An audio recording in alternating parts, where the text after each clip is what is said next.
It's over. It's all over. And who are the biggest losers of the week? All of us who believed in KC. Why? It happens every time. I mean, they beat T1 and Faker. He just became an official EWC ambassador and then he got sent home packing. The arena was packed. The fans were loud and the blue wall was blue. All to just get 3-0'd in the finals by a car company. Why does France always blow it at the finish line? Just like against England or the Waterloo. Maybe another game can cheer me up. For instance, our researchers dug up some interesting facts about Mobile Legends Bang Bang Women's Invitational after they were able to finish reading the title. The competition for these lady gamers, or as I call them, lamers. Nope, not that. These female athletes, or never mind, they don't need a nickname. But the competition this year was personal because 3 players each from virtus.pro and Twisted Minds have switched sides to play for the rival. Now that may seem cutthroat and cruel, but that's what it takes to win in this business. What's that? None of them even made the playoffs? They weren't really a threat and Vitality won once again? Well, there's plenty of room in the depression pit, ladies. Hop on in. All I want, other than my emotional support sorbet, the feelings of comfort and normalcy. Did Free Fire provide? Of course not. Defending champs Evos Divine barely showed up. Vitality's Secret and Aurora didn't even make the finals, all while Falcons, Twisted Minds, and Loud fell over to Lion, who forgot to even use their hands in League. But they did secure over 100 kills to get to the final. They want me to yell booyah here, but I'm afraid that if I do, I'm gonna start crying. Finally, in Dota. Wait, didn't we already cover the... No, that was a different game. I haven't been following closely since my Rune Eaters were eliminated by eventual champion P-Vision. They were heavy underdogs who made a splash before our hearts were ripped out, just like with KC, just like every time. Now that we've cheered and laughed and cried together, I only have one more thing to ask. KC fans, can you please stop camping outside of my hotel? I said that I was sorry about all the French jokes. Someone threw a hardened baguette through my window and it hit me in the forehead. I even got hate mail engraved on a croissant. Okay? Please, stop. S'il vous plaît. Please. This is Cadrill's fault.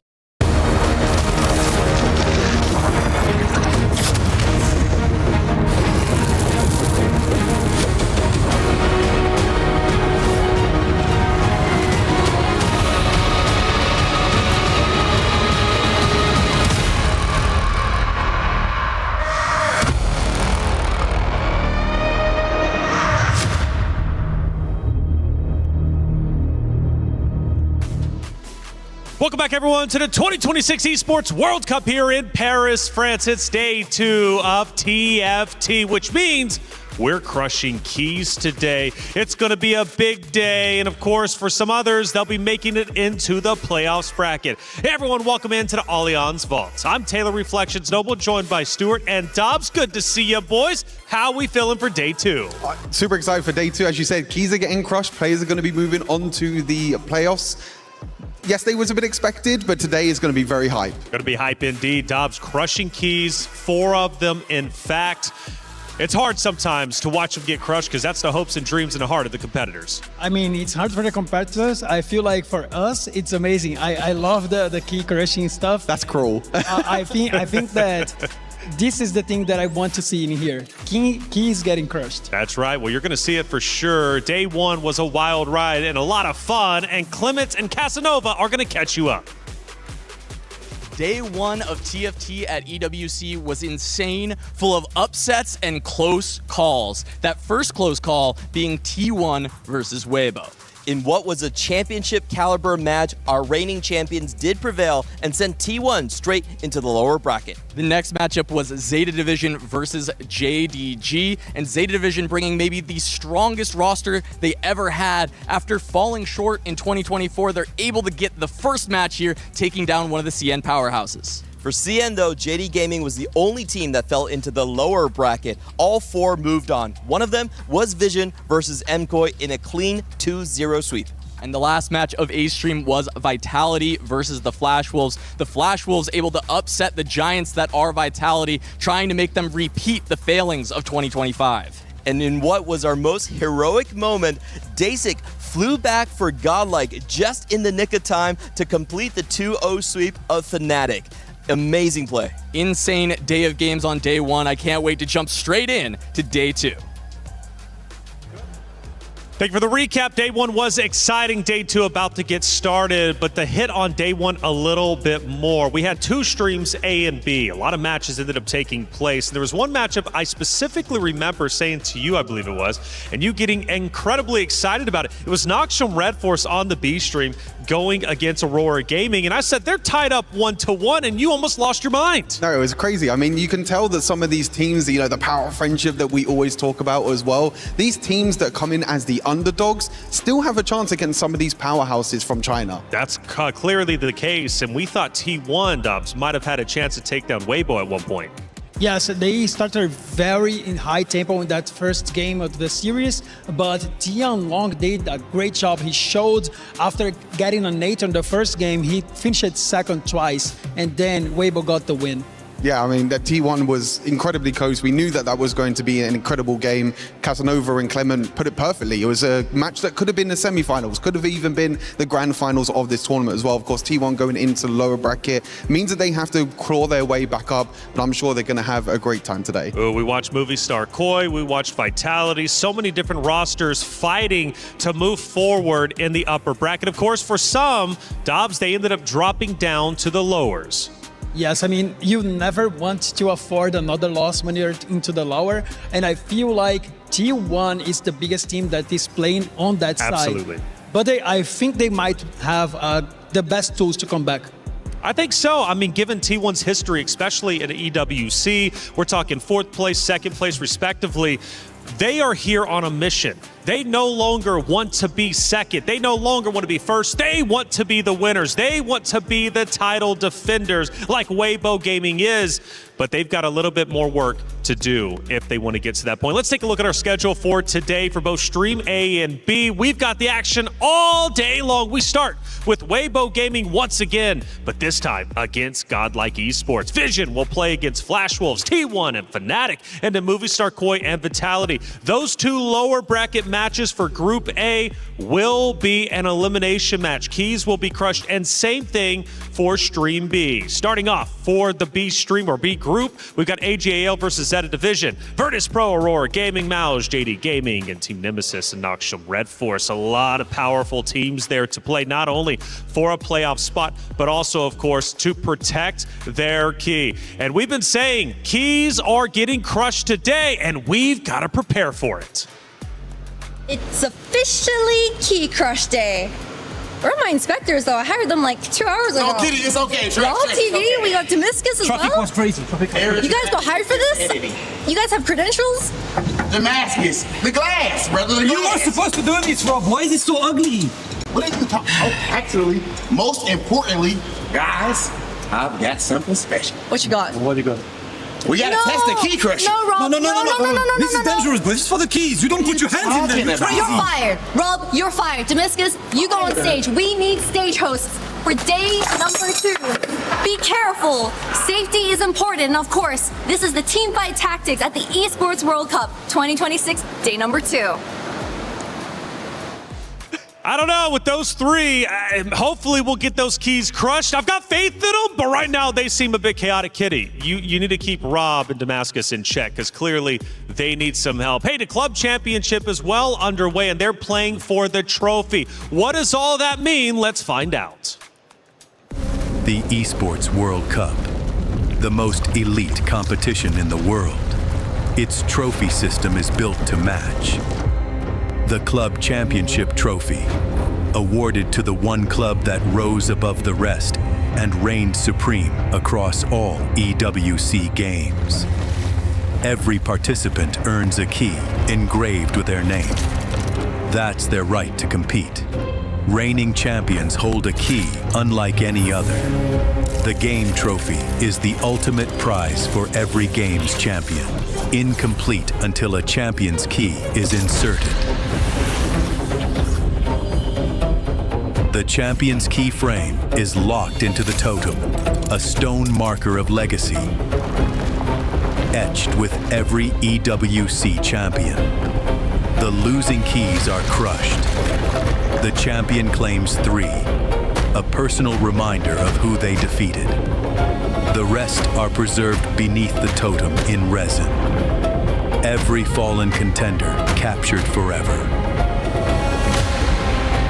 Will you be remembered or forgotten beneath the totem? At EWC, nothing is granted. Everything is earned.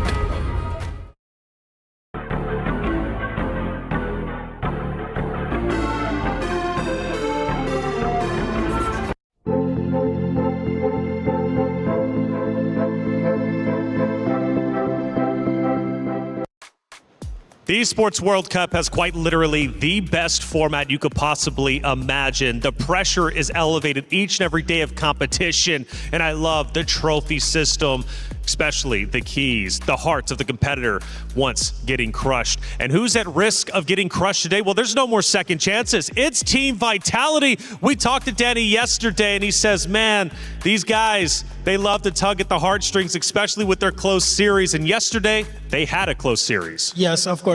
Speaking about their games, I feel like they had the chances and they were getting the first places in the game, but they couldn't avoid the 8s, and that's very important in a 4v4 series.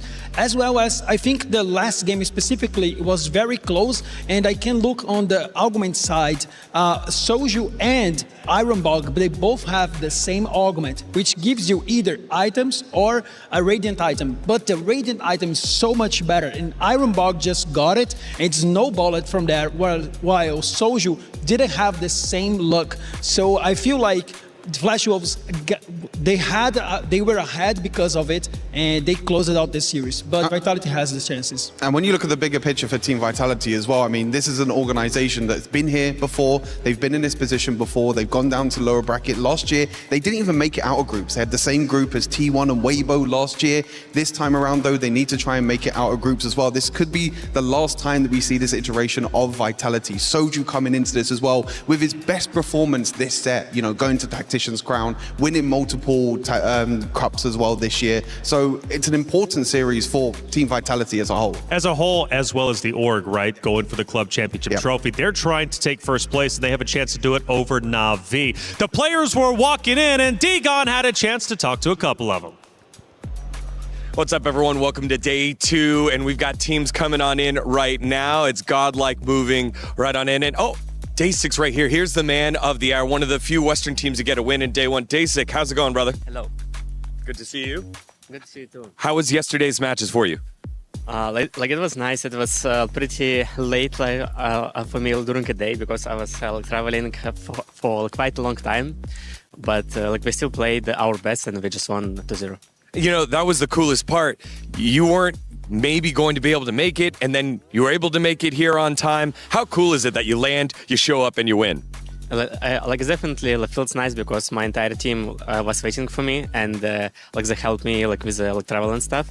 So it definitely feels nice. What's the score going to be in your matchup today? I would say 2-1 because they are a good team. All right, respectful from Dasik. Thank you very much. Good luck today. See you, brother. Oh, perfect guy to interview heading into our first series of the day. And speaking of our first series, it is the crunchy story of the day.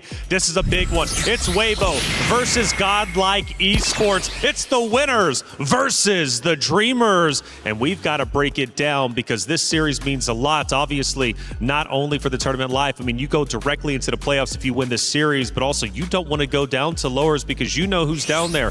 It's T1 and many others. You don't want to face against them. Let's talk Godlike and what makes them so good. Yeah, I mean, they have incredible synergy on their team. You know, Dasik being one of the star players. It would have been really unfortunate if he did miss out, but flying in here, 9 a.m. he landed yesterday morning, went straight to the game, got into the game as well. And he, in one of his games yesterday against Fnatic, he got a 10-round win streak. He was the main carry yesterday for his team. For a player that flies overnight, that comes into here, maybe he hasn't had a lot of sleep, he comes in and he actually absolutely dominates Fnatic. From what I was hearing, game one, Godlike didn't drop a single player. Flawless through the game one. Game two, only lost one player. But if we talk about the caliber of players on Fnatic versus, let's say, T1, for example, who Weibo had to get through, how strong does Godlike truly look after that win against Fnatic? Yeah, of course. I mean, it's not the same scale as you mentioned as T1. I think Weibo still coming into this still have a stronger chance than Godlike as well. I think individually, though, Godlike have some incredible players. We talk about GoBuster as well.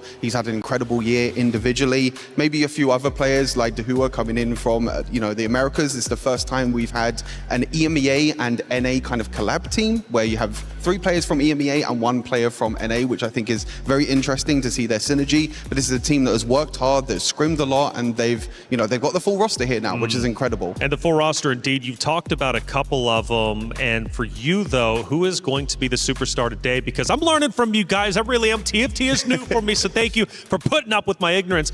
But if you had to put a player, a.k.a. setting them up for T1, for top 1 place, who would it be? It has to be Daysik. I mean, of course, he comes in here and he's one of the most storied players here as well. He's been playing all the way since set 3 from a few years ago as well. He's been playing this game since really the start. He's a content creator as well. He's been helping so many players across the world, in terms of tier lists, in terms of knowing so much about the game. So he's the player that's going to be the standout and take his team to victory. Well, it takes 2 to tango, and they will tango indeed. It's Weibo, the title defenders. Let's talk Weibo, what makes them so good, because that series against T1 Dobbs was exciting, but let's face it, T1 could have won that series if things would have went slightly differently. Yeah, I feel like Weibo confirmed that they were the favorites. I mean, it was a thrilling matchup against T1, and they actually overcome after losing game 1. T1 looked so good on that first game, but Weibo was able to come back as T-Long helped them, leading them to the win. And I feel like they are just the favorites, and Godlike is going to have a lot of trouble in this series. For sure. And again, Tian Long, he was a big talking point yesterday, but Sal Pimmy as well. He comes in and he looks absolutely stellar for Weibo. This is a roster that stayed together. Winners from last year, staying together this year. So Dobbs, for me, that team chemistry. Of course, we mentioned how important it is to just have friendships in general on your roster. Weibo, they've got it all. Yeah, I feel like synergy is one of the most important things. We usually to call that power of friendship. That's what it is, At the end of the day, it's synergy. These guys know each other. They know what the teammates can do. So when that happens, you have much more chances to find the wins. Yeah, I mean, I think this Weibo team as well, I think they took a lot more risks yesterday against T1. We saw that in game number 1. They play a lot more of the high variance lines. They try and go for emblems. They try and go for the win-out players. Godlike on the other side, they tried to play for more tempo. They didn't really have a lot of players that were playing for streaks during the early stages. We talk about stage 2 and stage 3. Daysik was really the only one that had that streak, that big massive 10 win streak in game number 2 yesterday against Fnatic. Whereas Weibo, they try and guarantee the streaks. They lose the early stages of the game because they want to try and get that win-out player that can try and win it all.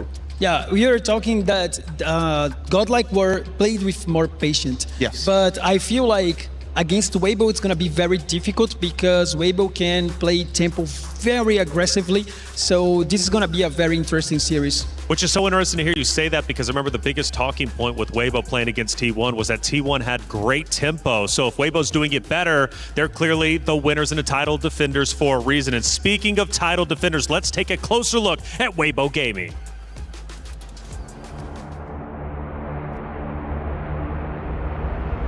It's Weibo Gaming! 准备好了。 It starts with Sal Pimi. It's finished by LBTZ. And Weibo Gaming are the winners of TFT at the Esports World Cup. 在夺冠的时候捧起奖杯的时候，我觉得我们非常的开心吧。然后能和队友拿下世俱杯的冠军，非常的激动。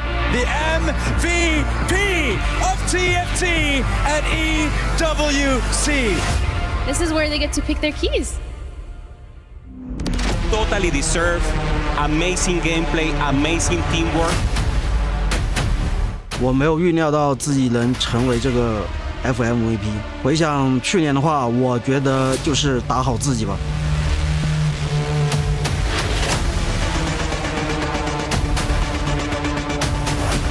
我觉得当前版本环境能决定胜负的就是新兴阿卡丽这套阵容，然后以及团队的配合方面。在这1年中，我都是一直在专注这个赛事的，这个很广泛，说的有点，其实我们就是每天都是训练嘛，打游戏就这样，基本上都是这样。在这1年中，我基本上都是专注于提升自己个人能力，比如阵容的搭配、装备的选择，还有海克斯强化之类等等，就是在今年希望打出自己更好的表现。Front line need to hold strong enough for the Aurelian Soul to continue to catch. From the corner, Jianlong is going to extend his life in this game. Perfect chain of abilities. 我觉得再次来到世俱杯，我们给大家带来的惊喜就是成功卫冕。我觉得没有任何困难能阻挡我们，我们就是最强的。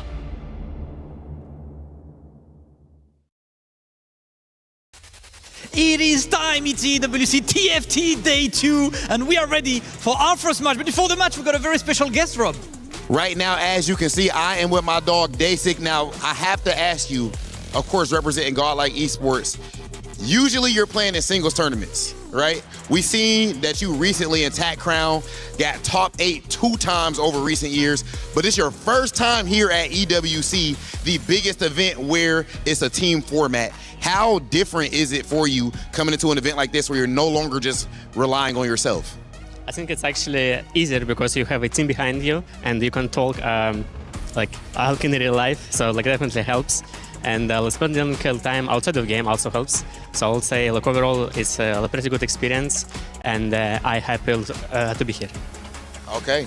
You guys starting really strong yesterday, dominating Fnatic 2-0 as newcomers and everything. Was that something you guys expected? How was that preparation? And then taking on a team that, a lot of people know.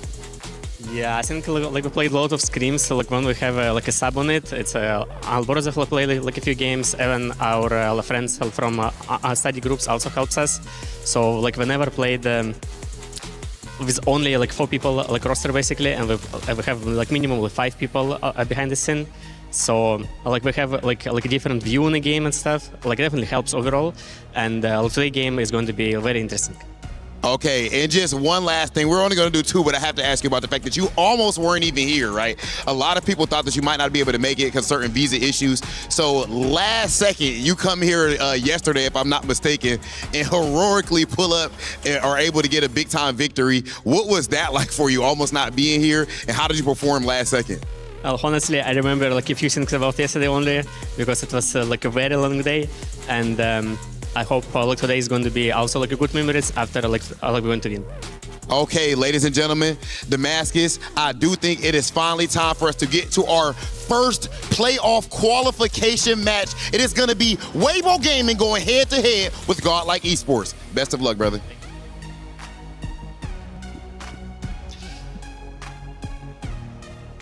It is time to kick off day 2, and what a match we have in store for us. The reigning winners from last year's edition, Weibo, being able to defeat T1 yesterday, a really tough first matchup in that day 1. They've made it now in a confident position.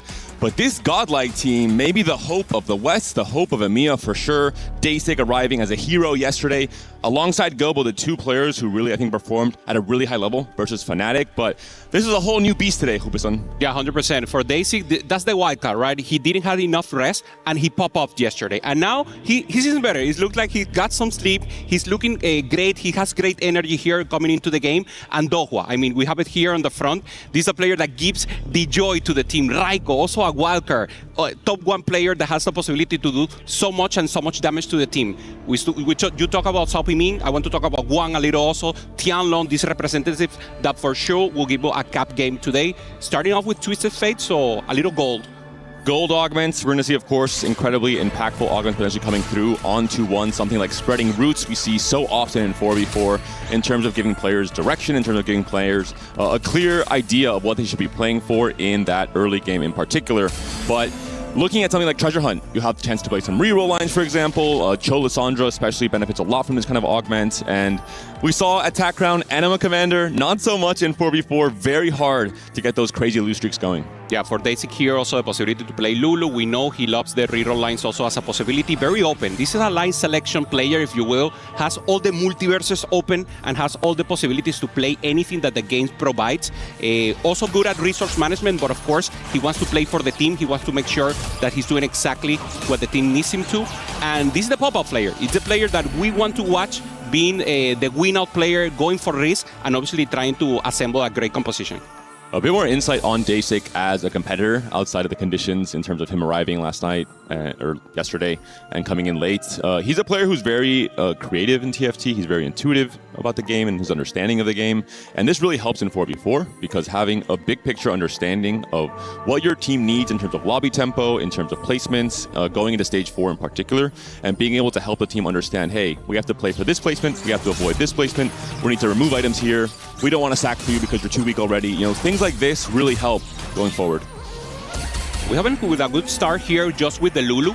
And very important to get a position, to get a placement, to know exactly what you want to go for the early game. We saw him holding here some Briars and Jinx just to get additional possibilities. Normally we see players doing a little more economy maybe in single play, but in 4v4 you really need to hold these units and be open to flexible lines, especially when you don't know what the rival and your teammates are doing.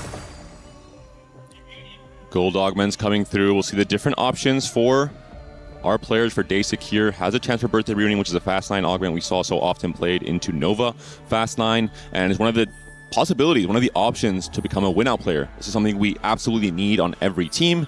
Someone at some point in the game has to rise up and say, hey, I can play for the win, I can be the tiebreaker player if we move into that top 4 where we need to get the first place. And it will be replication for Daisy. He's a player that often plays more for a tempo game plan. Not necessarily a tempo game plan of rerolling on stage 3, but just tempo in general. Making a strong board from the very first round, playing for item, for example, and around upgrades we're seeing here, the TF and the Briar. For Raiko, it will be the Spreading Roots. We did see their Primordian and the Space Groove. Space Groove, one of the premium +1 lines, just the verticals in general in TFT. I think Darkstar and Space Groove, the two strongest in terms of stable level 8 boards, but also very clear direction that can cap out quite high in the right conditions. We have LPTC and One both with Bodyguard. So these are players that are getting combat augments right now, thinking about the future, thinking about assembling a great board in the latest stage of the game. So possibly not the greatest in strength right now, but this will be the players to watch for Weibo, and they have a great chance to take out the game. So if they manage to hold with the rest of the players, improve tempo, One can be the one to win it all. And Salpimi on Treasure Hunt does not surprise me in the slightest. He's a player who played all 3 games yesterday around the Nova line, mostly around the Akali line. He seemed to be the player who was happiest to play for the stage 3 win streak. We saw that was super important against T1. I think against Godlike it'll be a little bit less important. Speaking to Daisy yesterday, he mentioned that he does feel like in day 1 and his learnings from that day 1, it seemed to be that playing for very heavy stage 3 tempo is not the most important thing like it was in past editions in the last 2 years of EWC. Instead, playing for a bit more of a late game kind of curve in your game plans seemed to be the more successful strategy yesterday. Yeah, 100%. And also having the possibility here to know exactly what your teammates are doing. Salpimi, you mentioned Treasure Hunt, already open, being sure that he has the loose streak, he has the inflection of gold, he has the loose streak possibility here to get the interest, and of course, a great game plan. We already have a reroll player here for Weibo that will push tempo on stage 3. We have 2 win-out players, and the other player is more maybe playing defense and making sure no one from Godlike is going out of line. To remind viewers on the different roles on a team in 4v4, as you're mentioning, it's really important to have a player who can preserve a lot of HP via rerolling mostly in stage 3. Because that player can then kind of trade away his HP to the players who need that just little bit more time in stage 4 to scale onto their win-out boards. And it is a pivotal part of this 4v4 strategy. For Daehwa here, we're seeing solo play on the Leona. We're going to have a chance to play for some variation of AP Flex, which I think is the default. You know, I'm homeless, I don't have anywhere to go. Yep. What do I play? It's AP Flex most of the time. And you have that little chance of sometimes you roll not much on 8, you hit everything quickly, you can go 9, and you can still win out boards with a 5 cost with Bard, with Sona coming online. Inflexing a little more on the flexibility, as you mentioned, already having only tank items here, slamming here the Striker Fredos just to have additional crit possibility, also a flex unit here. And Tianlo, on the other hand, this was the the flexible player, if we will, for Weibo, and we already know he has a wingsuit, very flexible. He could stay on the Nard that we haven't seen that much. You can print it and go. Normally, this should be a LeBlanc angle, but already having the meeples, I think it makes good sense to stay on this Nard, try to print a lot of Nard in the early stages of the game, and then try to pop off together with Bart in the late game. The Stargazer will be Medallion, so not really a chance to play for Xayah with that Rageblade. It really will only be potentially LeBlanc coming in later, or maybe even the Kindred if he decides to play into the AD variations instead. So Raka, a chance to heal. I will say, back in the qualifiers in EMEA, there was a game from MKOI where they were going to lose no matter what, and they all hit the 12 HP heal from Soraka on stage 4, and that gave them enough time to scale and win the game. So Soraka can be very influential in 4v4, where it's an individual TFT, not so much the case. We're seeing here the open fort strategy from Salpimi. I believe it is Raiko who is also contesting that open fort. Raiko, he has a thing called he's the magician, because he makes his board disappear by selling all his units early and making a lot of econ. So I think Raiko in 4v4, he feels quite at home. It's like, hey, I do this anyway in, normal TFT. I'm happy to do it here in 4v4 as well. Also, I'm loving the communication there. We see Gobo, the only Frenchman here at EWC, and they're communicating and in a soft way. This is exactly what you want to see. Cold-minded, talking about the game, but not interrupting themselves. Hey, are we looking for this spot? Can you quit the loose streak? Are you okay with health? Do you have the inflection of gold? Do you need me to help you maybe in a specific round just to get additional tempo? And this is exactly the great place, the elite way to play 4v4. We're seeing here the two of the healthier players going on a full blue streak, but is playing 4 wins here with the advanced loan. Does get taken down here despite being level 5. From Tianlong, who is potentially one of the players pushing that tempo for Weibo Gaming, both Tianlong and LBTZ trying to stay as healthy as possible in this stage 2. So a pretty even split between the Weibo players in terms of the lose streak and the win streaks. Salpimi maintaining the loose streak, as you mentioned, and Tianlong, player to watch here to see if he's able to maintain the win streak, preserve that HP that you mentioned is so important here, Panda, and then being able to influx it, to give it to the rest of the team, and being able to give time to LBTC, give time to one to actually pop off with the bodyguard.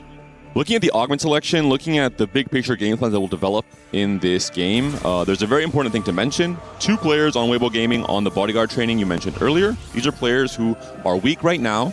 They will be weak in stage 3, but as they level up, they're going to get more and more value from their augments. So they're hoping to kind of slowly curve their tempo and their pressure up, and near the end of the game, they should be the strongest players. This is where I think Godlike has to find a window of opportunity to kind of strike. In stage 3, start of stage 4, when there's still 2 players who are kind of weak, Salpimi maybe as well, if colleagues are held from Godlike. That's kind of the weak spot for Weibo in this game 1. We saw T1 trying to attack that same exact weak spot, stage 3 and start of stage 4. So we'll see if Godlike adapts to the augment selection and to the presented game plans from Weibo. It's difficult, right? Because you don't want to roll in an interval that is not good for you, but maybe you have to as you mentioned, punish that stage 3 and be able to keep a little down here the Weibo players. One, a player that played so well last EWC. He was so close with Salpimi discussing the MVP placement. Another player that can really pop off here, playing also a tempo style here. Didn't have the upgrade, so looking a little weak so far. But as you mentioned, the late game is the plan here. He really needs to get stronger right now. No upgrade, still 92 HP. That's a pretty good spot to be in coming out of stage 2. Definitely indicating he will be playing towards some variation of AP Flex with the JG Slam. Could still be ASOL, not locked to LeBlanc, so still completely versatile in terms of his game plans going forward. Similar for Gobo, he's just playing on Advanced Loan. Lots of extra econ. We're seeing how rich he is, how much he can hold on his bench while staying above 50. Has the early LeBlanc as well.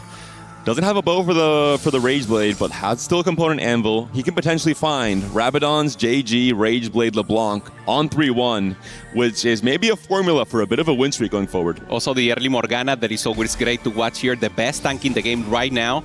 Decides to wait. He doesn't know who he's going against, maybe waiting for the last moment to pop off the anvil and make sure if he wants to pressure tempo right now or maybe take it cool.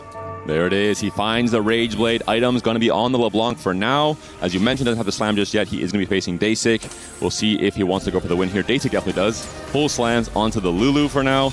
And Dasik, I mean, this could be a Lulu spot for him, right? It's Medallion. We saw it being an option. Both Tidal and Revan yesterday played Medallion Lulu. It seems to be one of the favorite constellations for Lulu from our competitors. And it can be a comp that, despite being a reroll comp, can win games. If you hit early enough, if you start printing infinite gold, you can make it to 9 sometimes with a full board of 3 stars. Yeah, regular TFT player already know this, but for the newcomers, for the people coming only for the show, and of course the possibility of win out points here, Medallion, what it does is Lulu gets a power that gets additional gold, and you want to get a lot of 3 stars in your board, because if you do that, you get even more powerful. So we will see a lot of shiny champions on the other side just popping off, and of course, it gets there, it could be one of the best comps in the game. Sao Pimi had a Corki and a Rammus on level 6, but he will not be distracted. He has a mission, and that is 2-cost reroll all across the board with the treasure hunt here, playing around the Jinx and the Akali for now. Has the Jax upgrade already. We did see quite little Jinx compared to Akali yesterday. It was only, I think, Flash Wolves that still prio Jinx quite heavily. I understand why. I think the Akali comp with Kindred, it just caps much higher, and you have the flexibility of playing around both Akali as a 2-cost, or you can just push levels and hit Akali as late as stage 5. We saw it from something yesterday. Yeah, especially if you have additional items there. We saw a Q1H playing the Jinx yesterday, one of the only ones you mentioned, and pop off. I mean, didn't win the game, but actually pressured the lower stages of the game and got a placement above other players from Vitality, especially, that were trying to look for the win there. So here, Tianlong trying to pressure a little more, already committing to the last Whisper, so not going into the LeBlanc line, and already having additional Nard. We were not expecting to see the Nard as a possibility, but now the angle, great here for Tianlong. And for Daysig, does pick up Constructor Companion into Aatrox 3, so trying to play for immediate tempo right now. Raiko has played a bit of a board. He's still on a loose streak. He still hasn't really committed to too much. It does seem like Raiko will be playing for just the standard level 8 Space Grooves. Side effects, a pretty strong combat augment for the comp, has the +1, is trying to preserve some HP, but I think we understand he will be going into stage 4 quite low. If he can maybe win a few fights despite breaking the loss streak, I think it could be pretty important, because Space Groove is not necessarily a mech Acel, come back on 1 HP and guarantee top 4 or win the game. I think it's a little bit less stable than that. Also for Raiko, this is a player that you want to cheer for. He's Italian, he has all the aura of an Italian, one of the biggest streamers also from the TFT scene from the region.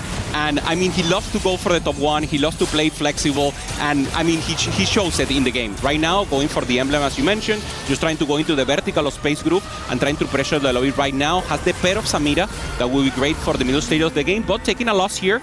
And this is what you mentioned. If they don't pressure now, it will be tough, but they don't want to roll at level 6. So when do you wait? When do you actually change your game plan to actually get more tempo into the lobby? Ooh, the Echo offering here, so appealing, I have to imagine, for so many of our players. The option for 2/5 cost that you can play around as early as stage 4 is incredibly impactful depending on your game plan.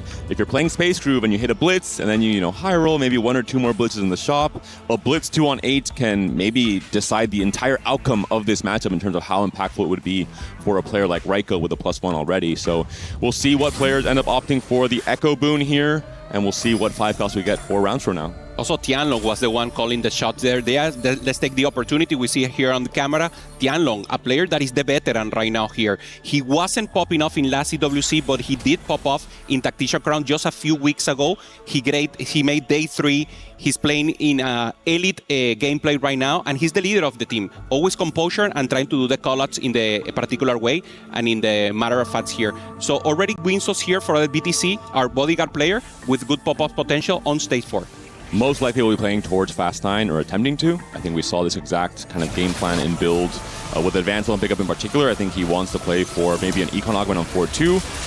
He is currently healthy enough, whereas if he wins the next few fights here, if he wins some fights in stage 4, he finds Timebreaker, I think he has a chance to become the win-out player for Weibo. And they need one, right? Sao Pimi, most likely playing reroll.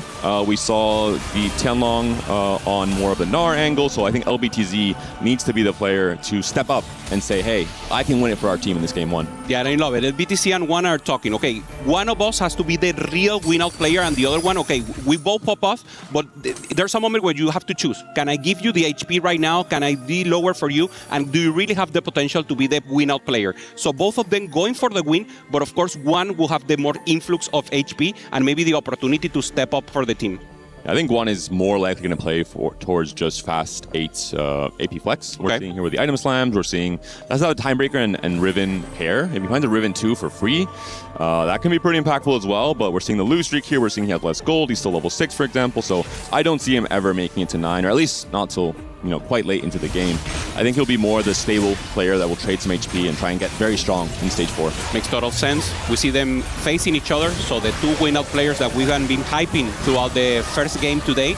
So having that possibility, yeah, one maybe a little weaker on the side there, only having the Emilio on the back end doing a little damage.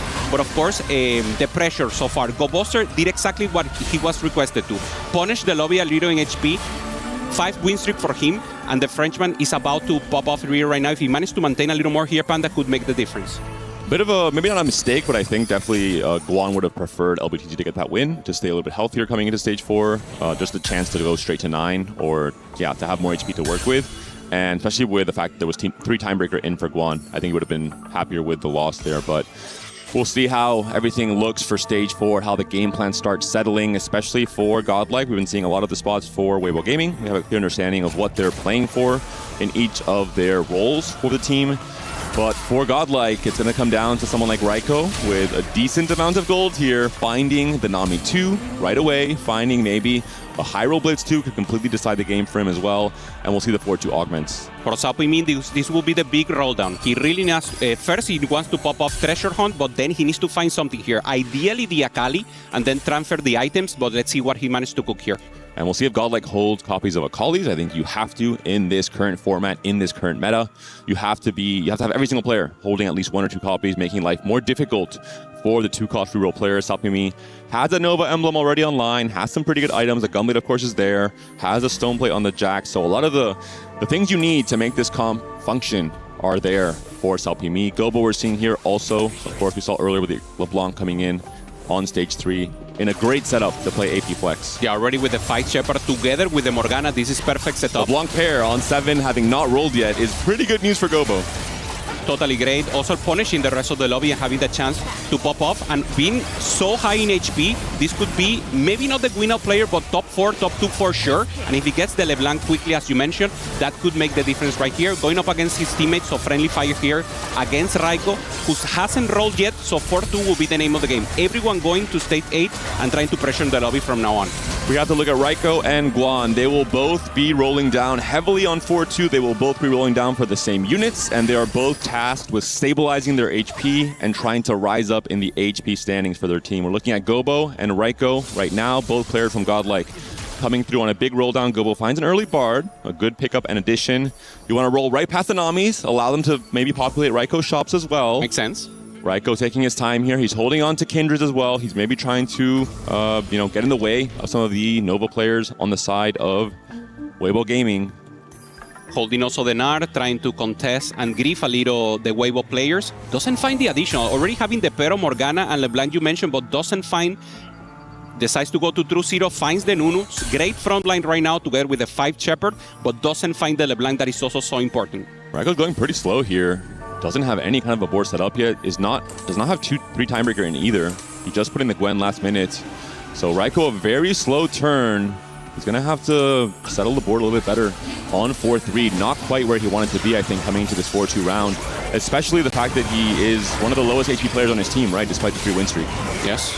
So Gobo, playing defense a little, holding the Akalis, holding the Nard on the bench, but he really needs to pop off here. So this will be the name of the game here. Nami access to the backline, but it's not enough. Nunu makes good defense here. Should be enough here for both GoBuster maintaining health together with Basic right now. Being on the pop-off, LBTC taking a good win here against Dohwa, who now is in danger zone right now in HP. We'll look at the roll down from Salpimi, still on the same 6 Akalis that we saw earlier. He is not actually rolling down heavily at all. These are the 2 sides of the kind of the possibilities with Akali. You either roll very heavily on the earlier levels and you go for Akali 3 right away, or you wait and you play for Vex, you play for Kindred, and you play for Akali. You play for all 3 of them. You kind of slow roll for Akali on level 7 or level 8, and you end up hitting Akali maybe in stage 5 like we saw yesterday, but that's good enough to really still have a good performance for your team. And the Vex pair must be very, very tantalizing for Salpimi. I have to imagine one of them came from the Echo. Has to be from the Echo. Maybe the duo Q as well. Pretty good hits for Salpimi, considering he's still on level 7 and hasn't rolled. Yeah, you have so much power coming in from Nova to all the units, and Vex is exactly loves that. Vex is a unit that hits the entire board and caps out so huge, and now having the Nova early is a great placement for him. Very difficult to find the Vex 2-star not right now in level 7, but should be stable for now. Uh-oh, Dehua, another loss here. He needs to stabilize. He needs to turn this loss streak around. It's a 7-loss streak now. Raiko, not surprisingly, also has lost his last 2 rounds. We saw his board did not look finished at all on the 4-2 roll down. Does Salpimi have time to hit the 5-cost shop and maybe hit the Vex 2? This is a very interesting option. If players have enough HP, they can try and go for the higher risk play of playing for the 5 cost, especially if you're 1 copy away from a major spike. Yeah, that's exactly the option they're looking for, and this will be the inflection point. Very important for them to find the additional carries. Most of the tacticians right now are rolling to True Zero, so no one has really gold. So positioning very important right now. The removers will be used throughout the game right now to actually influx HP to the rest of the game. Gobo and Daisy being on the top and having the possibility to give HP to the rest of the game will be important, but LBTC on the other hand, he needs to keep winning and want to pressure the lobby. It's go time for both of these players. They need to finish out their boards. They need to win this next round no matter what. If they don't, it's very bad news for Godlike overall. Raiko has to finish off his board. He needs the Nami 2 in particular. He has just a single copy of Blitz for now, and he has not been able to hit the Nami at all. He was holding onto his gold for, I think, too many rounds in this stage 4. For Dehua, he has hit the A-Soul too. He has the Leon on the front line. Items have been removed, and they're facing each other, which is not what you want to see, with both players being at maybe 2 lives already at this point in stage 4. Yeah, I think Dehua knows that the cap out for Raiko is a lot stronger, so decides not to put the units here, making sure he gets the win here for Raiko. Stacks 1 here for him. Raiko is lower in HP. Great gameplay here from Dehua, taking the punish, right? Taking the defense play and making sure Raiko then has the additional possibility to pop off. You would have loved maybe like 1 or 2 more unit kills for Dehua, because that would be maybe 2 lives, even in stage 5. It is so hard, of course, to min-max these fight results in 4v4 when you're playing up against a teammate. But for LBTZ, very different story. We're seeing LeBlanc 2 has been found. He is trying to make his way to 9. He's also playing great defense. I would like to see him maybe buying and selling the Vex if Salpimi is still rolling this turn.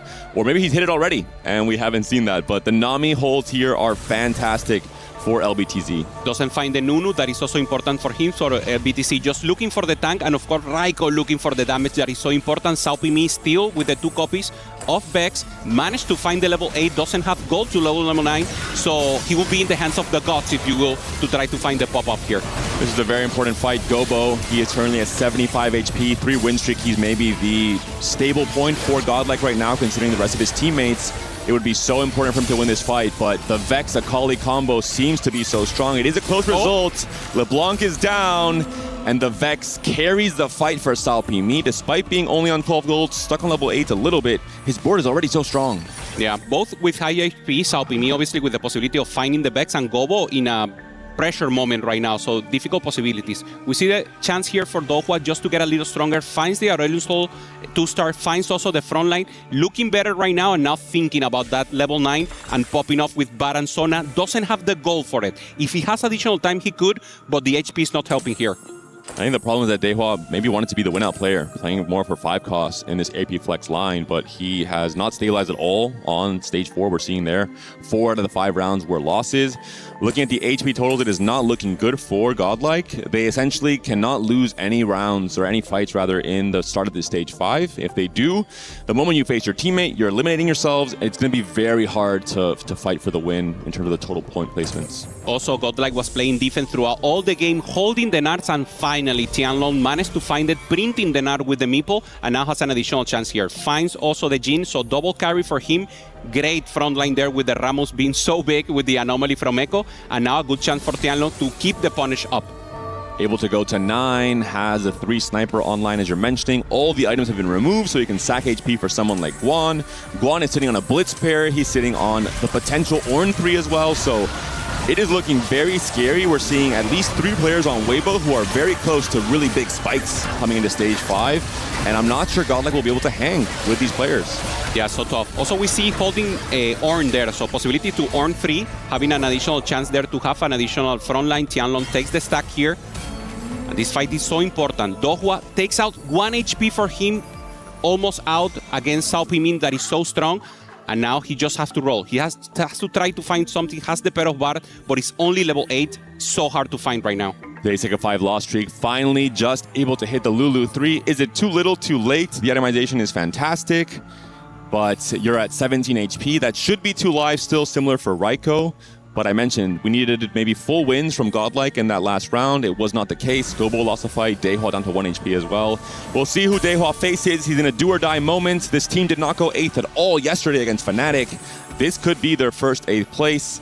And it's Gobo versus Daehwa. Items have not been removed from the LeBlanc. They have been removed from the front line. Yep. Is that enough for Daehwa to stay alive? Is Gobo able to throw a lifeline to his teammate? Should be enough. The Leona is holding strong here for Daehwa. So GoBuster playing defense, making sure he has an additional chance here for Daehwa to roll for the bar 2-star and then have a possibility here to maybe avoid that 8th place that is so important. But 3 members down there is just too tough here, Panda. There's a bar 2. That might be exactly what the doctor ordered.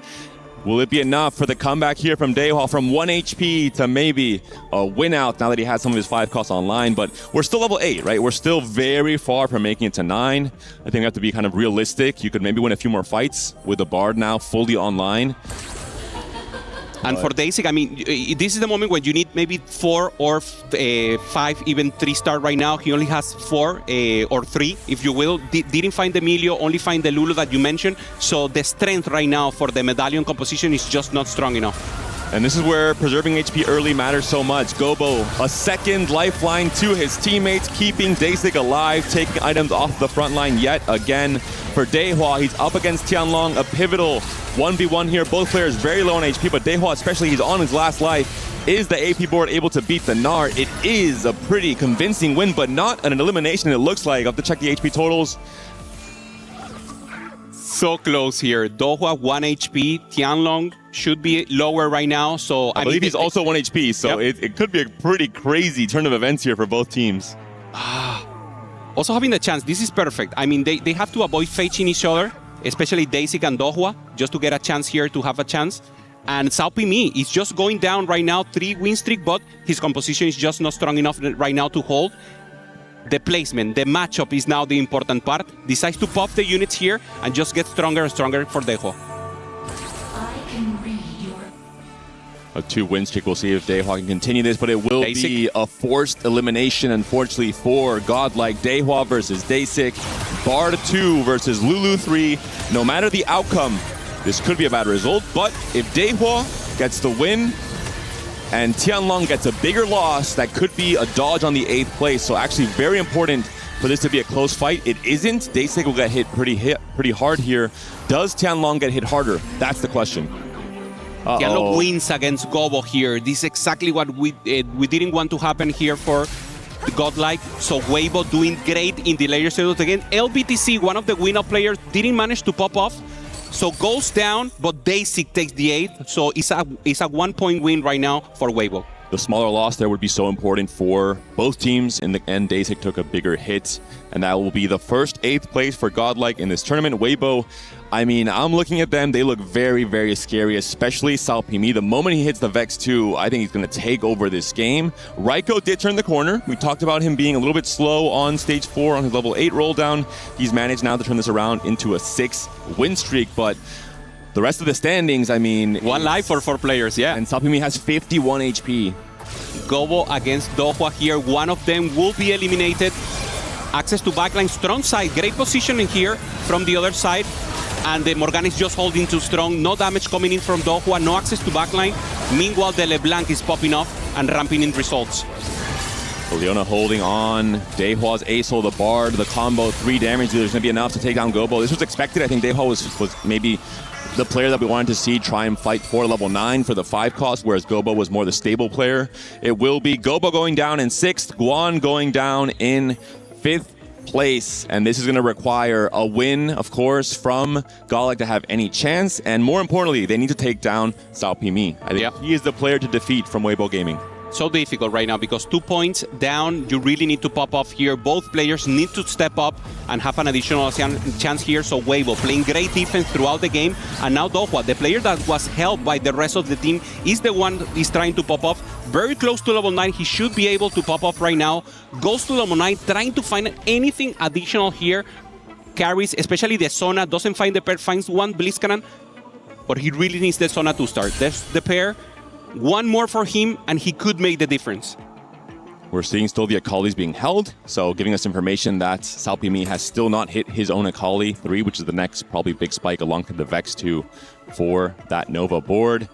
Pivotal fight here. Dehua has to dodge the 4th place. Tianlong and Dehua could face each other potentially, but it will be Tianlong versus Salpimi. Items removed from the Vex for Salpimi. Raiko versus Dehua, and I don't see any items removed from Raiko. Is Dehua stronger than Raiko? That's the question here. Yeah, Tianlong trying to find the bar. We see it on the bench. So friendly fire and Salpimi helping here, but is it enough? Is the transfer of HP here going to make the difference? Dehua does win. Raiko does stay alive. That's the exact outcome they were expecting for Tianlong. And Tianlong is out. He will be going down. The Belveth does enough for Salpimi despite the item removal on the Vex. That's how strong Salpimi is coming into this stage 6. And it's all about the win now. Whoever gets the win takes the game. Dehua finds the Sona to start. The game plan works right now. They find the win-out player. Dehua is capping the board totally. Raiko finds the ribbon, and now Salpimi, who's been grief throughout the game right now, trying to find the Akali 3-star. It just doesn't look like it's enough. This could be the win-out trading position in the end. The Vex being held here as well from Dehua in the shop. If Salpimi hasn't hit the Vex 2 yet, I believe he does actually. We did see it, yeah. It's a Vex 2 already. Static Shiv as well off of the treasure hunt. I mean, this is a really strong setup. The do or die moment, the first big test here. Can Raiko beat Salpimi? That's the board we have to look at. Actually, on both sides, the players are both facing Salpimi. It's the ghost for Raiko, so maybe an expected win. For Dehua, it's the real board. Dehua's not looking too bad. The AP Flex board is looking maybe strong enough. Salpimi taken down a notch. Is it going to be enough from Godlike in this stage 6? It doesn't look like nothing else can be fine for Salpimi. He's looking for the Hail Mary right now, trying to look for some position, but Dehua just managed to find the inflection point. The moment where he's so strong right now, having everything in place, and Salpimi couldn't find the Akali. Well hold, well played defense here by Godlike, and I'm just impressed. They play for the Hail Mary for Dehua to find the Bard at level 8. He managed to find it, and now the possibility to turn the game around. And Salpimi holding down the fort against the 2 players from Godlike, both on AP boards, very different variants. It will be Dehua versus Raiko's Ghost here.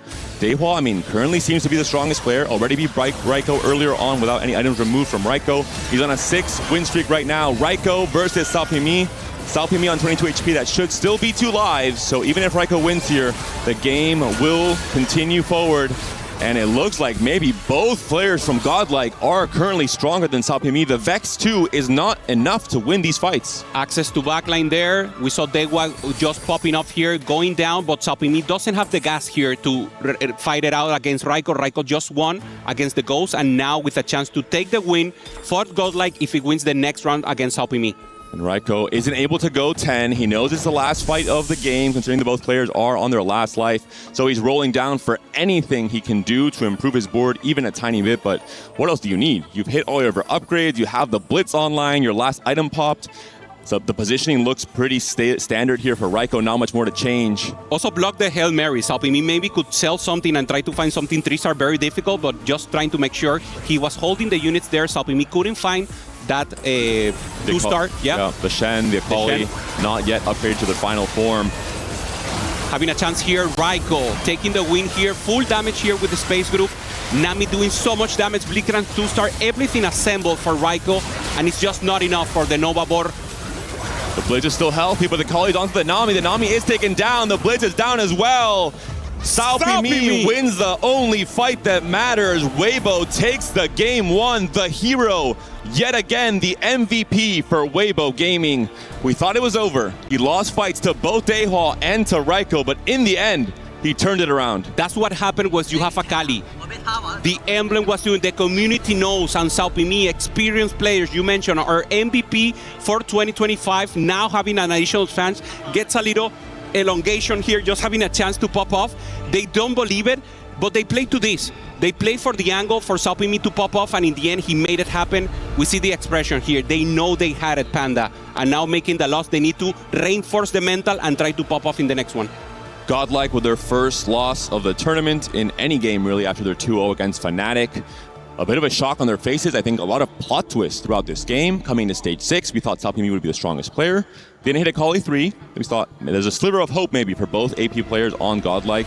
Raiko and Dehua back-to-back wins against SaoPimi's real board. But in the fight that matters, the only fight that really decides the game, SaoPimi comes up clutch yet again and takes it for his team. A game 1 lead. Different to what we saw yesterday against T1. Weibo Gaming started off on the back foot there. And now a different story coming into game 2. Godlike forced to step up, to bounce back, to get their mental in check, to have someone like Daesic maybe leading their team with a composure, with a calmness to try and bounce back and recover in the upcoming game 2. And we know SaoPimi, when he starts strong, he keeps getting stronger. The emotion here, I mean, he feels the pride. He knows that he actually pop off, and this is exactly what you need. And if you have Weibo winning the first round, normally they manage to close it. This is really difficult for him. For Godlike, they have to know they played it great. Elite gameplay in 4v4, transferring HP, doing what they have to, just checking additional mistakes here, and they really can pop off. So, I mean, we see the expression right now for Raiko. I mean, a player that can for sure ramp up about this one, but I mean, just in the last moment, this is just too tough for them.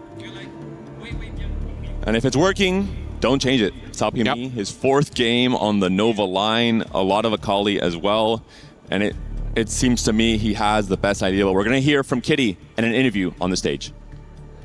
Hello everyone, I grabbed SaoPimi, our MVP for Game 1. So I wanted to ask, when did you know that Game 1 was a WBG win? 想问一下SaoPimi选手，第一把你是从哪一刻觉得这把已经拿下了呢？从那个寻宝第2个出了一个金铲铲之后，我觉得这把应该就拿下了。I got a golden spatula in the 2nd round. Thank you so much, SaoPimi 选手。可以下台了，谢谢。Thank you so much. That's going to be the mid-game update.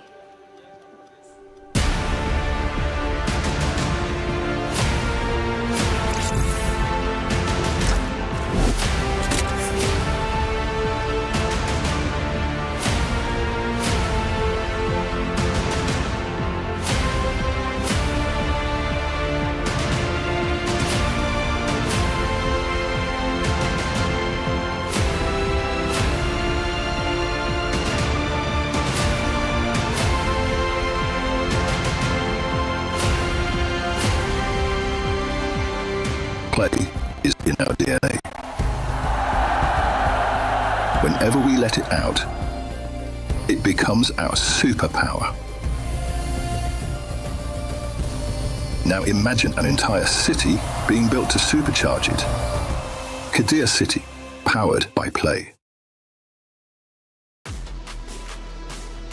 We knew it was going to be a great series, and it didn't disappoint. Back and forth they went, but Weibo Gaming get the job done to lead 1-0 in this best-of-3 series. And let me remind you, the winner moves forward to the playoff bracket. No drama, no lower bracket. They just go straight into it. But whoever loses, well, they've got their tournament life on the line, fighting for their key. Who's it going to be? Let's find out. Welcome back into the Allianz Vault studio. I'm Taylor Reflections Noble Stewart. Casanova, good to see you too. What a game it was. Casanova, Kitty, pulled one of the players aside. SaoPimi had a chance to do a quick interview. What did we learn? Well, we did learn that he felt that the win came when he found that golden spatula. He got it off of his treasure hunter, and since he's in the uncontested Akali line, getting that Nova emblem is a huge difference maker, putting Godlike on the back foot because there's always the looming threat of that first place. Our FMVP from last year looking great and poised for potentially another win and another title defense. Of course, we'll have to wait for that. Walk me through start to end, because there was a lot of back and forths, and at one point we thought Godlike Esports might be able to take it. Yeah, it all started off with really the early stage 2. I mean, we saw this yesterday, something I brought up in the pre-show as well. The stage 2, Godlike don't really play for the win streaks and the loss streaks. You know, we saw the, Daesic and Raiko only had like 4 streaks in the end, and it was actually Weibo that had the 5 win streak, the 5 loss streak. And you thought at that point, it's like, will that come back to bite them? Will that be something that it's going to be a bit of mistake. We saw then when going into stage 3 and stage 4 that the players for Godlike Esports starting to fall rapidly in terms of HP. And let me stop you there because now we're at stage 4, Casanova. We're moving into stage 5. We take a look at our first action of the game,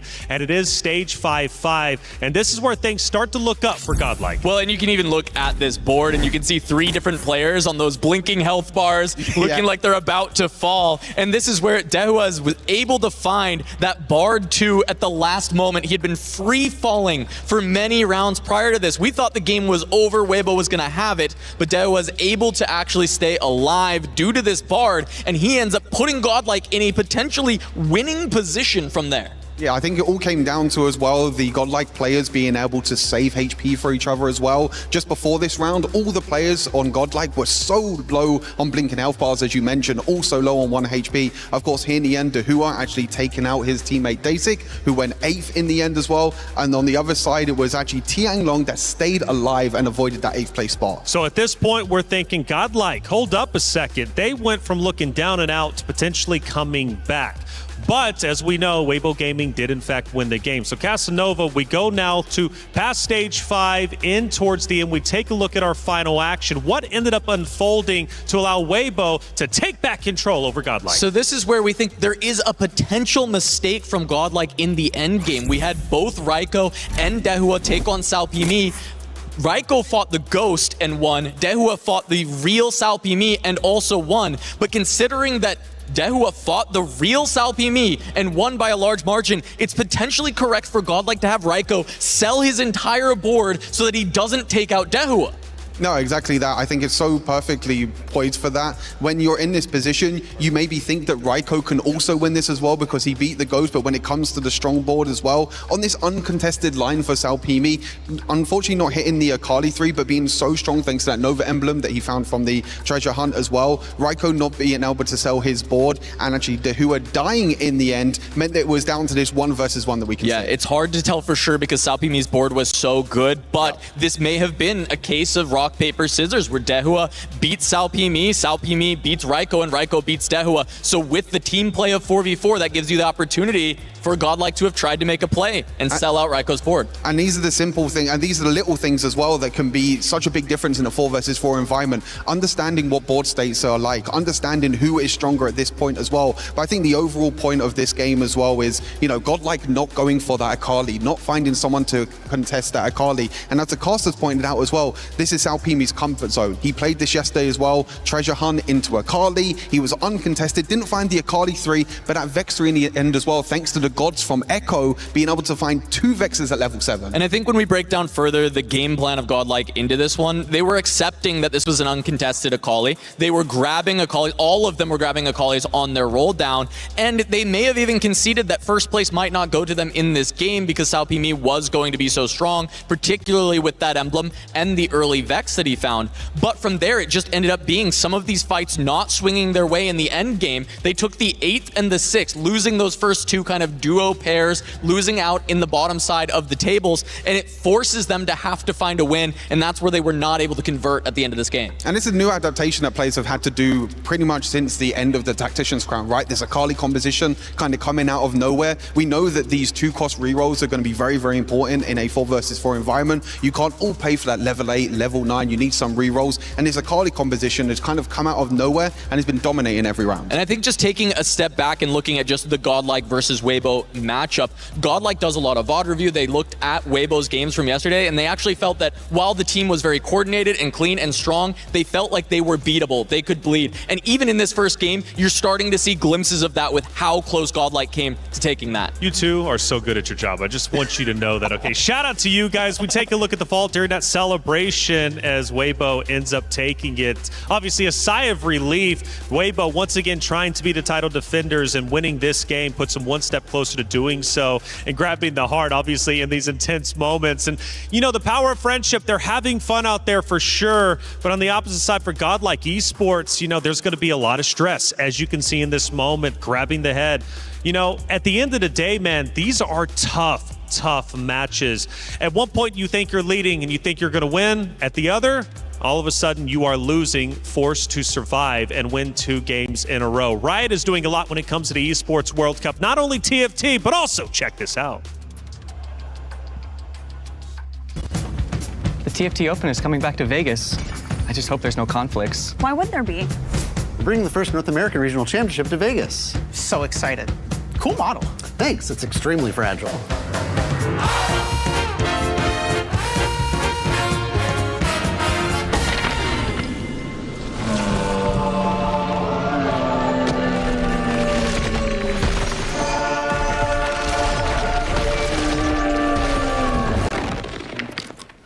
Where's my TFT Open? And my first ever NA Regional Championship. They've combined into some sort of Convergence Fest? 2 games in one place at the same time? Can we do it? We have to. Convergence Fest, TFT Vegas Open, and the Riftbound North America Regional Championship, December 11th through December 13th, 2026. A lot of fun stuff happening over there. Riot doing a lot right. TFT as well here for the really 5 days. Now 4 more days left in day number 2. It's been exciting for sure. This is just the very start. And again, just a reminder for all of you all at home, this is Stream A. We also have Stream B taking place right now. 2 series at all times. 8 total games today. 2 to move forward to playoffs. 2 for the keys to be crushed. Now, boys, coming back down to reality. Weibo, they're feeling okay. They're up 1-0. Godlike, though, need to win 2 in a row. I know it's possible. Obviously, they're great competitors. They're here for a reason. I mentioned the history of Godlike beating Fnatic, how much that series meant to them. They clearly have the confidence. But now, going into, of course, this next match, it's simply not going to be easy. But, of course, they're going to have to do it. Hey, a lot of emotions out there. Let's head to the stage.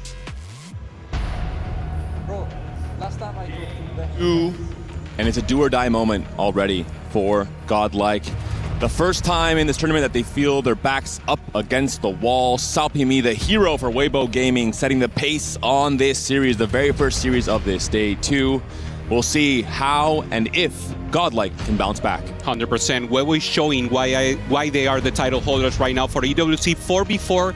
The same roster, going up against and trying to find the catch-up, already winning against T1, and now with the chance to take out a team that went 2-0 against Fnatic, a team that is doing great, a team that is exactly knowing how to play 4v4, and this is a teachable moment for everyone who wants to learn 4v4, exactly to check how these players are giving gold to each other, giving resources, HP especially, and of course the high bane, especially from this guy, Salpimi, MVP for 2025, now the MVP for the previous game, trying to pop off once again.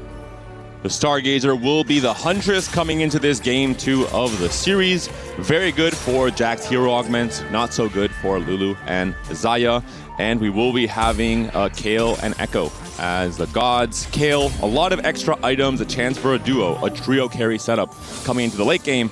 And Echo, I mean, we saw Echo last game, a lot of 5 costs, a lot of high rolls with Artifact potentially. Yep. And the chance to synergize with a Loose Streak player as well early with Divine Intervention. You can then have this massive spike round coming to stage 4. The anomaly, of course, one of the mechanics that we have for TFT in the last sets. Tianlong, once again, the veteran, the player that went to TAC Round just a week ago and did a great performance right now, already with a great start together with the Primordials, trying to get additional economy here and just trying to pop off items. Looking a little sketchy for now. I think Salpimi's going to tell him, hey man, sell that Akali. I'm the Akali player on this team. Of course, if someone has a better spot, I think Salpimi will seed the way, but in 4 games that this team has played, Salpimi has played some variation of Akali in every single one of them. Looking for any possibilities here. Not rolling the nest, goes for gold immediately, just trying to pop off right now. Has an economy situation here with the Primordials, also holding the time breaker to have that chance. So he will once again play slow and then think about the later stage of the game to try to pop off. And Tianlong saying, you know, it's helping me. My spot is pretty good. I have a Akali pair, I have 2 Belvet, I have Primordian start, I have a lot of gold. Maybe I should be the Akali player in this game. We will see if he's given the red carpet treatment, if he's allowed to play into the line easily. For Guan, we're seeing Clear Mind, an early Talon 2. 9 gold currently. If he wins this fight, that would be great for interest. Oh, wants to just sell, wants to guarantee he gets the interest no matter what. And we'll be playing for more of a Loose Streak angle, most likely. Spatula here also for Gobo, having a good chance. Goes immediately for the Nova, defending the line. This was the composition that Salpimi used in the previous game to win it out. He got the spot later into the game. So now Gobo, knowing that he's early into it, it will be defense play immediately from Weibo trying to hold him up and keep him down. And has the Lesser Champion duplicator as well, so I think a pretty good reason and a good angle to play into the ag.al line and try and contest and stop Weibo Gaming from getting away with it one more time. For Raiko, it will be the Heart of Steel, gold printing Arbiter as well as we saw there, so some extra econ potential. And wow, a Leona 2 right away in the shop for the Magician, a very good tempo start in terms of AP flex. And for him, this is a player that the mental has to pop off. He was the one having the possibility to win it out in the previous game against Saupimi, couldn't close the game.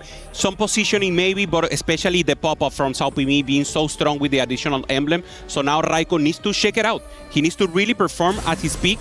And now with this interest, I think it's a great composure game for him to start to ramp up. The Vanguard comes in, Raiko maybe opting to sell the Ezreal if he was trying to play for the 10 gold threshold, if he wants to play for just the AP flex and forget about any kind of econ traits going forward. The longer these fights are, the better for these Steadfast stacking the extra HP here. Yeah, having a chance, also having two already, one with the augment and one with the items is so good.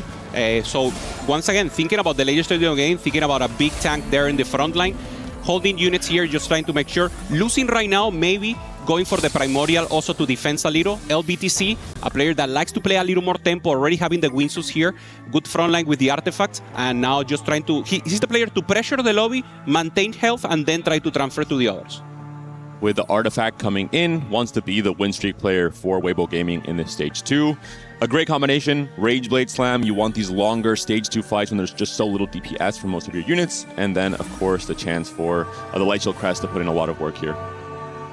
See the face-up right now, 3 players already still with 100 HP. We see here, 1 with Clear Mind, thinking also about leveling deep. And once again, LBTC playing tempo, 1 trying to pop off. He wasn't the pop-up player in the later stage of the game, had a good plan, but didn't work, similar to Daisy. Daisy trying to play the cap-up with Lulu, didn't work out, went in the end, but you need those type of players. Maybe you will not win the game, but you need to take risks right now against this elite level of play. How does Saupimi do it? He has hit treasure hunts again. I think he also had a treasure hunt game yesterday. So out of the 5 games he's played on the EWC stage this year, he's found treasure hunts on 3 of those games. One of the best augments for a reroll, one of the best augments for ag.al, because you are trying to roll at all these different stages of the game when playing for the ag.al upgrades, and then the Kindred, and then the Vex as well. So a really good setup for Weibo Gaming right away. Divine Intervention. As we mentioned earlier, if you're playing for a loose streak like Guan, if you're playing for Clear Mind, you're stacking HP anyway, you might as well have this little extra plus coming for you in stage 4. We see it there on Tianlong, 1 as you mentioned, so these players will be so strong, especially on the early stages of stage 4, and that will be the players to watch, trying to pop off with possibilities, and the rest just looking for tempo. So once again, total spread right now, and the teammates are already doing their plan. And once again, the players who want to pop off in the later stage of the games is Weibo. So now, more important for them to try to pop off and maintain the win streak throughout the game. We saw some Arbiter options there for LBTZ. Not too convinced for now. I'm not sure selection came through in the end. They're just going to play around this Caitlyn for now with the Fate Weaver online. And we'll see if he wants to go for LeBlanc with the Rage Blade Slam, or if he's considering playing around some variation of AD. We mentioned Xayah, not really an option with the Huntress. And I think the Nova line will be quite populated. We're seeing it from Gobo. We're most likely seeing it from Saupimi as well. Yeah, it's a difficult spot right now. Difficult to play Xayah also, maybe Vex, but he will need a very high economy on the later stage of the game. Keeping himself open, getting additional possibilities, getting the Vanguard, also Chance and the Arbiter to maybe try to go into that Shepherd line that you mentioned. That's obviously the default, so we should be seeing LeBlanc here. Meanwhile, we see Gobo holding deep here with the Nova emblem, and already with a plan. This is exactly what you want to see. Probably Saupimi will be the one contesting with the treasure hunt. And LBTZ yesterday seems to be the player who just fills in whatever role is needed. He's kind of the flex player on the team. He played some Corki yesterday to great success, actually. One of the few players who had good results on the Corki line, the Fast 8 line in stage 4. But of course with Rage Blade, not going to be the case here. Looking at the win streakers and the lose streakers, this is the 2 sides of the coin for Godlike. Dehua, he's playing for Birthday Reunion. He's playing for fast 9. Timebreaker. You can't really full loss the entire game to get to 9. You have to start winning at some point and try and preserve some HP with some like tempo window to get to 9 in a comfortable position and not to be on 1 life. But this is the 2 flip side. And yeah, perfect matchup. Gobo on the 4 win, Dehua on the 4 loss. They meet right in the middle, and they get exactly what they want for the team. Also, just in case, taking out the Cho'Gath in the last second just to make sure he maintains the lose streak, and now in a perfect pop-up place, as you mentioned.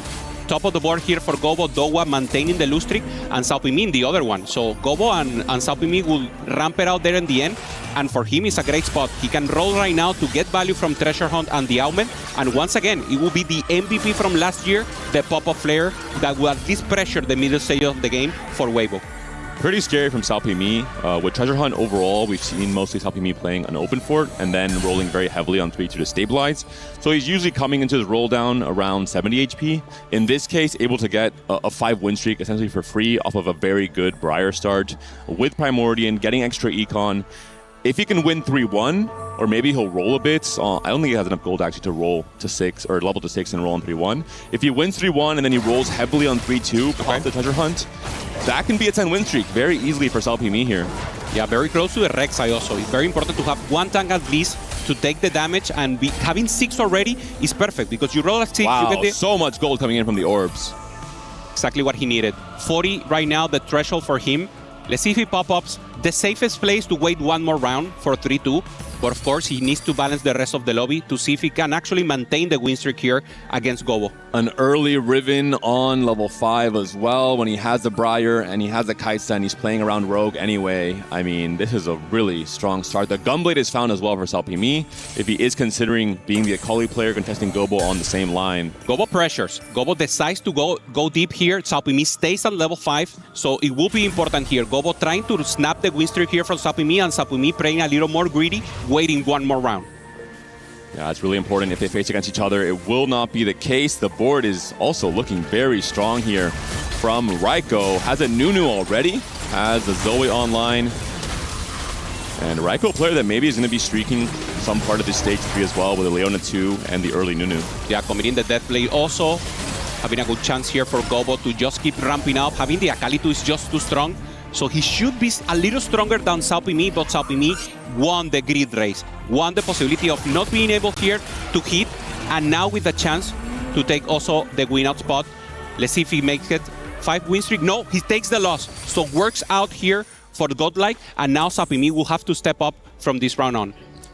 Pretty important loss there for Saopimi, for Godlike at least, because yeah, it's going to cut that potential 10 win streak in terms of Saopimi next big spike here with the Treasure Hunt proc coming through on 3-2.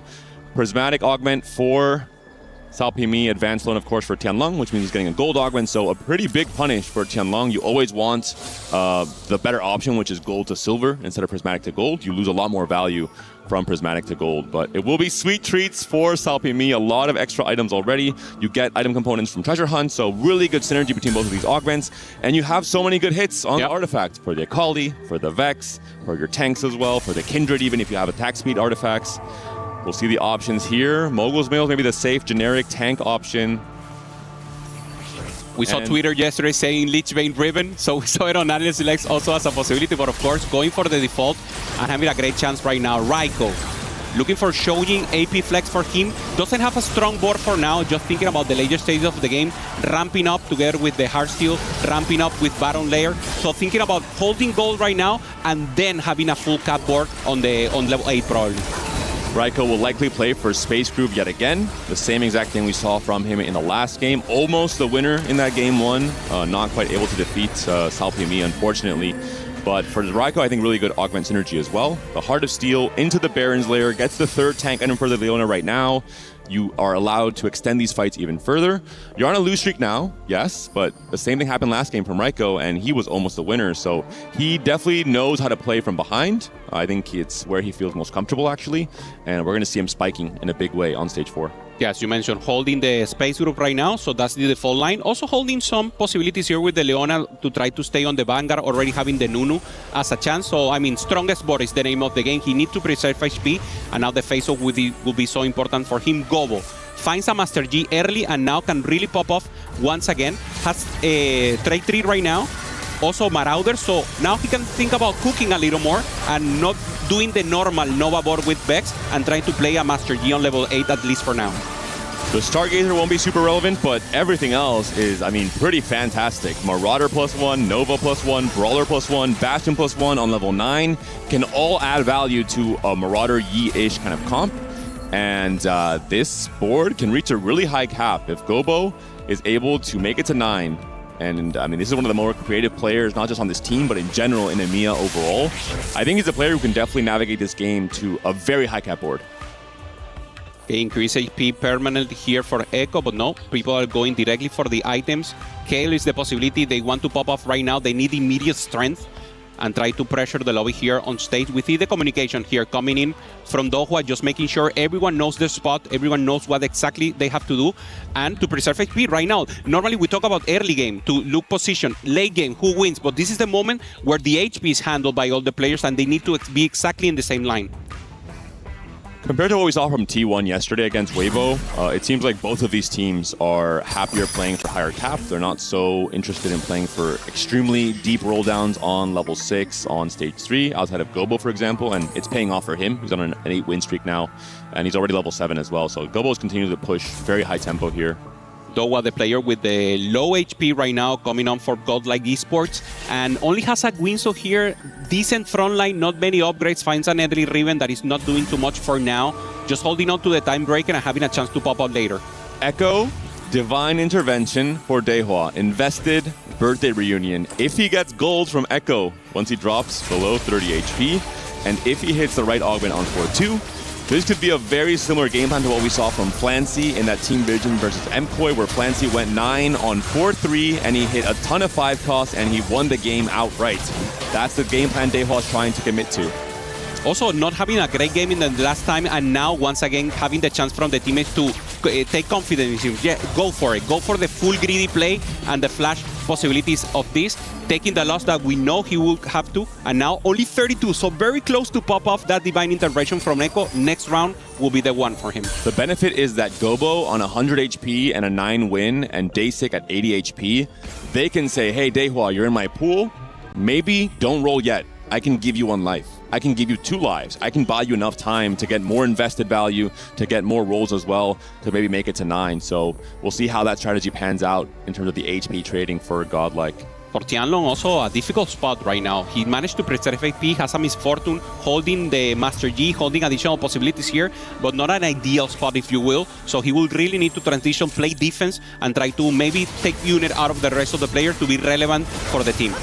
Can Salpimi do it again? Can he stop the win streak from Gobo? It's an attempt at a 10 win, a stage 2 and 3 perfect from Gobo, or Salpimi, who's on the treasure hunt, who's on a 3 win streak, who's the healthiest player for Weibo, trying to stop Gobo in his tracks. The Akali is onto the backline for Salpimi, but it just won't be enough. The Kindred with a Rage Blade off of the TG, putting in work, and the Sweet Treats HP making the difference. Out of player also, Salpimi getting exactly what he needed and taking a great win right now to pressure even more the lobby. Dohua has found his additional possibilities. There it is, Divine Intervention, some gold, and probably items that we're not seeing right now, but will be relevant in the next stage.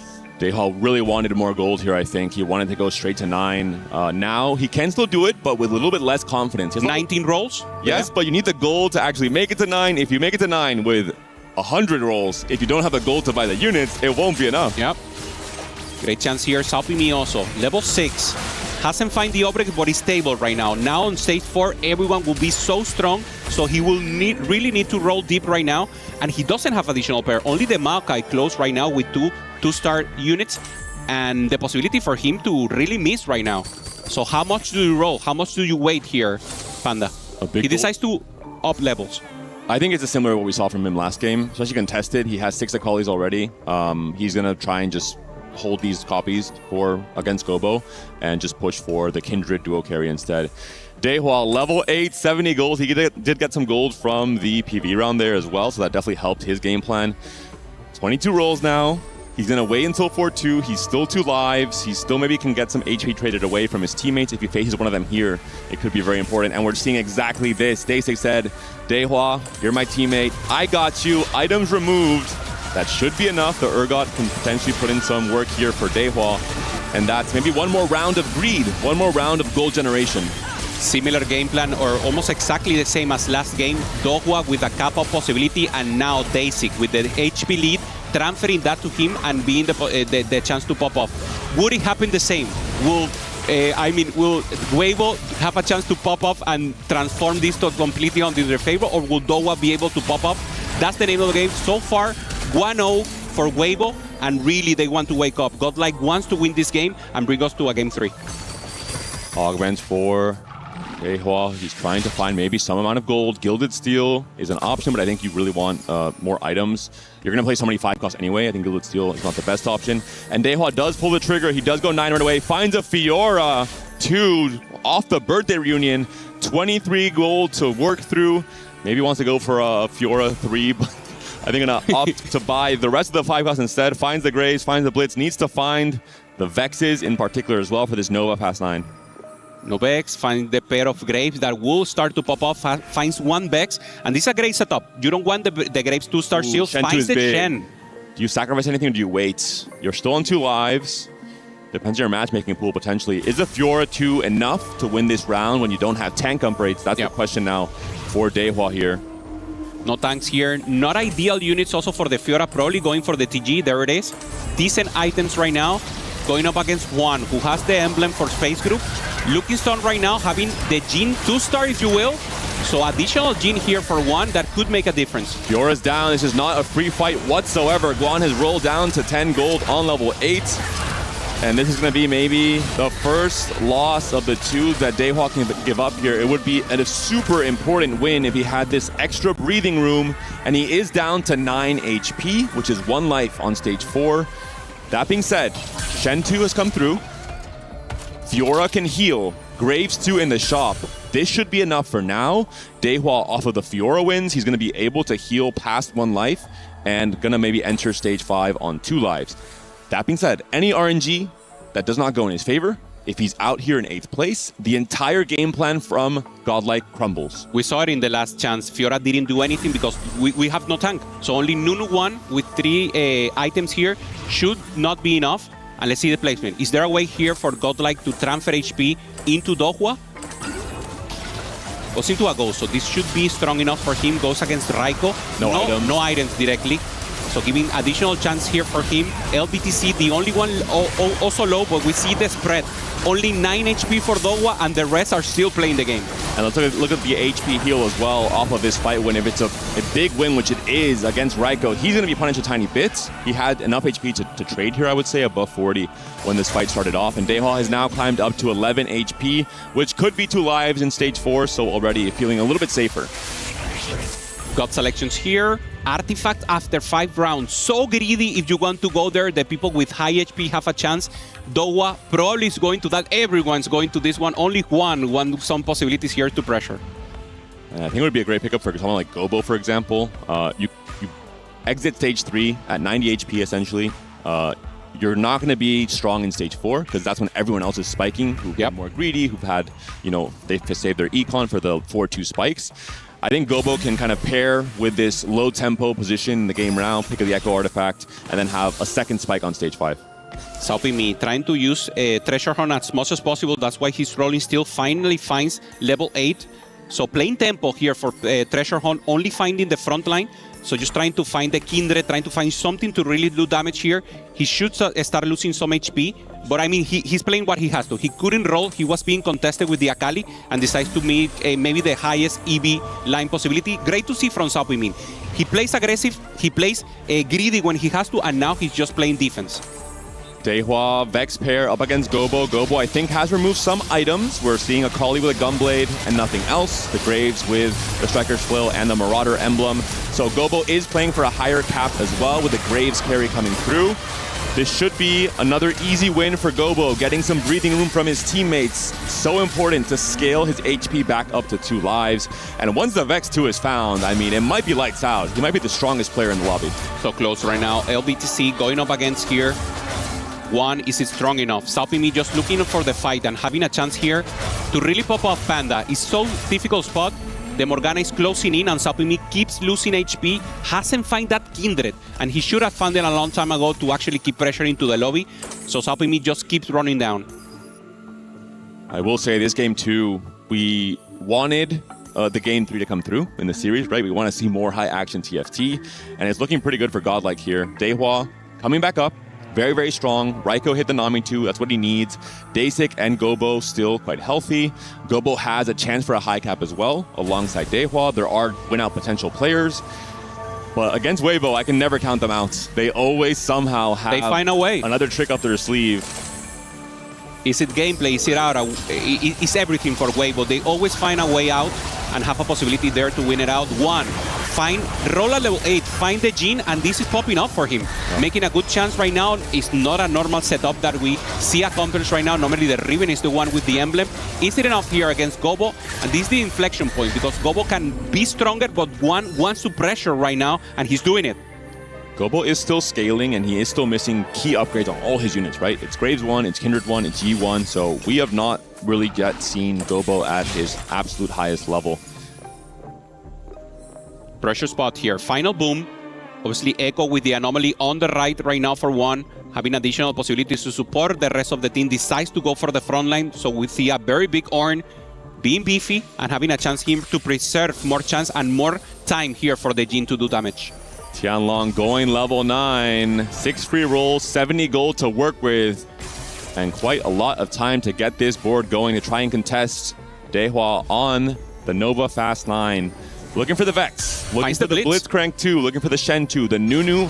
He needs at least one copy from Nunu here, or else his front line might be a little bit worrisome without the Vanguard online. Godlike was trying to block so that Tianlo doesn't go into this line. That's why two players, Tianlo says, no, I have to go into this line, finds the Shen, finds the Blitzcrank to start only needing the damage. Another possibility for him with some HP to pop it off. Finds the Vex 2-star here, so huge, being contested already. This is exactly the defense play that Weibo was looking for. A lot of items to slam here if he's facing off against one of the players from Godlike, and not that much frontline. That's the biggest concern here. The Vex 2 is fantastic, but she needs time to ramp. We're looking at a Blitz 1, a Nunu 1. It's just the Shen that's upgraded for now. He's up against his teammate Guan, so maybe not going to be so important to immediately slam everything and take his time a little bit more. But stage 5 is going to be so important for Weibo here. They have to finish off their boards. Morgana holding strong in the front line, and it looks like it's enough here for one. Juan, the one who was just trying to pop off here, just being strong enough, and now being down with good goal to also make some things happen here. This is the turn for Guan. He has to go 9. He has to find his final board. He's on 1 life, 12 HP for both LBTZ and Guan. Nami? And the middle of the pack is all Godlike players. Depending on the matchmaking, potentially we could be seeing Weibo going down in 7th and 8th if they're not able to clutch these two fights. These two boards need to get as strong as possible right now. Knows that Tianlong already has the Vex, so holding one, really trying to find the Nami, doesn't have one, and that could make the difference here, Panda. Doesn't find the Blitzcrank, his front line is not the best one, so can one win here? Goes against Saopimi. Saopimi is not stacking. Full units for Saopimi right now. No items removed. It might be Guan being taken down. He is quite strong with the Jhin 2. We'll see what happens there for LBTZ. He is up against Gobo. Gobo, did he find his upgrades? The Graves is still 1-star. The Kindred is still 1-star. I think LBTZ might be strong enough. No access to backline there. Hey, look at LeBlanc, Graves. no? Graves immediately goes against LeBlanc and takes a huge hit against LBTC, stays alive, and still has a possibility. Weibo in the back of the ropes, but still with a chance to pop off once again. Very important for them to avoid the last placement, and especially the 7-8. Yet again, 1 HP and a dream. A perfect loss for LBTZ. The only loss he could have had to still stay alive, considering he was on 12 HP. And they succeeded, right? Both Guan and LBTZ have stayed alive here. Maybe Daesik will now drop out in 8th. He's also on his last life. What a close matchup here. Look at the HP totals, Kupeson. Doesn't find the LeBlanc here, yeah. Everyone's so low. Daesik trying to avoid the 8th. His composition doesn't look perfect so far. Doesn't find the LeBlanc that he has great items for her, but it's just not enough. Goes against Gobo, who I don't think he has all the units, but I think the removers are just gone right now. LBTZ is going to be up against Tianlong. Tianlong did remove items off of the Vex. Not the strongest variation. I think LBTZ will be staying alive there, facing off against his teammate. The Akali's onto the backline for Daesik already. She has been taken down by the Sona. The LeBlanc is still stacking the Flicker Blades, the Rage Blades, and the JG. Is there enough burst damage? Is the Graves going to carry for Gobo again? It's a very close fight. The Graves does kill off. Sona kills off Daesik. In 7th, though, Guan drops down to 8th by 1 HP. That could be the difference here. So players almost tied 1 point up against here for Godlike. And this makes the whole difference. Just avoid having 2 players on the back means the game is so tight right now with a chance for both of them to pop off. LBTC on screen, being strong, finds the LeBlanc and popping off. Gobo being the hero right now for Godlike, giving HP to all his players. The best possible outcome in that last round for Godlike. 3 of their players win. The HPs have now flipped. There are currently 1, 2, 3 in the standings. And Dasik, despite going down, goes out in 7th instead of 8.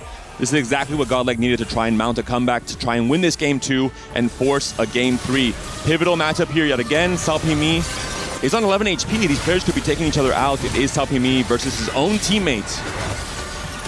Having everything right now, what he needed, finds 1 Vex at least on level 9. Great items here for her. No access to backline. Akali is down here for Salpimi. Our MVP for the last game looks like the gas is just not strong enough. So we will be losing Salpimi, and Tianlong will be the one who will make the pop-off, at least for Weibo, and that's the win-out player. You have to be nervous if you're Weibo Gaming. Your 2 remaining players are currently on 1 life. 5 HP for Tianlong. 1 HP for LBTZ. Dehua is still on Vex pair. We saw him on Vex pair a whole stage ago. And because we saw Tianlong hitting the Vex 2 and the rest of his teammates holding onto the Vexes, Dehua has not been able to hit his next spike. We should see if LBTC or Tianlong goes out here in 5th place, it will be over. That's 3 players in the bottom 5. So that could be the end of the game. So Dohua facing LBTC, having a chance here to tie the series 1-0, 1-1. He couldn't be the hero in game 1. Can Dehua be the hero in the game 2? A pivotal fight here. A win against LBTZ would give Godlike the commanding position in the game 2. The stuns come out onto the Graves. They delay so much of the DPS. The Morgana is still holding on. The Vex is almost down as well. It will not be enough. Dehua is taken down to his last life. The extra HP helped from the Fiora, but Gobo is down in 5th. Things have been evened out. 2 players from each team remain in the top 4. This is perfect for Weibo, exactly what they needed now to have the possibility to pop off Tianlong with a great chance to win the game, and LBTC the same. LBTC is holding strong with the AP line. Dohua is strong but couldn't find the Vex, who was Grief. Finds the Graves just to have a Hail Mary possibility, and Raiko the same. So Weibo, once again, transforming the game in their favor and doing exactly what they must in the 4v4 angle. Taking additional gold here, Dohua trying to roll deep here. Use all his gold to grief additional units and find any additional placement. The choke finally finds, and now this is pop-off placement for the Graves. Decides to pop off and put ideal items. This is the carry right now for Dohua.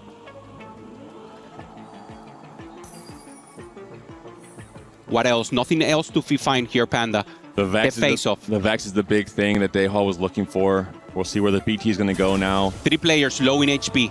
This will be the pivotal round. And both Raiko and Dehua are the heroes for Godlike. They're both in the top 4 yet again, trying to fight for that first place, which is what they really need here. Friendly fire for both. Dehua against Raiko. Ideally, Raiko can stack 1, but LBTC against Tianlong, someone will be taken out. LeBlanc holding deep. Good access to backline right now, holding the Morgana. Very strong in the front line, and it will be LBTC.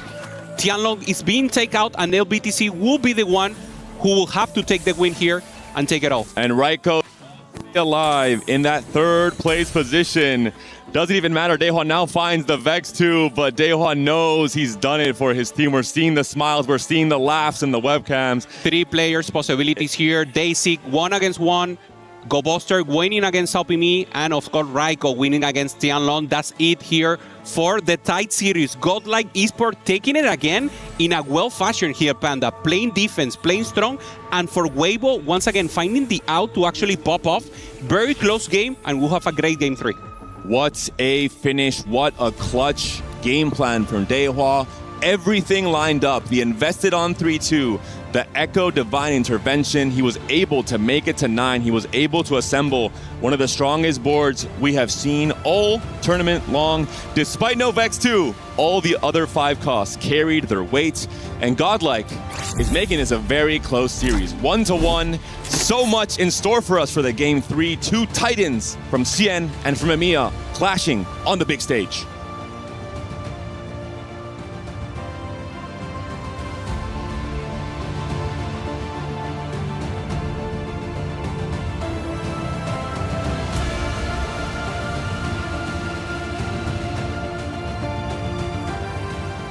there. For every click, every clutch, every respawn. We were there for the years of grind, and we're here. Now, the proud founding partner of EWC, powering the biggest event in gaming, shoulder to shoulder with the world's best, making history. Greatness deserves a stage. Lenovo Legion, reach your impossible.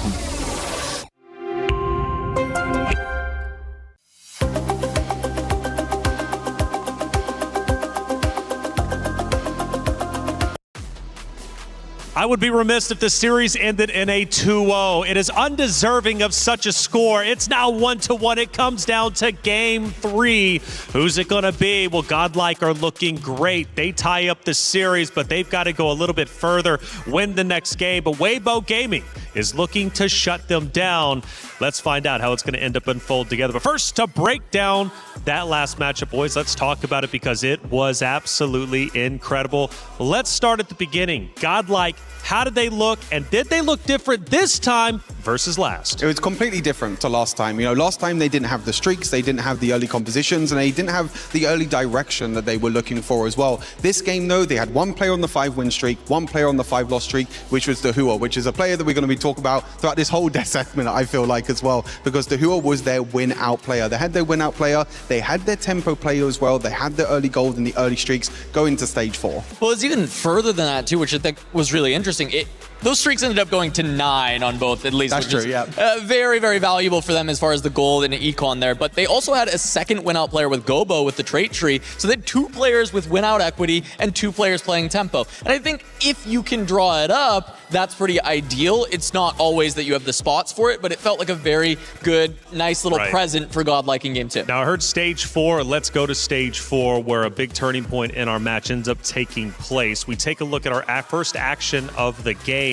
Again, we're here in stage 4-1. What are we seeing? Yeah, so the big thing for this is Dahua has just gone for a big cash out. He ends up getting everything that he needs out of the birthday present, right? Which is going to get him the Fiora 2. He starts to get the level 9. He's rolling down. He's finding as much as he can. And he needs just one more round to stabilize. And his teammate is able to sacrifice for him. He's able to get that round win. And then he takes a loss later from the enemy, but he's able to regain a bunch of HP over the next few rounds with the Fiora passive. The Grand Duelist is able to give you that healing, and that made all the difference because you see at the end game, Dahua loses one more round. If it wasn't for the healing from Fiora, he would have been out and not been able to hold out to get the win for Godlike. Yeah, the difference to the birthday reunion, the augment that got picked at the start of this game, knew that he was the win-out player. He then took invested ++, which means he's getting so much gold. He wants to go to level 9 as quick as possible. He wants to go for that 5-cost 2-star, and that 5-cost 2-star, as you mentioned, Cass, was the Fiora, which allowed him to save HP. I think his teammates did an incredible job as well, understanding when they would face Dahua and actually remove items, make their board weaker, and save Dahua as much HP as possible. And that came down to the big difference of why Godlike took this So at game this home. point, Dahua seems to be one of the star players for Godlike that they're putting a lot of emphasis into. We go to our last action, which is the very end,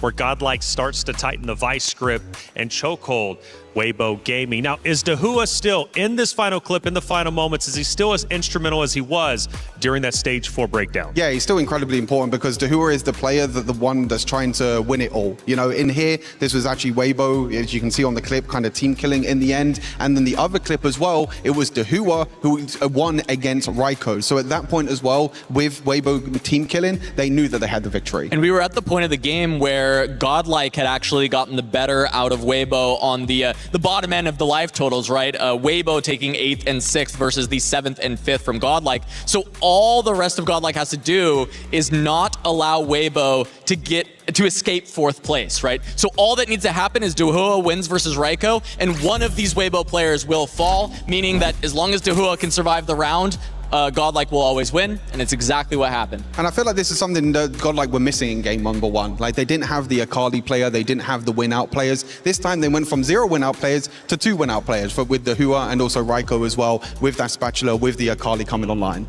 Well, it is a tight series, but from what I'm hearing, Stream B is equally as close. Kitty, give me the updates.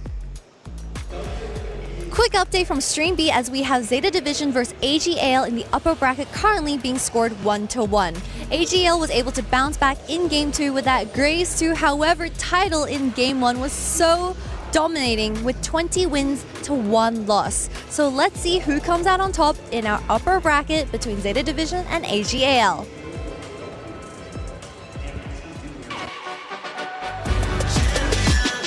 This ain't no regular thing. I came for the ring, you know what I mean. You see my name in the lights, better get right, I'm champion.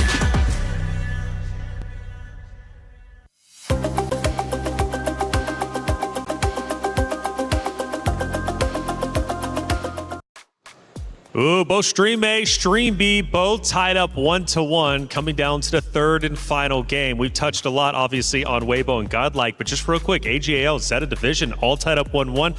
Is that a surprise? Was it expected? What are we thinking? I don't think it's too much of a surprise. I think we knew it was going to be a close series. As we've mentioned at the start of the show, all the games yesterday kind of went as expected, except for a few series. So it means that these upper bracket games are just absolutely flawless. Like, they're just incredible with the amount of star power individually for ag.al and Zeta Division, with Title as well. As Kitty mentioned, Title going 20-1 in one game in a 4 versus 4 environment. That's impressive. I mean, I think it's beautiful to see Zeta having a great showing, because in 2024 is a bit of a disappointment, right? Title is in GOAT contention, but comes in 4v4, just can't get it done with the pieces around him, and now he gets to come back with this super team from Japan with Summertimer and Moji, of course, or Mori added to the roster, and it's an incredibly strong team. And the fact that they're taking it to the CN region, which has historically been the strongest region in 4v4, it's incredible. Yeah, we know that the CN region is going to be the one to beat. You know, Godlike are trying to do it here as well, of course, with the title defenders, Weibo. Zeta Division are trying to do it on the Stream B as well. So it feels like at the moment it's kind of CN against the world. It seems to be the case. Clearly one of the best regions out there. Obviously, I love that you mentioned Title, because he was a big talking point yesterday when they were here on Stream A, and he's going to continue to be so. And even a little bit deeper for ag.al, specifically when it comes to the club championship race, the standings are very close. And for AG, winning this series, just going to the playoff bracket, I believe secures them at least 200 club championship points, which, hey, 200 they'll take that. Obviously, they're shooting for the 1,000, which means you've got to win the entire event. But we'll start small. But for ag.al, they're looking great as an organization so far. Going back to Weibo Gaming and Godlike Esports, again, just an update, tied up 1-1. It comes to the game number 3, and it is going to be a tense one for sure. Godlike bringing in some different strategies, playing a little bit better this time around against that of Weibo Gaming. So as we go into game 3, who's got ice in their veins? Weibo was just in this same situation, right, yesterday against T1, and they closed out the series. Godlike have got to take a page from their playbook. I think, you know, I'm going to be a little crazy here, because I think, you know, crazy. Weibo, I would expect to win this 9 times out of 10, right? This is Weibo Gaming, the title defenders. But I think Godlike should have already 2-0'd this series. I think game 1 was theirs to lose. I think they tossed it away. And I think Godlike is looking so strong in both of these games. I think Godlike's going to take it. Yeah, I think it's going to be incredibly close either way. I think Salpimi, if Salpimi can get the treasure hunt again, he's already got it 3 games in a row now. The same augment, the same direction, the same composition. If he takes that home again, if he's not contested, then Weibo can still take it. All right, well, it's about time to head to our stage in just a moment.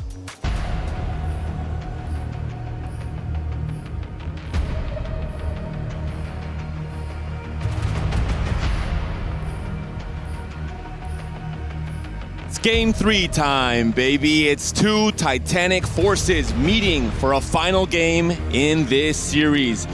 Huge wins yesterday from both teams. Weibo up against T1, Godlike against Fnatic. For Godlike in particular, yesterday, Daysik and Gobo were the 2 best performing players on the team. In the 2 games today, it's been the opposite. It's been Dehua and Raiko carrying the load forward to force the game 3. For Godlike Esports, I mean, the spirits are on their favor. They win the last match in a fashion way. They have their tranquility on. For Weibo, I mean, they always find a way to win out. Even in bad matches, in matches that feel tight or contested, they find the win. Saupimi, the player we have to watch, and obviously the one popping off. Tianglong, also the veteran who went to Tactician Crown and has the chance right now to pop off once again in 4v4, having a chance. And the hero no one was expected, Dohua, right now on screen. Daysik was the one popping up before. And this is a player that normally doesn't play Fast 9, and he got the spot, he got the recognition and the confidence from his teammates, and he's the one popping off.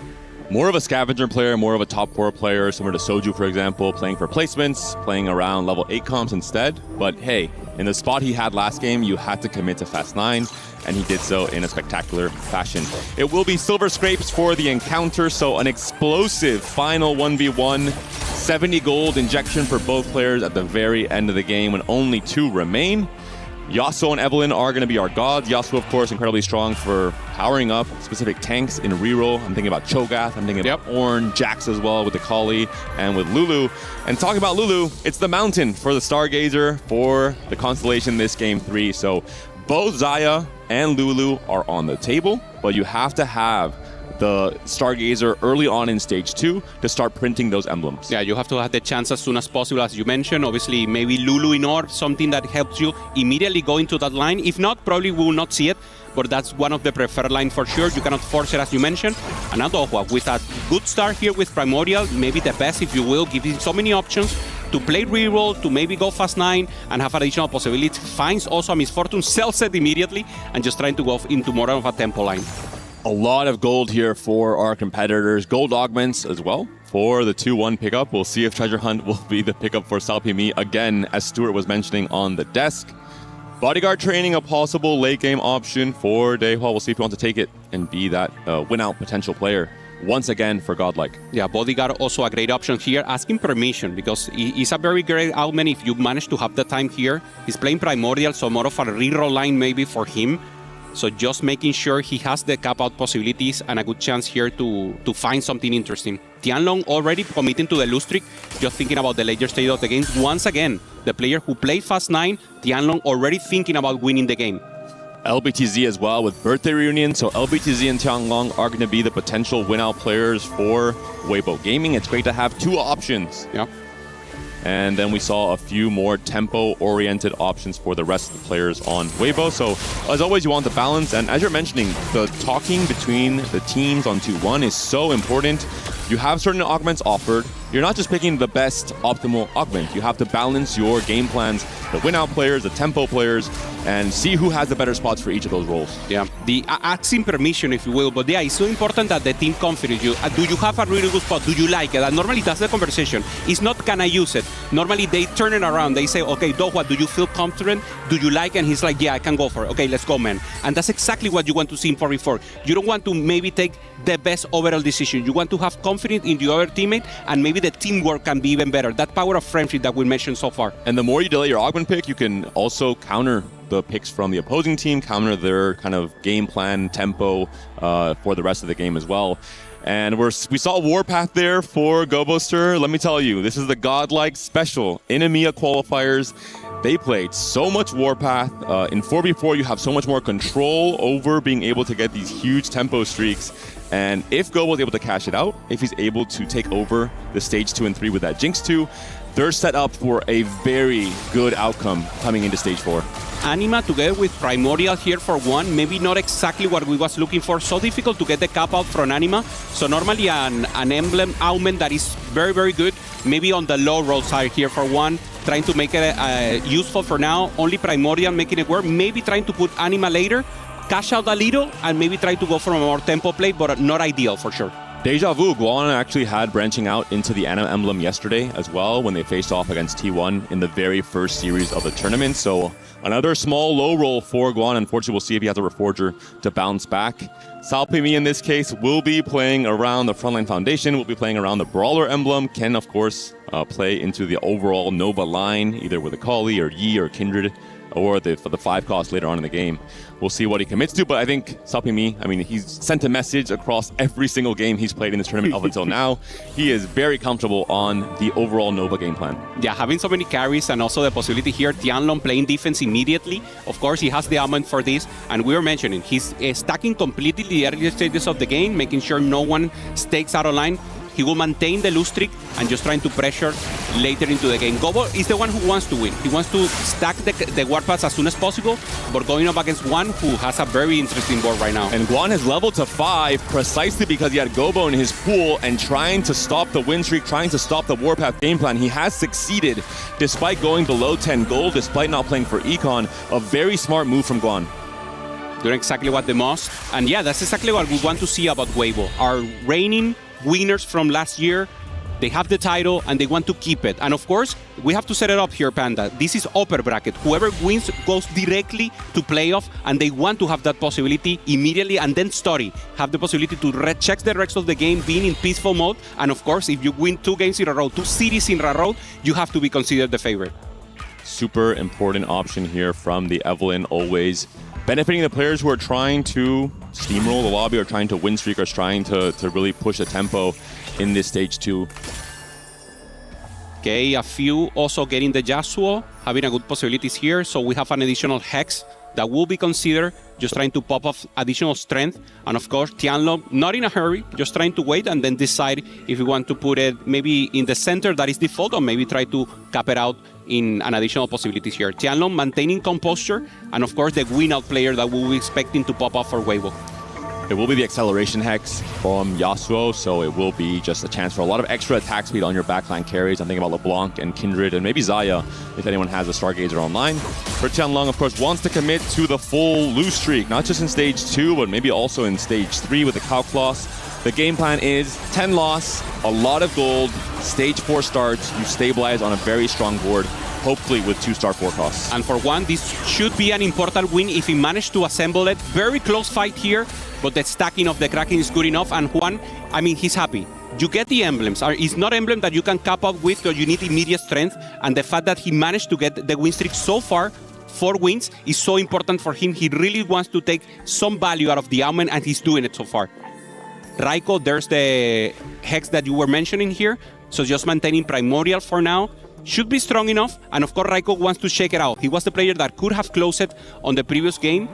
Tianlong getting some units in, and could probably set it out if it really needs to grief someone here.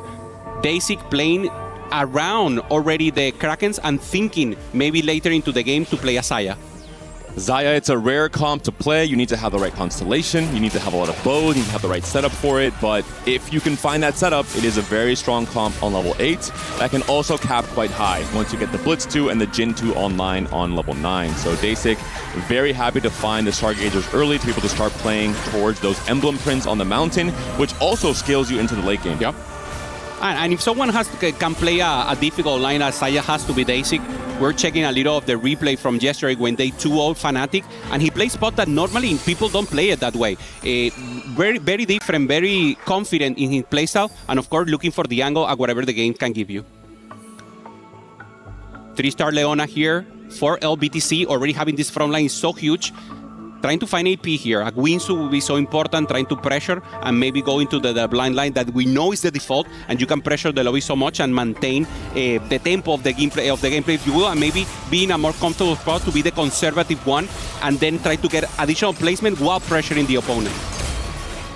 And this Leona will help LBTZ so much in terms of trying to make it to Birthday Reunion, cash out on level 9, while not being 1 life. It's not going to be as risky of a game plan as we saw from Dehua last game. Instead, he will be trying to win some rounds in stage 3 off of this Leona 3. His Arbiter was for interest you would gain. You have a chance to print Leona, so we saw him immediately try and get as much interest as possible in stage 2. And he's been rewarded, right? A very strong tank. One still maintaining the win streak also. It's a good option here. Tianlong doing the sandwich. Tianlong with the full lose streak, one with the win streak, and you have control because then you can funnel HP, you can control the later stages of the game. So for now, the game plan itself is in favor of Weibo. It is Gobo versus LBTZ after the Leona 3, but with no item slam just yet. I think LBTZ knows he needs to slam items because he does not want Gobo to get free stacks on the warpath. He does not want Gobo to cash this out without a lot of help from his team in stage 4 potentially. Gobo needs to win this round, so important, and Gobo needs to also find a strong tempo augment on 3-2. Very close to taking down the Leona, takes out the Leona, and now it's a great win out to get the takedown. That is so important that you mentioned. Closer to the warpath here for Gobo. If he managed to assemble it, it will be a great win. If he doesn't, it could be a sure 8 for him. We're looking at Gobo's augments now. Can he find any kind of tempo, any kind of item or combat power that allows him to guarantee the win streak for the rest of the stage 3? Nothing of immediate power here. Doesn't have a strong tank to go for partial ascension. Ooh, goes for the size matters right away, trying to build that final tank item onto the Rek'Sai. Yeah, not totally happy with the decision, but he had to, making whatever possibilities here. 2 wins here to have double tanks for 1. Also maintaining tempo. This is exactly what he needs. His 6 win streak and just trying to hold it. Pressure the lobby. Keep pressuring GoBobster if they manage to get the face-off. And of course, trying to be the player that then funnels HP. Also slamming here the Krakens, holding the Nova angle and trying to pressure as much as possible. Having the Yasuo and maybe thinking about more Yasuos later for Space Gods. Raiko has picked up the second win. For the first time, Raiko is not playing into the Space Group line. He's playing into AD instead. We see that with the last Whisper Slam. Guan's the player who is holding down the fort in terms of win streak and gold generation for Weibo Gaming. We'll see if he can play for a 10 win streak here as well. The 3-item Velvet putting in a lot of work. And the Milio, I mean, a really strong carry, 1 upgraded in stage 3 as well. We see the celebration there for 1. Happy with continuing the win streak right here. Tianlong taking a hit. Makeshift, I mean, great ammo, and also if he has also now items for the backline, he's in a great spot. And LBTC just holding strong. The Leona is making work for him, preserving HP for now. 3 lose streak, but he's killing units right now. He has the time to do it, and of course he's thinking about the latest stage of the game with the very reunion, trying to fight that level 9, but he needs to preserve HP. 60 right now, and the pressure will just keep getting hotter. Ooh, really smart play from LBTZ here. On a roll, knowing he's going to be hitting Leona upgrades all the time, he can generate free rolls that way without having to continue rolling down or necessarily playing a reroll in the first place. Really heads up play from LBTZ to maybe get some free rolls to stabilize his board before he goes 9 and tries to be that win-out player for Weibo Gaming.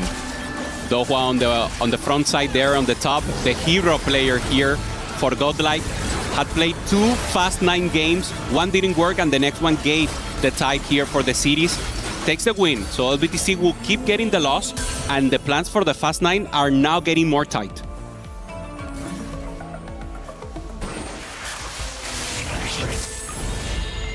Storm Hex from Yasuo. Jin, of course, one of the best holders for this. Someone like Daysek, who's playing into Xayah, gonna be very happy to see this offered from the Yasuo here. They are having a great chance here. We see the players. No communication, so default line for both of them. The plan is already assembled. Normally, this is the moment where they talk. They have a breather here. No one has to position. We just check what everyone's doing. I mean, show stress, just relieving something here. Communication once again for Raiko, the player that had the chance to close the game on game 1, couldn't perform, and now trying to pop off once again. Players are lucky in Panda, just looking for the win. The contenders, if you will, 2-0 against Fnatic versus the reigning title holders for Weibo that always find a way to cap up the board and always find a way to take the win. Whoever wins goes to playoff. So an important match right now, and of course, the possibility of them to getting into a great pot. Gobo did lose his last fight. We'll have to check his Warpath stacks in terms of going into stage 4. Looking at Daysek, though, the early Xayah has helped him pull off this 4-win streak. This is a player who shouldn't really be strong right now, but he's able to still get 4 wins in stage 3. That is very good news for his chances to stabilize easily on level 8 and maybe play for the high cap version of Stargazer on level 9. And he looks rested. I mean, a player that had so many difficulties to arriving early yesterday, having a chance, and as you mentioned, just the win streak right here, unexpected for him. This could be the wild card that Godlike was needing. Of course, they still need to face the challenging Tianlong that is low in HP but will pop off soon, and that will be the boogeyman. If Godlike is able to take down Tianlong quickly, that could be the difference. If Tianlong pop off, that would be the game plan winning, and of course the possible win for Weibo. Guan pretty rich here, to be honest, off of the Primordium from the very beginning of the game. 9 win streak, of course, helping as well. So much gold generation. He's a player who, on a 10 win streak now, is going to be the guy that can trade off HP to the rest of his team in stage 4. He says, hey, you're a little bit weak. You need some more time to get your board together. I can give you some of my HP if I'm coming in at 100 HP. And it will be Daysek versus Guan. A very important fight here if Daysek is able to win it. With the dummy buying more time with a perfect Xayah build for now. The red buff into the Kraken. Is it going to be enough to take down Guan, making such good use of the acceleration hex on the Belbeth? But, I mean, the board is looking quite strong for Dasic, not able to hit the 10 win here for Guan. Yeah, important low roll also for Guan, not finding the Velvet to start so late into the game. Should be immediate, but no, it's a win here for Godlike. And Gobo's also trying to get a win of his own, but it's just the Victor left alive, not able to do it. He's pivoted off of the Jinx into a different board, and it has not paid off. In 10 rounds, Gobo has won 7 of them. It's okay with the Warpath stacks. It's okay in terms of your team can still sack you free wins in Stage 4. But of course, you would have preferred, ideally, a 10 win coming to Stage 4. For Tianlong, he had a chance to go to Fast 9 if everything worked out for him. It didn't. So now it would be a Fast 8 composition if you will. So probably trying to go for the LeBlanc. He will really need to find the rod here. Already have the Shepherd, has everything online. So maybe trying to high roll a legendary unit for him. And of course, trying to pop up. 8 rolls still available right now. And this could be do or die for Weibo. Whatever happens to Tianlong would influence the rest of the game. Gobo has dealt 53 player damage with the Warpath. He needs to deal 80 to cash it out. And I'm pretty sure everyone or most of the players on Weibo will be rolling down heavily on 4-1 to not allow Gobo to get any free wins. If they're able to stop the Warpath cash out, that might be a game-deciding moment for Weibo Gaming up against Godlike. Finds 2 LeBlancs, 1 Sona. Finds the Nunu to start so important now. Having the 5 Shepherd together with a big tank in the front is huge here for Tianlong. Trying to find everything. Has the Winsus already prepared and decides to wait until the final round just to see the placement goes up against Dasic. And this is a pivotal round also. Dasic has hit the Xayah 2, has slammed the IE in the end, can't find the second Kraken, which would be ideal. Is the Stargazer board strong enough right now? It's still going to scale further, of course, with the Mountain printing more emblems. And looks like Tianlong has done his job. He's able to win the 4-1 fight. He should win all the rounds in Stage 4, ideally. That's his game plan. Lose 10 and then win the rest. Yeah, great news for Weibo right now. Tianlong in a great position. We saw Dasic there holding the LeBlancs, but he already has 2. So playing defense for him while not being strongest is a win out here possibility for Tianlong. We see Dasic here trying to find the Xayah, doesn't even have the Pair Panda. Yeah. Dasic and Raiko both feeling the pressure, especially Raiko, who's now down to 20-ish HP. He's playing for Corki. He's playing for placements. He knows he has win-out players on his team in Gobo and potentially in Dasic as well. All Raiko has to do now is turn this loss streak around the same way Tianlong did on 4-1. Raiko is now tasked with winning 4-2, winning 4-3, winning 4-5, winning 4-6. He has to try and win the rest of the fights in Stage 4. If he loses Stage 5, that's fine. He's done his job. Yeah, this is the long moment, if you will. Only find the pair of Corki here. 1 Rammus has the additional defense together with the dummy, but Raiko needed a little more here. A lot of gold for him, holding units also as a chance, and goes against Tianlong. Once again, the boogeyman from Weibo, looking deep, looking strong, and doing exactly what he must, pressure and punish Godlike right now. We see the expression right now on Raiko. He knows it's not a game plan. Raiko did not pick up any econ augments, and we're seeing him potentially punished for it, missing a lot of the key upgrades he needs. Tianlong has done his job perfectly, wins these first 2 fights of Stage 4, punishes both players from Godlike, Dasic, and Raiko, and now they're starting to feel the pressure, especially Raiko. At 14 HP, you should still be 2 lives on Stage 4, unless you have a terrible blowout loss. But Raiko has to find the upgrades on his board right now. Also, 1 can now play comfortably because the plan was for 1 maybe to preserve HP, to transfer to Tianlong, and now it's not necessarily. So it's also a comfort spot right here because they can play their game. We see Sao Pimin holding 2 Corkis with a chance, but either way, Raiko makes the switch here, finds also the Fizz, and now just lacking the Rammus 2-star. And that's a lot of lack, right? You're missing the key frontline units. You do have the extra dummies. You do have the second wind. I like this from Raiko. He's trying to now not solo frontline the Rammus because he wants second wind to proc. He wants to ideally hit all of his units and the dummies potentially and try and get as much effective HP off of his second augment as possible. The Corki has come through. The damage should be there for Raiko.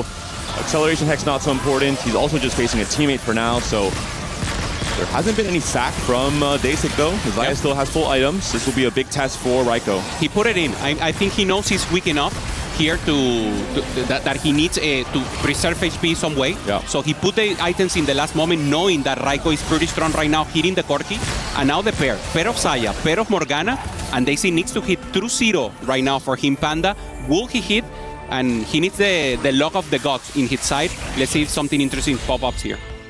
It was a win for Gobo as well this last round. That's really the one player that everyone from Godlike is hoping to do well, is hoping to get that Warpath cash out, because they're banking on Gobo becoming the hero in this game 3. The creative genius from France needs to step it up for his team here, needs to cash out the Warpath. Yeah, and Tianlong in a perfect position here, gets the Evelyn because he knows he doesn't need anything else. So gets the additional gold, maybe the only one, and now he can think about level 9. Once again, the pop-up player in Tianlong doing everything perfect, and Weibo with a great opportunity to take the game right now. Gobo is on 77 player damage dealt on the Warpath. 1 win away from cashing it out. We'll have to see who his matchmaking pool looks like. He also can't really ask his teammates for the free win because, you know, Dehua and Raiko are both quite low. Yep. It's only Daisy that has a little bit more HP to work with. Gobo is playing into the mech A-Soul board. We haven't seen so much this tournament because Anima is the easiest path to get here. Who is Gobo going to face? One of the most important rounds of the entire tournament here, or at least this series, for Godlike. He's facing his teammates. Daisy has not removed items. Is Gobo strong enough right now? Yeah, Gobo has everything upgrade, at least not lacking the Aurelion Soul. No damage for Daisy, having full items, but not enough with the Saya. So it should be a close fight here, Panda. Very important for them to preserve AP, having a good chance. Both of them still healthy, so Pralin is it's a great down. chance. Can the A-Soul carry it by himself? The dummy's still alive, tanking HP. Gobo is not able to win this fight, and this is very bad news. Not the worst news possible, but it's delaying the cash out from Gobo. Yeah, he really needed that possibilities here. So close to cash out the Warpath right now, and he needs the kill, he needs the damage, he needs A-Soul 2-star, has the pair, and just trying to find the pop-ups. We see the concern in his mind. Touching his lips, thinking about it, and know that, I mean, his fate is in the hands of the Space Out right now. Raiko also with a dire expression right here, hasn't found the Ramus, so just playing defense, holding the Namis. Everyone's paired. Raiko is paired on Ramus, Gobo is paired on A-Soul, Daisy is paired on Zaya. All 3 players from Godlike are very close to hitting their spikes. Meanwhile, Tianlong has been doing his job. The 5-win streak we predicted we needed from Tianlong, he has done what he needed to do for his team. He has stabilized. He's become the Grim Reaper of this Stage 4. Can he finish this off against Gobo with another win in Stage 4? Good area damage here for Gobuster. He shouldn't be able to win the round, but he's accessing the backline. He's killing some units, but still far away from the Warpath here. It's 54 HP Panda. Should be enough, but he will be very close to the cash out. LeBlanc almost went down there. The Gunblade put in a lot of work here. Gobo, another loss now. 43 HP for him. Dasik, despite winning against Gobo, does lose this next round as well. Doho is also down here, 7 HP only. Raiko also with a bad possibility, finds the Meeple but doesn't find the Ramus still. We see him, yeah. Very close here, holding also the Namis as a possibility. That's the option here. 5 Namis for Dehua, 2 Namis for Raiko, Nami 1 for Salpimi. So we are seeing grief fight tactics from both teams trying to deny all of the forecast. It's a very forecast-centric game plan for both sides, right? Yeah. We're seeing so many players revolving around, hey, I hit my 2-star forecast, I'm stable. I don't, I'm in trouble. Yeah, for Dohua, I mean, he needs to avoid probably only Tianlong, that is the strongest right now. BTC also with a 5-win streak right now, being so huge. Nothing else to be accomplished here. Trying to find the Nunu, not even the pair. So Dohua just playing defense. The moment that Raiko and Dehua go down, if they go down, they are on 1 life. We are in Stage 5. All these Namis are back in the pool for Salpimi if he wins this next round, and then he can bounce back in the HP totals as well. So really important round for everyone here. Gobo trying to catch out the Warpath. Dehua versus Tianlong, one of the strongest players in the lobby right now on a 6-win streak. From 4-1 onward, he's taken over. It is a Nami 2 for Dehua, but he's missing the Blitzcrank altogether, the key duo carry for the Space Group line. The Hail Mary for him is for the Nami to access the backline, but he's just too strong here for Tianlong. He's talking, he knows he's winning, giving high hopes here for the team. But the Nami has so little health. The tanks are coming for her. Sona's still alive as well. Dehua taken out in 8th. Does Raiko stay alive? He does. And he takes out Salpimi as well. So both Nami players have now gone down in 7th and 8th, but Dehua took the 8th place. Yeah, first point goes here for Weibo, and it's important. The best way you can see it with the points is you need to win against 3 players. So right now, +1 for Weibo, going up against Dohwa, and in the leader spot. And we already know that Tianlong is so strong and pressuring the lobby. Raiko, 5 win streak, 14 HP here, Panda, and he should be able to be the one who pop off. Gobo now closer to the cap-out. I mentioned the win against Dasik being so important, and we're seeing why. Gobo has now lost 3 fights. He still has not cashed out Warpath. He should be the player winning all these fights in Stage 5 post-cash out. We're looking at the board now from LBTZ. He has gone 9. He is playing around the 5 cost, but it's Gobo that has to cash out, has to become the win-out player for Godlike. If he's not able to do so, the entire game plan crumbles. Daisy's stacking. Daisy's doing it for him. Right now, taking the units out for the items out of Saya, just making sure that Gobo has the cap-out possibility. And it will be a close win, but a win nonetheless for Gobo. Dasik gave him that lifeline. And now we'll see the cash out from Gobo off of the Warpath, and we'll see what Gobo can do in terms of trying to win this game. Immediate Morgana has the Fiora that doesn't have space here, so the Anvils will be the name of the game here, Panda. And we don't really have the gold to fit the Fiora as well because Gobo has been stuck on H for so long, rolling for the A-Soul 2, trying to find that last win he needed.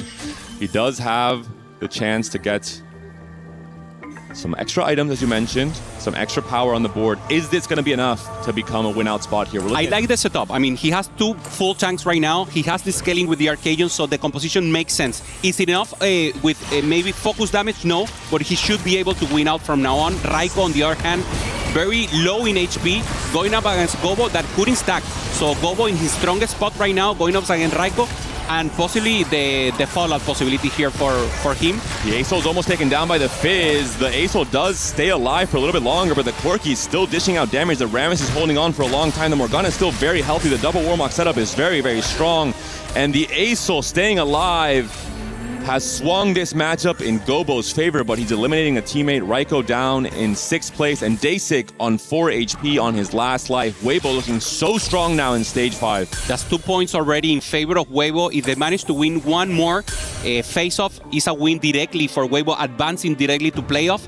So Dasik needs to really avoid the 5th place right now. If he doesn't, it will be a pop-off, and the damage possibilities here for Godlike. Dasik finds, finally, the Saya 2-star, but is it enough right now, Panda? It took so long, and for Weibo, they've done such a good job of executing their roles perfectly. Tianlong, huge win streak, now takes a loss, now is going to fall off a tiny bit considering he was playing around that level 8 board. But it will be Dasik fighting for his life. If Dasik goes down, that is it. It's a blowout win from Weibo. It's a Game 3 win, but it's a win nonetheless. Dasik has to stay alive here. He's still level 8. He was forced to donkey roll for Xayah for so long. The Nunu stun is absolutely massive. Every single unit on Dasik's board is blown up into the air. The Xayah is still scaling. The double Kraken build now, the strongest possible build for the Xayah, but so much time is being bought by the Nunu snowballs coming through. The dummy's the last life alive, trying to defend the Xayah. She's not able to scale enough. Dasik is taken down. It's a blowout win for Weibo Gaming, the title defenders sending a message to everyone else. And doing it in a great spot right now. Sapimin being the hero of the placement there in the first game that was so close, and now they're happy. They're showing why they are the title defender, Panda, coming in strong. Not only power of friendship, the veterancy of these gamers, already having so much experience in Tianlong, being strong, going to Tactician Crown, and once again, confidence to the rest of the teammates and having the chance. For Gobo, I mean, he played incredible, giving HP in any moment that he could transfer in the lobby, and of course, I mean, a great series we had so far. And Weibo Gaming knows it. It was a tough opponent. The respect being given here, the fist bumps all around between these two teams. Godlike, of course, is not out whatsoever. They have a chance to still come back from the losers bracket. And I think we're going to be seeing a lot more of Godlike throughout this tournament, considering how well they played in this matchup against Weibo Gaming. This is exactly what the final match was. Tianlong was just too strong, having additional front line, the cap up from the LeBlanc, and the Saya that you mentioned. CC coming on from the Lunu, and then the ramp up was just not enough. Tianlong was just too strong, making the cap up possibility, and in the end, making the win for Weibo, advancing to playoff. We're going to hear from Weibo Gaming. We're going to hear from Rob on the stage.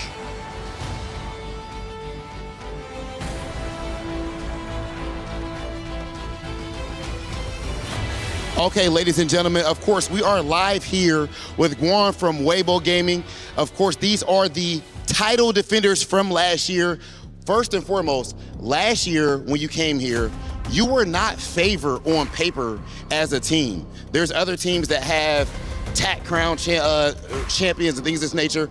Why is it that you guys are able to get better results than other teams that are favored on paper?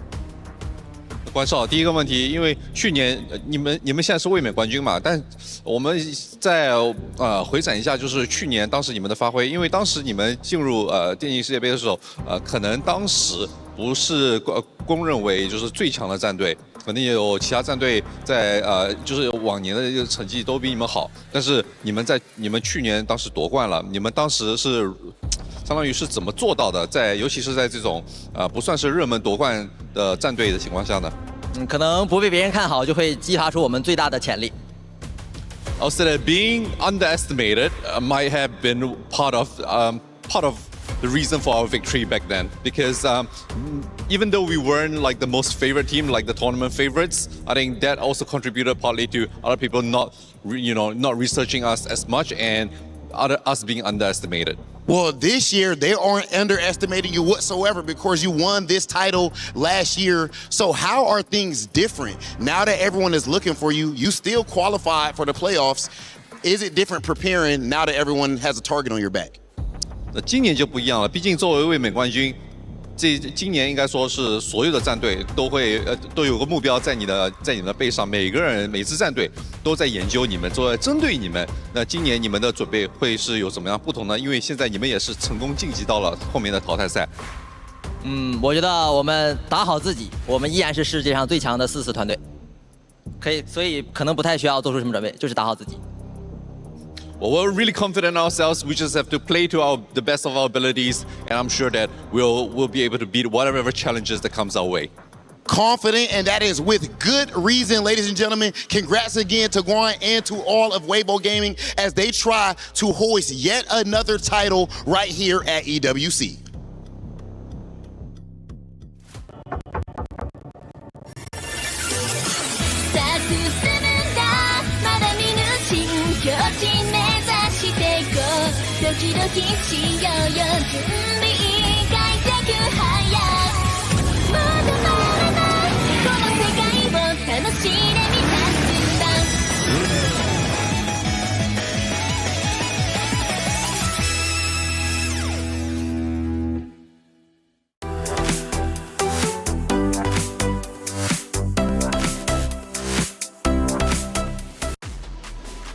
It wasn't easy, but it never is, especially if you want to make it to the playoff bracket, which Weibo Gaming officially have done. Well done, and it honestly could have gone either which way. Godlike put up a tremendous fight, and they're going to continue to do so as they drop down to the lower bracket. They're not done just yet, but they are knocking on the door of elimination. Their next matchup is going to matter. They need to protect their key. Hey, welcome in to the Allianz Vault. I'm Taylor Reflections, Noble Casanova, Stewart. What a game that was. What a series in general as a whole. It went so back and forth, but in the end, it's Weibo, the title defenders, who get the win. Yeah, Weibo in the end showing out absolutely huge in this series. Both T1 and this series, though, was very, very close. So I feel like there are opportunities for other teams to come out on top, but Weibo in the end being absolutely huge. We got some stats to look at, boys. Yes, let's take a look at the stats from that game number 3 and start to tell the story. And obviously looking at it, seeing a lot of 17s up there, 16 wins. Overall, it's pretty close, but of course, I'm newer here. Help me out. Yeah, so this is from game 2. It looks like Dewa getting that win overall. And so we're seeing, you know, a lot of the big round wins coming out. But of course, Dewa was on the massive loss streak. So you're going to see that 16 wins to 12 losses. That's because he played from a win out perspective. He played from loss streak. He lost a ton of the early rounds, and then he wins out towards the end. But meanwhile, of course, like the LBTZ, who was almost able to get there, he got to play the same kind of style, but from a win streak. It's very cool to see that different perspective between these two different ways of getting to Fast 9.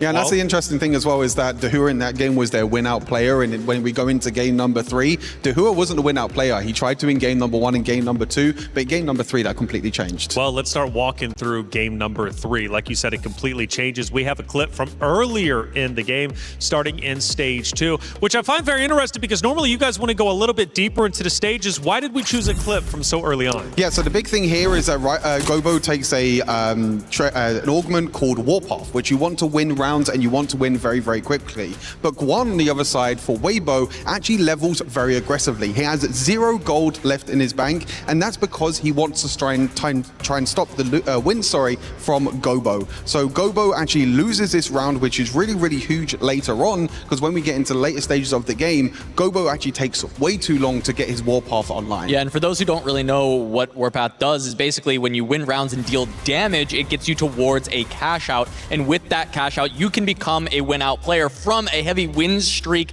angle, which is so valuable in 4v4 because you're saving health for your team while also positioning yourself to win the game. You can then sacrifice rounds for teammates later on while still being the player that can hold your own, and it's so impactful to stop and delay that from the other side, and that is exactly what Guan does. And as Stuart was saying, it took forever for Gobo to cash out, so he can't dispense punishment onto the other team. So that's early in the game, but walk me through the later stages, because at some point Weibo clearly took control to get the win. Yeah, it was all about Salpimi as well. I think there were some other players that could definitely have performed well for Godlike, but Salpimi in the end denying the Corkis, denying the Rammus. We saw 2 Corkis, 2 Rammuses on the bench as well. And as we mentioned, I think that Warpath, Gobo not being able to cash out is really, really huge. They didn't really have that other player that had the loss streak that could try and win out the entire lobby. And we've realized that in these games, and as we've been playing, as we've been watching this tournament more and more, you need to have that win out player.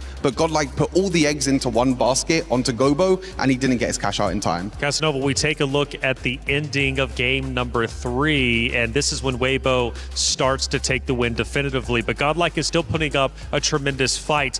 Towards the end, why was Weibo such a favorite to win out the series, win game 3, and close it out? Yeah, so the big thing is looking at Day6's board now, he does have that Xayah too, but it took forever to get there. This had just been hit. Day6 had a lot of health to work with, and he actually does have a spot that potentially could have been a win out if he hits on time. He has 2 Stargazer emblems. He can look to cap this Xayah board extremely high with the best in slot Xayah items, but he was stuck on Xayah 1, essentially what we call donkey rolling for that last Xayah, which means he's at 0 gold, just continuing to roll down every single round, trying to find that last copy of Xayah. If he's able to hit that on his early roll down, he gets to push to level 9, he gets to actually continue to cap the board, and he potentially could win the game, but he low rolls on his Xayahs, whether that is because Weibo was holding it or he's just getting unlucky. Either way, he's not able to get there, and because of that, Weibo punishes and is able to send Day6 to the bottom 4, and that just closes out the game. And on the other side as well, Tianlong was the player that went for the loss streak, waiting for the calculated loss, the open fort that we like to call it, where he's selling his entire board,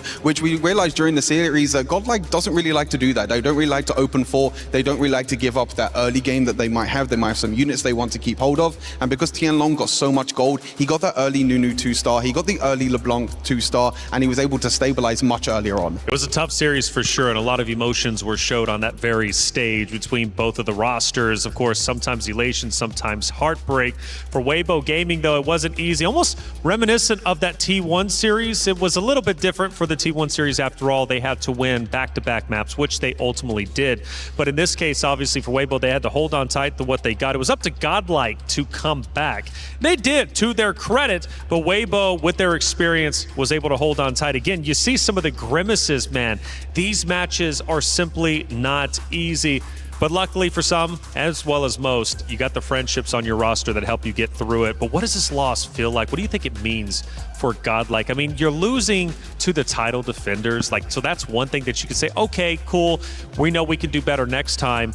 But you were so close to victory, it's so far away. Yeah, I think the only thing they'll be kicking themselves for is that first game and the if. Yep. If they could have actually closed that one out by just playing around Dahua at the very end. But I don't think overall are they going to be too upset about this. Taking a loss to the title defenders, they're not expected to win, and they took them to the absolute brink. They know that if they can take Weibo this far, what can they do against the rest of the field? And I think that's what Godlike has to take going forward, is that they are still looking like a team well beyond what everyone may have thought of them coming in, and maybe that can bring them to that top 8. And the important thing to note as well is that Godlike still have the lower bracket to go through as well. You know, they are not knocked out. Of course, Weibo, congratulations to them. They make it to the playoffs, they make it to the top 8. But for Godlike, they still got one more chance, which will be tomorrow. You know, we don't know who they're going to play against yet, but if they win, they can still make it to playoffs. If they lose, their dreams are shattered. Hey, it was a tough battle for sure, and we need to listen into the players with our post-match interview. Hey, what's up, y'all? Digon here after a tough loss against the reigning title defenders, Weibo. Gobo joins me from Godlike. Man, 2-1, really close, couple opportunities. What are your immediate thoughts? Yeah, I mean, we're kind of a bit disappointed because, like, we feel it, we could have done it, like, not like variant stuff. I think we did, like, some small mistakes that were, like, being really, I mean, hard, but that's how it is. There's still a loser bracket, so we can make it. That game one, it was the 2v1, just needed the first place. Was there some miscommunication there, or did everything just kind of happen too fast? I mean, I think, to be fair, like in stage 4, their spot were like really way better because like we wanted like basically Arcom was like to maybe target Chanlong because he was like really low on econ, so if he missed 7 meeple, like with Nar he will drop like really fast tempo. But in 4-2 he got like dupes plus Ramus 2, if I remember correctly, so like his spot is kinda safe. I mean, he's not playing for first, but he will like save top 4, top 5. So we are like really behind HP. Like my spot was high roll, so my communication is I'm really fine, but I'm playing LeBlanc, so it's really hard to win out with like advanced loan, stuff like that. Yep. So someone has to win out, and I will give life to my teammate basically. Because like they were like triple bottom, so I had to give like a lot of life. And I don't know how, but Rico managed to set up like almost a win out board. But late game, I think they did like punishes really well because I mean, one of our main issue as a team is that we are like kind of static with our board. And Raiko last round didn't move almost at all. So they did like see that and like punish us on last round positioning, and we paid cash basically. Yeah, it ended up being a 2-1. You drop down to the 1-1 bracket now. You'll face either Vitality or MKOI. Who do you want to play in that next round in the Battle of the West? I mean, to be fair, I'm down to play with both team. Because, I mean, Koi are my brother. Son mis hermanos. Yeah. Pero, I mean, yeah, sorry, I'm... Speaking Spanish for the MKOI, yeah. I mean, so I want to play them, but like I think it's like a bit sad as well if Vitality doesn't make it like 0-2 for less mil tournament. It's kind of heartbreaking. And also Vitality as an org, like I really respect them because like it's one of the few orgs that invest a lot in TFT on long term, which is like really rare for our scene. So I think it's like also sad if they go out that quickly. I think they deserve like to get club points. Even, I mean, they will beat us if they get club points. So I'm just down to play them because also like a cool match also for viewership and storyline. Yeah, Gobo has his mind around everything. We'll bounce back from this last game against Weibo. Thank you so much, brother. I really appreciate it. Cheers. Have a good day.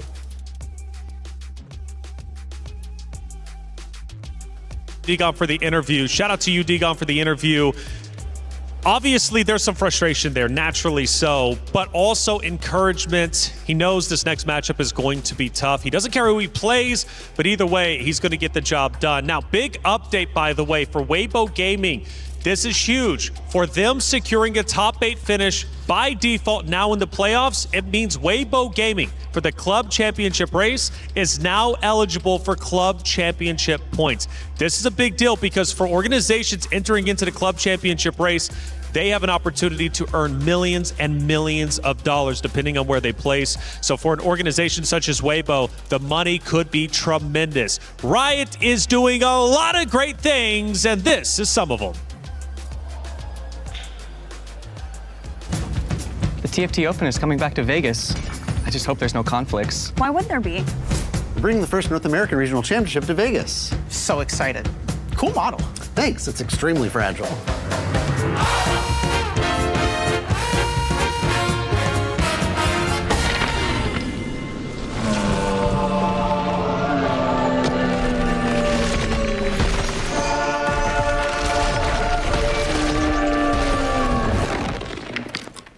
Where's my TFT Open? And my first ever NA Regional Championship. They've combined into some sort of Convergence Fest? 2 games in one place at the same time? Can we do it? We have to. Convergence Fest, TFT Vegas Open and the Riftbound North America Regional Championship, December 11th through December 13th, 2026. It's been a great day so far and plenty of matches still to go. 3 here on Stream A. And of course on Stream B, they've got 3 themselves. And an update, ag.al won their series a little bit earlier. Ooh. Another team that is fighting for club championship points. Now, talking about the next matchup coming up, first off, I want to hone in on Team Vision, right? Team Vision, an incredible roster who has made great headway. A scary roster, especially with the region that they're representing. And they're going to be going toe-to-toe, of course, against Flash Wolves, who were absolutely stellar yesterday. Now, when it comes to Vision, what do we think about them in this series? Because again, just like the previous, whoever wins secures a spot in playoffs. Yeah, yesterday we saw Team Vision against Koi. I think that was one of the most dominating series that I think we saw yesterday. I don't think we've seen the full package of Vision yet. I think it was just a pretty unfortunate performance from movie star Koi with it being so dominant. But a player that we always call out for Team Vision is Flancy, one of the most dominant players on this roster, one of the most experienced players as well. And for them, they're going to look to continue that momentum. Haven't lost yet. They could lose here, but they're not looking to. I mean, we're talking 2 heavyweight rosters in this moment. And I love the Flancy call out because Flancy, I would say Emoji as well, right? Gets the most attention when we're in the discussion for Team Vision. Yeah, I think Moji ended up getting a lot of attention for the 8th places in the last series, but I think that a lot of that came due to the fact that they were able to still have a lot of impact, right? Because what we saw out of Vision was their ability to grief the strong players of MKOI by contesting their spots with their weakest players, which was exactly what Moji was able to accomplish. Yes. Meanwhile, it opens the door for Flancy to run away with it. So I agree. Moji and Flancy were exactly the players that I was looking at from Vision after yesterday. Even though they'll make fun of Moji for the 8s, he still was playing his role successfully. Team Vision takes the stage in just a moment's time. Let's dive a little bit deeper into who they are.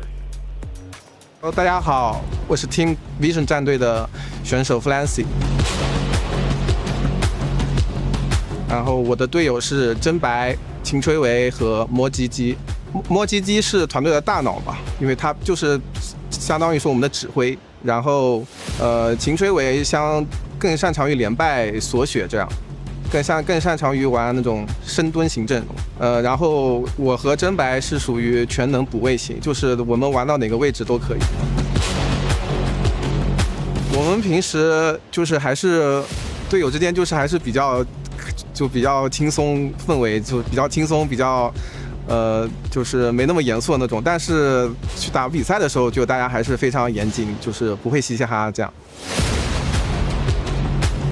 就非常感谢支持我们的粉丝吧，我们也会尽全力打好每一场比赛，然后真的用尽全力去赢得冠军的。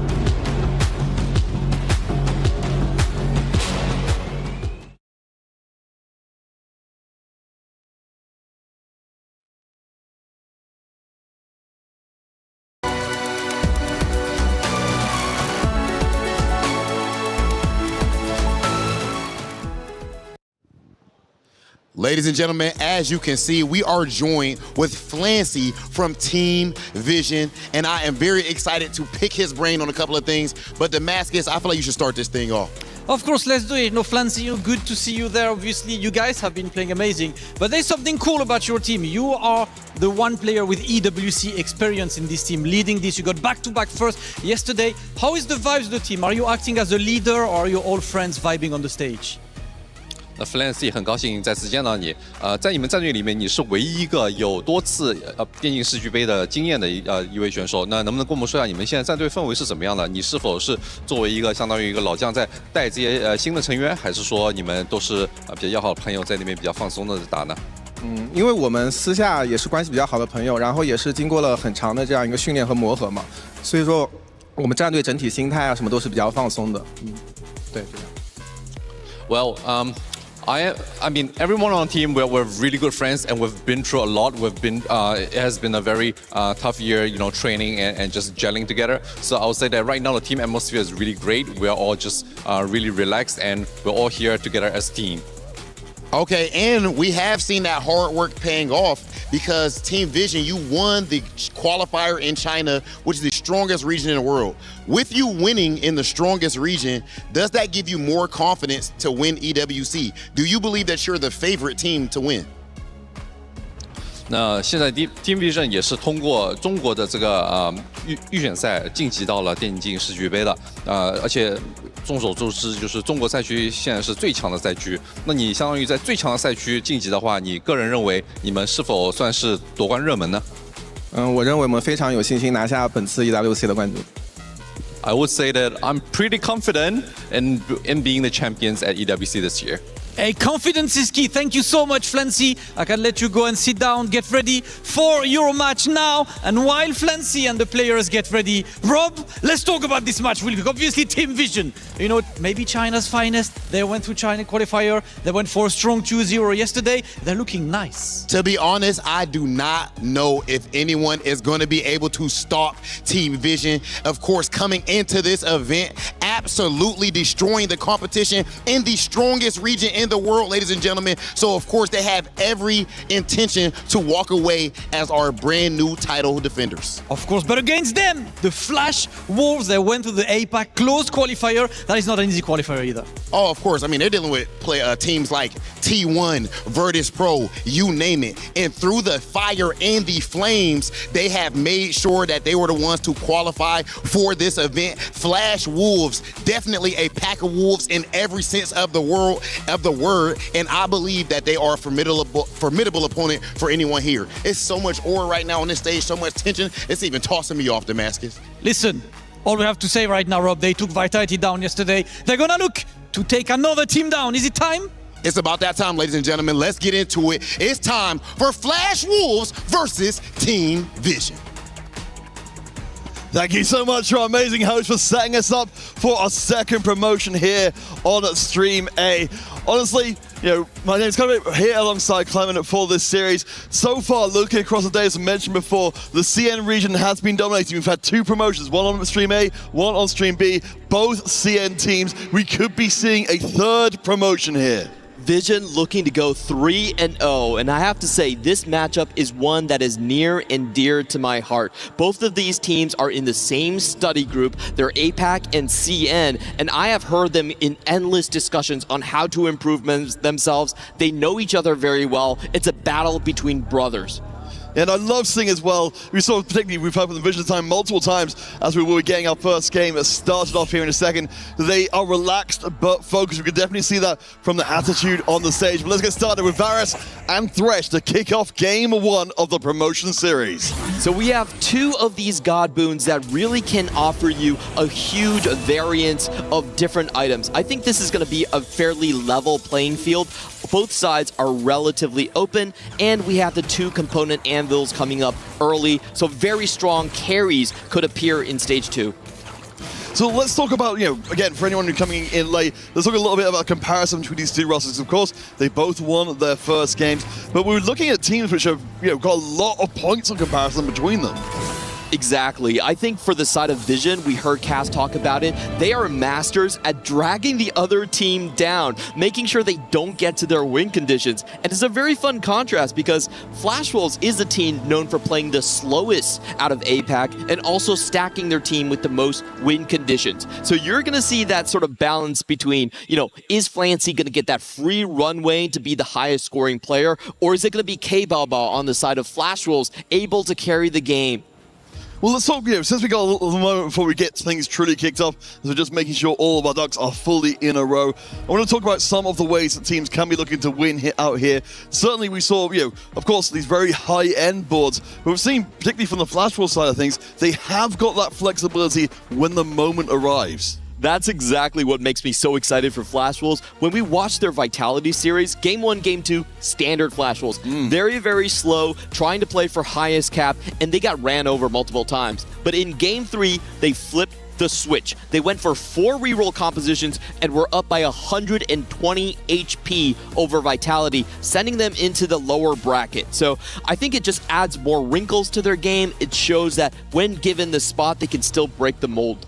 Yeah, that's going to be so important to see those spots and go through. But another part, which of course we're getting into a little bit more as the game goes on, but I do want to bring up, since we've got the opportunity to spend a little bit more time on this, is for Vision so far. We've seen Moji coming in, and both games so far has been in 8th place, but there's a lot of nuance to that fact.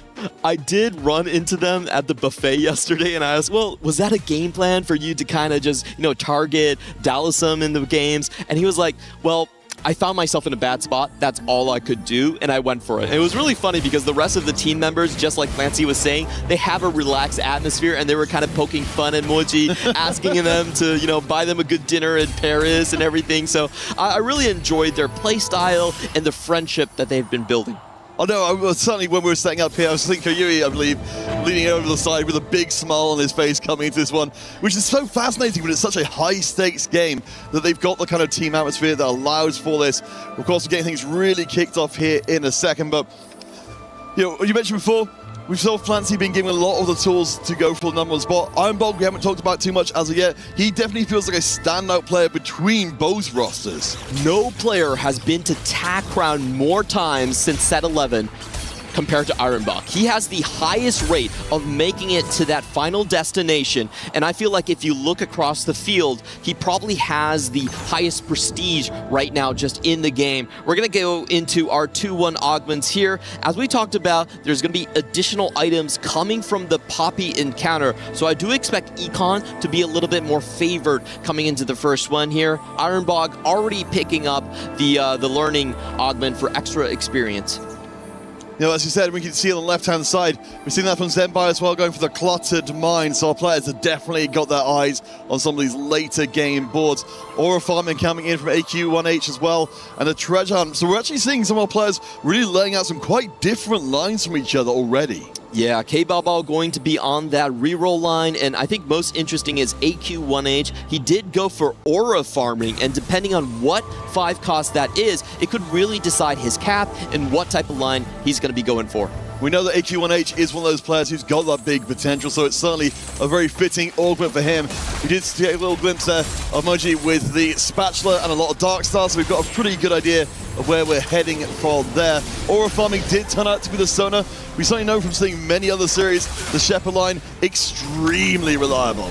Yeah, and Koyoi is going to have his work cut out for him. Both games yesterday, he played the Shepherd line. It's kind of your standard line that a lot of these teams will go for. So we have that position kind of staked out. And if I know Vision, they should have someone to match. On the other side for Flancy, this is a very early committal to the Stargazer line right here. It is going to be Boar, so it does mean that he's going to have extra gold income for all of his wins. We should expect high tempo from him. Oh yeah, especially given, as you said, all the items being slammed in there. We know, of course, it's incredibly difficult to deny that talent for just getting in and absolutely wrecking so many boards, especially we've already, well, it's a 1-star Jax, he's still a very good frontline to buy time for that talent. Yep, this start is kind of the Soju special, I would say, where you go Star Guardians, you have your Talon just with the AD items. He goes directly in the back line. I think it's one of the best Stage 2 combinations you could potentially play.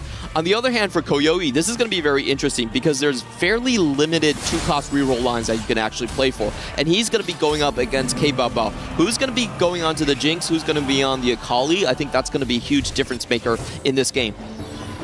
All right, well, we'll see. As you see, the first drop of gold landing into Clancy's inventory will continue to be strong. Let's sort of big picture this a little bit then, kind of bring in, again, for people who are newer to the 4v4 side of things, street control early on, of course, extremely important. We saw in our previous series, you were calling it from the very early on in the game. If we saw one team controlling both win and lost streak, then that's extremely hard for their opponent to come back from. Yeah, and talking about those win streaks and loss streaks, I feel like Vision is set up a little bit easier right now. They have very clear loss streakers. You have Moji trying to lose as much as possible, and then going on to his reroll for Cho'Gath, clearly angling for a Dark Star right here, at least at the start. For the side of Flash Wolves, they have the more nebulous positions. They are harder to navigate. I think Terry with Pandora's items early on, you kind of question that, why he's going to go for Pandora's. It's not usually the highest cap. It's usually fixing your item mistakes. And on the other side, Patient Study from Ironbog is also a fairly kind of middle-of-the-road mode augment without tempo being played here. So I feel like Vision is a little bit better staked out on their positions. You have your Darkstar player, you have your Shepherd players coming in, and you also have your tempo from Zimbai and Flancy. I was hoping we get to see a mini Reaper mob later. We will have emojis going to go for it. But yeah, so far we're keeping things nice and smooth through the early game. Is Mochi actually going to go for it? Because he was holding on to all his chosen Lissandras. It might signal a pivot, maybe into the Space Groove line. So we'll find out where he goes after that. Checking in with Terry, you mentioned, of course, the ability to be very flexible with, of course, those item components to give more ability. Has managed to put together a decent streak here. We'll be up against Zimbai as the Wolves win, or Flash Wolves win streaker. We've got ourselves, of course, you know, maybe we're moving through the Zion line later on as well. Very interesting for Terry because his items actually signal he wanted to play the Xayah, but judging by the fact that Flancy has the boar in already and has the Xayah items built, I feel like Terry might be the one forced to pivot into a different direction here. If you look at his items, this is fine for, you know, a Jinx reroll, or if I was in Terry's position, I would just try to win streak as much as possible and then play it by ear. See where the rest of my teammates end up. I can pivot elsewhere. Well, you know, as we start to get further into stage 2, I don't want to kind of bring up a more general thing, as we've absolutely see here, win streaks and loss streaks on both sides. Talking about the kind of idea of tempo games for teams and more, you know, high cap win out games. From what we're seeing so far, where were we kind of on that spectrum between the two? Ooh, so I do think Stage 3 tempo is going to be relatively fast with the 2 treasure hunt players, but one thing that is going to decide it a lot is if K-Bao runs into Mochi. I feel like that is going to see if K-Bao can play for even a higher cap board. We have seen Treasure Hunt just be used as a standard Fast 8 composition as well. You're not forced to go into the reroll here. If he gets the full loss streak, I feel like you have more leeway to actually go into a, you know, a Fast 8 kind of board. Mecha A-Soul might be open from this position.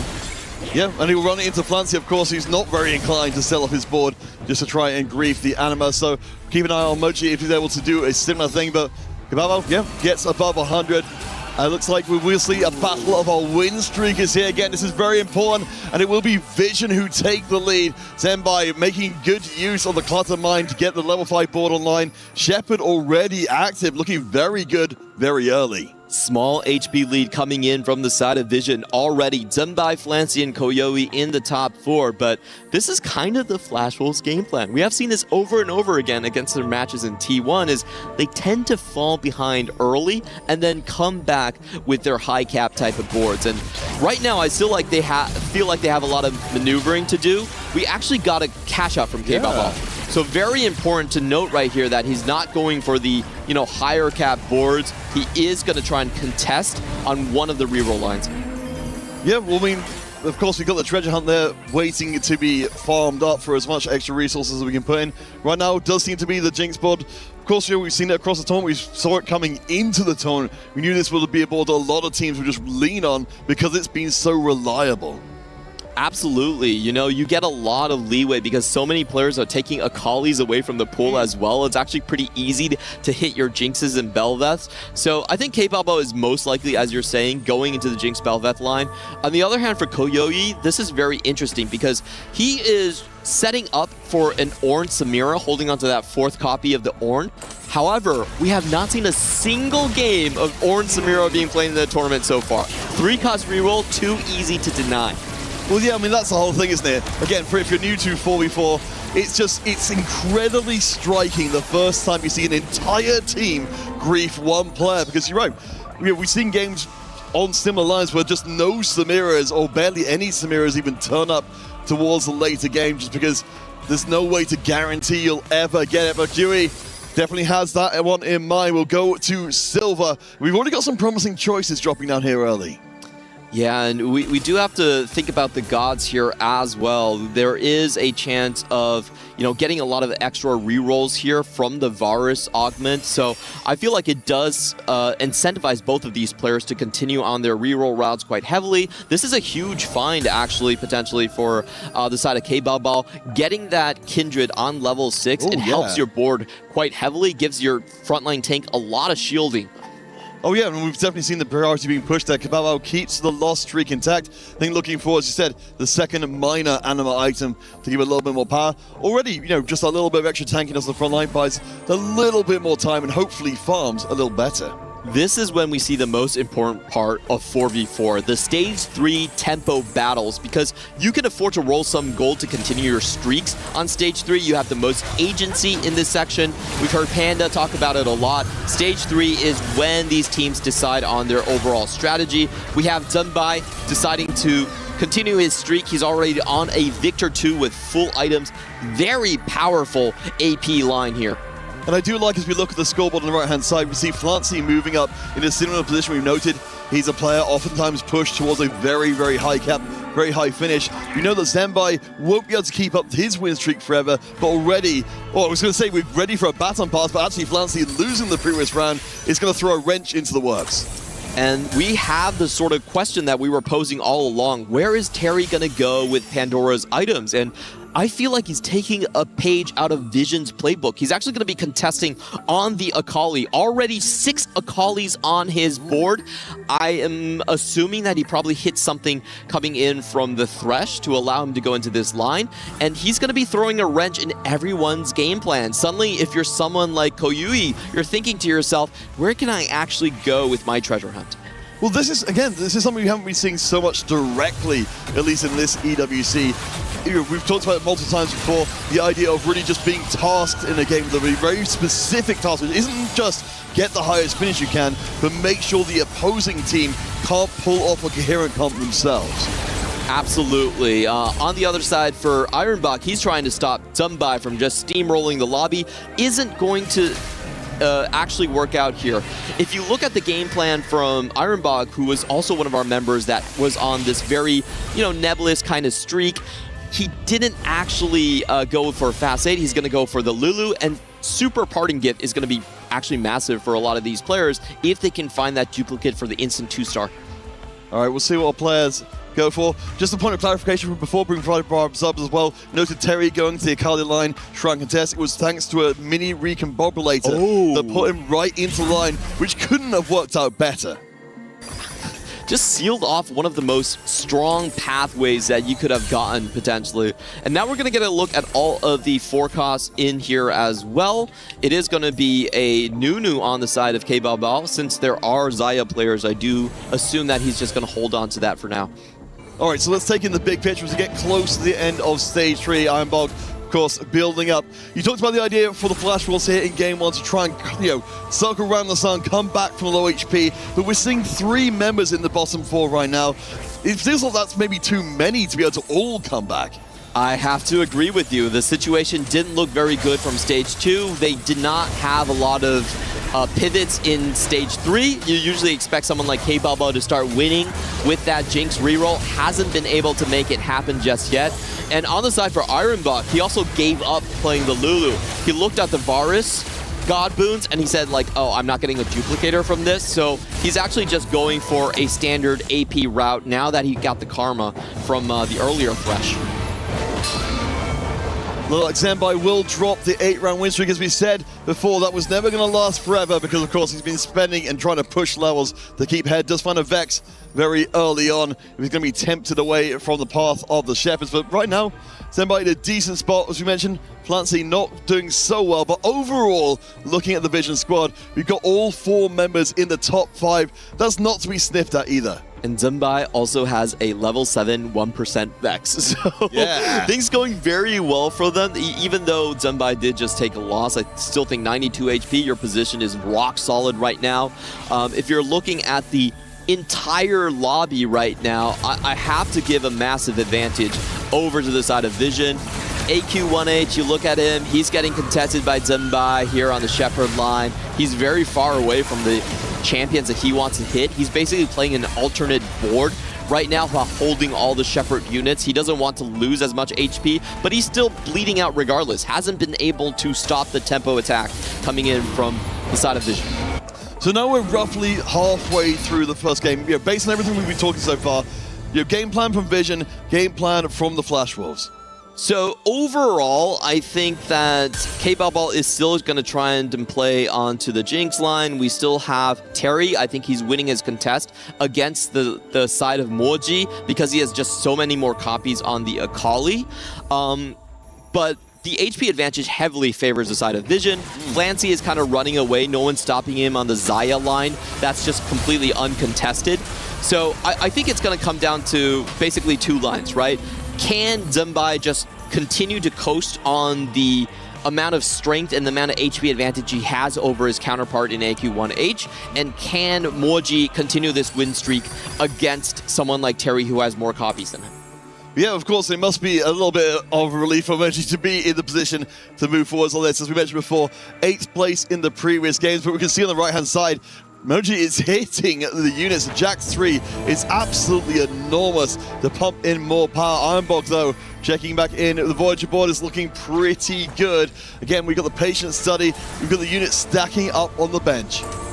Oh, but critically, no 2-star carry just yet. We can see that Ironbarg is very cautious about trying to keep Flancy down and out of the game. Holding on to 2 Xayahs into his backline right here. They know that if Flancy gets his copies, he's going to be the runaway player. And of course, you've got a little bit more flexibility when you're up at the top with the HP to spare, and hopefully a little bit of gold as well. We are starting to see more players, particularly like Clancy, spending it out aggressively coming into stage 4. But Ironbog runs right over his teammate AQ1H. That will put him down to 24 HP. Keeping a lookout for Kavao as well. As Zembai looking strong. The Wolves are starting to dip low, but now we do see Kayui joining them on low HP. Yeah, I just am not sure about where Koyoi would land up. I feel like the Orange Samira line just isn't good enough. Now AQ1H going into a big round right here. He should be going straight to level 8 and rolling down for his Shepherd units here. You only get the Sona on 4-3, but you don't want to wait until then. It's a huge buff then, but you can't really expect him to waste the interval here. Very critically, no LeBlancs found just yet. One only on his board. Yeah, but you're absolutely right. If you've got that power waiting for you, there's still going to give yourself a very small window of opportunity to use it, especially, again, navigating against other low HP teammates on the same team means you've got limited ground to work with. Huge find for ag.al as he does 3-star his Jinx just in the nick of time. Should be able to fight up against a lot of these boards. And we have to look at the flip side. Zembai right now on the cusp of overtaking this game. 2 copies of Vex just sitting there. He can choose to deny the Shepherd by standing on the LeBlanc, or he can go into a very higher cap board later on with the Vex items, with an AP flex board. Yeah, well, as you said, high rolling that Vex early on is fantastic for guaranteeing where you can work with. But you said, Zembai, most HP in the lobby still even after that loss. Along with Flancy, they both lost the previous round. AQ1H, there we have the final snap take. Everything is going to be coming in. Has to be winning out from here on out. Has only 11 HP. This team needs to make way for him, and he needs to punch through the rest of Vision, who I'm sure are going to do everything they can to put him out early. And this just puts so much stress on Ironbog and ag.al, who both want to continue their win streaks and continue to power on through the game. So I feel like Flashwell's game plan, they're kind of relying on fight RNG right now to keep themselves alive. It's going to be very difficult because all the rest of the members have to give their HP to AQ1H if they want this win-out player. Fortunately, at least this time around for AQ1H, up against QE, as we mentioned before, does find a Space Group emblem, but didn't decide to go for the reroll in the end. Instead, just for the Nami. We seem to be a reliable board. Can eventually become something bigger, but in this case, definitely not anything against the all-in AQ1H. So this is going to be a huge round as we go into the God Boons right here. Flancy having a very early Blitzcrank is going to be quite strong, and he's holding on to 2 extra copies of LeBlanc, just trying to sink AQ1H. Do you get duplicators from Varus? Oh, it's just lesser champion duplicators. So it's great if you want to get your one cost online, but not really enough if you're someone like Terry trying to get his 3-star Akali.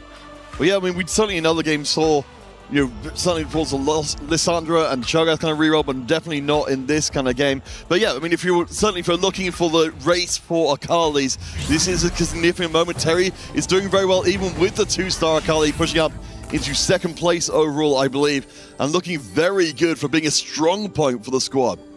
Taking a look at K-Balbao's board, he did not have Primordial in early, a fairly minor cash out from Anima. So I have to say his board does not look strong enough for stage 4. No wins on stage 3 either going into this one. I feel like he's going to be bleeding out quite soon.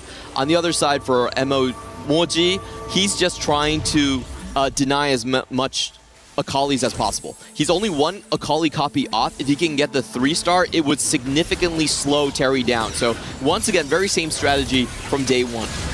Yeah, we're seeing the big picture slapping us in the face right now. AQ1H across the other side. I can't imagine there's a world in which he loses out to this board, which isn't at full strength. AQ1H will continue to streak as long and fast as he can. HP totals are still shaky.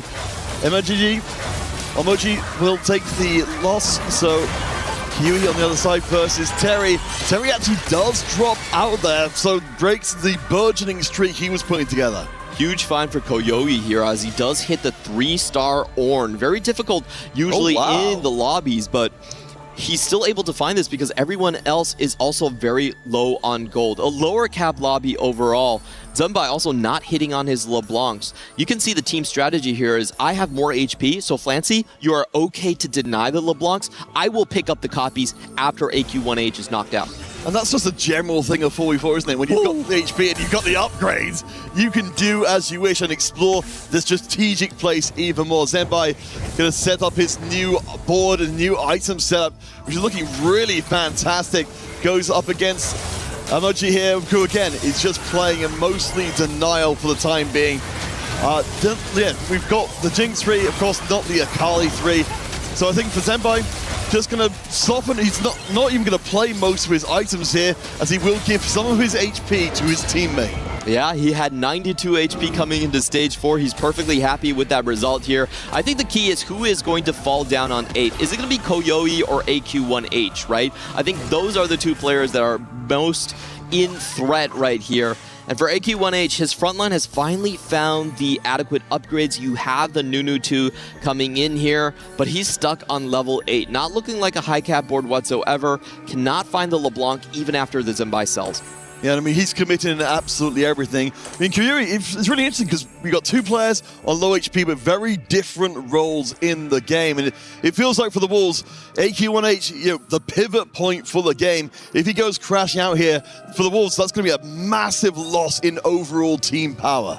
Absolutely, and I think AQ1H, the reason why we keep harping on him is he has the highest cap out of any Flash Wolves member, but he's also on 1 life. Yes. So he could be a 7-point swing on the side of that roster right here. Looking at Ironbog, he's so far away from his carries. The Bard is just like 1 copy off, and they're trying very, very hard to deny Flancy 4 copies of Zaya being held. Oh yeah, you've got to make sure. I mean, the thing is, like, Flancy can outlast a lot of people. Zenbai finds the Vex upgrade here at level 9. The ball's looking very good. This time up against Ironbog, he will be deploying the full might of his arsenal. He's got items for days. The backline is spectacular. Against Ironbog, I mean, the Bard is good, but I have to think Zenbai's got a good shot at delivering a big hit to Ironbog. Yeah, the Leona is still standing strong right here. Even with the Bard punching down on her, it should be a clean win for Zenbai. And, you know, Ironbog is in kind of the same spot that Moji is in. But Moji, of course, has more HP. Overall, as a team, they're a lot healthier. I feel like Ironbog is going to be the player that will be cut loose here. No one on the side of Flash Wolves should be sacrificing their HP for him. All right, getting closer and closer to the end of Game 1 of the series. The upgrade for Blitzcrank is absolutely enormous for Ironbog. APAC versus Sienna. Again, remember, this series is for promotion directly into playoffs. This is just Game 1, but already we're seeing a little taste of what these teams are capable of. Of course, all making their case to be champion here at the EWC 2026. And we have critical fights across the board. AQ1H and Ironbog both on 1 HP, and they run into enemies of the opposing team. So very good fight matchup for them. They're, of course, looking to survive as long as possible and take Koyoi down here, but they need to win both sides. On the side of Zenbai, it's looking very difficult. Gosh. Wow, not even close. Yeah, that's a huge hit. ag.al is out of there. Ironbog looks like he's going to suffer. No, he won't. The Flancy takes a hit as well. ag.al, we knew how important it was for him to perform. He's out in 8th place. We look at the other HP. The Flash Wolves are in major trouble. Flancy was so happy with that result. They knew they just took the king outside from Flash Wolves' side. And now Ironbog, though he did survive with that assassination blitzcrank onto the backline, he can't really win out at this point. Like his front line, look at his front. It's Ross. Not much. Oh, Bard is another huge find though. Ironbog has to be the secondary win out carry. Both K-Baba and Terry are playing 2-cost reroll. I don't think they're going to take them there. At least he's up against Moji, who is a softer target, keeping an eye, of course, on Terry on the other side as well. Up against it's a huge AP board, I believe, of Zenpai, who should be... No, it looks like it won't actually be good enough. The Akali dashes to the backline is the 3-star version, and that means that it's going to be a big hit through. Terry surviving for the round. Zenbai gets the win over Bao Bao. The Wolves do take another step to close to the edge as Flancy is dropped in 7th place. The denial works. Ironbog holding on to 6 copies of Xayah, and Flancy dies without a Xayah 2. What an amazing turn of events right here. Flancy, you can tell he's not smiling anymore after being knocked out there. And now Moji also taking a big loss. I was very surprised at the result that Terry was able to take down Zenbai. Must have been a wrap into the backline for that to happen, and things are actually heating up. It's Ironbog actually, keeping steady and being able to hit Blitz 2 and Bard 2 on less than 10 gold.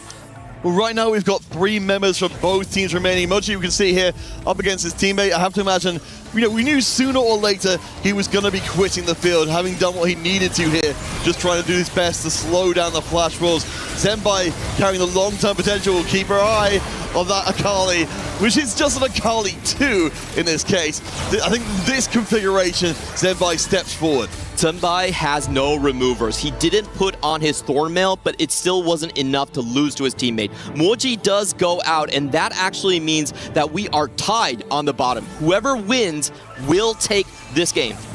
Yeah, that is astonishing compared to where we were initially. Though, of course, while the points are being reset, and you're right, first place is the only thing that matters. From the Vision side, we look at the win streak, we look at the HP from them. It feels like they've got 2 different options to move into that first place. Ironbog has made it through the toughest parts of the game. He was initially just trying to play spoiler against everyone else, but then certainly after AQ1H was knocked out, he was tasked for winning the game outright. Can he do it? Can he assassinate 2 massive win streak players? All right, we'll check in with Kiwi, who is, of course, needs to stay alive. Terry and Ironbog both on a single Akali in the back. Akali assassinates the Nami, one-shots her into the backline. The wrap works out on the side of Terry. Yeah, and that's all it's going to take with no damage left on the board. That's going to be ripping through absolutely everything. Terry doing absolute work. So after that round, we're left with Kiwi down to 2 HP. Zenbai still has 24 in the tank again. First place is the only thing that matters. But for the Flash Wolves, hope is born anew. Both win streaks being snapped on the side of Team Vision right there.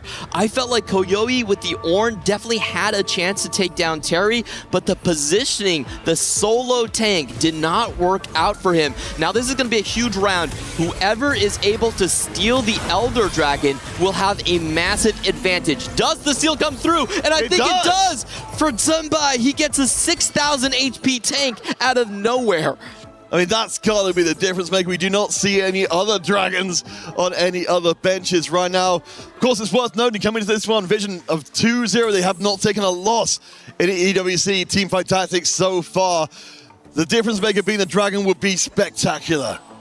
Oh, and Ironbog is thinking about how to position his board right here. I feel like Ironbog should be the win-out player compared to Terry's Akali, but it's going to come down to fight matchup. Who are they going to play against? So Koyoi on the top side right here. I do think that Ironbog is slightly favored, a lot more single target damage coming in, and when you have the Blitz too, you can just knock the Ornn back for a lot more damage. On the other side, we do have Zunbai up against Terry. This should be slightly Zunbai favored, unless Terry can once again find assassinations onto the back line. This time the Akali does not make it in there, so there's time to ramp. Zunbai gets the win against Terry. We do see Kyori taken out pretty much as we would have expected between the two. We're left with a 1v1 for the victory here in game 1 of the series. And it's the comeback champion Ironbog versus Zunbai that have been coasting all the way into stage 4. Who can actually take out the other? Zunbai has to fix his positioning right here. That solo tank, when you have an enemy blitzcrank, it's way too easy to collapse your lines and just deal massive amounts of damage.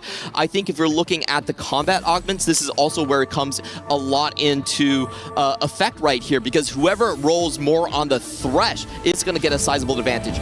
All right, we'll keep our eye most closely on Ironbog's board as well. Of course, remember, he's on a 5-round win streak, but only 1 life in. Zunbai can afford to take the L. We've still got, on the backside, the Elder Drake waiting to enter the field. Frontline collapses relatively quickly. We've, of course, got the scaling of the Vex to bring out as much damage as possible. I don't think the DPS is quite there. This round, Ironbog's going to take it. And I feel like Zunbai has some tough questions to answer. He's thinking about if he should drop the Karma or not and just place onto the Elder Drake. This is such a close fight for him. He's going to level 10 and he can put on the Elder Drake. So that's going to be a huge boon. That's what he's been waiting for. Not wasting any of his items. Sorry, I wasn't paying close enough attention to the XP bar just there. And this is the real fight. Finally, you see Zunbai moving his front line back into the front. He can do some final moment swaps to make sure he can trick away the Blitzcrank. That's going to be very important, not to let that Blitz have that easy one punch and displace Leona. All right, let's see if Zunbai can keep the undefeated streak here at EWC 2026. Porte of the Vision squad alive. He said the Dragon will be tanking for such a long time. Hit on the Leona. The DPS on the right-hand side for both people's boards. We see Leona walking right back in.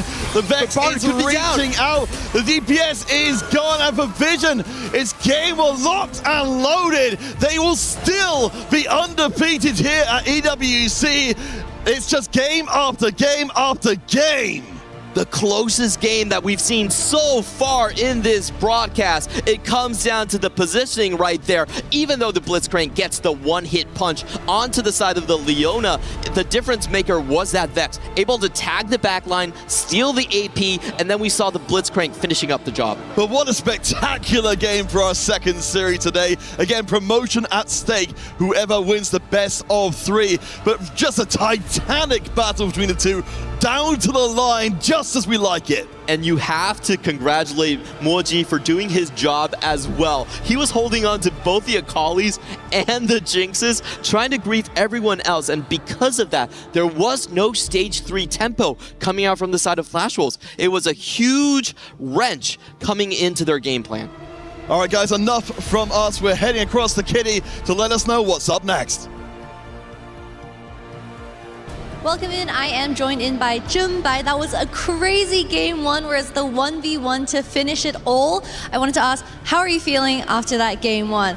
首先恭喜你拿下了第1场，最后那里是真的是太刺激了。所以在这此刻，你觉得你现在有什么感受呢？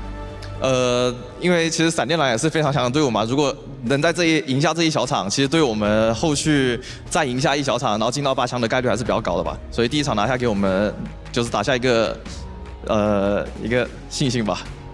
Because Flash Wolves is a very strong team, so getting this Game 1 win is providing us huge momentum, and hopefully this Game 1 win momentum can carry on into our second game. 然后之前 Flancy 选手有说，你们这个队伍的友好度非常高，所以你要是选择随便的一个队友来当你的永久双排，会是谁呢？ Who will be your forever duo on your team?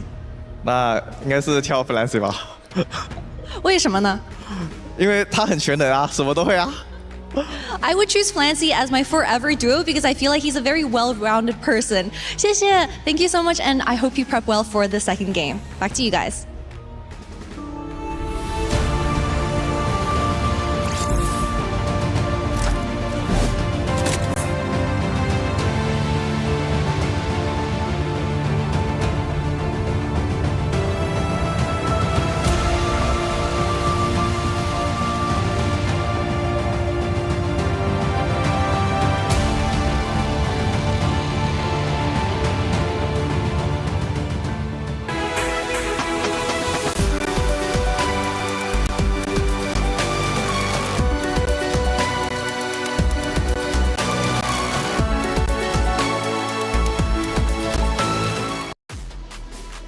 Team Vision remains undefeated, but do they secure a playoff spot? Well, they've got a little bit more work to do, but the smile from Jinbai, it absolutely warms my heart. And he's got his duo for life of Flancy. Kitty, thank you for that interview and good insights heading in to round number 2. Hey, welcome back into the Allianz Vault. I'm Taylor Reflections Noble. Hey, Casanova Panda, what a game that was. The casters called it one of the closest games so far. Do you agree? I completely agree. It was absolutely insane. This is the kind of quintessential Flash Wolves game that we have seen, where they'll sack a lot of the early game and play for those win out spots, play to scale into the late game, and it creates these tension points that we get where they're both vying for that win, for that first place to decide it all. And at the end of the day, Vision gets there.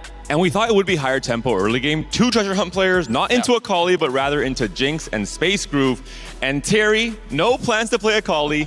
Mini recombobulates stage 2, finds an Akali 2 and says, you know what? I will contest Moji on this line.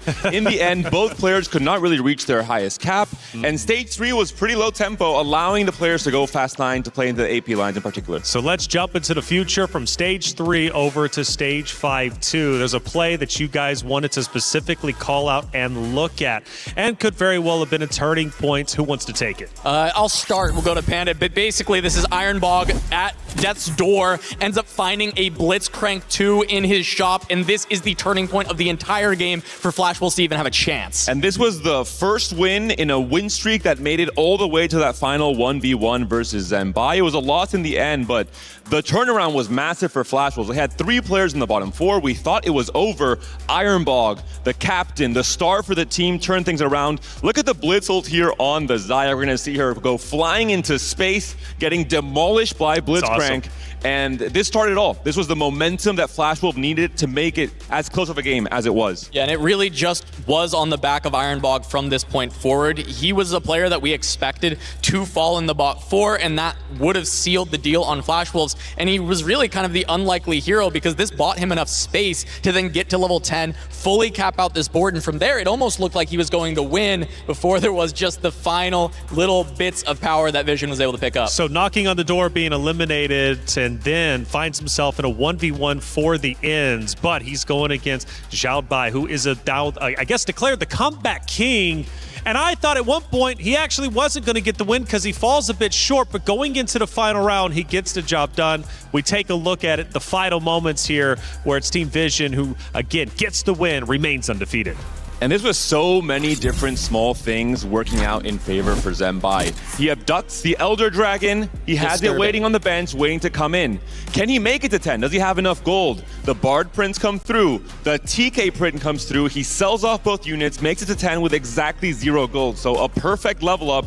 Puts in the Elder Dragon. It was a loss against Ironbog in that last fight before this, but this fight was completely different outcome. Look at the Leona as well, moving into the Bard. It's the entirety of the difference. You heard on the cast, they call out that, oh, he just gets to print a 6,000 HP tank when he got the Elder, but the question was, would he ever be able to play it? And as Panda pointed out, it took all of his resources to get there, but once he does, that is all the difference of a loss and a win for Vision. He committed everything and he had to in that moment. He understood what was at stake. It was a 1v1 and he got the job done. Incredible performance from Team Vision. It puts Flash Wolves now at a moment where they really have to perform well, or else they're dropping down to lowers. But I'm sure we're going to get a game 3. That's just kind of how our stage has been. We take a look at some stats from that game number 1 to break it down even further and let you know exactly what ended up unfolding. Yeah, I mean, that's the big thing. You look at Ironbog, who only took those 4 losses, but it was a lot of damage that he did end up taking. So end of the day, it's really, really tough to find your way back in. You can have the win streak, but the end game losses are huge.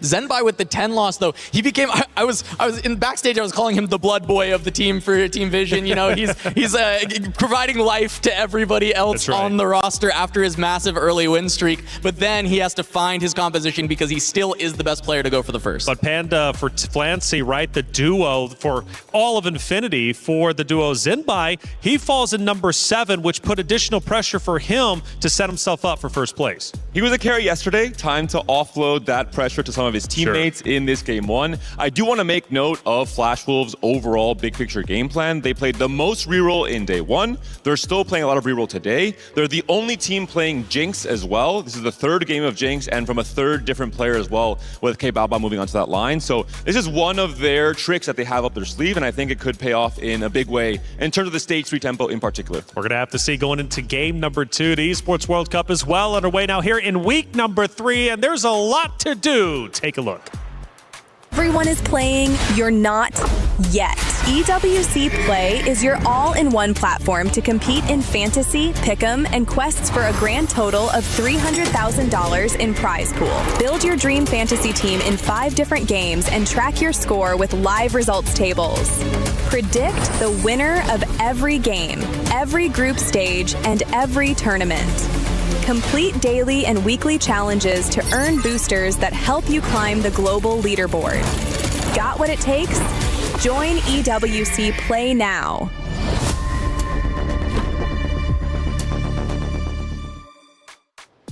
All right, Team Vision, they're up 1-0, but they're not out of the woods just yet. They've got to do it one more time against Flash Wolves, who now have to come back. We'll be heading to our stage in just a moment's time.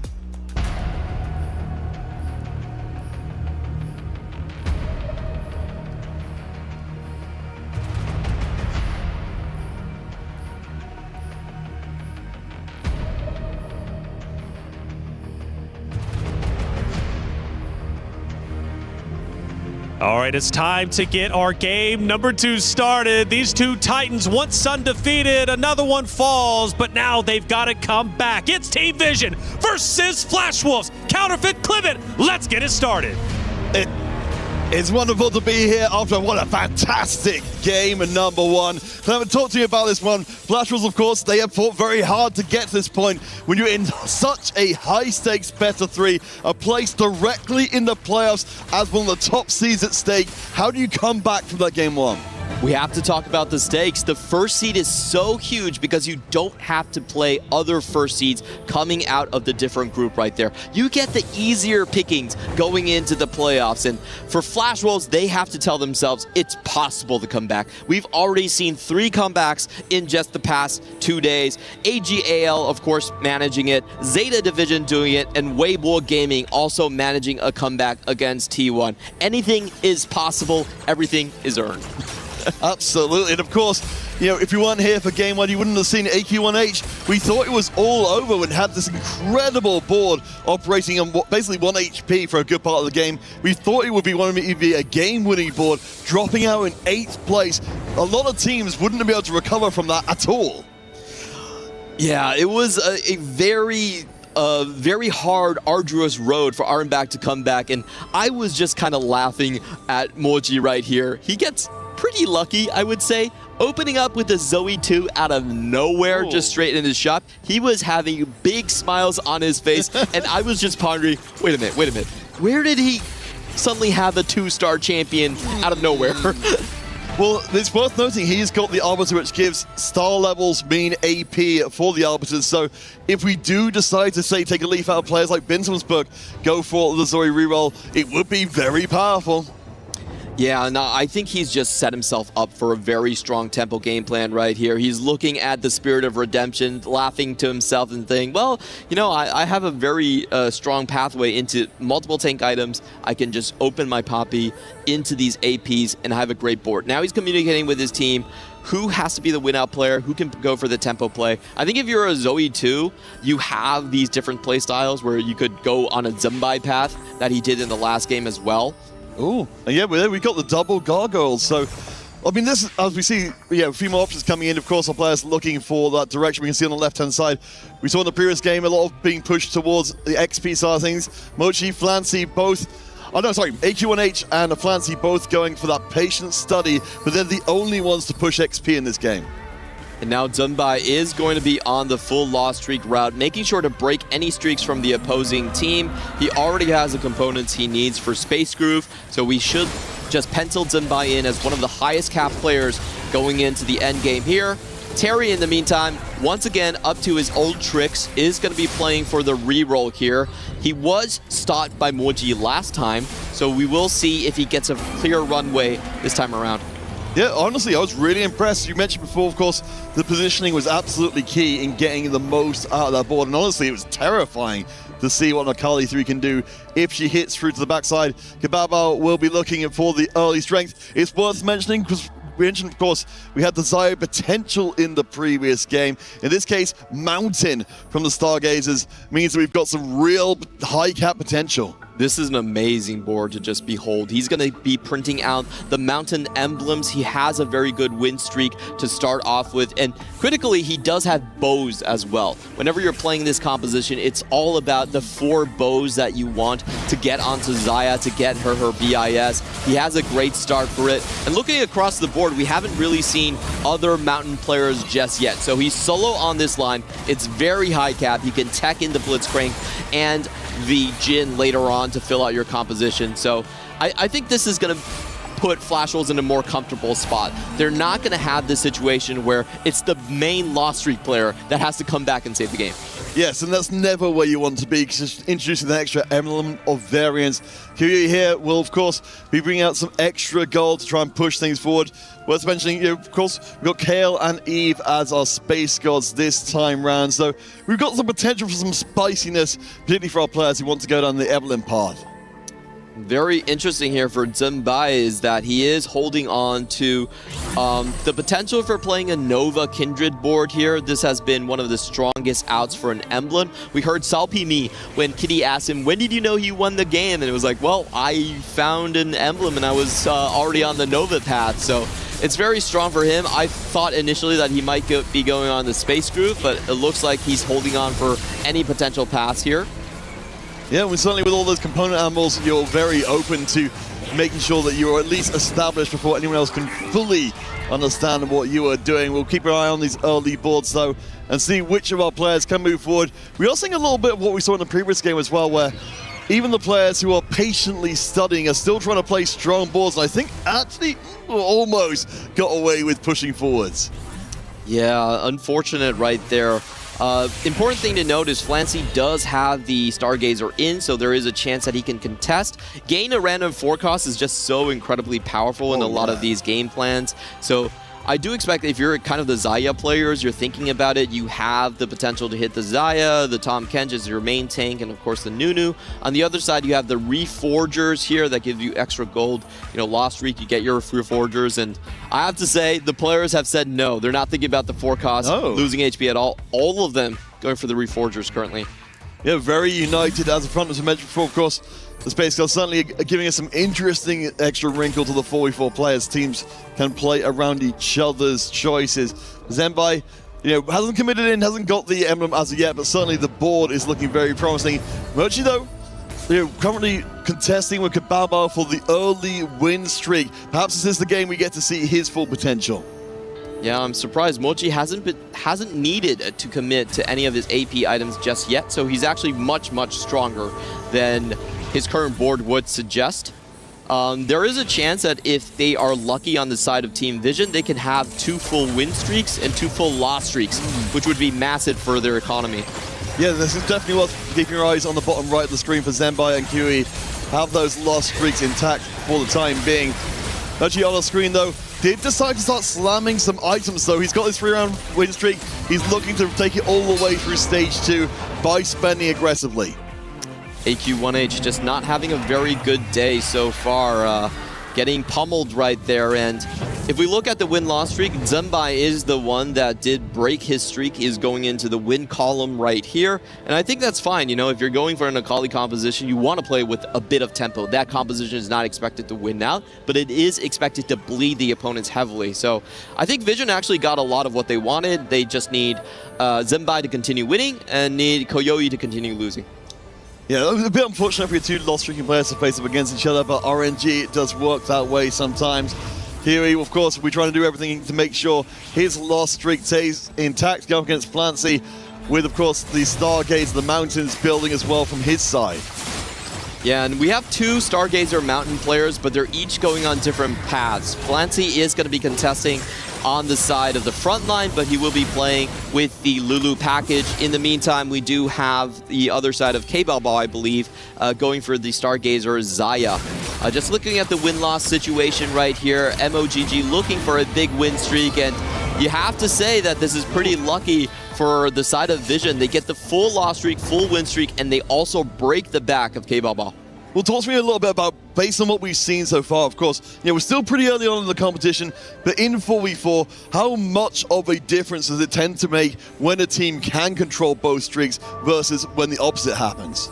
It's just so easy to play with. Not only is it about the econ, it's also about the HP preservation. Moji now has a chance to play the role that Zenbai was doing, the Blood Brother role, where he's able to lend a lot of that tempo in Stage 4 to the rest of his teammates. You can see Moji again smiling. He can't believe he was able to get a full win streak and also get an Aurelian Soul in shop.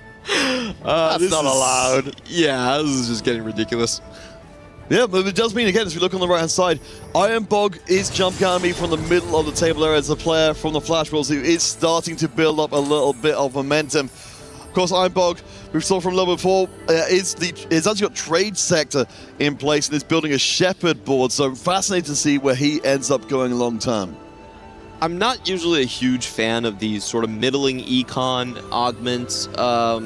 You know, they're better than nothing. A lot of the combat augments on 2-1 are unclickable, but you would rather play the AP flex lines from a winning position. I think that's always a stronger preference to a mid-econ into lose streak, into actually no streak for them. So I feel like Ironbog, again, whenever you find yourself in this spot, you have to be a little bit lucky. Like they were last game, hitting on the Bard or Blitzcrank really quickly to come back. My least favorite spots in general. We'll see how he does longer term. I mean, right now he's certainly one of the bright spots, but as we see Terry getting knocked over by Mochi, it looks like we're going to continue that streak through the stage. So the slammed red buff as well makes sure the power keeps on coming. Ironbog is building out from the center, so eventually those two are going to face each other face to face. We have Moji and the side of Koyoi here, trying to look for their compositions. On the side of Moji, he already built a Jeweled Gauntlet, so Jeweled Lotus might not be the best for him. He's still communicating with his team. He's obviously going to play some sort of AP flex board. The Aurelian Soul, I think, leading into Mecha in 4v4, honestly, just a standard Mecha ASO board without Anima is strong enough. Oh yeah, I mean, we can see already we're starting to move towards that direction. Sadly, no Zoe 3-star to help light up the sky, but certainly... You're asking for too much, man. I want to believe. But no, I certainly believe that Moji is building out exactly as strong on the board as he needs to right now. This is already insanely... I mean, this is just completely unreasonable at this point. He's against Ironbog. Yep, he uses a bit of his epoch, but getting a Pike too just ensures that he's going to keep his streak. One of the strongest units he could possibly hit. So this will mean that Moji will be able to punch through two different streaks of the Flash Wolves side of things, which is, of course, a major problem for their economy and for their HP, as you mentioned before. So now nobody on the Flash Wolves side of things is running any kind of win streak. AQ1H, we did see in the previous game, going out 8th place with a spectacular board. At least he's got his streak intact. Yeah, I think the most important things right now is for Terry to actually stabilize and win out on Stage 3. He is playing for the reroll, and I feel like if you're on Jinx Belveth, you cannot wait until Stage 4 to spike. That was a major issue for me in the previous game, that both of the rerollers actually lost Stage 3 to Zenbai. So they don't want to lose this time again against Moji. I do want to see Terry roll a little bit deeper to stabilize, and to be honest, I think Moji's board is actually very beatable. Even though he has the Aurelian Soul, he's not even playing it. No, I mean, he's certainly got a surfeit of options. Oh, we check him with AQ1H. We certainly weren't expecting the Cosmic Restart, so we've got to really reevaluate what AQ1H's role in the game is. Picked up Challenger, picked up Primordian Emblem as well. I like what he's doing right here. I think both him and Ironbog's spot were rather dubious. Now they can pivot off into something completely different. AQ1H clearly saved his items for this point, trying to go into a different direction. The Primordia is going to give him a lot, and if he can just find the Kindred, that would be absolutely massive. All right, Evelyn is going to tempt a few of our players. I mean, certainly getting the 3-star one cost, even if for the purposes for selling it, is still really worthwhile. We've been mostly adhering to KL up until this point. But again, in the overall game, Moji is the only player fully win streaking. Otherwise, because they have a relatively even spread between the teams, unlike previous games where we've had one team really heavily occupying top spots. We really have to take a look at K-Ball because his 3-star is probably going to be the most impactful. He has the chance to go into Aatrox Mountain, which is absolutely disgusting. He could play a Nova board off of that. He can hit Caitlyn. He can hit the units from the Stargazers as well, just like the Talon or the Twisted Fate. He has the most outs of anyone on this lobby to just profit massively from the side. Oh, and he low rolls. Never mind. It's a reg side. I listed all the options, and unfortunately, this is definitely not one of the better ones. No, sometimes fate just turns against you. So we'll see what Kabao can do with this up. As we said, very promising start from the very beginning. AQ1H, of course, we've now got this interesting injection of power. We can see even the 2-star Akali doing 2-star Akali things.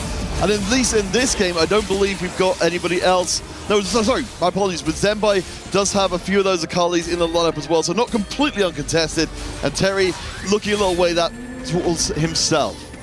Yeah, we will have to check up across the board because there were multiple 3-star 1-costs being picked right here, and Moji hits again! What?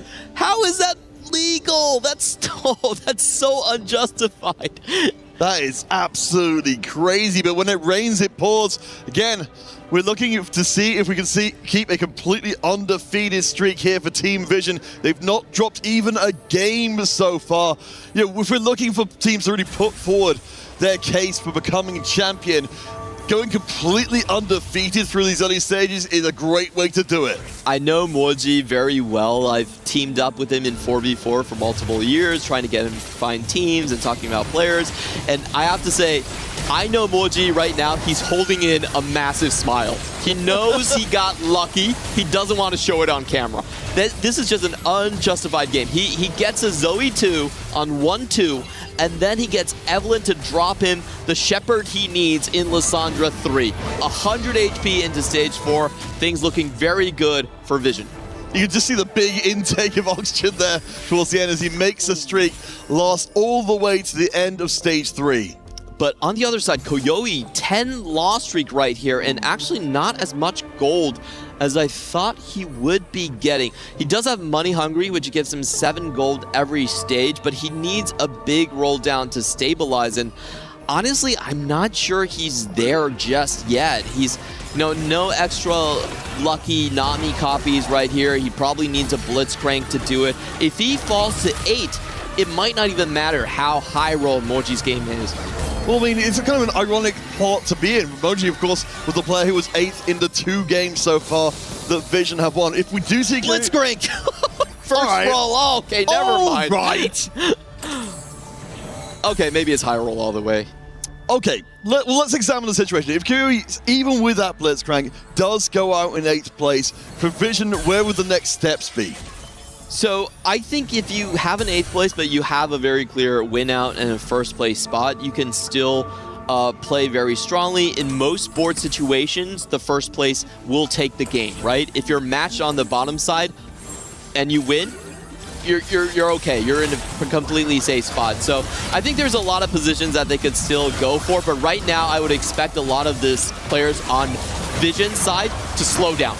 Yes. They want to keep Koyoi in the game. Koyoi is 14 HP, so he can take a 6-unit loss. It should be very difficult to knock him out entirely, but they still want to hold their items until Koyoi gets that Nami too, which might be difficult judging by how many Namis are on this board. Well, exactly. We're seeing what we expected to see. The Flash Wolves, they've seen there is some weakness on Vision to exploit, and they're going to try and push Koyoi out as soon as possible if they can. Yeah, we do need a reinforcement coming out from Koyoi to perhaps save his game. Not going to find it just yet. And taking a look at Zumbai's board, our observers are showing us the big roll down on level 8 here. The Akali is 2-star, and the Kindred is just missing 1 copy, but this really isn't strong enough to stabilize. Zumbai currently 7th in HP in the lobby is going to be facing a lot of trouble here as we have AQ1H building up a much stronger board still on that Kindred Nova line. I'm still shook from the previous game from seeing AQ1H go in 8th place in such an incredible ball, but this just seems like such a fascinating game. A lovely hit on the 2-star Tam catch and the 2-star Kindred as well in the same round. That should propel him upwards at speed. We'll keep an eye on the right-hand side to see if Moji can keep hold of that win streak up to a 12th round in a row, but in the middle of the table, it's a full-on brawl. Ironbog trying to find an out for himself, lands onto the Vigar 3, but I don't think it's enough just for stage 4 quite yet. He is facing a fairly weak board on the side for Zimbai. No additional items on his main carry for this composition in the Kindred, and Zimbai will continue to bleed before he finds that Kindred 2. Moji loses the win streak coming out of stage 4 too. So I want to kind of bring in some more context here from the Flash Wolves. Of course, Moji been doing very, very well up in the top spot, but I can't help but notice, well, there's not a ton of HP in it. We're seeing 3 members of the Flash Wolves also in top 4 with him. Yeah, I do have to say Flash Wolves did very beautiful pivots. I think the idea for AQ1H to just go into that cosmic restart really opened a separate line for him. Terry did find some of the win streaks into stage 2, so they're looking much, much better than they did in the previous game here. Now, this is going to be a Flash Wolves on Flash Wolves action right here. None of them have big streaks just yet, but I would assume that, I would assume AQ1H is actually the one that is slightly more important for their overall game plans and getting that first. Yeah, I mean, Terry certainly put together a very good board. Hasn't quite got the Jinx 3, but it's enough to soften the loss a little bit. And that's not too bad when you're just trying. I mean, right now, of course, you talk about donating HP across to the rest of your team. Terry in a great position to make that count. 4 copies of the Nami being denied here from Flash Wolves. So Koyoi, even though he survived so far, is going to be in a very difficult situation. You definitely are not going for this Evelyn if you are Koyoi. No shots for 2 rounds. This is going to be very bad for your health. This is only the reward for players that have hit their carries. Yeah, and as we said, for the Flash Wolves, they've got the HP to be able to stick things out for a little bit longer. I mean, right now, in terms of confidence level here, of seeing the Flash Wolves win game 2 and bring us to a full 3-game series, are you seeing enough to start to lean their way, or is it still favored towards Team Vision? I think for this game, it is definitely leaning the side of Flash Wolves. Even with Moji in such a strong winning position, if you look at the side of Koyoi, he has not even his second Nami. It's being heavily denied. He can't really survive that much longer. And on the other side for Flancy, he's so far away from his Lulu copies. So we have this situation where Moji might be able to sacrifice, might be able to keep his teammates alive, but it's, these other 2 players are not going to be a good spot until they hit. And of course, as you get lower in HP, as you see the 2 teammates facing up against each other, Kiwi will survive for another round, ascends, and he kicks things off. Of course, once we start to see Team Vision members drop, the contesting moves, the griefing going from Kiwi will then presumably go on to Flancy, go on to Zenbai, just making it harder and harder for Vision to get the boards they're looking for. Actually, crazy move by Flancy right here, holding on to 73 gold. He's waiting for some of these Flash Wolves players to drop before he starts his full roll down. So he's just waiting for the opportune moment. I think lucky thing for Vision is Koyoi actually manages to survive stage 4 very impressively on just the Nami 1. 4 wins here. I think he must have gotten pretty lucky with the fight rotations going up against his own teammates. Yeah, we know, of course, with the mountain growing up from the Stargazer side of things, the potential to get even stronger is very much there. Terry with the reroll board. So let's see, we've got the 3-star Bellows, we don't have the 3-star Jinx still. I have to imagine Kiwi, you can see, he's looking concerned up at the top left of the screen. The Akali goes on, not itemized onto the Nami in the backline. If she was a 2-star, I'd be a lot more healthy, but she's not. Akali with no items deletes the carry. Surely this is first place. No, my mistake. I should have respected the Blitzcrank's game. Yeah, there's a lot of additional combat power on this side of Koyoi. They're getting the Ascension and also the extra emblem. Unfortunately for Terry, that would have been a huge win, knocking Koyoi down to 1 single life, but he was missing on that Jinx 3, 1 copy off. And now we have the roll down from Flancy, staying level 7, maximum odds for Lulu. Can he find the copies he needs? This will be absolutely huge. There's a Jax, there's a massive front line. We're looking for Milo as well. There's a Lulu 2-star in place. You said Flancy's been so patient through the game. We're hitting our front lines at least at speed. Yeah, I actually really like this play from Vision. So what they did was Moji held on to his items and he went straight for level 9 knowing he had enough HP. Flancy also tried not to reroll too hard and kill Koyoi by accident because if you're playing a Nami 1, Lulu can very easily accidentally snipe your backline. So he's waiting to roll at the last second. We'll have to see if this strategy pays out because they did lose a lot of HP and here it is. Here might be the corner turn coming in from Koyoi.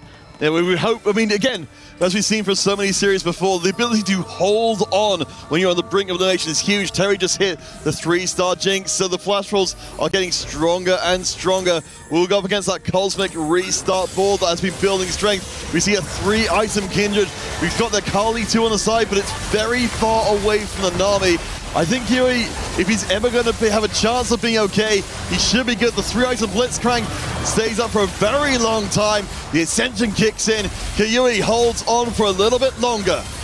Bad matchup for AQ1H. This Akali doesn't like to play against Space Crews. The backline is too protected, will heal up. K-Bao now facing a very tough battle against one of his teammates right here. Does stay alive. I think K-Bao needs to be one of the higher cap players right here. He was starting Mountain on 2-1. So if you look on the right-hand side, you can see the HP difference between 2nd place and 7th place is 9. We could not get any closer here in game number 2. Remember, Team Vision, they've already got 1 in the bank here in this best of 3. If they can win out, the series is done and they go straight to playoffs. This is what you see in high-level 4v4. The HP totals are always close because the teams sacrifice for each other. They know the win conditions and they're patient as hell. They will wait for the opportunity moments to roll down. Now, K-Bao going up against AQ1H. I think he should be winning this after just hitting on the Jin 2, but Akali might have other plans.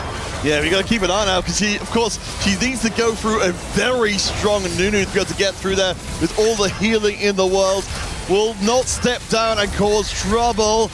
It looks like the backline should be just good enough to make sure K-Bao stays in. Zaya to the very end. No! He's not down completely, but he's down to 1 life along with Ironbog and Zenbai. Things are just heating up so quickly right now. Any single fight mistake could determine the game, and Flancy still not able to hit. He was hovering over 100 gold, but still the Lulu evades him. 21 HP. He still has 2 lives to go here, but this is absolutely massive. Not able to potentially knock down Ironbog. K-Bao also can still heal up, so if he can continue to win, find that Blitzcrank 2, there's a lot of things that could happen in this match. The opponent, Kyuri, perfect timing on a 7-round win streak. His team has enabled him to stay alive. He's going to be fighting his teammate for now, but K-Bao up against Zenbai. This could will be our first elimination, but we might be seeing more of this round. Again, the HP is very low in the lobby. The double slide in the back line. Akali, can she do it? Takes out the Jinx. Can't quite get the last bit of damage in. The Kindred will be still sniping a little shots across. 3v1. Drops Zaya's down. We've got the Edge of Night to proc, but I don't think there's enough Kindred damage. Zenbai. The punch comes in. Zenbai goes out. He's surely not. No, he is the only one. Vision take the first loss of game 2. Wow, that was an incredibly close fight. We just saw the Zaya hovering around less than 100 HP, but staying alive till the end right there and knocking the opponent out. That means K-Bao can actually continue to go up in HP. He does have that Soraka item, which is going to be massive in 4v4. Oh yeah, well, as we've seen, just being able to survive an extra round is great. So from the Vision side of things, Kyui looking very good, 8-round win streak, but I'm looking for the second player to be able to join him in doing well, and we're seeing Moji is starting to drop off dramatically. Yeah, he's facing a Ghost right here, so his win is not going to matter. I do expect him to take it down because the Mountain Hexes aren't showing up properly, perhaps. K-Bao on the other side against Flancy. Does Flancy have that Lulu 3? No, the Lulu 3 is still missing, and the Nunu Snowballs goes directly across the entire board. This is a massive positioning win on the side of K-Bao. Yeah, we were looking for the next elimination. Vision have taken the first loss. The backline evaporates in a hurry. Worst case scenario, Flancy is out of there. Another low finish. We do have 2 more eliminations, but And that's it's over. Vision are in the bottom 4. 3 of their members eliminated. An incredibly close game to the end, but the Flash Wolves draw the series even 1-1. What an amazing game coming out from the side of K-Balbal. I think the smartest thing he did was he realized that a lot of the members on the side of Team Vision were sacking for Koyoi. They were waiting for Koyoi to scale up, so he actually played a Fast 9 game. He had the Soraka to heal up more HP. He portioned it perfectly. One last loss to his own teammate, and then he was able to carry the mantle and take the series to 1-1 apiece. Oh my gosh, I thought we couldn't do better than game 1 going to the final 1v1, but in game 2 we end up with basically an entire team versus an entire team. The kind of decision, the pressure on the teams to make the right choices where there's no room for error. Absolute chills coming out from this game. Unfortunate for Team Vision, I feel like not hitting the Bard 2, not hitting the Nami 2 fast enough, and no Lulu 3 early. Those were a lot of low rolls for Team Vision. They should still feel proud in their game plan. No, it was absolutely spectacular. Of course, we've got another game to look forward here. Remember, of course, whichever team wins the next game and therefore the series will be going straight to playoffs, as you mentioned before, with the best seed possible out of the initial stage of competition. So everything absolutely to play for. Let's head to break because we need to recover. Game 3 coming up.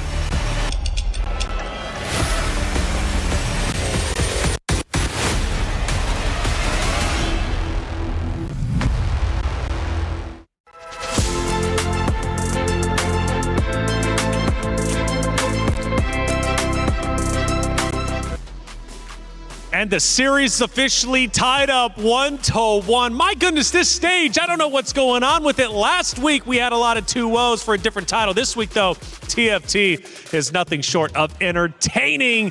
My goodness, who wins this series? Now, that's the big question because winner will be moving forward to the playoffs. Now, playoff bracket is already becoming quite stacked. We know Weibo is there. We know ag.al is there. Now, the question is, will it be Team Vision or Flash Wolves? They came into this series undefeated. They have now both tasted defeat. But only one can move forward, and I'm curious who it's going to be.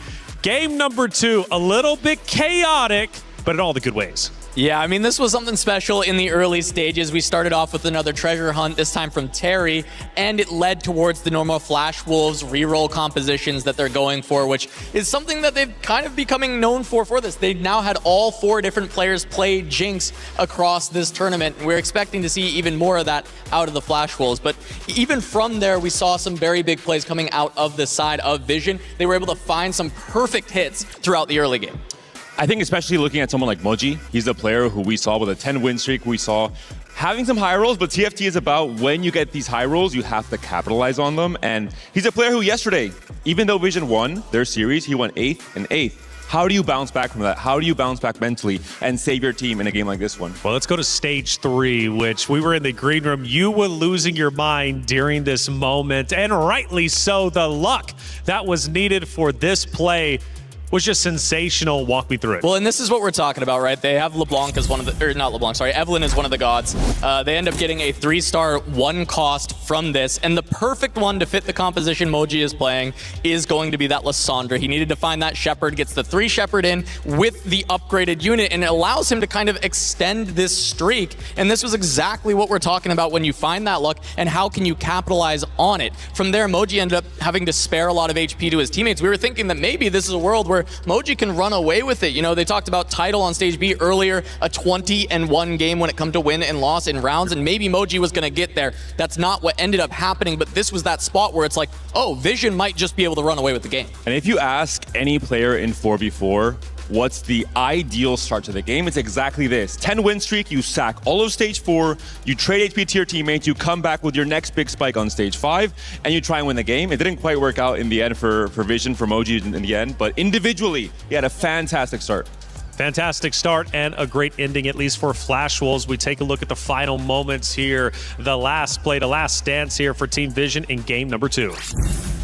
And taking a look at this, it was just going to be the Lulu from Flancy as it does end up falling to Bao. This was multiple fights in a row that Bao had to win to end up making it happen. And it all came on the back of the Stargazer Jin alongside the Xayah, able to beat out Zenbai on the Akali before this and then take down Flancy, sending multiple players from Vision into that bottom 4 and make it a crushing defeat from what looked like a very strong spot for Vision earlier in the game.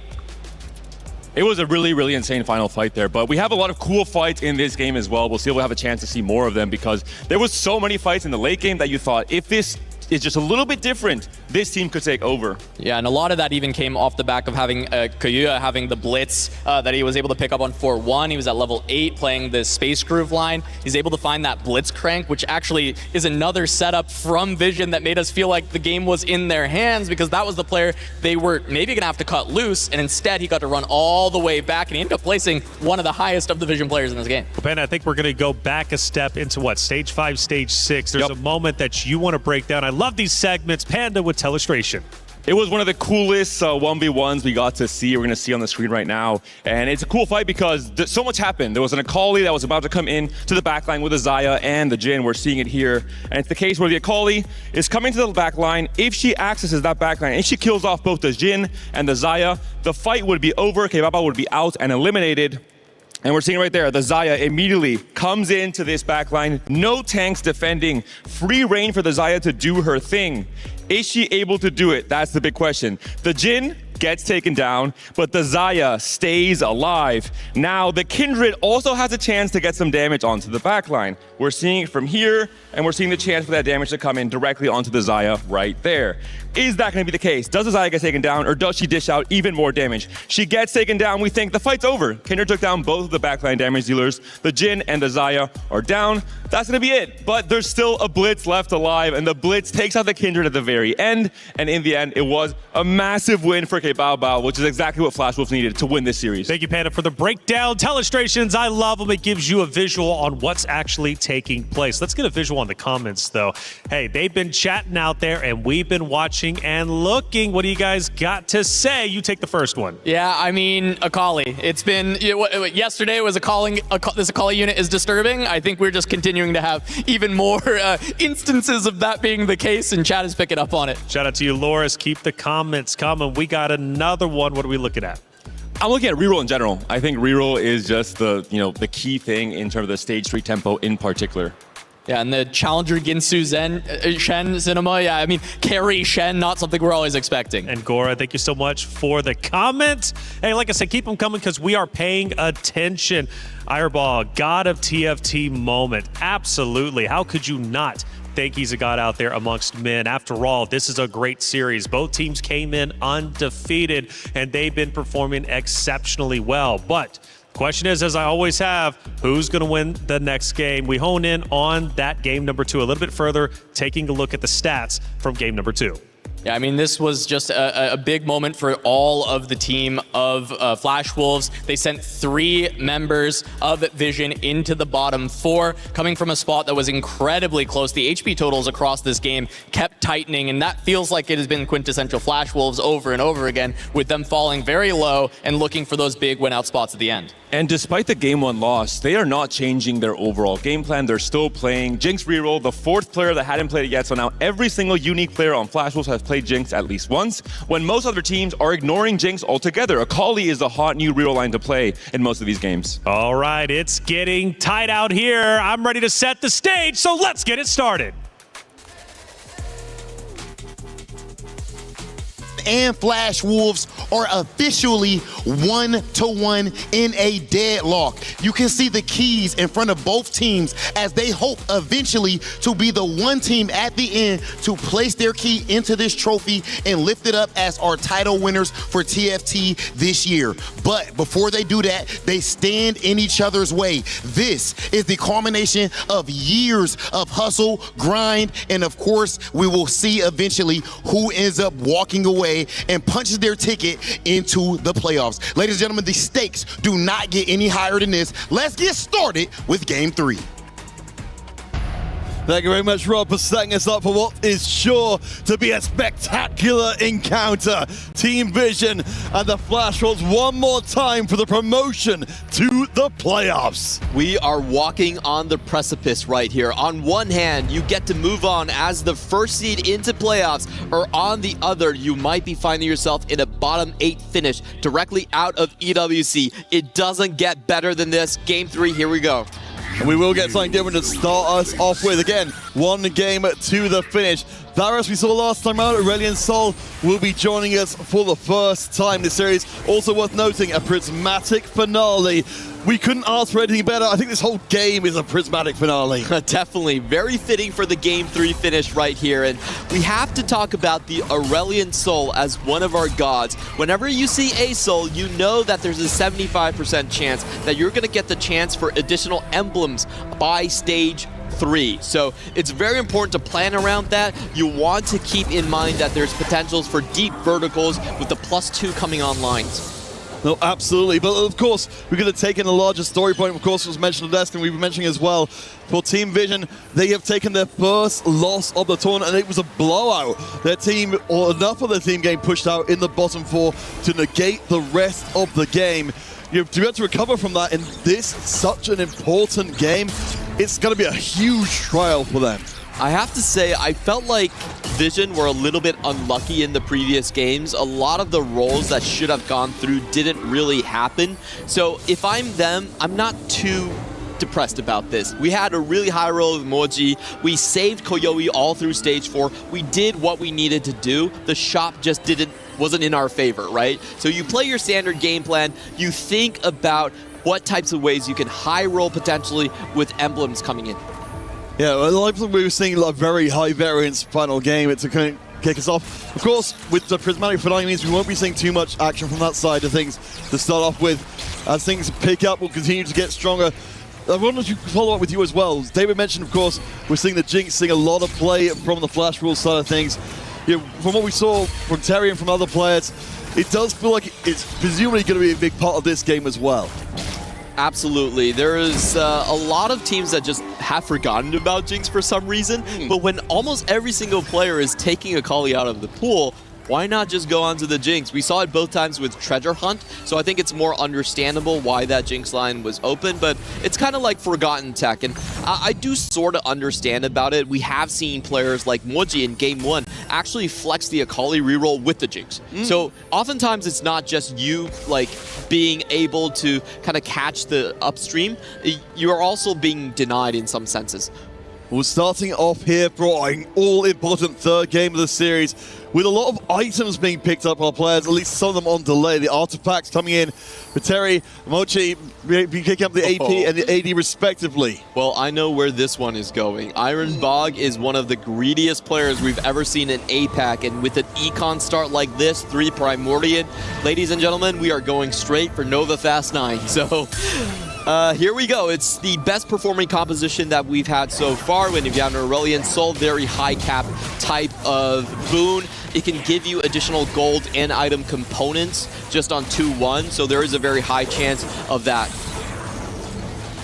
We'll be going against Plants, of course, one of those players on the delay for picking up the artifact later on. But with all those item slams, Iron Bog will be able to cut through pretty darn easily. Having Primordial 3 online early on instead, you know, fantastic way to start off with the extra goals coming out from the Ongwen as well. Yeah, and it really lends yourself to both of the potential boon options from Aurelian Sol. You can play 2 Primordian and then flex Belveth into multiple traits to get that early emblem, or you could just hope for Wealth Quest. Because you're generating so much gold already, then you can go on to a Fast 9 game plan, and you also know that 4-2 is prismatic, which lends itself to a lot of large econ. Commerce Core can come in, Invested can come in, you can easily round out your Fast 9 boards. Well, very early on here, something is standing out to me as we look on the right-hand side. Mochi, the only player who managed to pick up a win in the first round, is going to put a little bit of pressure on Vision to keep him moving forwards, as Terry, Ironbog, and Kibaba all have strong starts. Terry, we see here, really good early board. Yeah, he is just locked into the Shepherd side of things here. On the other hand, for K-Ball, I have to believe that this is printing Leona. Already 5 copies coming in. So overall, I really like the Flash Wolves spots right here. You have the Fast 9 win-out player from Iron Bog, the Iron God, as Ngora has just told us on Twitter. And then you have Terry with the Guinsu's Rage Blade, already Shepherd Online setting up. So there's a lot of very strong boards coming into this one. And then you also have AQ1H. He is, of course, playing the AFK, can't really touch anything. That's why he's not moving anything up onto his board at the moment. But he is also playing for a very high econ spot here. So across the board, Flash Wolves, I would say, have the better outs. It is up to the side of Vision with their 2 latent forges to actually hit. Yeah, and as we said before, we've got less control over the early game than perhaps they would like. We did see Flancy thinking about making the open fort for the time being. Here, of course, we saw the previous game. Has got a decent early board. We are seeing some early slams coming in. I think it might be enough to get him the early win. Keep an eye on the right-hand side for Mochi to see if he keeps things up. Kiwi, of course, did pick up a win in the previous round, so maybe he can move a little bit further forward and provide that power that Team Vision need.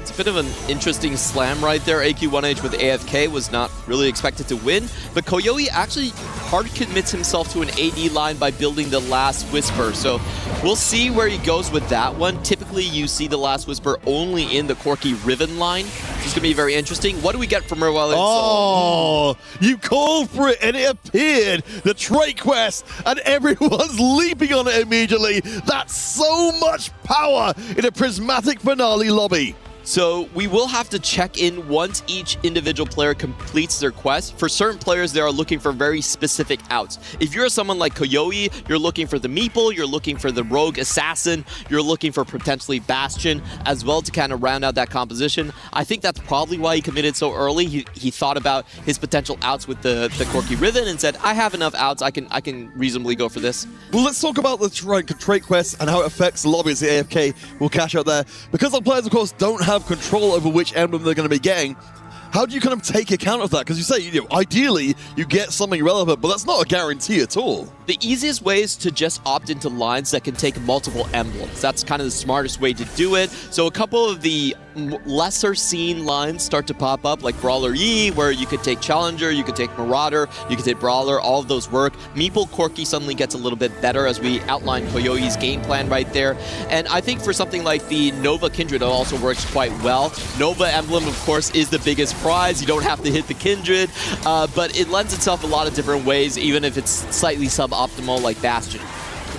All right, we'll be keeping an eye on our players. Of course, they'll be trying to get those trait quests activated as soon as it's humanly possible to make sure that they get their direction correctly as we move forward. See Ironbog taking another win, or rather, a first win there for a while. We look on the right-hand side, though. There was an initial concern about the win streaks being monopolized, but it looks like both teams have managed to get a win streak close to the end of Stage 2. And this Moji win streak is completely fake. I don't know how he's on 100 HP with this type of board, but congratulations, he did make it.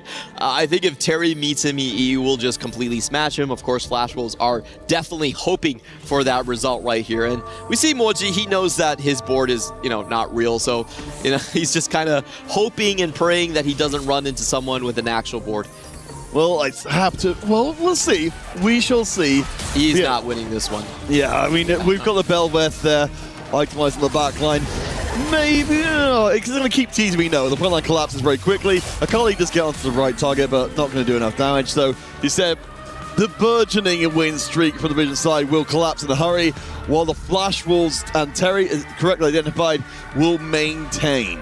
So Ironbog does lose his streak in the middle of Stage 2, which does hurt a little.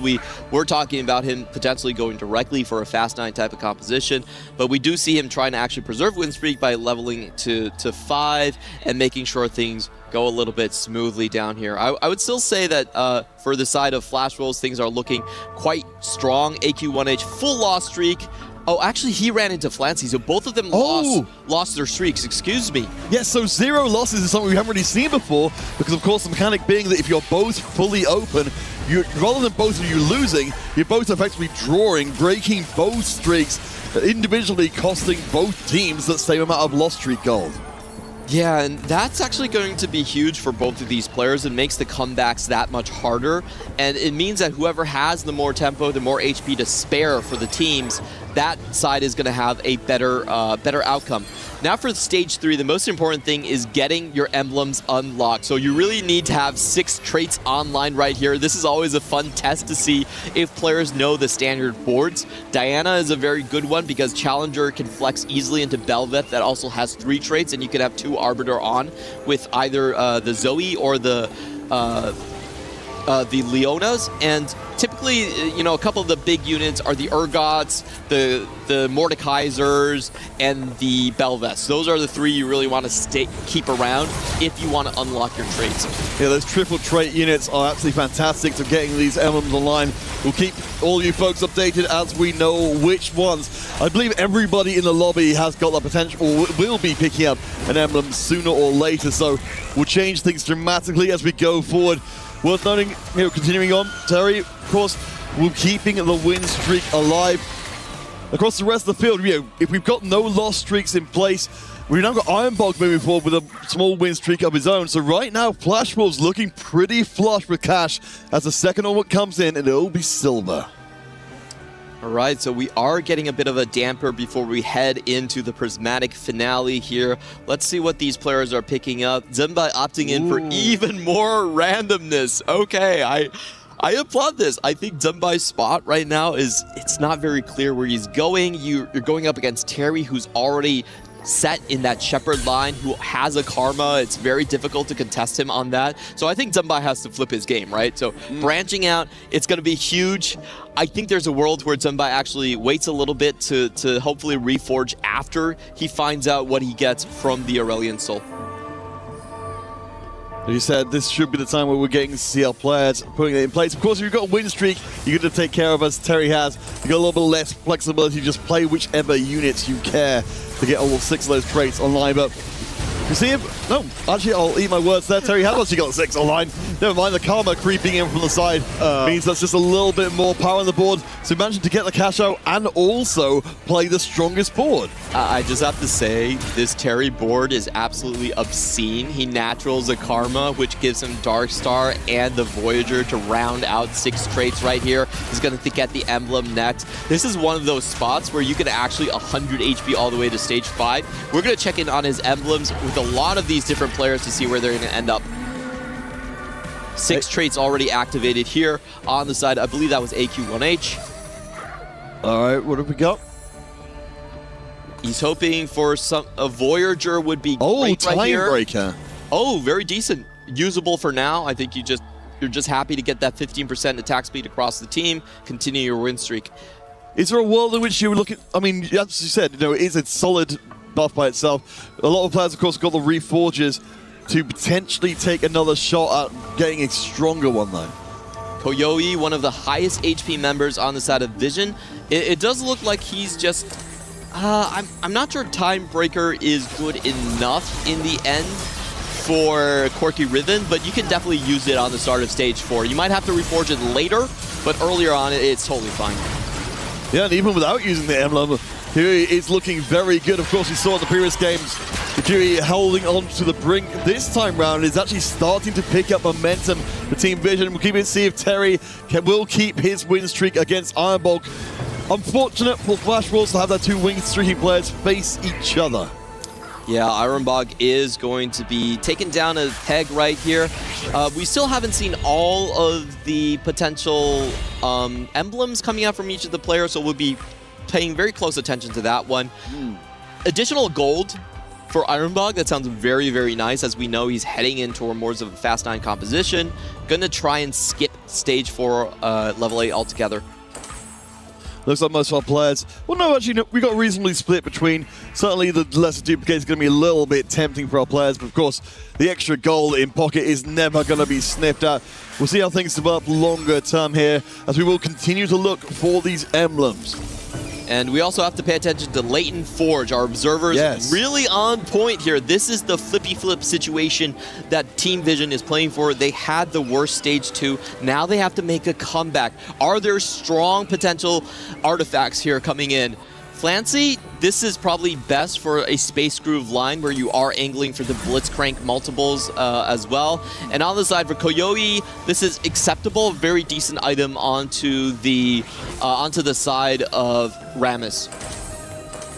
Up against Ironbog in this run. Again, we'll keep updating as more and more of these comps are revealed. I'm really interested to see if Yuri can keep hold of this streak here, because right now for Vision, he's the only player in the top 4 at all. The front line is starting to collapse in a hurry, and I think that's going to be it. We're ending up the situation where Vision are just not getting a ton of gold into pocket. Yeah, Ironbog's board incredibly good right here. He's running double gold econ generation traits right there, going straight for Fast 9, and he's also holding on to his units, trying to wait until he can find something like the Kindred to round out for the Akali items. On the other hand, this is a new problem for Koyoi. AQ1H actually hit one of the best emblems coming in for the Corki, the Assassin, in for the Samira early on. Also a Samira 2 that can get him a great win streak. Oh yeah, just an absolute nightmare to deal with, especially considering how much burst she's got to be able to have that aggro drop is fantastic. The AQ1H has been building up slowly from the middle of the table. It's win streaking. It's going to run right into Flancy on a loss streak and 32 HP. We're starting to look like another game where Vision are playing very close to the edge. This is feeling really bad for Flancy. He needs a massive injection of gold on 4-2, and then he needs to hit everything with his Space Groove composition. Typically, when you find the Thresh's Lantern, you're playing for Space Groove because the best units to pull in are the Blitzcrank. Blitzcrank still activates his passive regardless if he's coming in from the bench. And then you have Ornn that has extra items regardless if he's coming in from the bench too. So he's locked into the Space Groove, but he needs a massive roll down. We'll check in with him on 4-2. All right, let's take stock of where we are. Game 3, a place in the playoffs, a premier place in the playoffs here at the Esports World Cup. I mean, in this particular TFT game, from the Flash Roll side of things, when we look at their boards, we got 2 different streaks in place. We got all 5 of the Flash Rolls in the top 5. Right now, it feels like a very, at this stage, a huge advantage for Team Vision to overcome.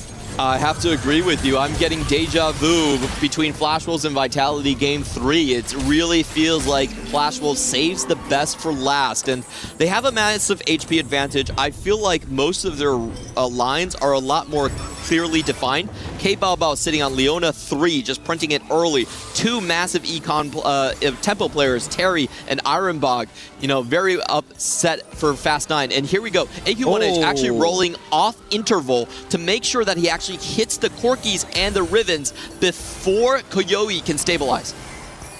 On the left-hand side as well, Flancy is going to be able to hit the Blitzcrank, so we've got a lot of power being injected into the boards. I want to take a moment with AQ1H. Woo! As we see, so we've got the Rogue Emblem in place. Corki we've seen from various different boards before, hasn't necessarily performed as well as it could. Is this going to be the exception? And fortune favors the Flancy as he is able to hit the Nami 2 after we saw AQ1H deny 2 copies. So nice. Massive find for Flancy. This actually takes him out of the danger zone, and now he is expected, in fact, to win streak through stage 4. So Mochi takes a loss there. The Corki board doing very well. We've got the Ribbon 2 in place as well with the Death Blade, so a lot of power. And of course, with the Prismatic Finale, if you've got your board online already, you can just make it that much stronger. Yeah, it is a huge turn of fortunes for Flancy right here. He doesn't have to play for Econ anymore because he's stabilized and hit the important units that he needs on his board. He has picked up red and blue buff, and if he gets that Blitzcrank 2, he is for sure stable and able to climb out of the 8th place spot. The only problem for Flancy is no gold left in the bank, but he's not alone there. Everybody in the lobby spent everything they had here to put their board aligned. Right now, the Wolves are in control. Flash Wolves with 1st, 2nd, 4th, and 5th places. Very important for 2 players in specific. Zemba, he needs to find that Shepard win out. Where is the LeBlanc 2? He doesn't get it, reforges his emblem, and also doesn't hit. This is bad news. Oh, sorry. Actually, this is Terry's board. I got fooled a little second right there by the camera. but it is Terry. It's kind of okay if he doesn't really land, but I was looking to see if Zumbai could have potentially found his Shepard carry in the LeBlanc too. Yeah, I believe just a LeBlanc one for the time being up against Cavallo in this round. Terry's been putting on a clinic in this game, 11-round win streak, completely untouched so far. I mean, everything looks fantastic from what we're seeing from Terry in this game. Yeah, but Flancy and Zumbai both win out their matchups. Now, unfortunately, is actually Moji falling behind. He does get a huge injection of gold, but he is trying to play up onto the Akali here. We're going to be taking a look at Zumbai's board to see how many copies he's off from the LeBlanc. He finds Shepard. Yeah. Wow, huge hit for him. So even without getting the Sona, he's able to field the Shepard too. Has a decent front line at the moment, but it's just about the backline damage that is still lacking. Yeah, I mean, we need to focus that damage very carefully to make sure he doesn't get knocked out early.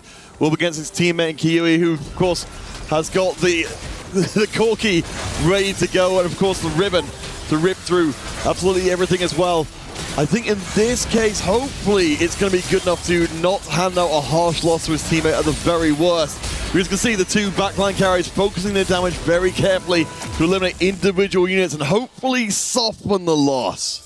Yeah, there's no chance that Zumbai actually beats Koyoi right here, but they just don't want to lose by too many units. So I think you phrased it perfectly. The good news for Vision is that Koyoi did hit everything. Found the Corki, is still one copy off the Rammus, but I think you're kind of okay with, given how strong the artifact items are here. 15 rerolls. Do they still have enough gold to do that? So this is kind of a reward for the players that hit.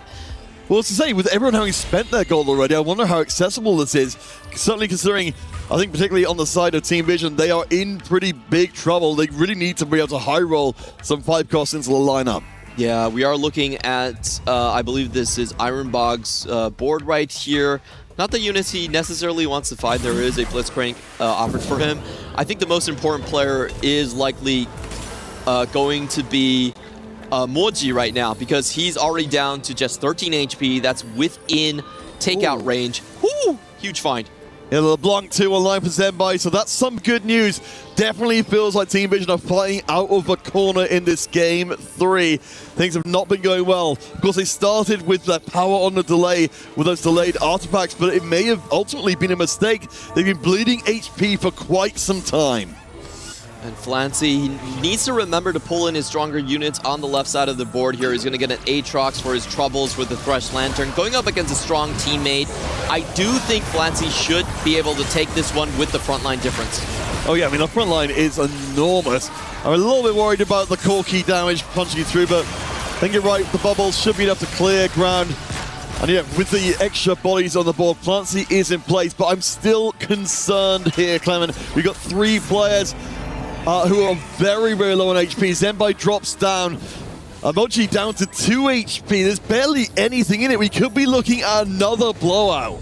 Yeah, Moji with the Money Monsoon not able to hit because eventually Ironbog actually just went into his line, pivoted directly into a contest right here. Even though he has the Akali 2 and the Kindred 2, it's really not enough for stage 4 at the moment. You want to be playing this line from a tempo perspective. Didn't hit any of the tempo units that well, is on a 9-loss streak, and I don't think there's any salvaging Moji's position. No, it seems like the stars are working against them. Of course, for the flash rolls, they need to put in a last boot to make sure of it. We'll be the first team from APAC to make it through to playoffs with that top seed, if they can manage it. Keeping an eye on Moji on the left-hand side, Zenbai on the right. It looks like LeBlanc should hopefully be good enough to keep him up and fighting on the left-hand side. Moji is coming through as well. It's looking like it's going to be a double victory. Wow, that was a huge round for Vision. Zumbai does lose in the very end, but stays alive on 1 HP. Wow, could not get any closer than that one. Moji wins his fight, and Zumbai, even though his LeBlanc was on the Kindred early, that was the huge swing. He takes out the opponent backline carry. Sometimes that can happen even when you lose the tank line fight. The enemy carry gets closer to you, you take him out, and he swings, and he's able to prevent the damage from coming in. So Zumbai still very close. This is still an incredibly tense situation. There is a worlds where they just run into each other and then one of them has to fall. Tell me a story here for Team Vision. They seem to be completely backed into a corner. It seems only the most extreme strategies could possibly dig them out of this hole. What do they do from here? I think you ignore Moji. He's just doesn't have a future right now. I think you try to keep Zumbai in the game. With this 7 Shepherd board, it's actually very, very powerful. He can still scale up, going to level 9, getting the Sona 2 on board. He's hit the artifacts, he's hit the correct emblems that he's needed. Those are great emblems for this composition. So you try to keep Zumbai alive as long as possible, and you say goodbye to Moji.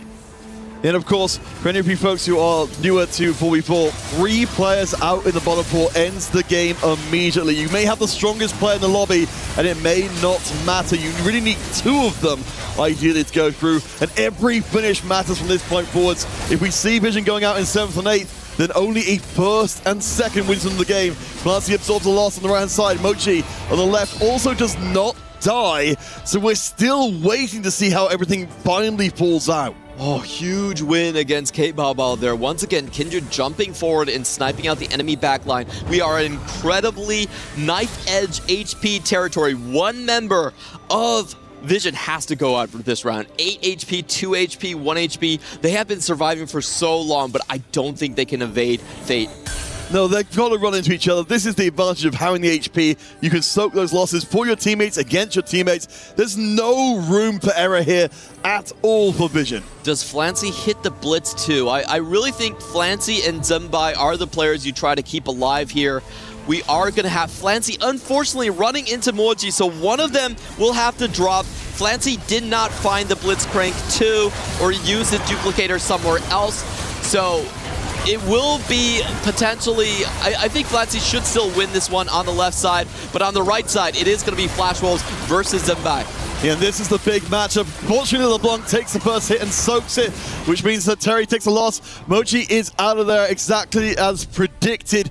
So at least we start to get a little bit more of the shape of things. Kabaobao is gone as well. So that's actually, honestly, a big improvement of where we could be right now. This is the best case scenario for Vision if they want to stage a comeback. Moji goes out, and then Zumbai and Flancy, who still have very, very high caps, stay in. The trouble with them is Flancy and Zumbai, once they run into each other, they have to team kill one another. So that's the thing that they cannot control. It will happen some point, but if they can delay as long as possible, there's still a chance that they can come back. Yeah, they've both got 1 life, so it looks like they'll evade each other for this round. Of course, when you look at the HP bars on the Flash Roll side of things, they're absolutely enormous. If there's any chance of a comeback here for Team Vision, it's going to be an absolute marathon to go through so many rounds and get lucky so many times with the matchmaking. It looks like in terms of actually winning the round, on the right side for Flancy, it's fine. Zenbai on the left-hand side also looking good. I want to say looking good. No, the Edge of Night, Zenbai is down. Flancy still alive. Oh, that was a huge loss. Unfortunately for Zumbai, if he was able to get that level 9, he had the chance for 4 Psionic Radiant items coming in. He could play around the 5 Shepherd. That would have been a monster board, but he gets taken out early, unfortunately, right there. So that's a huge win for Ironbog, and with him going out, I'm not sure Koyoi's Corky board can actually do the job. That's typically a top 3 line. Right now, what Flancy needs to do is to avoid going into the 5th place. If Koyoi or Flancy goes into the 5th place, it's over for Team Vision in this match. The Flash Rolls have been dominant all game long, so we're keeping our eyes closely on both sides of the screen. As you said, either player goes down in major fashion, or Flancy at all. It's all over. The Wolves move forward into playoff prime position.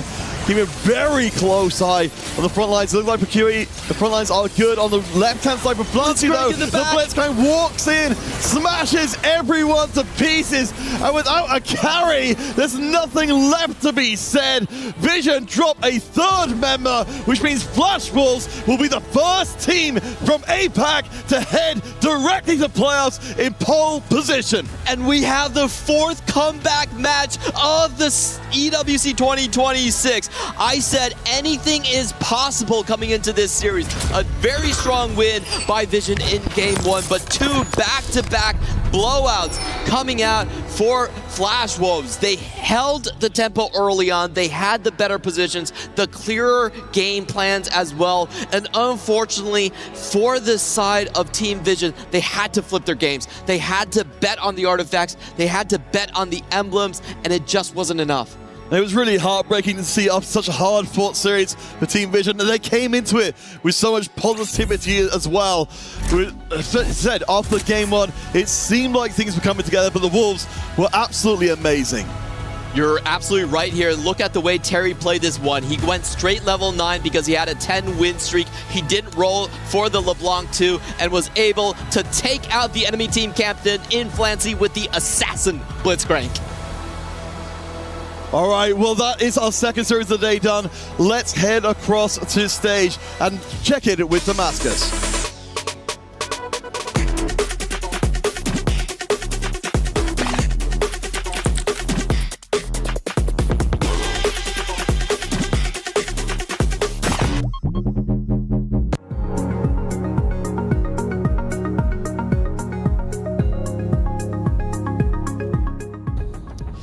We got the happy winners of this one, the Flash Wolves defeating Team Vision. Of course, I'm joined with K Barber, who had an amazing day number 1 and still an amazing day number 2. Listen, guys, you just took down the team that made it through the region that's, arguably the best region with China. They won that qualifiers, and you are the guys taking it down. How confident do you feel now after that? 那么 K 宝，首先你们成功的击败了 Team Vision 战队，他们是算是中国区最强的种子了。那你们现在成功的在这里取胜之后，你们感觉信心怎么样？就是我们一直都有保持我们自己的信心，那我们不管对什么人都是保持着，就是对自己都会很有信心。对。I'll say we're definitely very confident, and we've been keeping this confidence no matter what challenges we face, no matter what team we face. And of course, the good thing now is you get to rest and to look at the other teams. So looking at this, you're going to wait for your next match. That's going to be in playoffs, an excellent position. Is there any specific team you would love to face or a team you want to avoid? 那你现在成功的晋级之后，你相当于有那么1-2天的休息时间，可以观察你们下一支对战的一个战队。那有哪支战队你会特别希望能交手的呢？有画面那一队吧，有画面那一队。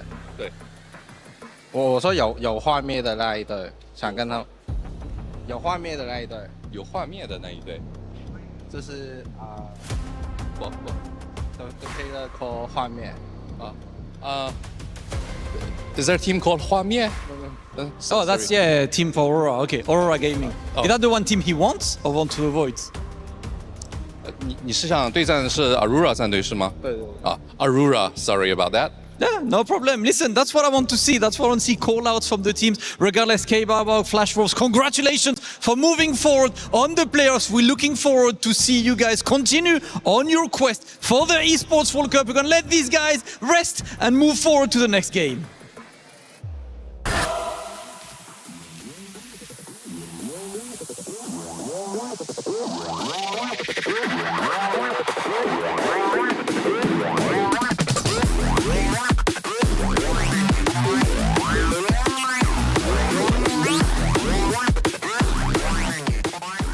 Oh, man, we're back, baby. And I tell you what a series it was. Officially now another team has moved forward, and it was Flash Wolves forged in the fire. These guys had to go through the absolute gauntlet throughout their qualifiers in order to just make it here.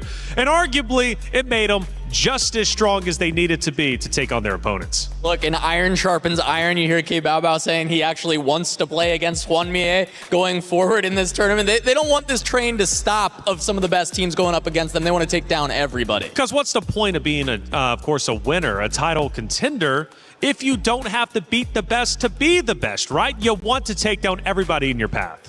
And up until now, any challenge, Vitality, now Team Vision, it seems to be a walk in the park for this team. Especially this game 3 was very lopsided. A blowout win in the end for Flash Wolves. All right, let's go to one of our moments of that game number 3. I believe we're going to stage 2-6. This is a big moment and a turning point for one of the rosters out there, and very well was one of the reasons why Flash Wolves was able to take the win. The big strong point for Flash Wolves in this game was going to be Terry and this massive win streak. On level 5, he's able to find this Karma, which slots beautifully into what he was already doing. He already had the strongest board in the lobby. He gets the perfect 4-cost unit to find. At level 5, it's very hard to find those 4 costs, let alone find the perfect one. He gets the Karma, and he leverages this beautifully. You know how Panda was talking about being able to leverage your high rolls after that past game. Terry does it perfectly with this Karma, extending this win streak from 2-6 all the way to 4-3, where he purposely sacks for his team and finally takes a loss. Also allowed him to very easily unlock the Ace-Soul trait quest, hit the Timebreaker emblem. That's another little bit of extra power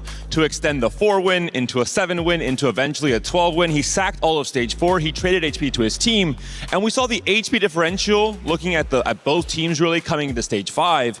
Even if Flancy got incredibly strong, even if Team Vision got really strong, they could win out the game itself. They were so far behind in HP as a team that it was not even close in the end. It wasn't. Flash Wolves, they had to battle, though, to get to this point. They started off with a loss, which means they needed to win 2 straight rounds. Never an easy feat by any means. Could this have ended 2-0, or do you think it was a well-deserved, of course, game number 3, where Vision did definitively win that game 1? They couldn't have closed out the series because Flash Wolves too strong. I just love how Flash Wolves never wavered from their game plan. They said, game 1, you know what? This was close enough. It's fine. We took the loss, but we're still going to go back to the Jinx. We're going to still go back to the standard reroll game plans that they've been doing, still playing for win-out angles, usually more than tempo, but still, we've seen Flash Wolves, even in the Vitality series, be able to take a win streak and run with it, which they did in this game 3. Yeah. But this has just been classic Flash Wolves across this entire event. Yeah. And they didn't change anything. They felt confident they could take the win. I will say, Panda, let's take a look at our final action of the game, and Terry really starts to come into true form here. Flash Wolves start to close in, and this is where they get the win. And you can see Flancy here, the Nova emblem not so helpful. He still was able to streak a lot of the stage 4, but this was the pivotal fight on stage 5. We had 2 players already eliminated from Vision. If one more went down, it was a blowout win with 3 players from Vision in that bottom 4. And Terry, I mean, he was that guy in this game 3 with the win streak early and also the final nail in the coffin at the very end. Just so much power on this AP backline. Yeah, classic self alley-oop for Terry. You know, you toss it up in the early game. Look at the Blitzcrank. Win streak, and then you just get there at the end. Blitzcrank making it to the backline. The rogue assassin Blitzcrank gonna get the job done for Terry. And of course, the Blitzcrank evading Flancy throughout this game. He had some spots to potentially come back early with the duplicator. Never gets that Blitzcrank, and it just can't turn things around. It's nice to hear Terry, right, being a major talking point, because obviously I think coming into the show, we were very much highlighting Vision's Flancy, because Flancy had been absolutely on fire. And rightly so, Flancy is still going to be a huge talking point. Vision, after all, is still a very strong contender. Despite taking the loss, they will have to battle through the lower bracket, where so many great competitors will be awaiting their competition. Hey, Stream B, we need an update. Kitty, what's happening over there?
A fresh update from Stream B between Aurora versus virtus.pro, where we had a dominating 2-0 sweep for virtus.pro. I believe that Aurora are still trying to find their footing around the tournament because they are a roster filled with undisputed GOATs. However, virtus.pro, with their previous experience, being carried into this current tournament, which is way too strong. We also have both ag.al and virtus.pro both qualifying into the quarterfinals, so congratulations. So now, the lower brackets will be officially starting over in Stream B between Team Mouse and JDG. So let's see who will be getting their key crushed.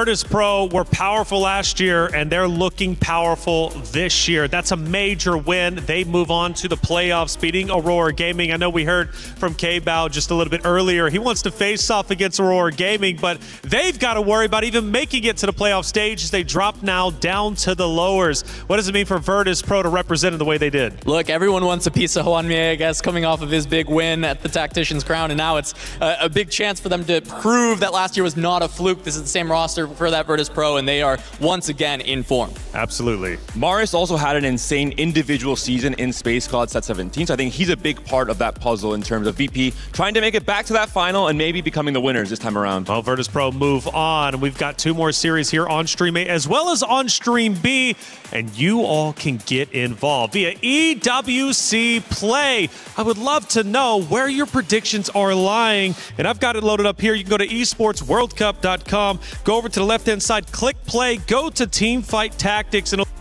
it'll lead you here to this very screen. Now, from here, you can choose the matches and you can choose the outcome. Whether you think, for example, Mouse or JD Gaming are to win. Okay, pick your choice and go a little bit deeper. Pick the series score as well. You earn points for every single time that you are right. You're correct, of course.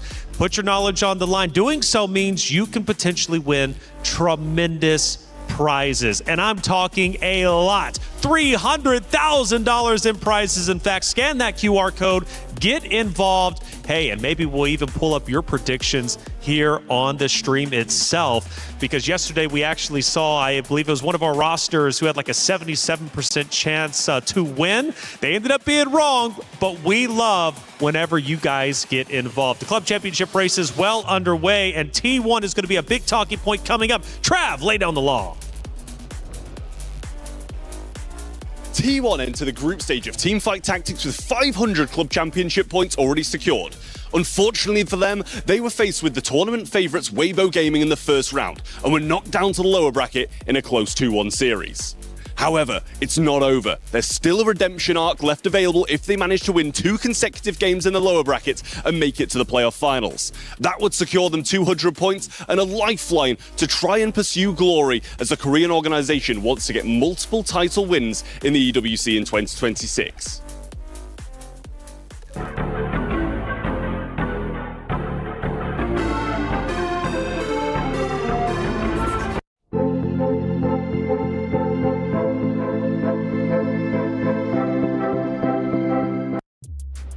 So big news for T1 for the club championship race, but also right here on the very stage for TFT. They once again return to the stage, but this time fighting for their tournament life. This is a roster, 2024, 2025 had big impacts within the brackets as well as of course, the series.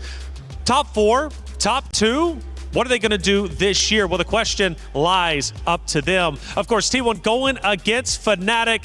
T1 is such a big talking point each and every year. What makes them such a dominant, strong team?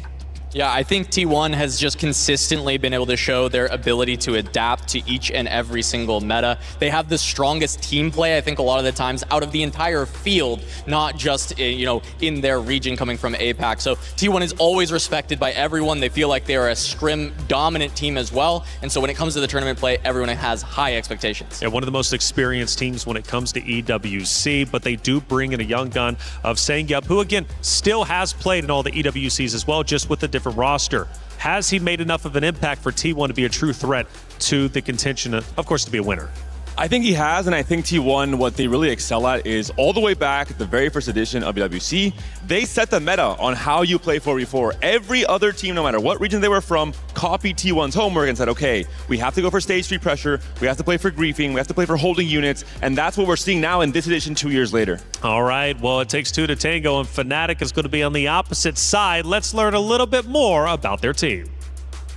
I'm Darth Nub, also known as Darth Noob.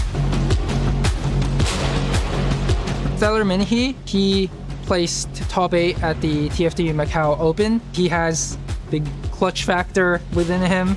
Philip also won a tournament back in set 11. Bosso Skills was in tier 1 since the beginning. Our team, we've all been friends for a very long time. We all roomed together when we went to the Paris Open, and I think that definitely helps a lot when it comes to 4v4. I think that's definitely one of our strengths, right? I think we're really good at communicating and choosing like the best lines for us. I've been doing a lot of winning this year. I won some tournaments, so I do intend to continue winning.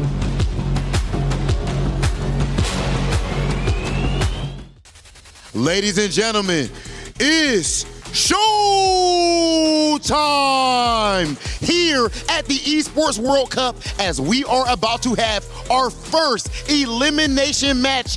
Ladies and gentlemen, in Damascus, someone has to go home. Someone has to go home. That Crusher needs to be fired up and destroy one of the keys. And two teams, we don't want to see them out, especially one of them. T1, brother, already on the verge of potential elimination. T1, one of the favorites in this tournament, coming into it to go ahead and walk away as a potential title winner. But their first match happened to be up against Weibo Gaming. I mean, this is the title defenders. That match could have been a grand finals match in itself. Absolutely, and you know what? Sometimes it's good to trip at the beginning and go through the trenches. So it's time for the trenches for them, but against them, it is Team Fnatic. That might be a new roster, but it's not non-experienced players. Oh yeah, okay, so Fnatic, this is a new gen team, and they are trying to show that it is time for a new era when it comes to TFT. But again, as you said, their players are experienced. We have to make sure we know that Darth Nub actually even won a TAC crown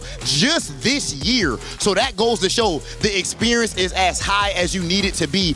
But as a team, T1 does have more experience. Well, you know, experienced newcomers, whatever. One of them will have to leave the stage at the end of this match. So without further ado, we have already checked the Crusher earlier today. We know it's ready to crush a key. We don't know which one will stay alive. It is time right now for the first elimination match of the week. T1 versus Fnatic.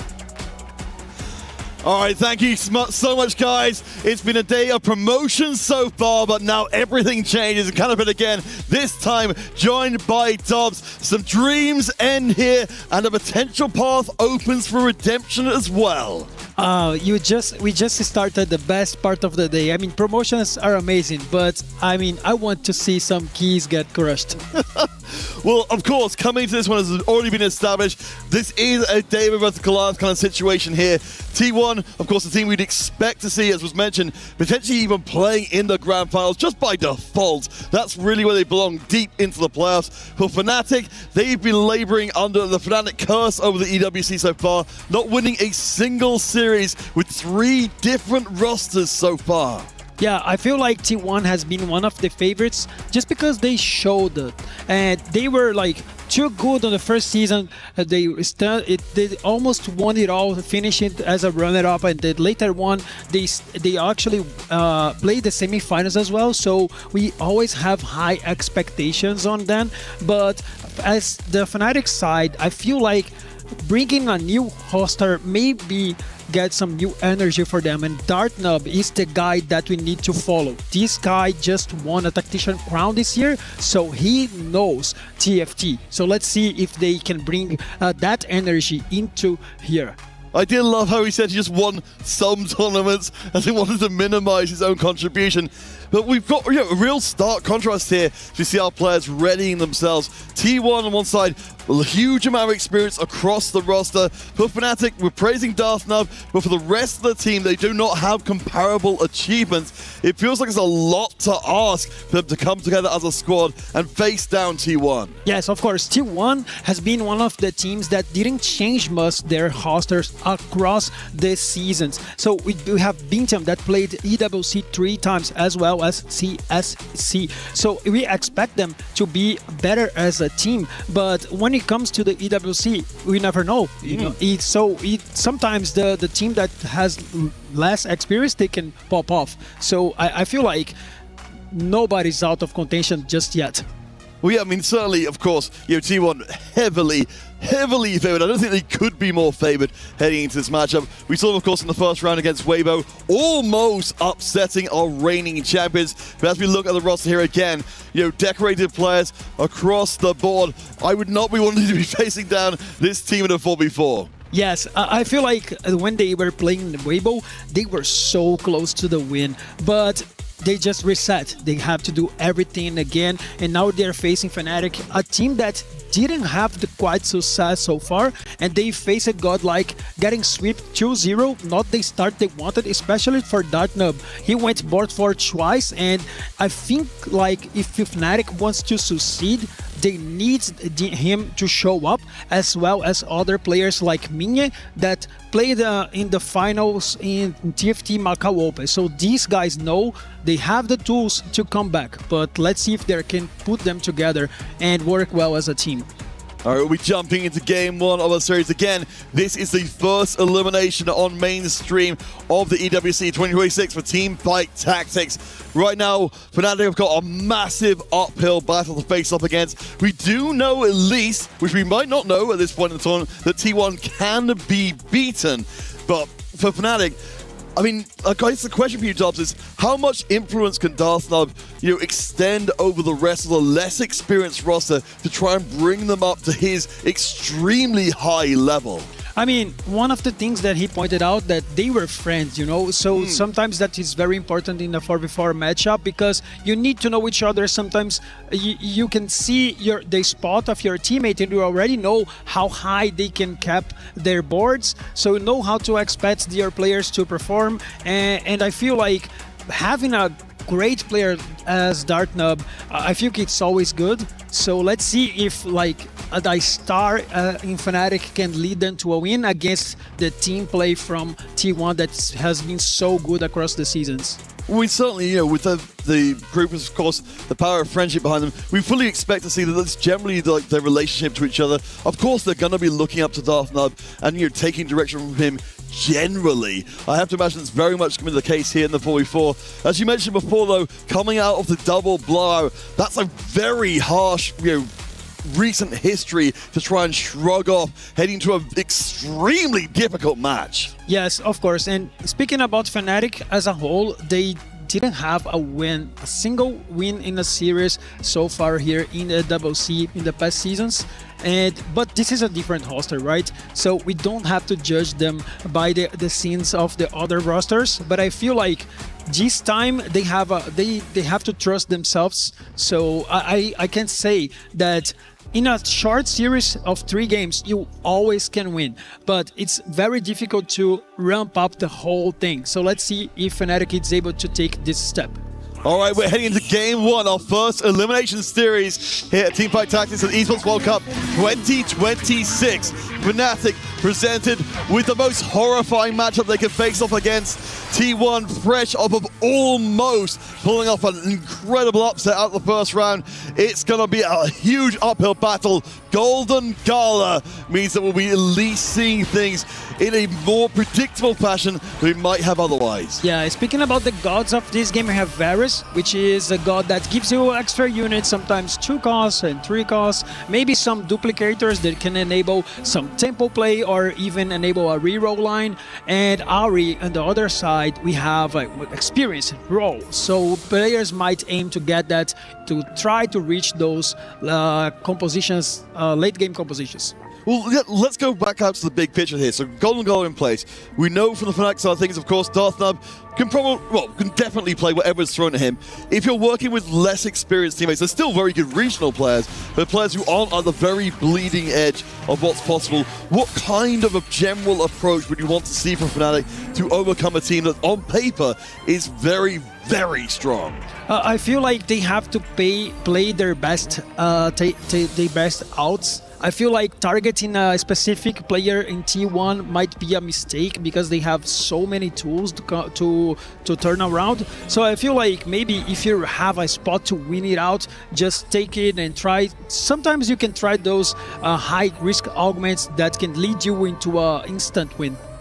All right, we'll be getting our first augments coming in a second. Again, there'll be gold across the board. So hopefully, I mean, you have to imagine coming into this series, Fnatic, as you said, will be vastly more willing to take riskier options, just knowing they need to get some kind of high roll in here to get out of the gate swinging. Of course, what a world it would be if Fnatic do manage to get the Game 1 victory and, manage to further injure the pride of T1. Yes, they didn't win a single game yet. Of course, they just played one series so far, but of course, winning the first match always help you the rest of the series. Well, of course, with gold augments in place, we do have some interesting options coming through here. The hero augments, treasure hunt we've already seen. Earth, of course, giving you routes that you would maybe otherwise not be able to be contested on. Yeah, I feel like Earth, it's an amazing augment. If you have a good opener, you can play either Dark Star, you can play Groove, that is so popular, it's so strong. Also, you can tempo Meep into the game as well, but instead he takes another augment, very strong augment for the early game. Yeah, the Electro Charge. It's really interesting to see that Dartham just going for immediate power. We'll see across the rest of the board. Let's see what everyone else has got going on. So we've got a little bit of the XP coming in. Crazy Moving gets the Emblem Legion of 3 in place. And I assume we're seeing Challenger or something to that nature because already we've got a very good board. Yes, it is Challenger in place. Crazy Moving coming out of the gate swinging. Well, I like that Challenger Emblem because it gives you so much tempo. You can play either Jinx reroll or you can play MF reroll or maybe you can just flex Kindred. So you have a couple of lines that you can take out of this emblem. All right, we're seeing a few other early choices here. Looks like T1 are not messing around in this early going. The teammates will be facing up against each other, but we'll keep an eye on everyone else and what they've got in place. So, as I mentioned before, we've got the patient study for Bosso skills. A couple of, one epoch in place. SCSC, interestingly, pick up the aura farming. Yeah, aura farm is always great depending on which unit you get. Sometimes it's an auto win, but you have to remember 4v4, it's very tricky because the other team is gonna try to punish you until you get the legendary 2-star unit in stage 4. And that's been so dangerous. We saw in our previous series, if you see control of the early game, we could maybe just see runaway success. So far, we're in a little bit of a certain situation again. We saw in the previous series, Minhee does have the early win, but for T1, they've got 3 players on burgeoning win streaks. We'll see how well they can hold. Yeah, so Sangyeop, I feel like he has such a great spot. A Teemo 2-star, very good. He has an artifact to give some extra power, and he will take a win here. So cool spot in here, probably playing for the groove or maybe some AP flex. Yeah, at least it's got him the win through there. So let's keep an eye on the right-hand side. So Bosso skills and Darth Nub, the lost streaks, at least in Fnatic's control. But in terms of win streaks, it's all T1. Wow, I mean, this is massive. I mean, you already broke everybody in Fnatic. So it's not looking very good. Of course, it's still very early in the stage 2. But let's see if they're going to be able to break T1 streak. I mean, it's going to be a pretty big ask with nobody on the planet left really be able to put a streak together. We'll see, as I said, if anyone's got enough power in the tank. Maybe if we see Fnatic get lucky, Bintam and Crazy Moving will run across each other before too long. Looks like for the time being, though, Bintam, who has, of course, been hilariously dominant in previous games, will get a chance to make an impact on the early going. Yes, I mean, Bintam is such a condecorated player. He has played multiple times on Tactician Crown. He has finished at Final Lobby. So I feel like this guy is the ace player from T1. So they have been relying on here throughout the seasons. So the high expectations for him as always. And of course, for this series, on one side of it, we'll be seeing a team getting a key crushed and the dream ended. On the other side, Team Vision, fresh off their loss, will drop down to this side of the bracket. Whoever wins out this series will have to continue that journey against them. Yes, exactly. And in here, for the God choices, we have seen Ferris giving extra units that can be a good choice for Tempo.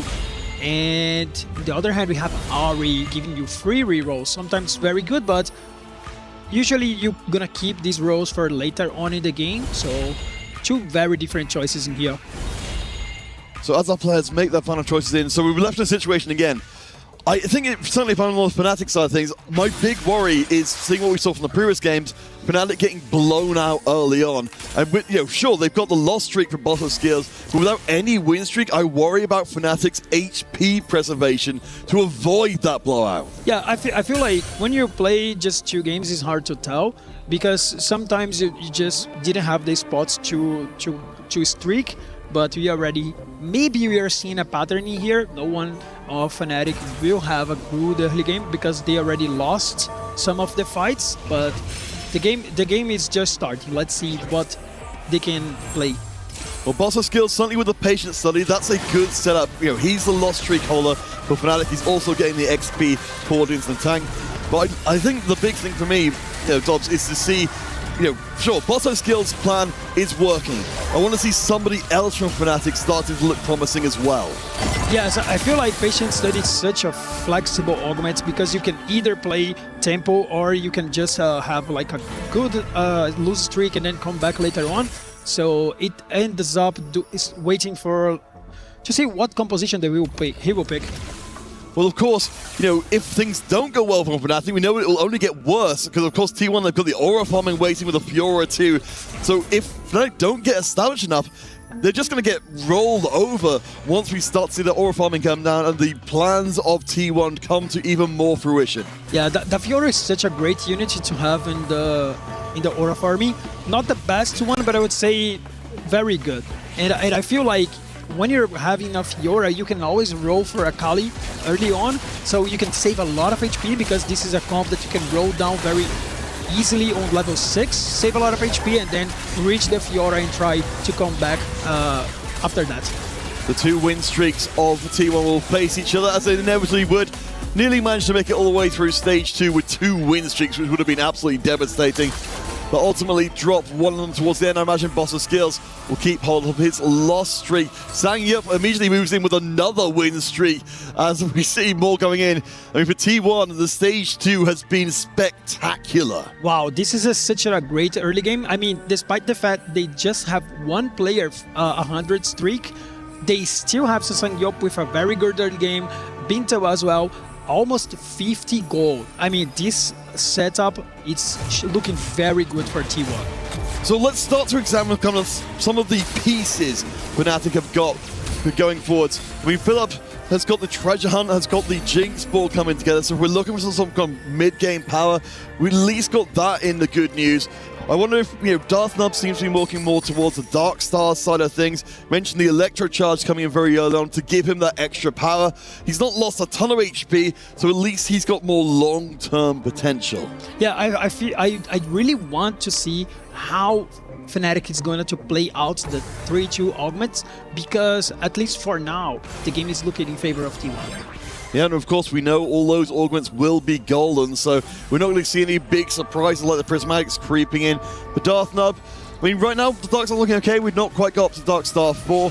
We'll face against Bossa Skills, of course. That patient study, his teammate, will be building up long term. I mean, but right now, hopefully at least Bossa Skills can soften that loss. It's worth noting, of course, Philip, another planning member also on the 3-round loss streak. Yeah, Bosso is very rich right now, 40 gold, level 6, already have a Kench. It's always a great unit to have early in the game because it will give you a lot of rewards as the game goes through. And on the side of Dartnub, he doesn't have a great streak, but he has so many upgrades, so he can start building up momentum right now for Fnatic. All right, so second one coming in, of course, units are plenty for the booster pack, but spreading routes has got to be very, very tempting for any, particularly, again, for our Fnatic players who are looking to play more risky. Cosmic Restart, another chance to throw it to the wind, decides to reroll it in the end. Here come the emblems. What's it going to be?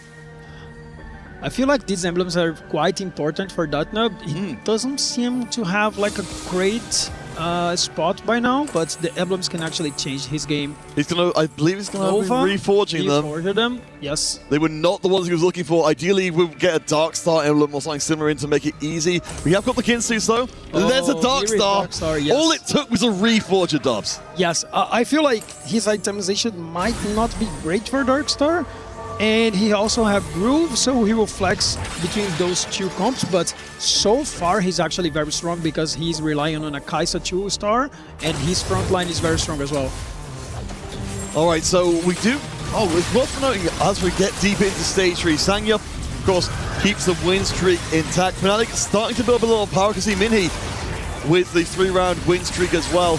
We'll see if he can actually keep it up against this board from the Darthnub. I think, the Darkside's a little bit too strong, so Minhee will have to step back as Darthnub steps forward. Yes, I want to see if Darthnub is gonna able to cap his board very high. I feel like he's just very strong right now, so he can actually build up a win streak point from here. Maybe it's gonna be difficult for him to win out because he doesn't have items that scale so well with Darkstar emblem.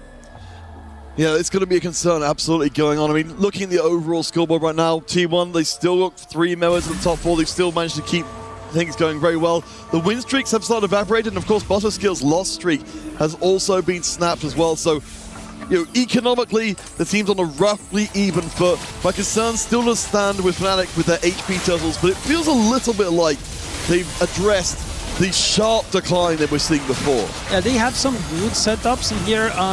Also getting the spatula can also help him to cap high the board. And in the other side, we have Philip with a Treasure Hunter, which is a very good augment, but it's a low tempo one. He have to roll a lot throughout the game to get the rewards, and then later on he can be very strong if he can actually build an Akali tree or something and get these rewards to ramp up his game. Starcross upgrade, if you are a person like Philip who could conceivably be bringing out the Akali 3, that's absolutely absurdly powerful. Yes, for sure, and he already have a Kindred as well, so his spot is very good right now. So if we were looking for the ingredients for a potential Fnatic upset, of course, we're favoring them a little bit more in our commentary just because they are massive underdogs in this matchup. So we've got Philip, moving towards the Akali 3. We've got Darthnub, who's riding towards the top of the scoreboard with the Darkstar, including the Darkstar emblem, and Bosso Scales, of course, who's been patiently studying for quite some time. I want to highlight something that I just saw. Darthnub has 6 Kai'Sas. That's something. Maybe he's cooking a Kai'Sa 3. It used to be a great unit back then. Now not so strong. But here we've seen Philip having a 2-star Morgana very early into the game. So that's massive. Like taking the extra gold out of Augment as well, to try and get the treasure hunt. Well, as you see, already has cashed out that as much as possible. Let's see, so it looks like actually he spent the Varus 2-star on making up some more Jax's tools, I believe. We'll face Darthnub in this round. As you said, we've got so many Kaisers. From what we've seen so far in this game, I was really afraid we would see T1 completely run away with this, but again, it seems like Fnatic have stabilized here in stage 3. We're not seeing the runaway for some success we might have otherwise seen from T1. Yeah, that was what I was talking about before the augment selection. I feel like the stage 2 for T1 was brilliant. They were so strong, they were far ahead, but when the augment came, it seems like the game is turning into the favor of Fnatic. All right, SCSC, of course, we'll be able to turn it back quite quickly. We've got very good item ones already on the board to make sure that Fiora comes in and hits like a truck. But SCSC is lower on HP, so I mean, it doesn't seem like there's any real danger as of yet of getting eliminated early on, but still the lowest on the board. Yeah, the thing about Fiora is that she's a great unit, but you cannot rely too much on her because sometimes she doesn't do all the job. You still have to get another carries to support her in the damage. Usually you can play some mastery from here. I don't know, let's see if he's going to if he's willing to play so. Of course, we've got the extra HP return from Fiora if this does go well for SCSC. It does rely on, of course, him actually winning the rounds. From Philip's side of things, we see the power is there. SCSC takes another big loss down to 27. It's not out of the question SCSC goes out probably shortly after finding that Fiora. Yeah, one of the things that I mentioned before was that if he was willing to play for Fiora later, he could have rolled for Akali on 3-2 and then later on add the Fiora as another carry. But instead, he wanted to push levels directly, so the Fnatic actually punished him and he's now low HP. So for Bossa Skills side of things, on the right-hand side, you can see, pointing out the Tam Kench dropping down very early on for the extra resources, again, alongside the Spatula and the Patient Study. We're really waiting to see Bossa Skills unleash his full power in the lobby, but everything seems to be lining up very well for him. Yes, you can see that he has up to 80 gold. He will run. He'll probably roll a lot on next round. Let's see. Yep, straight up to level 8. And we'll see what Bossa Skills has been studying for all game along. We're seeing even more Tam Kenches coming in. I'm really liking, again, from Fnatic side of things, again, massive underdogs. They don't seem to be panicked here in game 1. Yeah, I wonder if he's actually playing Nova because he was willing to do so. But it's so weird this play because he actually contesting his teammates on the Morganas as well as in the Kindreds. But this is something that he was willing to play. I wonder if they were fine actually communicating that with each other. Oh yeah, well, I mean, certainly with a team like Fnatic's in bed, who've got that time and experience with each other, they'll be able to take the roads less traveled. SCSC, we're looking to see if he takes another loss. The ribbon into the backline is absolutely huge. No one's aggroing. Apart from the Pike, who comes back to try and save the carry. I think the Hextech Gunblade doing great work to keep the Zoe up, which means SCSC will be taking another big L. He's down to 22. I mean, still within reach of turning this one around, but we've seen so many games where you're down to 1 or 2 lives. You're taking such a big risk. I mean, this is the time that you start asking for your teammates to give you an extra life. And sometimes it's really important because you still need one more round to get the Fiora. And here comes Mastery 2-star. Very good. Yeah, I mean, this is, as you said, what we've been waiting for, a big injection of power for SCSC. You'd have to imagine on the Fnatic sides, they're slavering to be able to, just put as much pressure on SCSC. If they can get that first elimination in, what a morale boost it will be for them as a squad. Again, getting swept before means that they're not necessarily expecting to get the early advantage. Yes, I mean, speaking about advantage, I feel like this bottom side of the lobby is quite important because SCSC is losing a lot of HP, but the next round he will be very strong, and Bosso didn't have much upgrades, so in his low HP as well. So SCSC dodging the 18 here is quite important for T1. I do want to take in the big picture as well, as we see Minhee, he's on a win streak, Philip is on the win streak as well. Fnatic, well, they will, I think, possibly be losing one of those win streaks in this round. We've got a lot of high HP, Fnatic players with some really good boards, which they've been showing us over these last 3 skips. Yes, I think with this HP lead that Fnatic has at this time, everything comes down to SCSC. If he goes 8, the job to T1 to come back might be very difficult. Oh, for sure. I mean, right now, there's at least a good amount of HP on the rest of the lobby. And of course, Binton continuing to perform as he has so many times before.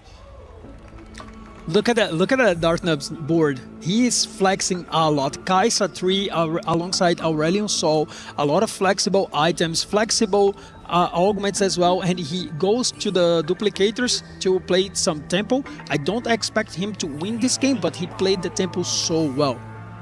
And it's what we could expect from this one. Darthnub, of course, the most experienced player by a long way in the lobby, playing somewhat utility for the team to say, you know what, I'm going to be a presence in the mid-game, but I'm not necessarily going to be the winning part of it.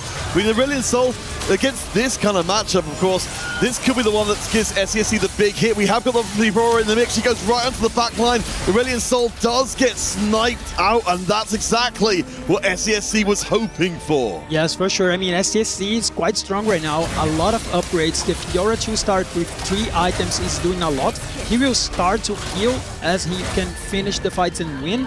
But Dartnub, on the other hand, he has a great backline, a lot of damage, but he don't have a strong front line yet. And that's always been the problem for the Dark Stars without the big inherent tank built in. So you've got the forecast with Ari in place again with more rerolls. Certainly, as we move further forward, I think the rerolls could be a little bit tempting just to give you that immediate power, and it looks like our players agree. Yeah, I feel like this choice would be way better to pick a strong forecast if you are willing to play some tempo, but in the other hand, a lot of players getting Ari, mostly because of their her boom that will give them extra resources later on in the game. More XP, more gold, it's quite strong. Yeah, it's hard to turn down that injection of power. Bossa Skills again. looks like it's really out of the question to be able to get the Akali online. Just currently sitting there and waiting to item carry. We've got, of course, the No Realm we mentioned before, how powerful that can be. Crazy moving we haven't seen for a little while. The Challenger board is fully online. The Misfortune 3, we've been working towards this all game. Yeah, I feel like Crazy Moving had a window to play MF due to his first augment. His next choices are so good, and now he is looking very strong. And he also can have another upgrades that are quite strong, as well as the Urgot and maybe some Orin 3-star as well. So this Misfortune board is not something we've been seeing at all. Oh, hold the phone. So, as we said, Darthnub frontline not great, but damage is absolutely off the charts. You know, from Crazy Moving, it's currently in the middle of the table. How far do you think that this Misfortune board can go? I mean, it's quite difficult to win the game with Misfortune, but he's very close to the Orin 3, which is an amazing front line.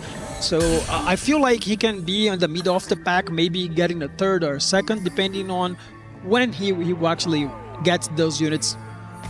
All right, we're coming close to the end of stage 4, and we can see on the right-hand side, gold has been spent by the bucket load. SCSC has kept the win streak going with a cashed-out Fiora. Nice upgrade for Sangyup. T1 actually a little bit on the back foot here, which again, I didn't expect to be saying here in game 1 of this elimination series, but so far, Fnatic have been surprising us. T1 though, we saw in their first series, they are incredibly dangerous. Yeah, I feel like Sangyup doesn't have like a great board right now. He doesn't have much tanking items on Ornn. He's still not getting the Radiant item upgrade, and he just have the Nami. When you play this comp, you rely on a lot on Riven as well as Blitzcrank, and he doesn't have those units yet. Well, I mean, with the board he's got right now, he does at least get the win over his teammate, but looking on the right-hand side, we can see the HP totals.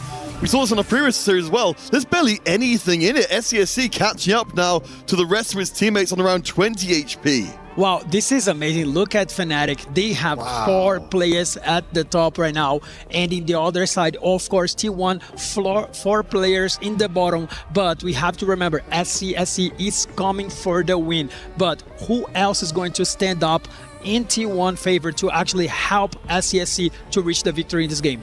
As we said time and time again, one player is not enough for nearly any game situation. Darthnub has definitely been contributing an absolute ton, but yeah, it's like, again, to see the 4 Fnatic names in the top 4, that's going to be a huge spirit boost for the squad. The Darthnub has been very, very strong. Point out the, seeing the Kaiser 3 in play is not a part of the board we necessarily expected to see, but it's working very well. Yeah, I feel like Darthnub just played what was in front of his face, right? He had some good emblems, but he combined Kaiser as well with some psionic units and a random Aurelion Soul, and he has the damage. I wonder, is this front line enough to hold the game for him? Maybe, depending on the matchup. Yeah, we really need to find some of those more 4-cost versions of this frontline. Up against Bintum, this will be a big win. If Darthnub can pull it off, he's certainly been spending the money. Over on Bintum's side, of course, we've got the Shepherd board, which is very, very good, as you pointed out. The frontline, at least we got itemized, but we've got just the Vanguards on the front and back. The Aurelion Soul damage is very hard to deny, though, and that's big for Darthnub. Bintum pushed down. We'll see how many losses. We've got multiple losses on the side of T1. They're starting to dip in HP even further. Wow, that fight for Bintum was very bad. I mean, he didn't have the items on Nunu, and he also just had 2 items on LeBlanc. By the end of the stage, by the early stage 5 in the game, you actually want to have 3 carry items on your best unit. He didn't find a way to put it. Maybe he's missing some of his removers because he has an item on Karma 1, so he's missing some damage. Well, certainly with Bintum, it's oftentimes tends to be the way he goes is the way that T1 goes as a squad overall. Such an incredible player and so much experience. Goes against Bossa Skills on the far side. Bossa with such an interesting game is still, I think, waiting to unleash his full power even this late in. On the left-hand side, Sangyup is playing against Crazy Moving. He needs to avoid taking a loss.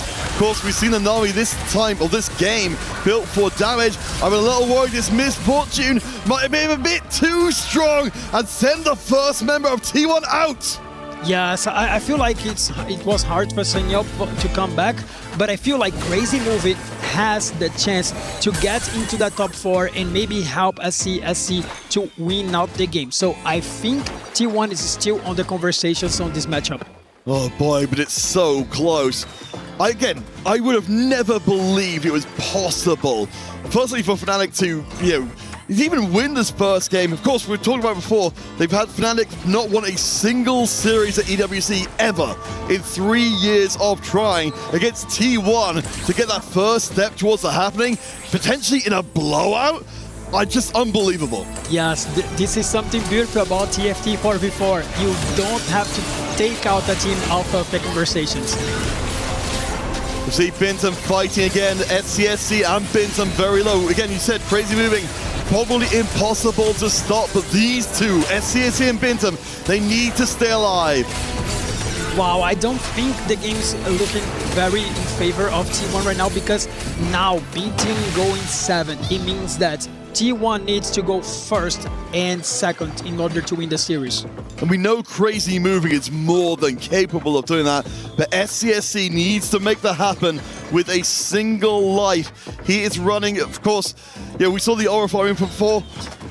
I don't know, I generally don't know if it's going to happen for T1 anymore. This has been such an incredible Fnatic game. Yes, I feel like after the stage 3, Fnatic dominated the mid game and therefore the late game, especially under the command of Dartnub. That composition that he created during the game was amazing. So remember, SCSC with the Fiora board, crazy moving with the Misfortune reroll. He said a top 2 is required. He eyes very closely on the T1 members. SCSC in on the left-hand side in the top right-hand corner. We'll see if the boards are good enough. Wow, look at that Fiora, so much damage. Mastery is locked into the Jax. That can be quite difficult to surpass, but the Fiora is still alive. Here's the Mastery, a lot of damage. Fiora took in the fight and Philip is going down, so they can still have a shot with SCSC being alive. The first Fnatic elimination coming in 6th place again is astonishing, but I mean, Dartnub, leading from the back in this game, putting out a lot of tempo for the squad.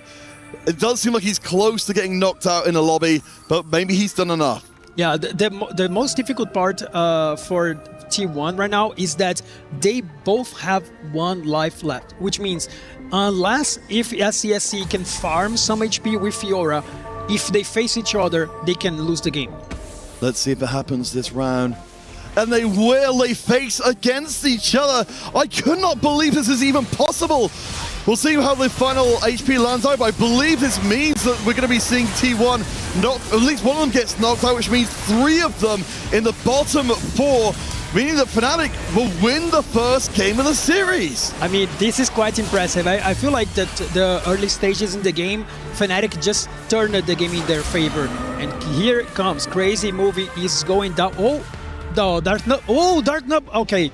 They're done with the game. Won it, yes, it was amazing. I feel like the stage 3 Fnatic, they turned the game, so it was such a very good game by them. Well, what an astonishing win out of Fnatic, from being swept in the first series to going up against one of the most feared teams in the tournament, T1, and blowing them out in the first game. I don't think anybody expected that, but that was spectacular! Well, such an amazing game by Fnatic. I feel like Minye having a great AP flex line, but Bosso as well as Dartnub. I didn't believe Bosso was actually coming back after that early game. He just got the Akali so later on in the game, but he was able to stay alive. All right, let's head across the stage. Kitty's got a word with one of our players. An unexpected turn of events where Fnatic get that first game. The Kai'Sa 3 from Dartnub was crazy impressive, and it caught T1 by surprise. After that Game 1 win, I saw that the Fnatic players were so excited because T1 are the favorites going into today's best of 3. However, T1, after that Game 1, we had the players still remaining on the stage discussing their game plan for the upcoming Game 2, as it is a best of 3. So let's see how T1 can bounce back after that predicted Game 1.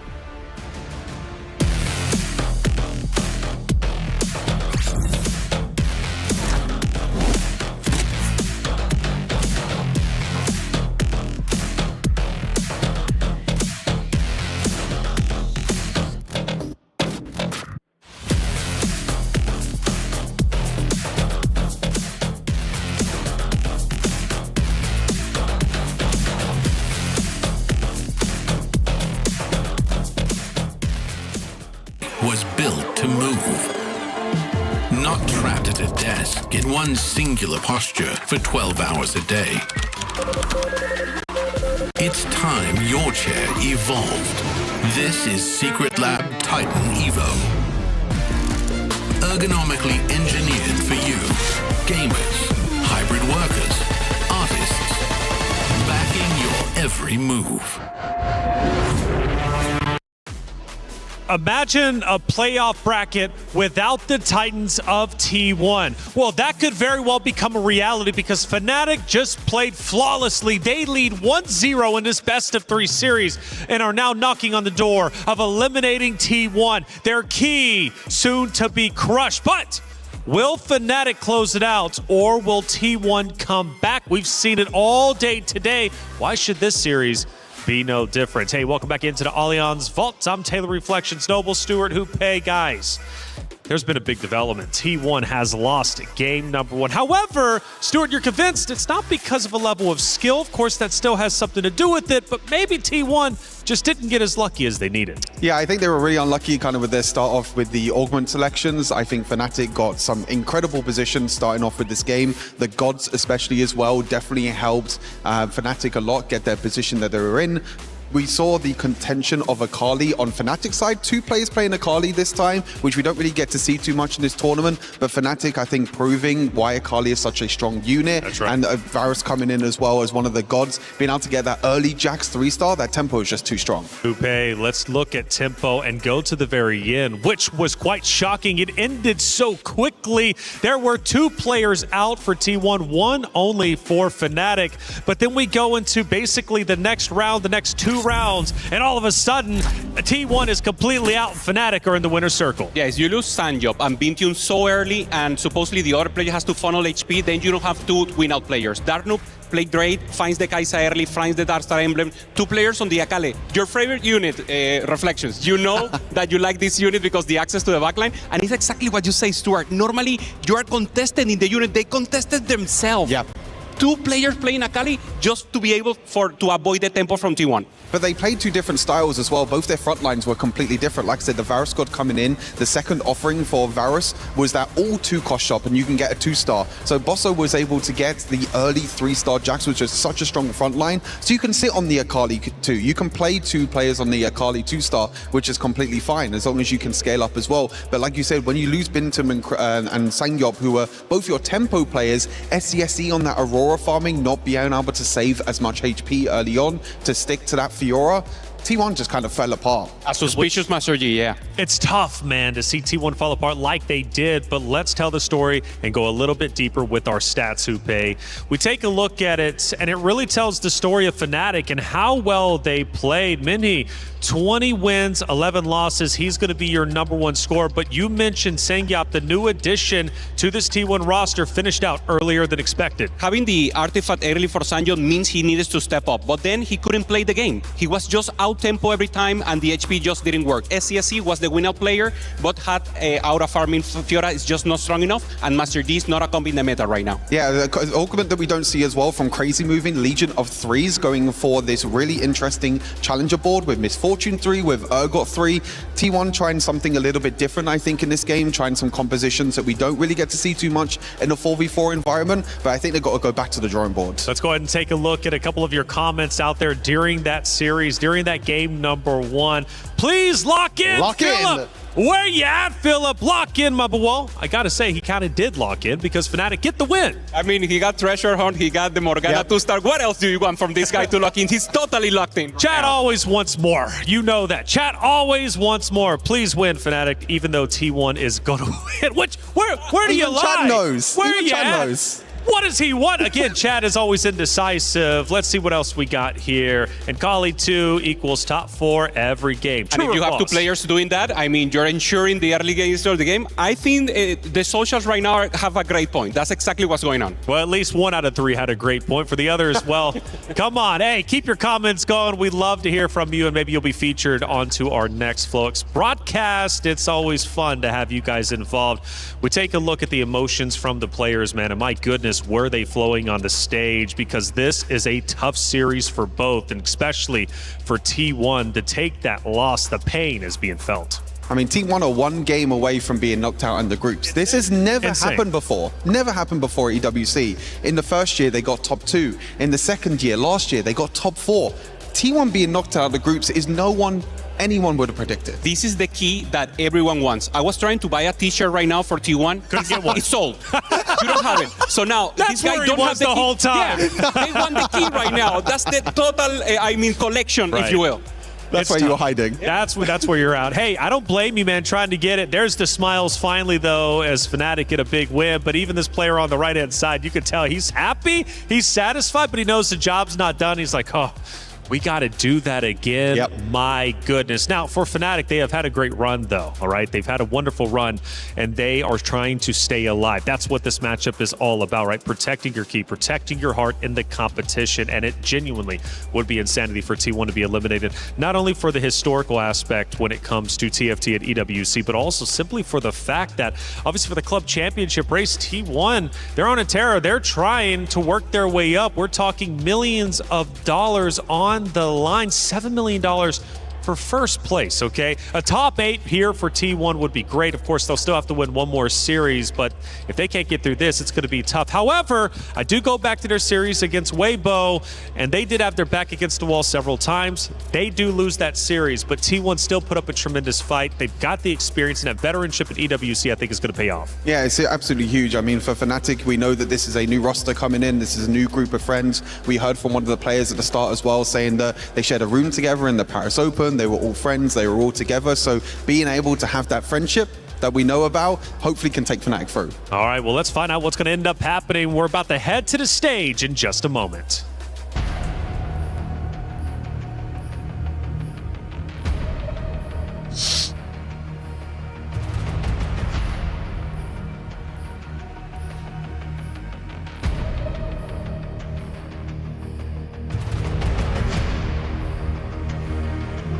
Welcome back, one and all, to the stage where history could be turning. We saw T1 almost deliver the upset of the tournament by getting a win against the reigning and defending champions of Weibo. Now Fnatic look to try and deliver what is arguably a much bigger upset and drive T1 out of the tournament in the lowest ever finish. Yeah, Fnatic might be one of the greatest clubs in esports history, but at here EWC so far, they're being the dark horses of the TFT EWC. But on T1 side, we are believing that Bintam has to lead this team into the wins. And I feel like when they won against Weibo, it was the game that Bintam actually showed his best performance. He finished the game at first, making a statement that he can perform against the best teams, but so far he ended up being bought for 3 times in a row, and these 3 times actually T1 lost.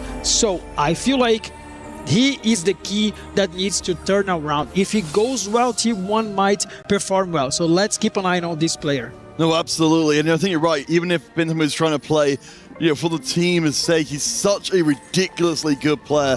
It does seem like it can't be done without him, at least based on what we've seen so far. But, oh my gosh. So, of course, for anyone who's just tuning in, at T1 against Fnatic, an elimination series. Whoever loses here gets the key crusher that are staying on the desk. Fnatic, one of the chase keys of the entire event. You can only, of course, you want to leave here with a trophy. You want to leave here with Fnatic's key. Yes, of course. And I feel like we were talking about whoever needed to step up on that last series, and both the best players from Fnatic just did. Darknub had an amazing game, despite the fact that he finished the game at top 5. He actually gave the team so much HP, so much advantage he shared with his teammates. His composition was amazing, and also Minye finishing the game as a first, and he is the player that Fnatic had on that TFT Macau Open Finals, so he's one of the most experienced players on this roster. All right, we'll be starting off things with our goal open. It's a 2-cast start. Varus and Eve are gods, and the Stargazer is Boar. So we'll see if T1 can get themselves out of the gate swinging in this game. Tops, if you're in T1's shoes here, you're shocked by that Game 1 result. What would your general approach likely be for this Game 2? I feel like these players are actually used to it. These guys scream a lot. T1 has so many games together. B2 and SCSC, they've been here in T1 since 2024. So I feel like losing a game sometimes doesn't matter that much because these guys, they have the experience to bounce back. It's just a matter if they can actually perform on this elimination game, which is very important. Yeah, and of course, this does open up the window for Bosso Skills and the rest of Fnatic to take a few more risks. They've got the one game already, locked in. They could conceivably afford to lose this game and still win the series overall. Of course, we can't disregard, you said, T1 are an absolutely astounding team. If any team's going to be coming back from this deficit, it's definitely going to be them. Crazy Moving will pick up the early augments, going to get for that steadfast start stacking. I imagine we're really seeing it, and I think we have seen a few different players going to pick up emblems early on, looking for that direction. Yes, I was about to say that, especially on Fnatic side, they have Earth, which is an augment that gives you an emblem. They have also backline blueprints and as well as frontline foundation. So 3 emblems already. It's nice to play with emblems because it gives them direction. So I feel like these emblems, sometimes they will not overlap each other. So early in the game, you pick those emblems, get your strategy, and just follow the game plan throughout the game. I mean, what we're seeing from Crazy Moving early on is definitely a very solid strategy. Standing up as well, we'll pick up the early power, getting themselves the slammed items. We've got the Stargates. Remember, this is Boar in this lobby. Not anything too crazy like Madison we saw before. Darth Nub, though, did get dropped anima units from the very beginning. Now, Dobbs, we don't have a chance to talk about the anima specifically with you, but we've seen a few different approaches here, going for consistent 100 cash outs. It seems like it's very, very hard to go for more than that. Yeah, I feel like usually Anima, it's a comp that you can rely a lot on the high cash outs, the 400 stuff, but in 4v4 it's so difficult because players are willing to sell everything in order to break your streak, and sometimes you can force on another team, the opponent's player to sell everything. It can be a good thing, but you have to be prepared to actually come around certain circumstances, not being able to get those high cash outs. Well, that's what observers are highlighting here. Both Darth Nub, both teams managing to pick up the anima early on. So Bintum and Darth Nub will be trying again, I imagine, to get those early cash outs as quickly and as often as they can. Apparently, Philip already griefing Bintum, according to our observers, in the previous fight. So even if we are going for those shallower cash outs, it still can make a difference just to delay that buy round and maybe mean that someone late game has got one less half item than they should. Yeah, I feel like unless you lose every single round in the early game and also as well as the stage 3 with Anima, you cannot have like great cash out. So I feel like both teams are willing to sacrifice a round or so in order to stop their opponent. All right, let's see what our players have got in mind early on. Of course, we do see one of the emblems. Of course, we're talking about for the idea we're saying with Fnatic picking up the three emblems in Potentia early on. We've got to see one of them, Bosso, with the Challenger emblem. We certainly saw in the previous game from Crazy Moving how powerful that Misfortune Ball could be. Yeah, I mean, this is a very strong comp. I feel like if you have a good early game, that might be a great window to play Misfortune. But if you're coming from behind, it's very difficult, but because it's always easy for the opponent team to hold your 3-star units, as it's very difficult and very expensive to reach 3-cost 3 stars. Well, do you want to take a note here, as our observers are highlighting, Philip, with the steamroller, I imagine he's probably not the only one in the lobby. We see this be a boon which is going to be incredibly swingy. If you can put together a streak with that steamroller running, it's a ludicrous amount of gold, and we'll see 2 steamroller players from Fnatic actually facing each other in this round. I mean, it was very... I can't understand why Philip got this. I mean, Varus maybe not be the units that the god that he wanted, because he just win for one round and he didn't try to actually have a better board, and he just insta loses. So he won't get a lot of value from the god. No, we were looking for players like Crazy Moving and Minhee, as we see here. it looks like it's going to actually be a fairly significant fight as Crazy Moving, the two win streakers, face each other. So it's Crazy Moving for T1, who not only keeps hold of the win streak alongside Sangyup, in fact, I imagine both of them keep hold of the Steamroller for extra value as well. Well, we can tell that this game is looking very likely the first one. Both players on T1 side are winning streaking. So I feel like we are actually watching a replay from game 1, T1 being so dominant on stage 2, but I feel like after stage 3, Fnatic turned the game in their favor on the last game. So let's see if T1 is able to hold up on this game. Yeah, we'll see if Crazy Moving and Sangyup are able to avoid each other as the Fnatic members face. Philip, of course, it's worth noting, has got the loss streak held for Fnatic down on the bottom of the scoreboard, so certainly it will help with the economic situation later on, as it looks like, yeah, the T1 win streakers will face each other coming out of stage 2. That is unfortunate. It will cut one of the streaks and the Steamroller short. Wow, I see Sangyup has level 6. It's a lot, and that's why he actually won against Crazy Moving. And I feel like on T1 side, he's actually better to the player that who leveled to 6 actually win. And he also has Boar, so he actually have so much economy on his side right now. Yeah, the extra gold be able to bring in as well as part of the win streak. You're absolutely right. I love as well, Sangyup has spent really aggressively to get to this point, to keep the Steamroller intact, to keep the board proccing as much as they can. It's an aggressive choice from T1, but a very calculated one. Yeah, I feel like it's very important to recognize that you're very far ahead of the other teams in economy-wise, and I feel like if he is able to get some upgrades in the next 2 rounds, he's going to be very strong. All right, checking in with Darthnub, also with the Challenger emblem, which is a very unfortunate, as it all turns out to be, with Bosso on the same team also having that same emblem.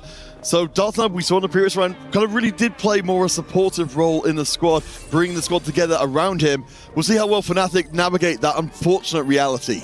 Yes, of course. It all comes down to the next augment choices. I feel like the 3-2 turned the first game in the favor of Fnatic. Let's see if T1 has a better plan on this game. Well, Crazy Moving no longer with the win streak. You want to take a moment to recognize Bosso's skills with a 6th brawler in place from early on. We've certainly seen similar setups like this. You bring out the Kindred and others to be incredibly hard to punch through. Yeah, I feel like of Brawler emblem, such a great emblem on early game specifically, you still have some comps that you can play around, maybe some Akali, maybe Kindred, or maybe even Mastery alongside with Kindred as well. So he will have a lot of options. And also, we've seen 2 players of Fnatic playing the Nova line on the last game, so they are not afraid to contest each other, at least if they are into this line. All right, as we come more deeply into stage 3, Sangyup keeps his win streak, Philip keeps a loss streak for Fnatic. Let's see what else we've got coming out from the augment side of things, because we've still got a lot of resources in play. I think a lot of the Steamrollers have already evaporated, of course. Sangyup will, of course, keep that for the time being. Yeah, I like Bossa skill picking Warlord Honor, not a very common augment, but I feel like this augment shows that he wants to ramp up right now. So this is an augment that will scale up, and he already has some units that will stay on his board like the whole game. So he's trying to play he's trying to have some tempo play right now. So it maybe it's showing one of the side of the plans that Fnatic has for this team, this game. Yeah, I mean, he at least didn't end up with a 3rd Challenger emblem. Decided to make that in to a Nova for a little bit more early power. I'm really kind of curious to see, with Sangyup being so dominant in the lobby, facing against Darthnub in this round, where Fnatic's kind of long-term plan is. You mentioned, the turnaround on 3-2. We've got some, in this case, some very late game choices coming in, the epic roll down from Darthnub, rather than immediate power. Yeah, this is very different from the last game. Darthnub actually selecting an augment that will give him power just later on, and because of that, we've seen Sangyup actually took another win, which means he'll get another unit from the Evelyn Boom. Yeah, I mean, just economically, yeah, he was down at, I believe, 16 gold before, now up to 50 with a full streak of 7, almost just a ludicrous amount. Checking in with Bintum, one of our players, of course, who was trying to get the anima going, and did actually get up to 200, which is more than I was expecting him to get. Yeah, so I wonder if he's going to keep the anima or if it's taken. He might be thinking, okay, he got it. I don't hate the 200 catch out at all. At least we can move, because I think we did see a little bit of Jinx attention being paid from the side of Fnatic as well, to maybe move in and cut off any potential Jinx line from them. Yeah, very interesting choice by Bintum. He is under 5 lose streak, and as I said at the beginning of the game, this is a player that T1 relies so much. It's very important to them to succeed. Sang up, of course, the steamroller is somehow still running. Runs right through the brawler border, Buster skills. We know it's going to take a little while before that fully comes online, but at least across the rest of the field, we've now got Bintum with a full loss streak. Ephemeral rerolls coming in for some of our players who want to try and hit a little ahead of schedule. Yeah, Sanyop still winning. That's so important. And I want to talk about this player. He joined T1, and is he actually the piece that T1 needed to ramp up in the EWC here? So he might have his show up on this game. So it's very important to him to make this statement and maybe lead T1 into a win. Yeah, was part of the 2024 Na'Vi roster, which ended up getting a top 8 before switching to T1 last year and sticking with them, of course. It's a lot of responsibility being put onto a player with only 1 crown, though, of course, he did manage to get top 4 at the KO Coliseum crown, so a player with a huge potential, but a lot of weight on his shoulders in this game. Yeah, that's something we were talking before, right? The side of T1, they have so many experienced players, and Bintum is, of course, their best player, but he can rely on their teammates pretty much. Oh, for sure, and he's certainly set up for success. We've got the Epoch as well, the Woven Magic for a little bit more. We've got actually going to keep in the anima for potentially another cash out with the Rocket Barrage from the Jinx.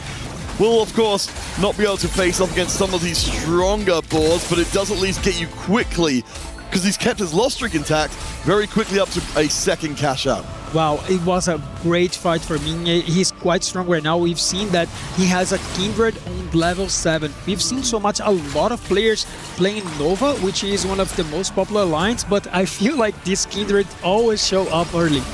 Yes, she certainly does arrive exactly where you'd expect it to be, where she can cause the most trouble. As we come close then to stage 3, we will see Bintum using that big loss streak to get the immediate cash out into another item. Down to 25 HP. I wonder what, we're talking about his necessary presence in the game for T1. I'd have to wonder how much more runway he's got left in this game, though. Yeah, I feel like his game is looking very difficult to pilot.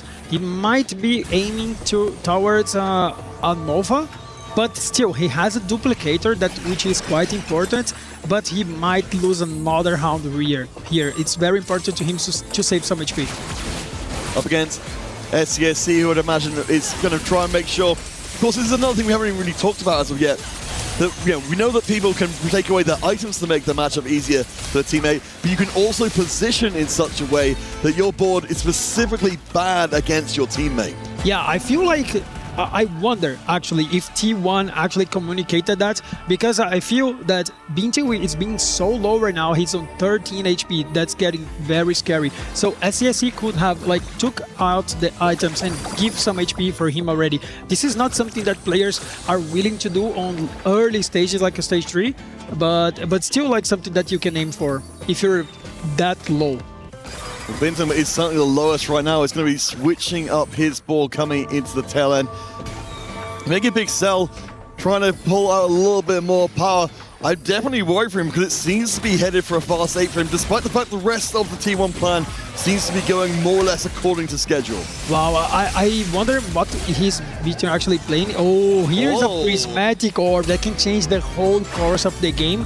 I was thinking about Bintum playing Corki, but this is a line that we've not seen to be quite strong, as you do not have a lot of HP. He also upgraded LeBlanc on the bench.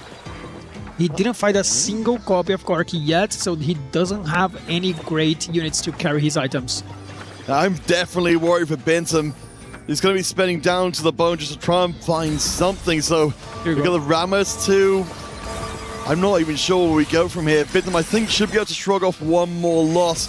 will be going against Dartnub, who'd be more than happy to give him that loss. Yes, for sure. I mean, for Dartnub, it's quite important to take down this round, but I feel like he's not quite strong enough. He's holding his economy in order to spend the whole gold on next round. So this is the key of the game for Bintel. I feel like he faced Dartnub in a round that he's not that strong yet. Yeah, and we see, we actually roll through. Of course, remember Dartnub has that epic roll down. We're still waiting to see cashed out into what will presumably be a very strong board, but Bintum survives for another round, 13 HP. Last augment in gold. Yeah, I think the game of Bintum is quite scary because, as I was saying, Corki is a great composition to play from ahead. When you're behind, it's quite difficult to turn the game around because usually you can't cap that high. So maybe you win a lot of rounds here, but later on you can lose to a Groove or maybe against a Shepherd. And of course, he didn't find the Corki too. So the game is actually looking very scary on the side of T1. And we see the Fnatic signs in the crowd waiting to be held high, but I can't help but notice, Dobbs, we've got a lot of Fnatic members in the bottom four right now with not a lot of HP. Mini is, of course, doing very well with a 5-round win streak, but Sangyup, I mean, it's just been doing so much damage. It actually goes up against Bintum. This is the question that has no answer. You've got to keep your steamroller going, but Bintum presumably just becomes a victim of it. Yeah, I feel like Sangyup is so strong right now, and maybe they have to sack Bintum in here. It's not the play that you wanted to do, but sometimes you just have to, right? Because he wasn't able to get a single backline upgrade just yet, but maybe they can give some HP to him. They have so much HP on the side of Sangyup. Yes, okay, it looks like Sangyup does donate his win streak and his steamroller to his teammate to keep him alive for a round longer. I think a very calculated loss there. Boss of skills. Let's see what he's got for us. So we've got the Brawler now down to 4, the Primordial in place for extra cash as well. We mentioned we're waiting for the Kindred to arrive, hopefully, as you said, ahead of schedule. Wow, I feel like this game has great points by now. Since Sangyup has so much HP, we'll be able to cap out the game and actually win, or even beat him. Can he actually beat a single player of Fnatic side? Because when your game is actually that low and you're so far behind, if you win against one single player, that can actually matter a lot for your team. Oh yeah, just trying to buy a few more moments, as you said. Fnatic, they've got multiple members on 30 HP. The winner opportunity for T1 could be closing on them. We've got Crazy moving. He's going to be able to hand out a big loss to SCSC, which will strip away some of that HP lead of T1 and bring things much closer together. Wow, I feel like Dartnub is in the danger spot as well. He doesn't have any great combat augments. I feel like he's just trying to push tempo and try to stay alive while Bintel can actually go 8. The God of Temptations there. We've got the chance to potentially pump a lot of power into the boards. We can see T1, especially those players up on the higher HP totals, very happy to move in and get that guaranteed power, or not really even suffering from the HP loss at all. Yes, I feel like this game is coming to an end, and I feel this is very important to look. Whoever is going to get the 8th place that can change the entire course of the game. Maybe it's Beaten, maybe it's Dartnub, maybe it's another player from Fnatic that is looking very down. Let's see, Philup's board, it doesn't seem quite strong as well. He's playing some ASO, that is a unit that you actually want to play a little bit when you're ahead as well. So a lot of doubts so far. At least Bintum's streak remains intact. Philip is setting up here as one of the contenders who can potentially move after Crazy moving. Of course, has been working for a while, and yeah, has a very impressive looking backline. Wow, Crazy moving having a bar 2-star at level 8. That can actually turn the game around for T1. This is a unit that usually you go to level 9 to play, and then you had to have that on level 8 as well as a Sona. We can see that his augments are actually quite strong. He will scale up a lot. It's just a matter of is he going to be able to get a strong front line to hold for this board? Yeah, with the bar without the strong front line, it's not going to mean so much less. Keeping an eye very closely on the right-hand side. SCSC takes a loss. Sangyup As you said, he's got the HP, doesn't need to be winning anymore. He's got basically infinite gold in this game. The Sangyup can just cruise up the rest of this, but SCSC dropping down low. We've got so many players, 20 HP or below. Wow, I'm impressed. I mean, Sangyup has so much HP, but he's not willing to give to his teammates. I mean, are they talking about that? Maybe this is an opportunity they want to even kill their teammates because they need Sangyup to be the strongest, maybe finish the game at top 1. So I wonder how they can actually perform later on the game. I mean, we certainly got, if the ingredients for any one 4v4 game are just a top 2, nothing else matters at that point. Sangyup, crazy moving, we certainly got that potential there. Bintum still got the the win streak intact. We'll go up against Mini in this round, who's on a lot streak of his own. The Kindred is in place, and we actually get to see even one item. That is such a strong board. SCSC takes a huge hit to the face. I mean, that's why you actually play Akali Temple so much, because CSC had Akali 3, Jax 3, but at the end of the fight, it didn't matter. The player that was level 8, he was able to secure that fight. The Akali 3 got focused by the Akali 2, and she was unable to do the damage that SCSC needed into that fight. Based on what we're seeing right now, it doesn't seem out of the question. We could see T1 getting eliminated in 7th and 8th. As we said before, there's still a possibility for T1 to go 1st and 2nd. If that, and of course, it's better for T1 if they don't see those early eliminations. But when we look at those HP totals, we're riding on the brink of what could be a very bad time for T1. There's only one game separating them from being eliminated from the tournament entirely. Yeah, I feel like this game is very open right now. Bintum was able to win a lot of rounds, but he just lost a fight. So he's trying to upgrade every single unit. Now he has done it. Is he able to surpass that and save the game for T1? Gosh, this is not a position again with the T1 losing the first round to Fnatic, now being on the edge of something very terrible happening in this game. It's not a place I expect to see T1 at all. If you watched that first series, you would have been very impressed indeed, but T1, the plots and plans are coming very close to the edge. Darth Nub playing on the right, Philip on the left. It feels like the biggest consequences on the right-hand side. Wow, look at that Akali. That unit's a key that can lead SCSC into the victory of this round. ASO is trying to focus the Jax, not the damage so far. Akali is doing the job. Over on the right-hand side, Darth Nub is chewing through the ball. We know this front line is very, very good indeed. The back line from Bintum is spectacular. It's down to the Corki. Bintum is almost out. SCSC stays alive, but Darth Nub takes a huge win. Yeah, that's one of the things that we are talking about. And Balso also went down. And we have Bintum going 8. SCSC was able to dodge that fight. If he went 8, the T1 game could be dead. Fnatic currently sandwiched between the remaining T1 members. A big question, where SCSC ends up. We've got the 3-star Kali. We've got, unfortunately, not the full power on the Kindred as of yet, but we've got the emblem. SCSC, this next round could change so much. Look at the position. He's trying to Akali to go into the bottom side of the other player, but he is facing a friend right now. T1 against T1 on the left. And we know we've got to be seeing that positioning we saw from before. You position to make sure your friends do not get eliminated. Right now, of course, we see all the damage going to the tank line. The Akali, exactly as you said, can walk in and clean up the matchup. Oh, look at Darth Nub on the right. He's not surpassing the front line. He might be dead already. This fight is very important for Fnatic. There will be another elimination in. There's no way, surely, the Nami can get any more. So that's going to be a second Fnatic member out. If we see SCSC drop now in 5th, we will reduce the game to a contest of who can get first. Wow, I feel like SCSC is in a spot that, I mean, I can't believe it. He just lost to Akali 2 with this board, and then he was able to get 2 wins straight. So the position that he turned it into these last 2 fights could actually turn the game in T1's favor. Sangyup, of course, has been the headliner here with an absolutely ludicrous game. As you said, his success has been extraordinary, but he hasn't necessarily been able to pass it to the rest of the team. We'll see how, again, SCSC does. This is such a big difference maker. If he survives through the round, this could make all of the difference. Mini has got the 2 items of the Kindred.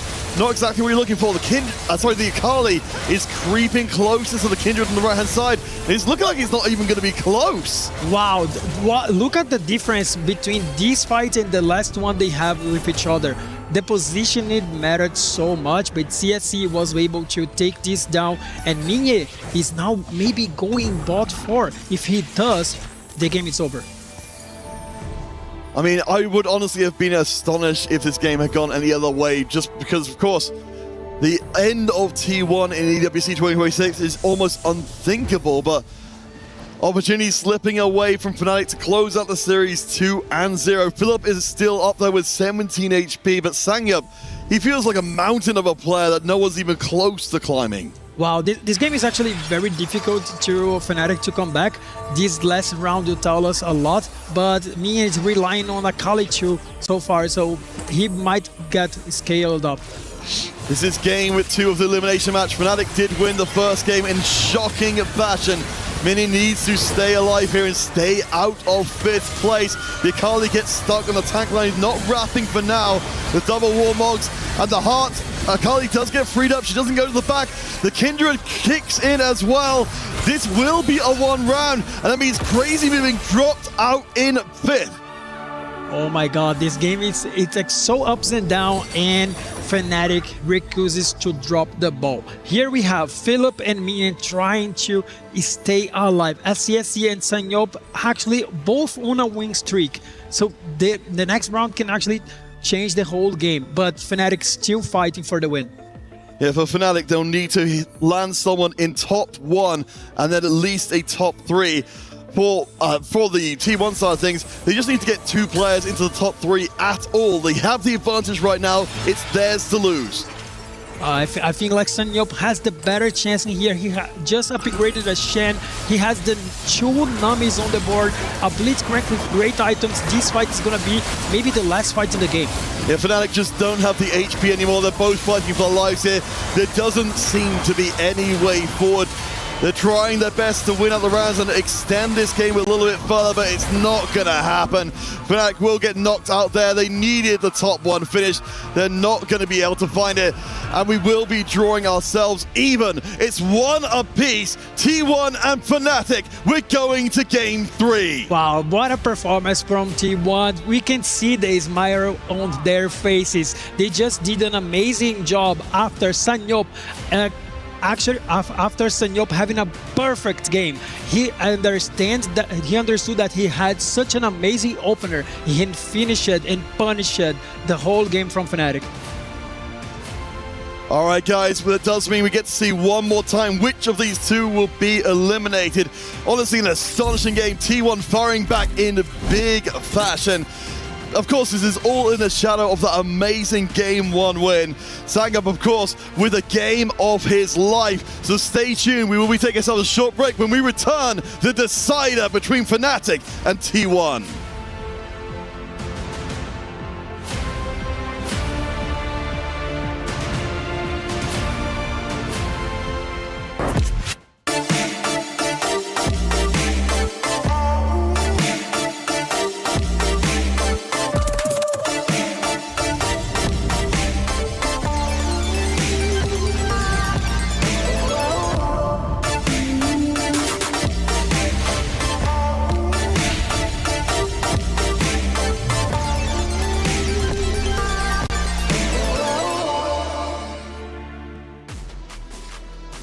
I said there was a possible world where T1 would not make it to the playoffs. That's still a possibility, but now their chances got even better because they tied a series up 1-1. And once again, on Stream A, it comes down to a Game 3. Will it be Fnatic? Will it be T1? It's 1 game to decide it. Welcome back into the Allianz Vault. I'm Taylor Reflections Noble, of course, Stuart and Hoope. Stuart, I remember that game just a second ago, you sweating bullets saying T1, I don't think they're going to be able to do it. Oh, I mean, it was such a close game. I think Fnatic in the end was so close to taking the 2-0. You know, we saw some really important fights at the end of that game as well. It all started off though with, you know, the emblems coming in huge again, Nova emblems again for Akali as well. All of these decisions in the early game become such an important factor later on. Also, what it was needed on the last game, it happened right now. Sanjop doing the tempo play, having the steamroll with Evelyn, and being so aggressive to win so many rounds, 88 HP on the start there, pressuring the lobby every time, and that's exactly what they needed, and then they could manage the lobby in a little better place. Yeah, happy to see Sangyop do as well as he did, because game number one, he was first out. You know, there's going to be a lot of questions about T1, and specifically Sangyop if they don't make it to the playoffs. He is the new guy on this roster after all, but if they make it the playoffs, Sangyop, we can sing his praises. Let's go to stage 5, and we're at 5-3 specifically for our first action of the game. Now, this is a big moment, of course, for the side of T1. What are we looking at? We're seeing a SCSC on the bottom, and he actually needed to win this round so importantly. He already lost before Stellar Minhy because of positioning, and he was winning. He had the strongest board. He just needed to miss position and be in a perfect spot. So that's exactly what happened.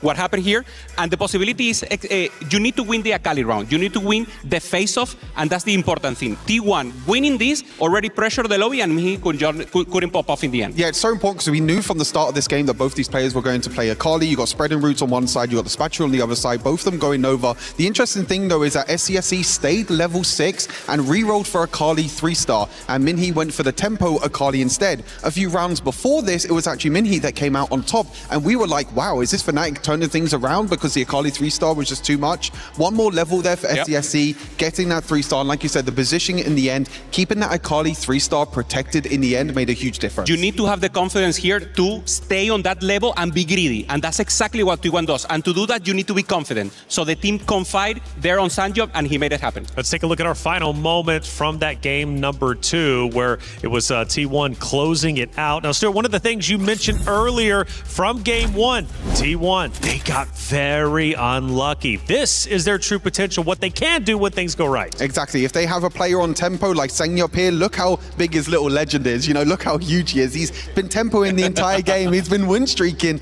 the entire game. Like you said, Hoope, you know, Evelyn God coming in huge, getting that 3-star 1 cost, getting so much extra gold and extra economy onto Sangyop. He was able to win streak this entire game, and that was a big difference for me between games number 1 and games number 2. Also, it's very important that it wasn't an easy accomplish because Bintium went 8th, and they really needed to pop off. So the rest of the team was the veteran fall out, but then the rest of the team was just stepping up. So, I mean, 2 games. Tight series here, Reflection, and we'll have a hype game for the third one. It's always going to be hype, and we knew it was going to be hype with these 2 great orgs going against each other. We take a look at our stats from that game number 2. Sangyop, again, a big talking point, getting first place. This is a big moment for him. He has now proven himself. An impressive stat line as well. 25 wins, 12 losses. I mean, he really pulled out for T1. Yeah, he was an absolutely huge performance, like you said as well. In game number 1, when you go 8th place, you might feel a little bit disheartened as well. But you have to remember, in this 4v4 environment, even if you go 8th place, your job's not done. You can still communicate to your whole team. You can still help your whole team as well. Sure. And a player like Bintum that can go out in 8th place, he can still help his entire team succeed. Well, this is an elimination matchup, and let's not forget StreamB also had an elimination matchup where a key was crushed. Kitty, lay down the law. An unexpected series outcome for the lower bracket here on Stream B between JDG and Mouse, where Mouse was able to sweep the competition with a 2-0, eliminating JDG from the Esports World Cup 2026. And it's great resilience from the Mouse players as they are bouncing back from a crushing defeat against ag.al, going 0-2. So amazing stuff from the Mouse boys. And of course, JDG will have their key destroyed with their disappointing run ending today. But that's not going to be the only key that is being destroyed. For tonight, we have Team Nemesis versus Nongshim Red Force for a second key to be destroyed. So let's see whose key will stay in the competition.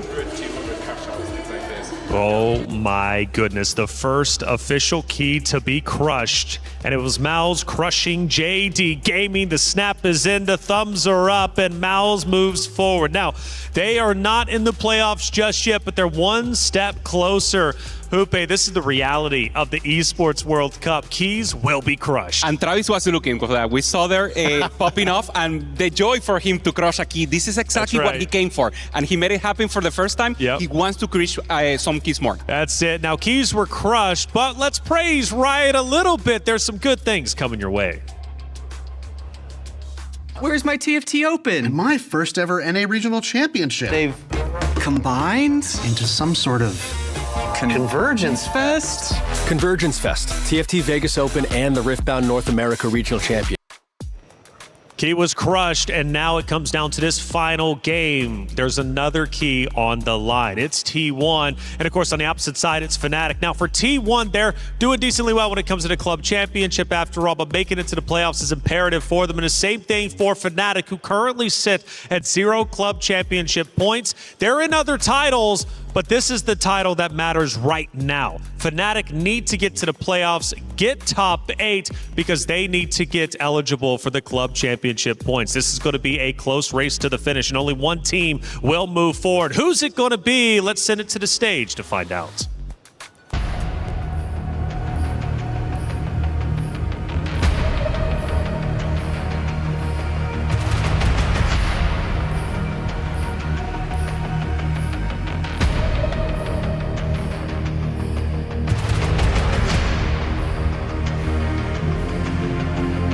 Welcome back, everyone. We didn't even think we'd get to this point. Fnatic bringing T1 to a third game, an astonishing game 1 into a crushing game 2 victory for T1.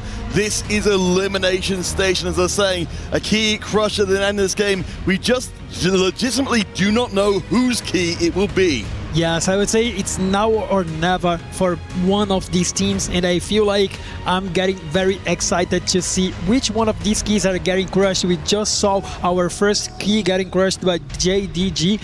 We didn't expect that coming. I feel like China is being one of the regions that are actually one of the best regions in 4v4 so far. But another thing that I wouldn't expect in here would be T1 dropping this series. I don't expect that. They actually showed they can come back with a statement. Last game they played so amazingly, and I feel like Sanyop had an amazing job leading the team to win. But will Fnatic actually overcome that? I mean, we've got to admit, for Sanyop and that last game for T1, that was a legendary level high roll to be able to bring the steamroller and run out to basically unlimited money, making himself completely unbeatable. I have to wonder what happens in a more regular game. We'll bring Ari and Echo into this decisive game. T1 and Fnatic for the final time here at Teamfight Tactics for the EWC. Yeah, it's such a low-paced game, I would say, on the side of both of the gods and as well as the encounter. Meeple just gives you an extra 2-star units. Nothing crazy, not a prismatic augment so far, but we will never know. So it will be, of course, as we saw before, Ari and Echo in place. The Mountain Stargazer is going to be a little bit tempting for our players if they want to push through and get that ludicrous finish. I kind of want to bring back some of the Game 1 discussion we're having, though, because, Fnatic, of course, won the Game 1, a shocking result. What's kind of most in your mind heading into Game 3 if Fnatic are going to pull off one of the biggest upsets of the tournament and actually win their first series in EWC ever by eliminating T1? I feel like the conversation starts in who is actually stepping up. We've seen that in the first game, Minye and Dartnub, they stepped up. They led Fnatic to a win with a very solid game. In Game 2, on the other hand, we had Sanyop having such an amazing performance. He looked into his early game, he had the gold, he had the good opener, he had the streak, and then he dominated throughout the whole game, secured Fnatic the win. But who is actually taking the place on the elimination game? This is very important. Who is the clutch player of this match? We're gonna find out. And of course, if you're coming in new to the broadcast, again, the elimination game, one team eliminated. T1, of course, who wasn't here for the previous iterations of EWC, they have been all over the top of the playoffs, finals, semi-finals. They're a team expected to do spectacularly well, but Fnatic are giving them a heck of a fight here in this elimination match, and it's Prismatics to kick things off. Wow, I just said that the game it could be a low-paced game, but instead the game is a prismatic lobby. That means it can be a lot of high variance depending on which augment each player are actually getting. So we are seeing the prismatic ticket coming in. Yeah, you're right, it's going to have an absolutely huge difference here. Shimmer scale coming in. Of course, we're expecting to see emblems are crazy. We're getting everything we could ask for. Wow, I feel like T1 side, they pick their augments very fast. I wonder how fast they can be communicating their setups, because we have Bitio, Trade 3, a great augment that can lead him into a win, because emblems is such an amazing spot to actually perform well in this game, as well as Crazy Moving have Forged in Strength, which is an augment that is low tempo, but later on he'll be very strong as well.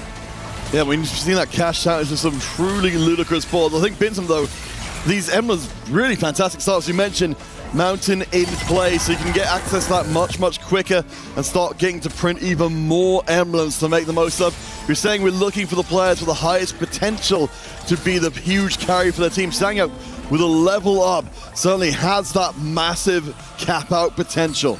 Wow, I feel like both teams have some incredible setups. I feel like Minye having birthday present, he will try to play tempo, try to level up early in order to get more upgrades for free, and then later on he can get a 2-star legendary unit, which is an amazing augment. But on the other hand, we have Sanyop having level up. He's also aiming to play that level 9 boards, which can be very strong as well.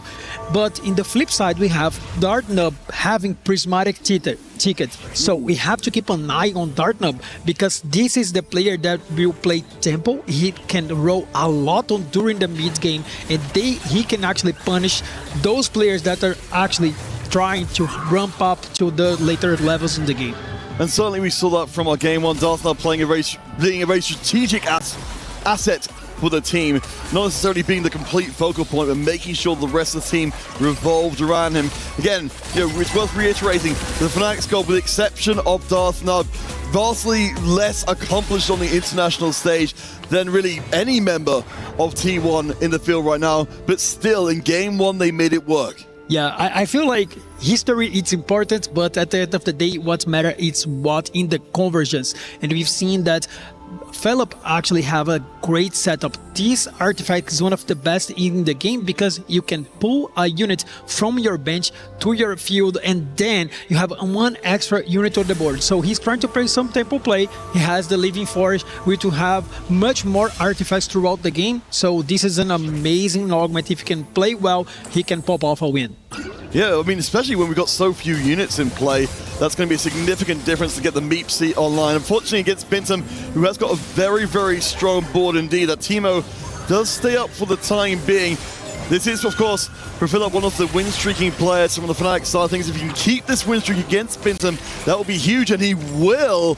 This is looking like a better start than Fnatic than we saw last time round. Yes, as I said, this artifact is actually amazing. Having one more unit on your board, it's good for the whole game. Oh, for sure. And of course, we've got Echo in the mix we haven't seen so much of as of yet. So we've got the delayed forecast champion. We've got a little bit of direct bribery happening from Ari on the left-hand side. It looks like most of our players happy to take the immediate reward.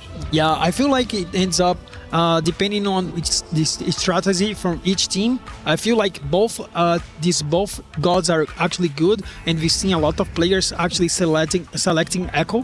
Having an artifact later on can help you a lot. So Ari 6 gold, it might be good for now, but later on Echo will actually prevail. You mentioned Minnie and the birthday present. If we're looking for Fnatic to seize early control of the game, exactly as you said, a fantastic tool for making that happen, as long as, of course, you can keep the economy afloat. Right now, Fnatic in control of both win streaks in the game, and also one of the loss streaks. Again, we noticed the correlation. if you get those streaks, you've got so much more money, and particularly win streaks, HP as well. Yeah, I like the argument. I mean, like the god choice for Minye. He is playing the birthday present. You need a lot of economy, and he goes for Ari. 6 extra gold can actually help you to reach that level 9 very soon in the game. And having your augment in alignments with the gods can actually help you to have a great performance during the game. No, it would be fantastic later on as Dartnov does get his lost streak griefed. So that will mean that we'll have to keep a close eye on Boss of Skills and Philip.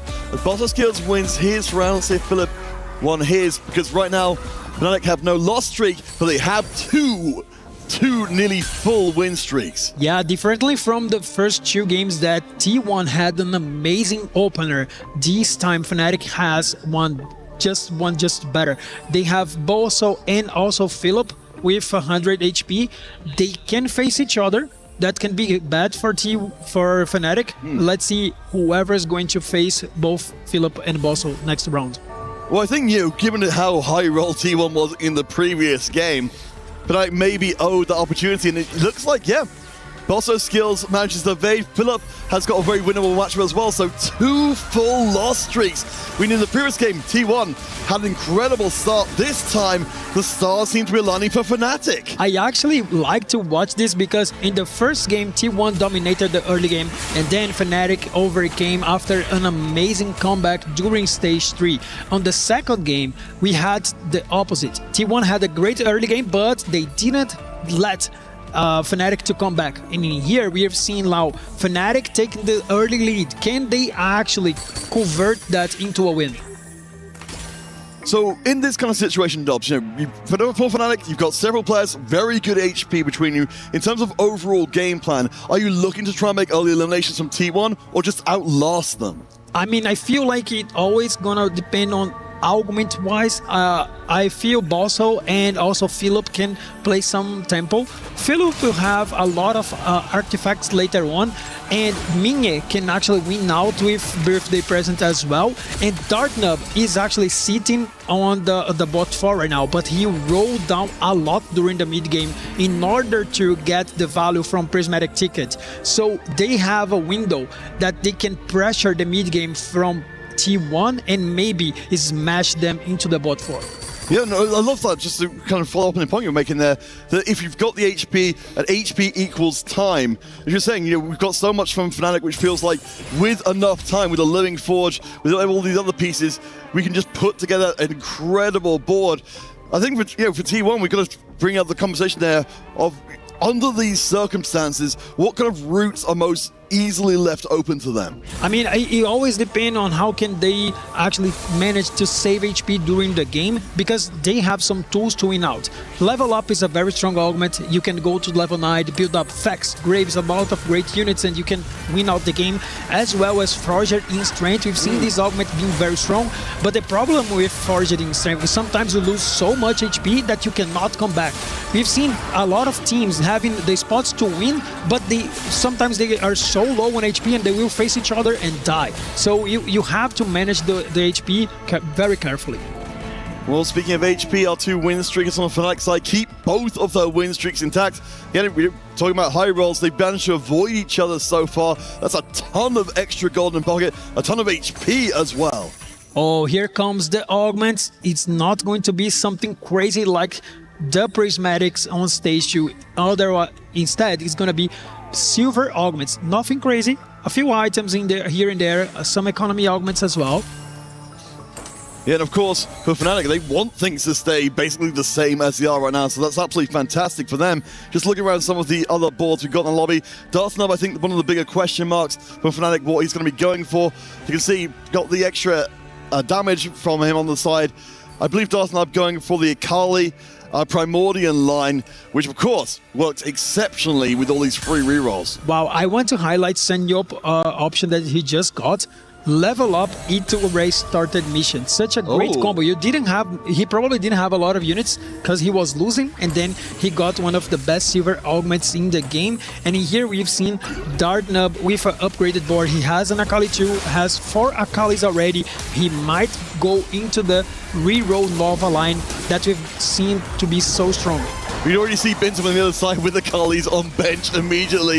You have to wonder how doable that is, though, against a Prismatic Ticket, because that's an enormous amount of unit access. I mean, great point. I feel like when you have Prismatic Ticket, you're so far ahead in how many shops you can see, right? So usually, Bintam having their Akalis on the shop, he will buy and put that on his bench. I think he won't sell it anytime soon, but later in the game, Dartnub will probably get the composition online, but it's always a matter of, I will try to make that hard for him, not gonna let him win the game for free.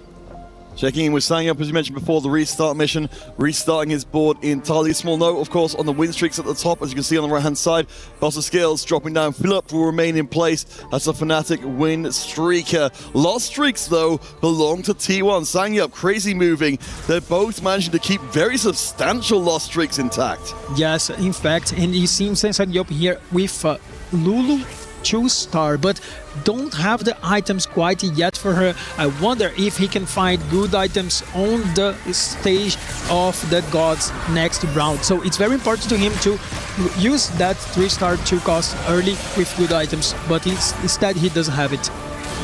SCSC with a very early Corki. I don't think we'll be able to... No, maybe. No, I eat my words immediately. He does manage to get the win against Boss of Skills. Again, who did take the L before SCSC. Very happy with that one. Yes, he also have a Corki on his bench as well. See, if he can actually get the Corki online soon in the game, he will save a lot of HP. This is a composition that I was talking to you before. It's not the best composition to win out the game, but if you get it online very soon, you can punish the lobby. No, absolutely. And as we go into our next choice here of the gods, we'll see if we, of course, some of our players are on the lower HP. They will be able to access the forecast a little bit earlier. And let's say, of course, we're looking for Kindreds, we're looking for other units to really bring these boards together in a major way. And already, we've got some of them there. Again, T1, they've been playing from behind for a while. We've not seen this necessarily go well for teams before, but again, T1, they've definitely got a plan here, and it's going to be scary when it comes together. Yes, exactly. And I feel like the God-wise, we've seen a lot of players going for double echo, which means they're already locked into that God, having such a great item later on in the game. And I feel like in the side of Fnatic, it's looking very good. Philip having so much HP, he will survive a lot to see a lot of artifacts, in fact. And if he does, he can actually win out the game, because the more he survives, the more he'll get artifacts, and that can mean a lot. And thank you, observers, for also showing us crazy moving. The other artifact player in the lobby, he is griefing what we saw from Darth Nub, the Akali board. We've certainly seen the difference between the 2 and the 3-star. We were talking about before, it seems like it's only going to be slowing down Darth Nub, but I suppose at the same time, you certainly can't let him just run away with the game. Otherwise, even if you're going to have to give up a player to make sure that happens. Yeah, I wonder if Dartnub is willing to actually push levels, because if he has Prismatic Ticket and the other players are holding the Akali, he still can have some more upgrades like MF. Maybe he can find other units as well to help his game plan. But it always depends on which line he wants to get, because for a crazy moving, he doesn't need the Akali 3-star to perform, because having a lot of artifacts gonna have enough power for him later on. Darth Nub is spending a little bit of that gold to fish for the Akali. Just see how many of them are biting in the water. He said one away from hitting, decides to stick at 20 gold, knowing that this could still, even with a Prismatic Ticket, this is going to be an expensive final unit to find. Yeah, very interesting that he didn't roll until hit, because he is missing just one Akali, and he also have 3 Jaxes on the line, so that means he will be staying on level 6 a lot. Yeah, we'll be able to take a loss streak into the PvE round, which is something with a little bit more money. As I don't want to take stock of where Minhee is, we noted the Boss of Skills dropped off before. While Philip has maintained a full win streak, Minhee has also managed to get another win in there. So Fnatic have stepped up to again control the win streaks. SCSC doing his best to challenge. Look at Minhee's augment selection. He had birthday present as well as late game specialist. Crazy line. Crazy gets the cash out. We're looking very AD heavy. Crazy, of course, this is a huge pivot point for T1 in this game.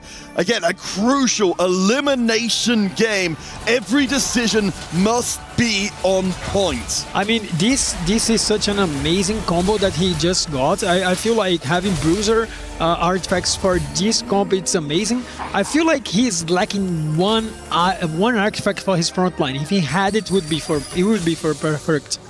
Yeah, I mean, unfortunately, it seemed very unlikely that Kali is going to hit the 3-star, but we do find a Fiora, so maybe we can just make do instead. Yes, dual Fiora with 3 artifacts maybe sounds very good, right? Even a Graves on the shop, maybe not the unit that he wants. And you've seen here, Dartnub actually got the Akali 3, but it's still missing the Jax. He's with 40 HP. Here we are starting to drop a little low. Crazy moving. Darthnub very much sharing a spot. Several team members also looking low. Philip trying to keep that 10-round loss streak intact. Mini just below with 6. Fnatic trying to pull out every inch of power they can. Crazy moving though. He is keeping the Akali in play. The 2-star Akali jumps to the back line. Immediately, Timo gets exploded.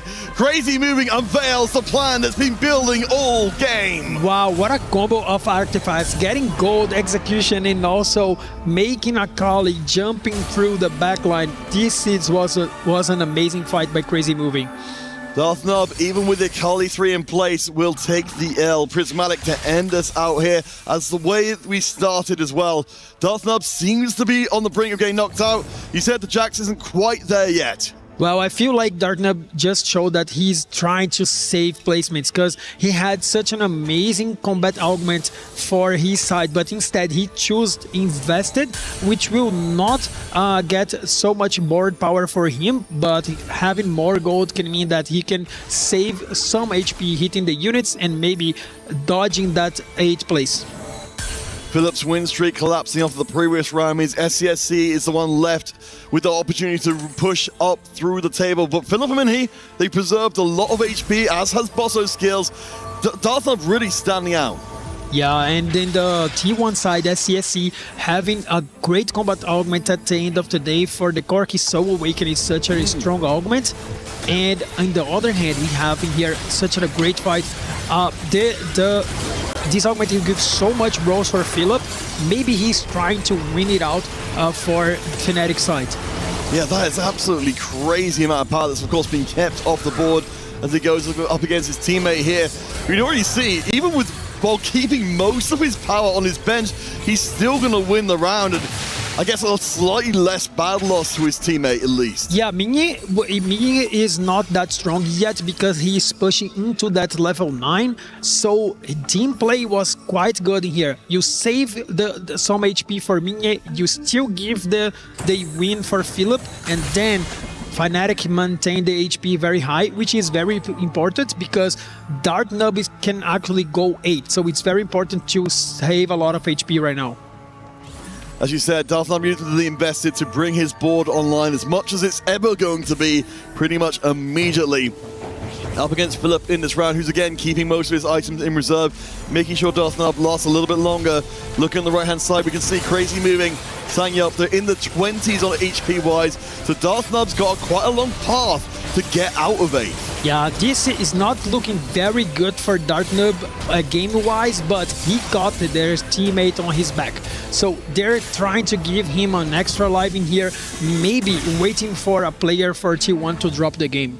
And that's a strategic asset that Fnatic have that T1 do not have anywhere near as much. Sangyup down to 9 HP. They're going to start worrying about losing one of their own players early on rather than giving each other HP. Yeah, we've seen that not working for Zeta on day 1. They tried to save one of their players, but in the end of the day didn't work out. But in here, it's a very different thing because we have 3 players from Fnatic with a lot of HP on the line, and also Minhee might lose a couple rounds, but he's going level 9, and later on he getting a 2-star for free 5 cost. He can even go level 10 and get another one.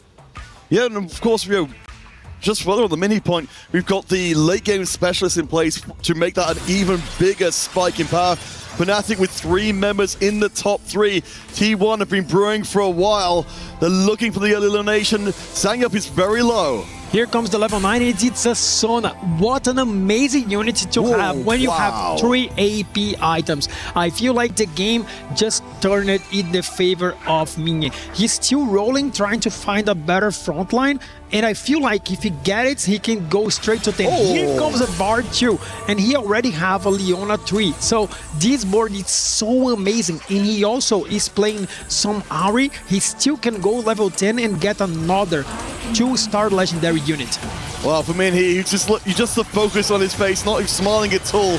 This board is astronomically strong. I'm against Sangyup in this round on 9 HP. Darthnub as well on 9 HP, playing off screen. We're looking to see who's the first one out. He's changed the game. Sangyup reaching up. He's thinking this round rather might be beyond saving. The board is so strong and scaling with the Archangels. We've got the Vex on the side with a double Ginsies, but gets eaten by the Bard. Sangyup goes down. Darthnub goes down as well. They're both out, but Darthnub is in 8th. Oh my god, I feel like Fnatic tried so hard to save Darthnub. If they could have put him in 7th, it could be a game for them. But instead, Darthnub went 8th, but they just took away one of the win conditions of T1. Sangyup had an amazing spot. He might not look that strong right now, but he faced a player that had 2 legendary carries, and he had a Vex 2 with 2 items. If he could survive one more round, he could turn the game in his favor. But instead he's dead. Well, Crazy Moving still alive. He's got the Graves with the triple items, of course. Those Fortune strength artifacts going to make very strong. Philip has now unleashed the full strength of his board. We've got a Blighting Jewel in the corner as well to help cut through these major tanks. Watch out for the Akali though, because she is an absolute nightmare. I do not think there's remotely enough to stop her. Crazy Moving keeps on moving up. My god, I mean, that Akali was amazing. Look at that. She was jumping through the back line, and then Graves did so much damage as well. We have to keep an eye on Crazy Moving because Akali can do crazy stuff with that combo, and as well as Graves. As the game passes through, the game is gonna get much more upgrades. He'll be even stronger later on. And Bintum as well. So we've got Crazy Moving and Bintum moving up while Fnatic control the top 3 spots. The 2 win streaks in the lobby belong to T1. HP may not be huge, but there's still enough room for T1 to turn this one around. I mean, this game is so open by now because we have both teams with chances of winning it out. So it's nothing decided yet. Yeah, we certainly wouldn't be expecting to see Crazy Moving going out. SCSC, it's lower on HP. The Solar Awakening you mentioned before for a little bit more power on the board. We are duplicating for more in the bank. Frontline is a little sparse for the time being. We're only going to have, of course, with the Echo Boon, a little bit more HP to try and prop it up. Yes, SCSC can actually buy the best. I mean, for him, it's a matter of how many fights he can take away from Fnatic, because he might not be the one that would win for T1, but he still can steal some fights. Oh yeah, when Bintum can cash in on that, the Stargazer Emeralds have been printing all game. Of course, a very good output from the trait tree. Philip on the other side is going to see if he can match up with that raw power. The Nami in the corner is very strong indeed. I don't know if there's enough raw power here. I mean, look at what this B2 doing, man. He is so great. He's actually playing Space Groove 5 with 6 Stargazer. He just made up 2 comps in a single composition with these emblems. He is actually getting the mountain together with the groove, and that can be the key to T1 victory. I mean, as we now head deeper into Stage 5, again, we see all of Fnatic winning the previous round. That means they've kept 2 streaks intact. SCSC moving forward. It doesn't feel like we're seeing from the Fnatic side of things too much more power. Of course, Mini does hit level 10. You'd mentioned the birthday present. We've got ourselves an extremely strong board.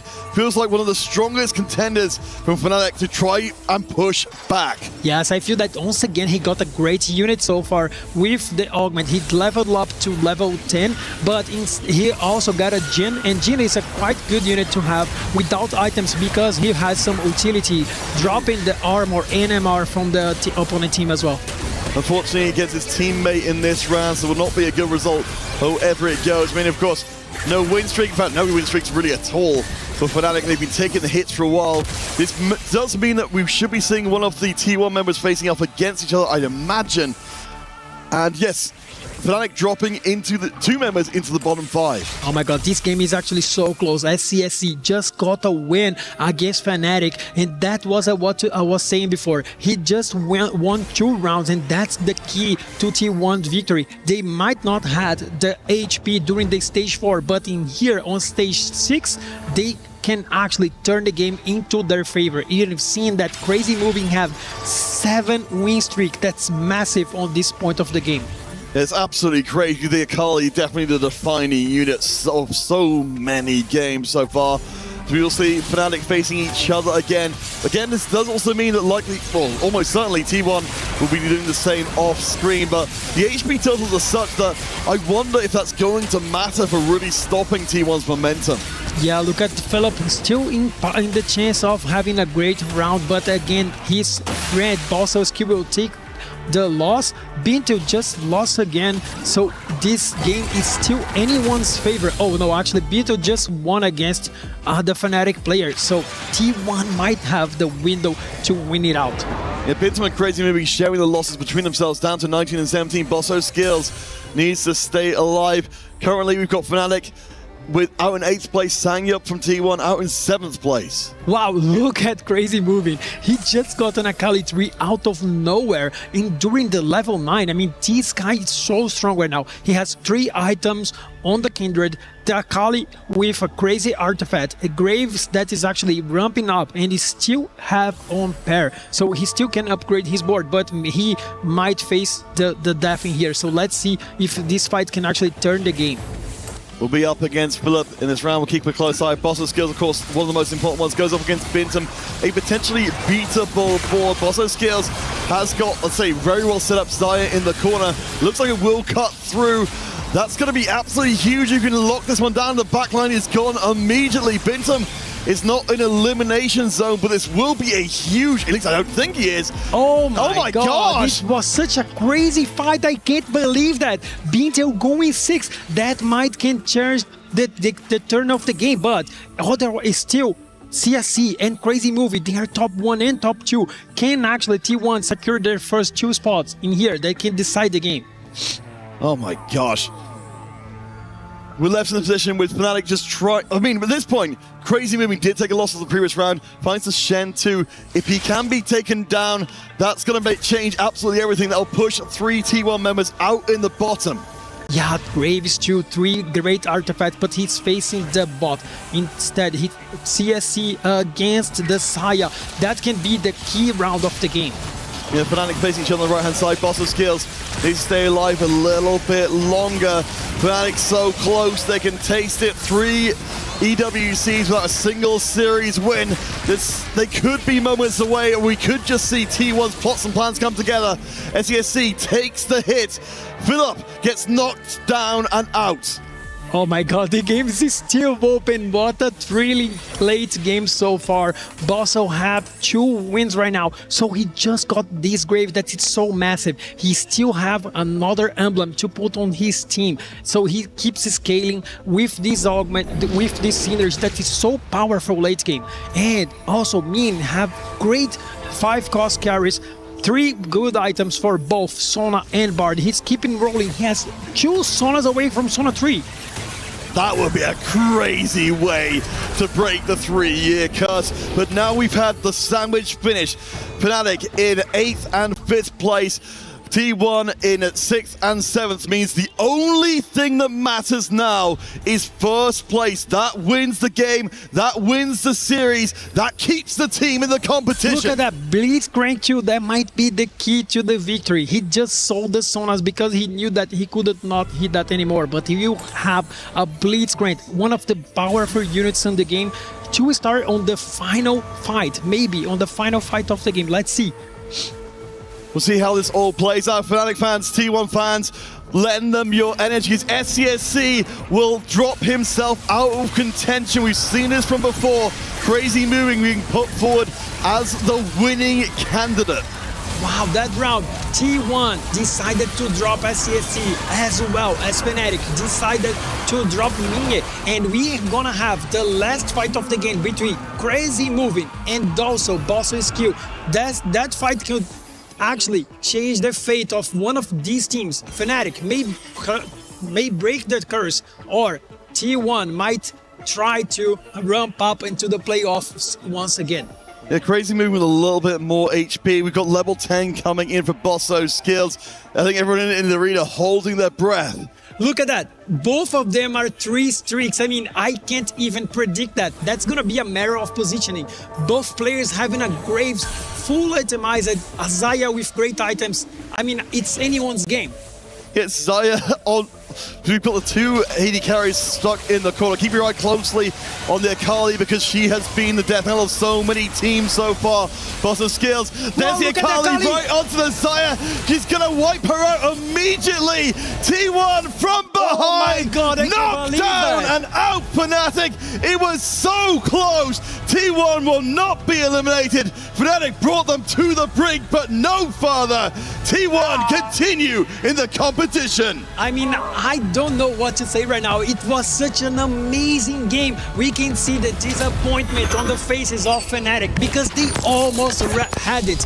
I mean, both players had 3 wins in a row, so it was a matter. If the Akali could have the back line of Fnatic, they could have won. And so T1 closed out the series. An amazing game. It definitely felt like T1 had the longer term plan in that game. You know, we saw so many good things from Fnatic. There was so many signs that things were going to go well. They just couldn't close that final gap to get rid of T1 before everything came online and there was no more chance. Yeah, I think that forged in strength that T1 got it was just amazing. So many great artifacts, Crazy Moving, being able to get the Akali 3, it was fantastic. Now they go across to pay their respects to extremely worthy opponents. Of course, we could be living in a very different world. Fnatic putting up an incredible fight there. While they may not break their curse, that was an astonishing showing. Wow, look at that replay. Look, the Akali. She will kill the front line in right after again jumping into Xayah. That was amazing. I mean, what a final game. What an astonishing showing. T1, we knew that Fnatic came into this massively disfavored, but they gave us an absolute banger. Let's head across the stage and hear more.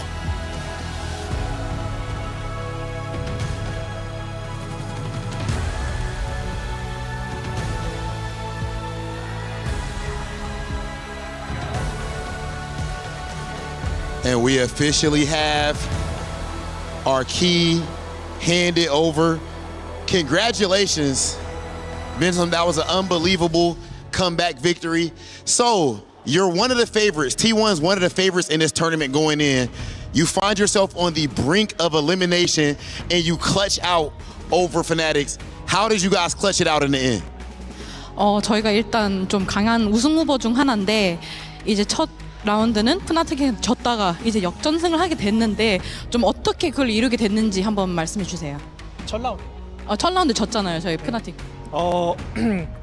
첫 게임이 생각했던 것보다 이제 저희 팀에서 조금 꼬인 것도 있었고 그 상대가 잘 플레이했다고 생각을 해서 지긴 했는데 그래도 저희는 기본적으로 네, 지지 않겠다는 마인드로 이제 각오를 하고 게임을 했기 때문에 이긴 게 아닌가 네, 싶습니다.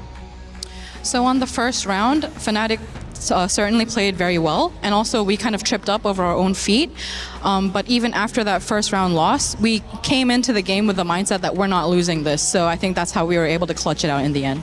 Spoken like someone with the experience that you have. Of course, you have participated individually in EWC all of the last, for every single year, all 3 years here at EWC. So I would consider you maybe the leader of T1. How do you make keep your team confident that you can still win this tournament, even though you guys had an unfortunate loss early on?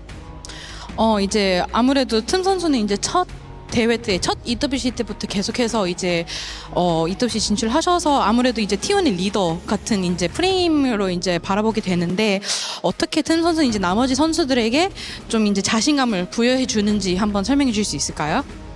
그 부분에 있어서는 솔직히 제가 한 건 많지 않은 것 같고 그냥 팀원들이 너무 애초에 잘하는 사람들이다 보니까 하던 대로만 하면 이긴다 항상 이런 식으로 얘기를 하고 실제로 잘 해줘서 이기는 것 같습니다. To be honest, there's not really too much that I do to kind of instill confidence into them. They're already such strong players. So, you know, all we just tell each other is, hey, play how we always play and it'll all work out. And honestly, I think that's how we just did the way we just played the way we usually play, and that's how we got it. And playing the way that they usually play clearly is leading to phenomenal results. Please go ahead to the Crusher to crush your opponent's key. Congratulations again to T1 as they continue to push forward in hopes of qualifying for the playoffs. Teamwork makes the dream work. One of the contenders that had a very, very difficult start of this tournament, lost yesterday and almost tripped today. But of course, this is the mark of true champions. The experience and the grit of coming back after almost certain elimination. They are here to crush our first key on the mainstream. Of course, we've already had one team eliminated on the other side, but now we get to enjoy the security moment and you simply get to choose when you want to destroy this. And the question, as always, I want to hear this.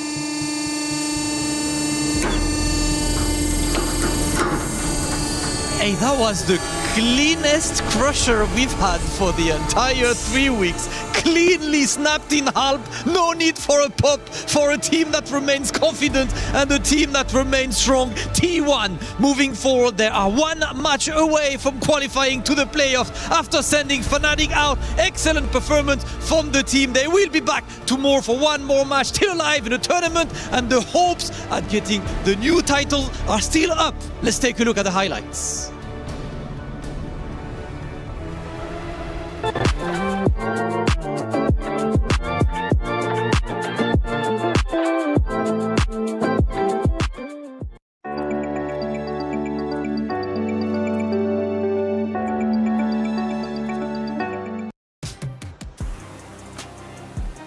SCSC sold his board so Crazy Moving could soar. T1 in the winner's circle, and FNC Fanatics unfortunately eliminated. Their key crushed, done, and dusted. Their heart no longer beating at the Esports World Cup. That's how this competition goes, but for T1, it wasn't easy. It came down to the very end, but they got the job done. Their job isn't done yet, though. They still have more work to do in order to make it into the playoffs. However, they're one step closer. My goodness, what a series. I need a break after that one. I need a breather. That was an incredibly close last game. I think that's one of the closest games I've seen ever at EWC, like even from previous years as well. It went down to, like you said, Taylor, that selling of the final board from SCSC made a huge difference. I mean, Crazy Moving, a player that joined T1 last year, was the MVP of that entire game. What he was able to do from start to finish that game made a huge difference. And doing everything in that game. I mean, doing the early game, pressuring the lobby, eliminating the win streak possibilities or the lose streak possibilities you will for the rest of the game, and then popping it off. This is exactly what they needed, Crazy Moving popping off and having that joy to express it. And of course, watching Bintion in the end, the veteran, crushing the key is a perfect moment. But let me ask you about the competition year in and year out. Obviously, T1 has been highly consistent. We talked about it, saying up now coming in. But it seems like T1 this year have had a very, very hard run. I mean, after all, Weibo Gaming, right? We knew that series was going to be tough regardless. But Fnatic put up a tremendous fight. And keep that question in the back of your minds, because I want to know if the competition had truly risen above. We take a look at our first action of the game, game number 3. We go to 5-1, stage 5-1. What do we see? Yeah, Bintion is fighting here, and this is the player that they needed to beat. So Bintion is just strong, having so many emblems right now, and this is exactly what they needed, to cook. So Stuart, if you get in straight 3 and you have so many already Stargazer emblems and you get the Star Groove, you don't think about doing this composition. He did everything. Stargazer in front, having good composition, the Nami being the one popping off, so he gets so many synergies that we never see before together, making it happen and being able to pressure the lobby right now to then take the win. And emblems have been such a huge factor, I think, throughout this entire tournament. You know, players are picking things like spatulas at the start of the game, you know, spreading roots as well, being able to get these early emblems. And Bintam here with such a creative board, being able to use something that we've seen a lot, you know, the Space Groove, as you mentioned, the Dark Star, but taking a different route this time around just shows the flexibility and the experience that Bintam has, and that he can play any comp that he wants. But even though that moment was great, the ending moment was even greater. We take a look towards the tail end, and again, it was SCSC selling his board. And crazy moving, they put everything that they possibly could to give him the assets in order to win. Yeah, I mean, crazy moving, like we said from the start of this game as well. SCSC, and I think that's the difference between this series and the last series, understanding whose board is stronger. With crazy moving, they understood his board was stronger. They completely sold the board from SCSC, being able to get crazy moving the advantage. And then Fnatic also played against each other as well, knocking out one of them players, and crazy moving came out with the win. It came out with a big win indeed. T1 are looking great, but again, it was a close series, and the emotions were shown on the players' faces. For Fnatic, there was many times where they had the chance to celebrate. They were ahead of their competitors, but then T1 slowly but surely playing for the end game made it pay off. The scowling, of course, the tense moments. My goodness. Hoope, I don't even know how to quantify it, man. For Fnatic, it's got to be heartbreaking because they were so close so many times. It's so tough, and the first series was tough for them, also losing in an early statement. We have Darnloop, so we're losing a tactician crowd winner right now. Played so well, the team had synergy, and we saw them in maybe the closest series we have had so far. T1 deserved it. Even with T1 losses against Weibo, I had a talk with the general manager. She was like, I think we played well. So we're feeling confident that we can still perform, and even in local bracket, we can take it all. Hopefully they can, but the question is the competition improving a bit too much? Is T1 not the T1 from the previous years? We have to remember that this is a new T1 as well, with Sangyup coming in as well. Maybe didn't have the best of performances, I think, today overall, but when you have a new roster and a new player coming in, it takes some time for the team to, you know, get that synergy. Remember, this is a team that didn't come through the APAC qualifiers, actually missed out on the APAC qualifiers, and had to go through that open qualifier, the last chance. So it hasn't been an easy road this entire time for T1. They've had to go over, you know, bumps across the road, but they've been able to come out on top every single time. Well, it was a close series indeed, and it's time to catch up with a couple of the players. Degon, who do you have? Hey, what's up, everyone? Degon here alongside Minhee from Fnatic. Man, it can't get closer to that. Final match, final fight, final setup. Kind of go through the thoughts there at the end of this match with T1. Yeah, I guess like going into stage 4, we sort of knew that I guess they had the highest win share on their like Fortune Strength guy, since he basically has like 4 perfect artifacts on like in the best comp. So I think we were looking for like ways to either outcap that, which was why I was rolling for like Sona 3, Bard 3, and then they found one, so like I didn't have a chance to win anymore since my board is like AP Fast 9, so I had to give my life over and hope that Boss Skills won. So yeah, that was just like the thought process going into like the later parts of the match. I mean, I felt like that was the part that I focused on there at the end, but overall in this series against T1, who's been pretty close multiple times here, is there a big moment that stands out to you throughout this 3-game series? I think this game, like, yeah, we just like messed up a lot in like, because we had to basically triple ball for them, essentially. I lost the Bintam, and then so did Philip, so then we lost our chances of triple ball for him, because then our HP situation wasn't good anymore, and we had to start fighting each other as well. You guys are known as the Band of Brothers. You're all friends and friendly with each other. What was it like having this experience at EWC here in Paris? No, I think it's a great experience because we did like practice a lot together. We spent a lot of time together, like in person, like boot camping essentially for this one event. So it was fun. It's a good experience to have, but I just wish we could have, won some series. Well, I mean, that series with T1, super close. It was great having you here at EWC. I know that there are more tournaments in the future. Anything you want to say to your fans? No, just thank you for supporting us. Thank you for like cheering on Fnatic, and thank you for everything. Minhee, everyone, thank you so much for your time. Appreciate it, brother. Best of luck in the future. Thank you. Thank you, Digon, for the interview. Minnie, man, it's tough to listen to some of these interviews. You can tell he was putting on a brave face, but you can hear the pain in the voice, hoping they won a series. It doesn't happen. But I want to celebrate the fact that they made it to this stage. That's a massive accomplishment, and also took T1, who could very well still make it to the grand finals, one of the favorite contenders to do so, to the limit. It came down to the final fight. I mean, we have to be honest here. You know, T1 came in, I think we can all expect as the favorites against Fnatic. Fnatic, a team that's still kind of new together. They have a new roster and everything, so it's very difficult for them. It came down to one fight. The one fight was the difference between T1 qualifying and T1 making it through and Fnatic making it through. And the wildcard is Crazy Moving. That's the player that we have to watch from now on. He was the pop-up player last year, and he's the one who's going to make the difference. Veterancy for Vitium and pop-off and high play and raw show of emotion from Crazy Moving. That's right. Well, that series has concluded. Another one is about to be before you. Another elimination match. One key to be crushed. Let's learn a little bit more about our competitors of Movistar Koi. Movistar Koi, me, Reven, also Dalsom, that is our older guy that is really smart and like a little of the uncle of the team. Then we have Safo, the younger one. He's really talented, he's a really good player. And then we have Odesta, that is a kind of special guy, but it's funny.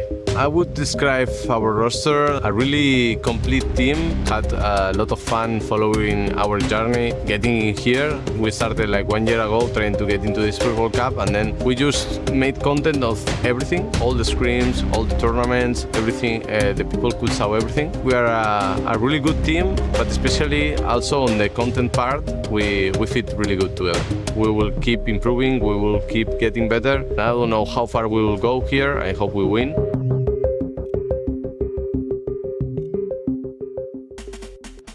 Movistar Koi, so many talented players on this roster and much hyped up coming into this tournament. In fact, you have a familiar rivalry here. It's not going to be easy. Two talented European teams. Which one will move forward? Honing in on Movistar Koi just a little bit more. What makes this roster so good? I think Safo is the star player for sure. I think, you know, in the last set, you know, in Laura Legends, he had an incredible performance as well. And Reven himself is hyping up Safo as like the star player of this roster, who is so talented. But Dallasum, the minds of the game, can't be forgotten. But one of the things, though, I got to bring up the fact that Koi did struggle against Team Vision's play style and pressure.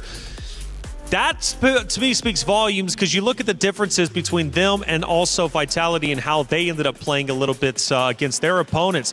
Can this Koi roster show enough to beat Vitality, and can Reven truly be the star? We have to set it up. It's possible for them, but they are not the favorites. The odds are not in their favor, but maybe the expression of community is, they're not only from the Spain representatives, they're also the Hispanic representatives. Okay. So everyone in Latin America, everyone who speaks Spanish is rooting for their team. Reven is the biggest content creator for TFT in the Hispanic community, and everyone's giving that energy and providing to him.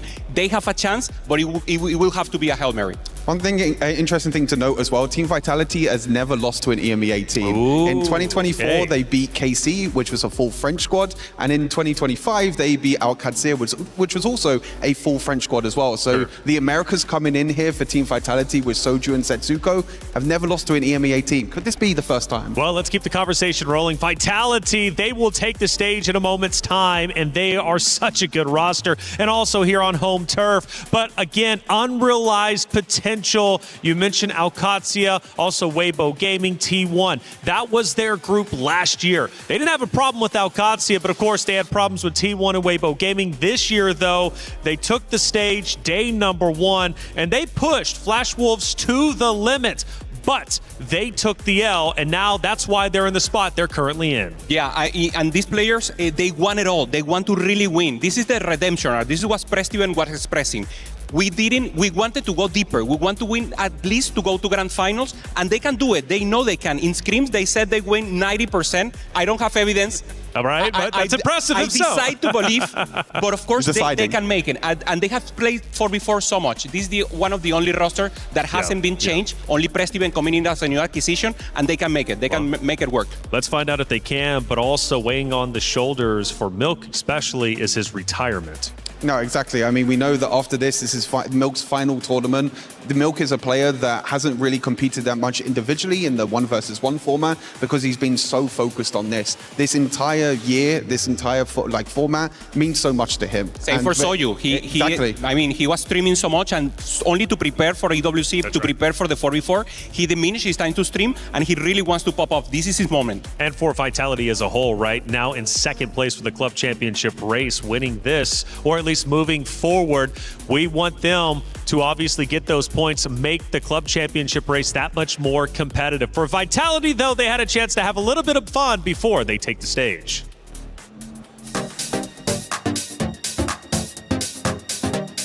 Welcome to Lightning Speed True or False, where we test Team Vitality's reflexes and knowledge on TFT. I'm hereby accompanied by Setsuko and Prestiven and Hupeson. How are you guys feeling right now? Good, excited. Okay, I'll explain the rules quickly. You each will have 45 seconds. I will be asking questions, and you will have a chance to respond as many as you can. It's only true or false. Who wants to start? Yeah, I'll go first, sure. Are you ready? Yeah. 3, 2, 1. Rabadon is created by combining two large rods. True. Yes. Sparring Gloves increases crit damage. True. False. Brand is part of the current set champion roster. False. Yes. Talon is a magic magician. False. Yes. Teamfight Tactic released in 2019. True. Yes. The common set 18 is called Enchanted Wilds. True. The last year, one became the tournament's MVP. False. Yes. You can pick 4 augments across a full game. False. Your avatar on the board is called Little Tactician. False. Tactician Crown is created by combining 2 spatulas.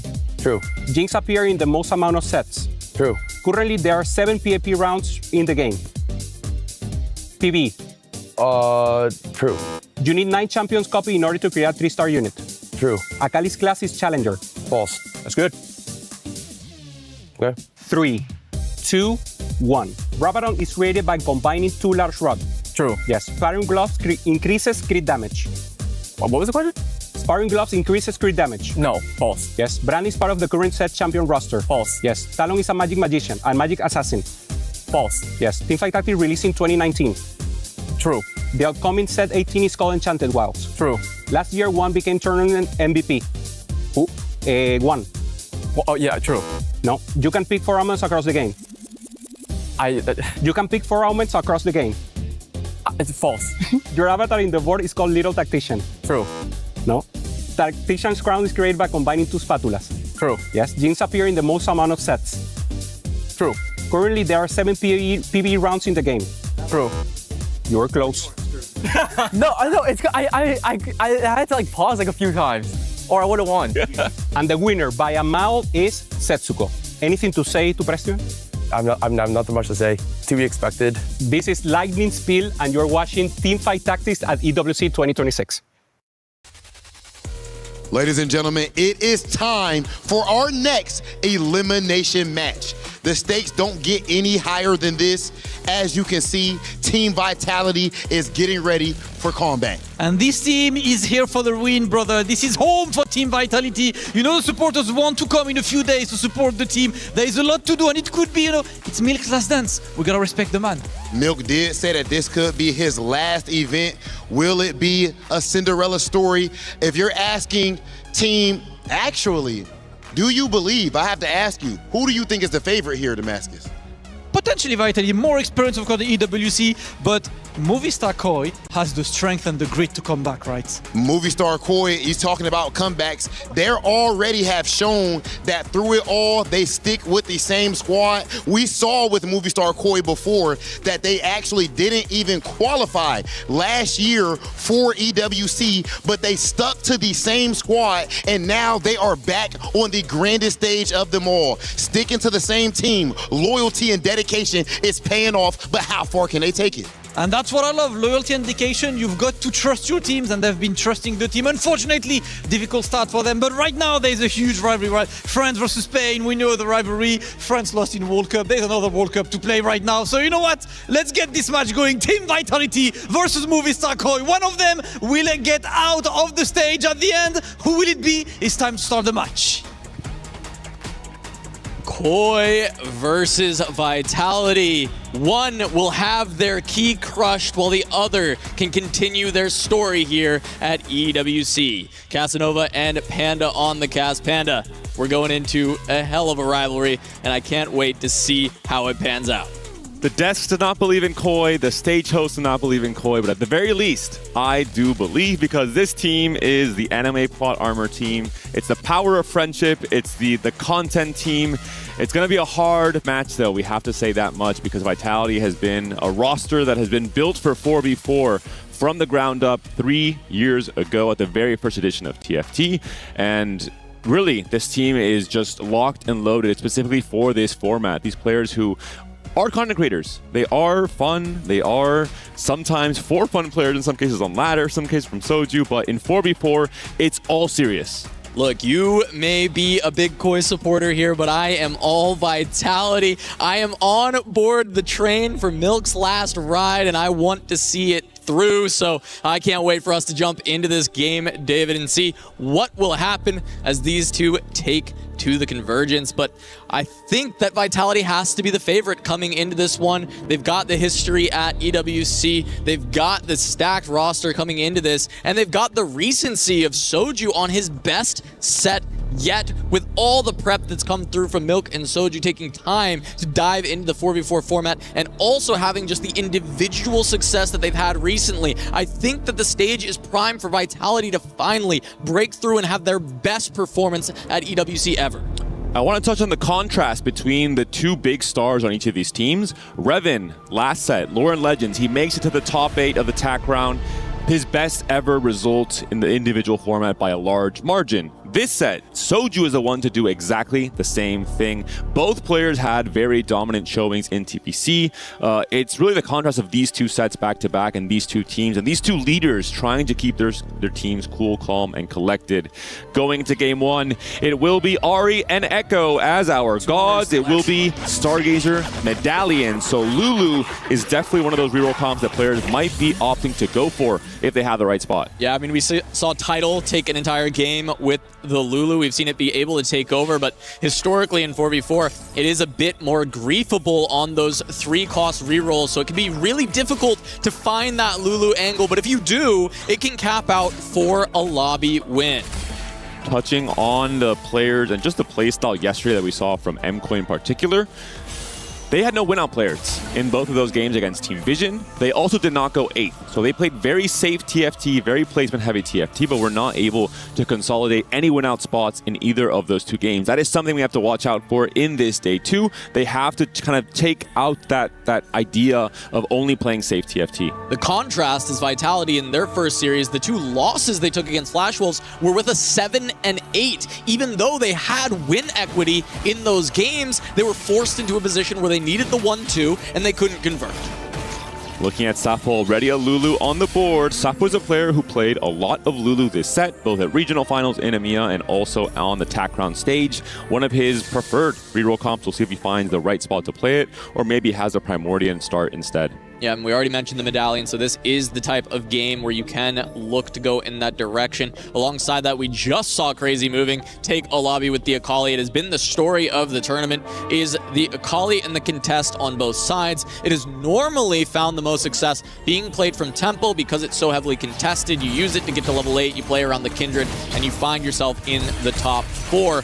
But if you get the opportunity to reroll it, it gives you a ton of win equity itself. We have to mention as well what the gods enable for this very first game. Ahri, all about going fast 9, all about getting some extra econ and XP to make it that far. On Echo side of things, we have the chance for Divine Intervention, which you saw be so impactful in terms of sometimes going past 9, or just getting extra resources at the start of stage 4, or even a delayed Artifact Anvil. We saw Artifacts being the name of the game for Crazy Moving in that T1 win. Well, and speaking of Artifacts, there was a potential option for Milk, but then he rolls into a Spreading Roots and immediately takes that, so he will be going in that direction instead. We'll see what the emblems are going to be for Milk. It will be Arbiter and Bastion. Checking out the Arbiter effects here. No Leona print, unfortunately. One of the stronger, more consistent options to play into AP Flex from a win streak position. We're seeing Apotheotic Forge for Setsuko, so he is going to have a chance to play against or into some artifacts. Sappho, no scout, no pivot. I'm very curious to see what reroll line he wants to play That was into. the Lulu, right? That's what I'm thinking. There's a world we just have a Lulu, no scout, no pivot, and Vitality's going to have to look to start griefing that immediately. It might be a Kali as well. That's been the big reroll, of course, across these first 2 days. We'll see what the option will be for Sappho. Definitely considered to be maybe more of a tempo player, especially from stage 3 onwards, but he can still scale into a very strong board in the late game. See the early fights. Only Setsuko and Revan pushing to level 4, going into stage 2, looking for the early win streaks, and it's going to be Milk and Setsuko picking up wins, as well as Revan. We'll start to see those levels come through and see who can control the streaks. We've seen a lot of success from the teams who are able to control the early streaks, get the 5 win, the 5 loss. If you get both, I think the win percentage goes up significantly, so it's something we're always looking out for in the early stages, and there is that no scout, no pivot, and it is, in fact, going to be a Lulu on the board. I am scared about this spot from Sappho. I think Vitality, they really understand the 4v format very well. And the fact that you can scout if you want, but you can't pivot your board once your units are locked in, which means Vitality has some very important information. Sappho is going to be forced to play Lulu reroll. Can we stop him? Can we change our entire game plan just to drag Sappho down to 8th by holding a ton of the Lulu copies? Or will Medallion print too much gold where it doesn't even matter? And that ends up being the problem with 3-cost rerolls historically. There are less 3-costs in the pool than there are 2-costs and 1-costs, which makes those compositions harder to fully grief. Whereas 3-costs, you can successfully make it impossible for him to ever hit the 3-star by holding enough copies. And as a team of 4 players, that doesn't tax you nearly as much as it would if you were just trying to do this by yourself. And some teams would maybe be a little bit less focused on griefing, a little less focused on trying to play that maybe dirtier style of TFT in 4v4, but Vitality is not one of those teams. They know what is necessary to win these games, what advantages they can find, any small edges, and griefing, of course, is one of them in 4v4. You see early on, Soju having a pair of Akalis could very well end up in that line himself. We'd seen some Jinx reroll from the Flash Wolves, but that's not been something the rest of the teams have really been jumping on just yet. So expecting the Akalis from Soju to potentially just end up being the direction he goes, as Prestivan is looking to open Fort and go for the full loss streak in this stage. We are seeing trade sector from both players as well. Maybe to roll, find some Lulus, hold them in your bench for the entirety of the game. That's going to be, I think, really the focus for stage 2 and 3. I think once we get to stage 4, we'll have a clear idea on how Sappho's game plan will be able to pan out coming to the late game. Yeah, I mean, that is just the story at this point, is will Sappho be able to escape and get his Lulu to that 3-star, or is it going to be a rather quick 8th, as we do have that artifact potential from the Echo?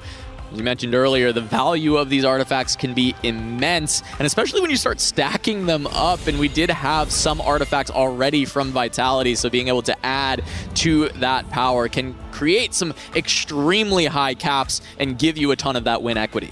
And of course, the strongest really interaction with this Echo boon that's offered, as well as with Divine Intervention, is the fact that if you are already playing low tempo, if you're already playing for, the lose streak player on your team, the player trying to go 10 loss and then spike in a big way, you're not changing your game plan at all. You're doing exactly what you're going to do anyway, but you have this next big bonus of having a free artifact coming into stage 4.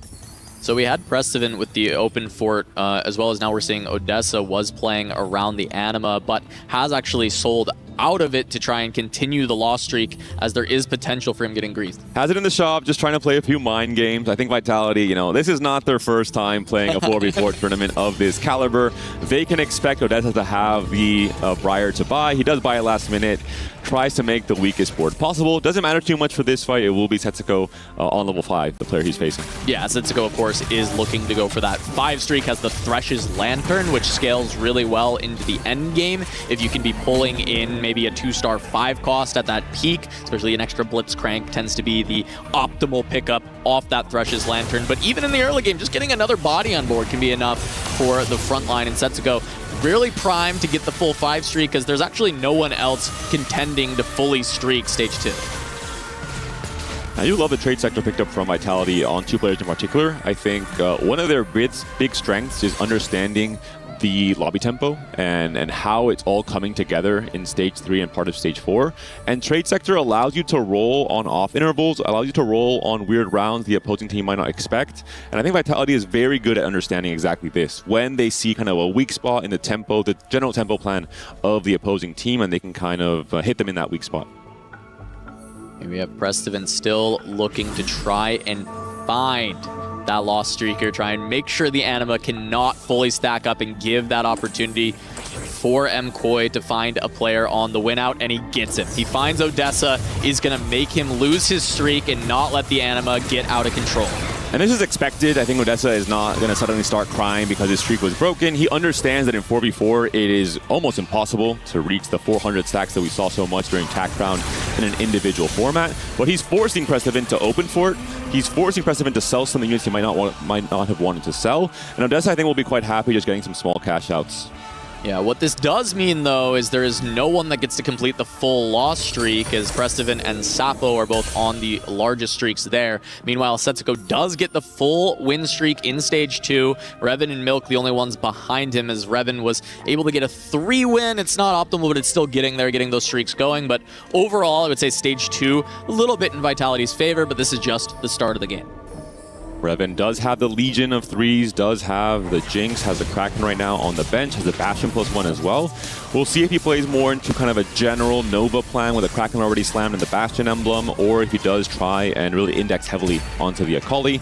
Half a Rod can be a Gunblade, of course, Akali's most important item, as we've been seeing across these 2 days. Well, there's the rest of the Gunblade. If he wants to just go ahead and slam it, he's got the 2-star Akali already, so that's exactly the spot you kind of want to be in to start playing this. And if he ends up being the one contesting it, that is definitely going to be good for MKOI. They need to have an Akali player, and often it's done from lost streak. Like Safo would have been the someone that you would be looking for, but we know he's locked into the Lulu. I love Revan's Jinx on the bench. It makes me think it's like the most pathetic aura farming of all time with a 2-cost ready to come in on 3-2. Oh, wow. Dalsum does, in fact, have just the 3-star Lysandra to go alongside the Cho'Gath for the early game. And it's still plenty of gold. It's preferred, of course, to hit the Cho'Gath 3. That's the really important unit for the scaling, but having not rolled pretty much at all, he's opting to just level here. I don't think he's necessarily playing for the Cho'Gath 3, saying, hey, the Lysandra 3 is enough tempo for now. I'm going to try and give some HP to Revan because I know I'll be very strong with the Lysandra 3, and we'll see if Dadatum just plays for a more general tempo line in the AP Flex. Yeah, we'll see how close this fight goes if he can give some HP, and it looks like he will be able to. Just the Lysandra left does go down. Very good loss and good trade of HP.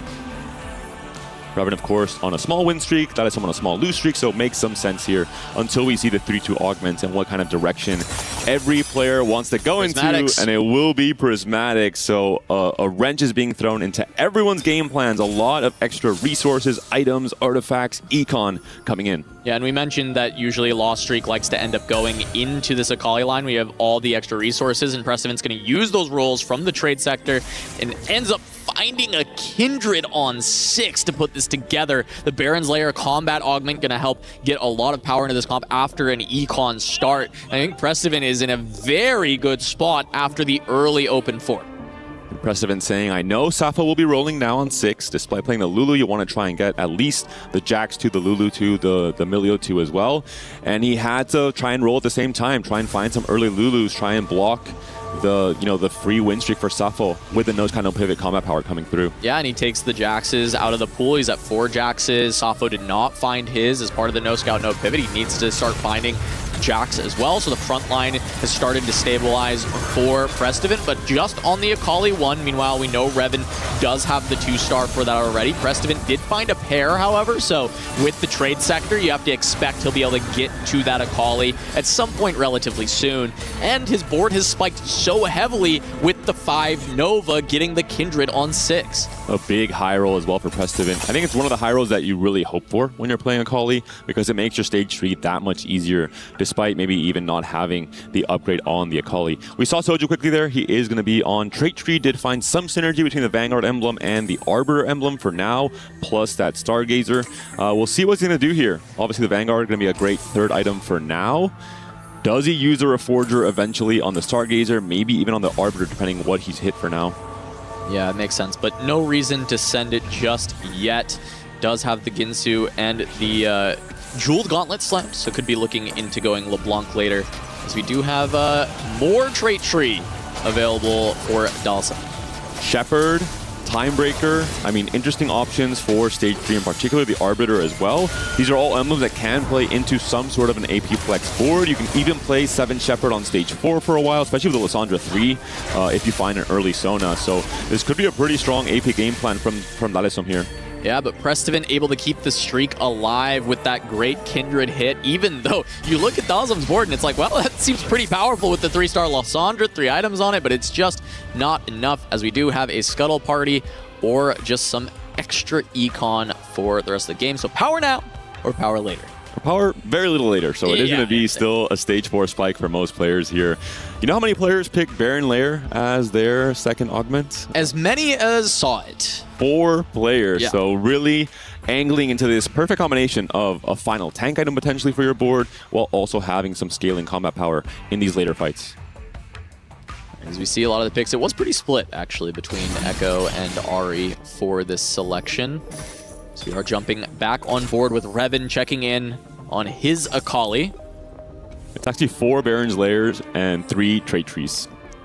And 1 hedge fund. Lot of variety. So it seems like players are really understanding what are the strong pickups on the 3-2 prismatic round in particular.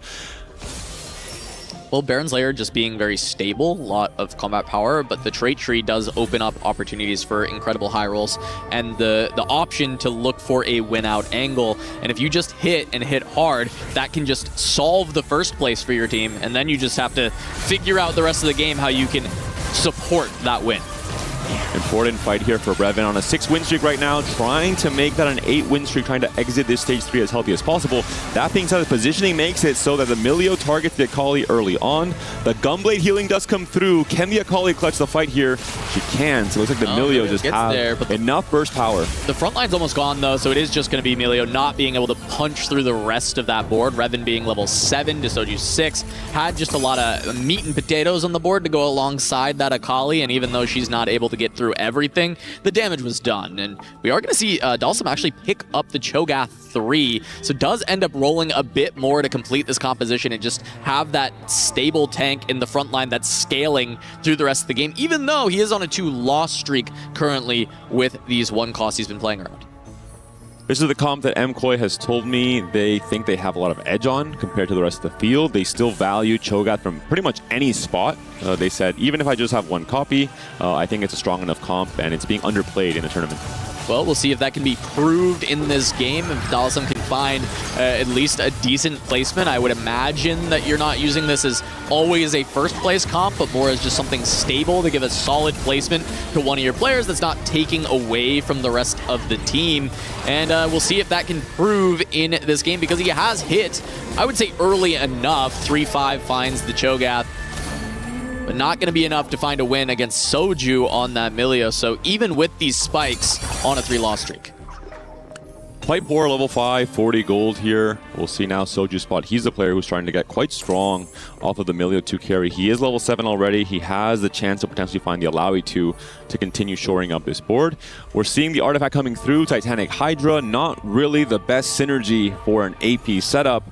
Reforgers might be the name of the game for the artifacts, for the emblems from the Trait Tree players as well. So really have to keep an eye out on the item bench for all of our competitors coming into Stage 4. Yeah, I just see when that gets spent by Soju. I think it's a when, not if on that Reforger, and it can spell the entire game. If he gets a high roll, he can just get there. So you take a look at Milk's board as well. He's on that headphone. He's so rich, 100 gold, and he's just continuing to be able to level up, and he's pushing to 8 immediately, and he's going to start actually rolling down and look to stabilize here before re-econing and playing for that level 9, that level 10 end game, and potentially look to win out. But he wants to find some stability now on this roll down, finds a pair of Morganas, does get a Lulu upgrade as he's trying to buy away, but he's not really hitting much. Where did the gold go? Where are Namis? Where are Blitzcranks? Tom Kench is fantastic, Ornn 2 is great, but we have not hit a single Nami on this roll down. And we haven't high rolled the Blitz either. That was 80 gold to roll for Milk. That is not the roll down he was hoping for. Yeah, he's just going to have to hope that being at level 8, having that front line on lock, and the 1 copy of Aurelion can find him enough wins to re-stabilize that economy, because he spent everything and did not get as much progress on this game as he would need. We were talking about maybe being able to re-econ up to 9, up to level 10, but with a role like that, I'm not sure it's going to happen. We do see a different artifact on Soju's board, so the Reforger did not net Soju the answer he was looking for an AP board. Yasuo's blade work is currently on the Zoe. This is an AD artifact as well. This is not exactly what you want to see. Hoping for, you know, a Blading Jewel for LeBlanc, for example, a frontline tank artifact. So we do have Soju sending the roll down, finds the Morgana upgrade for the front line. Does end up finding a LeBlanc and a Karma. Just a single copy of each, though. This is also not the spot you want it to be in if you're Soju. You have free rolls still, but you don't have really the gold to buy the upgrades in any case. Trying to maybe scale into the late game with the Graves for now.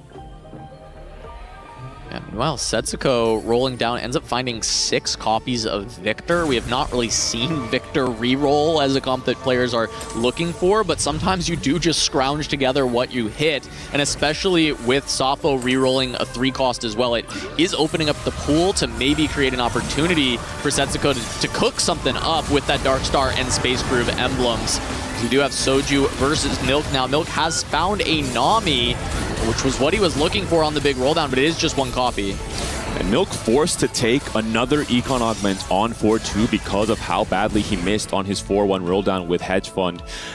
We have to say, some of the gold is being spent on holding Lulus. We're seeing 4 for Milk. We're seeing 7 1 from copies. Soju. He has 3 on the board. We saw so many copies being held. I think Safo is not going to be hitting Lulu 3, but how much Econ is Vitality losing holding all these copies? Will it be a detriment in the end? Yeah, I mean, what they're looking at now with Milk at how low he is to try and cage Safo, send him 8th and Milk 7th, but the HP advantage is in Safo's court. Milk holding 7 copies of Lulu. He's got the 3 on the board and then 4 on the bench. Safo is going to have a hard time actually hitting, but he hasn't full sent yet. He feels comfortable enough to sit at 50 gold on this 3 loss streak, and it will come soon, but it has not come yet. Potentially, MKOI saw how badly Milk missed on his Space Groove roll down and said, hey, if Milk goes out in 8th, all these Lulus are back into the pool. Safo, you should wait until that moment to then have a 60, a 70, an 80 gold roll down. And the big thing for the rest of Vitality is they now need to hit Safo hard. They need to get as strong as possible if he's in the pool and try and send him low.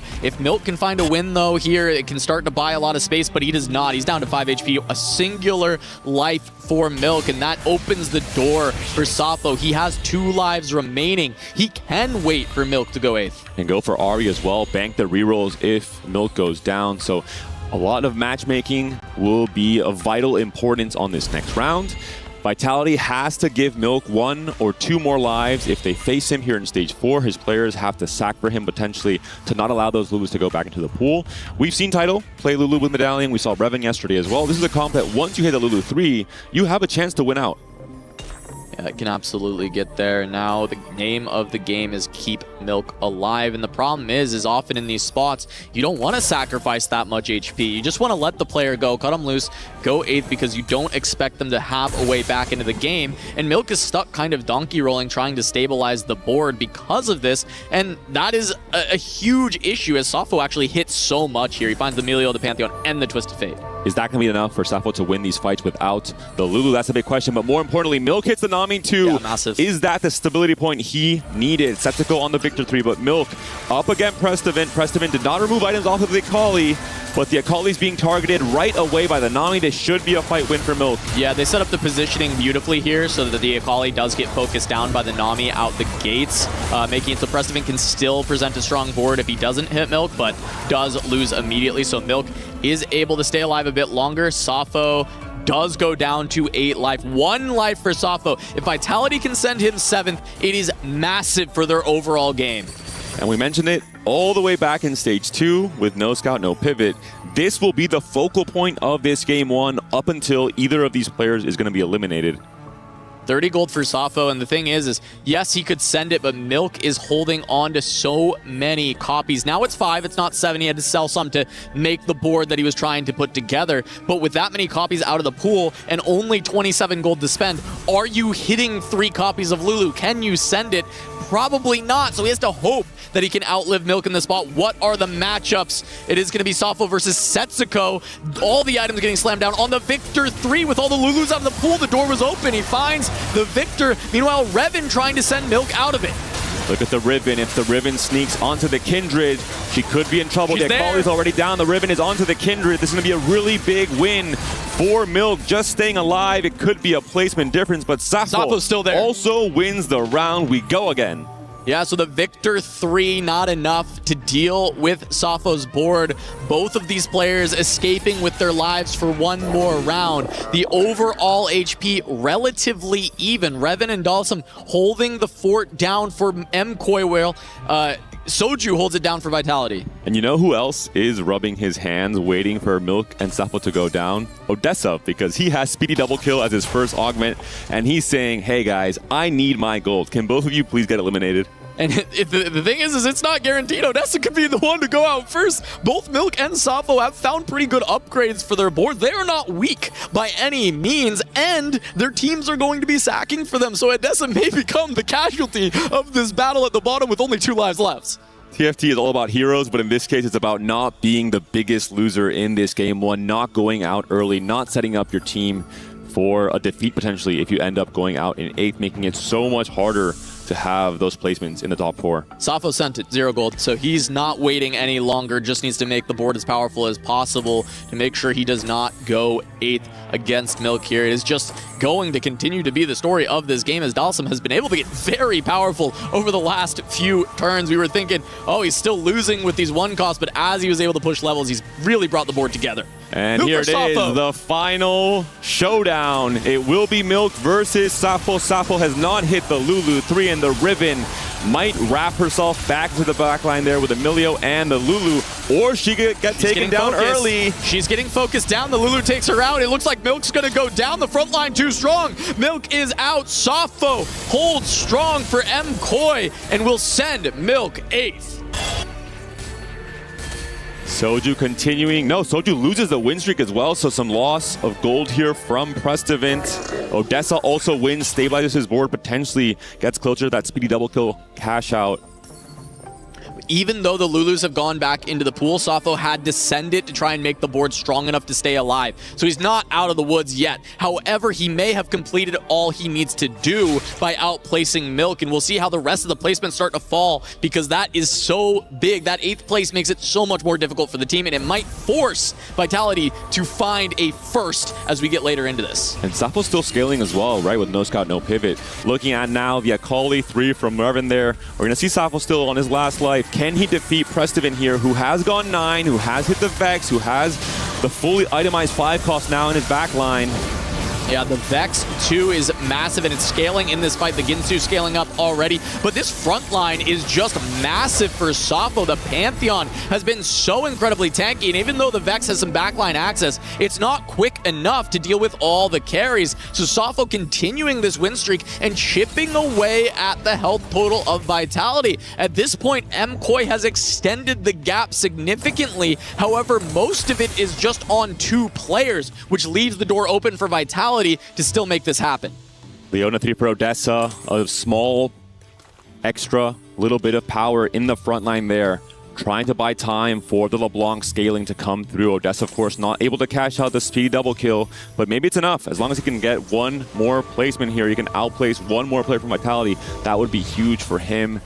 Both players from MKoi on their last life, potentially. It's Sappho and Odessa fighting off against Setsuko and Revan. There it is, Setsuko looking for this big win. He does have that Akali and the Kindred are fully online going up against Sappho, and that should be all the damage he needs, but it's just not to get through the Pantheon. Sappho stays alive once more, and it is just too much, as finally Odessa will be the one to fall to Setsuko's Victor.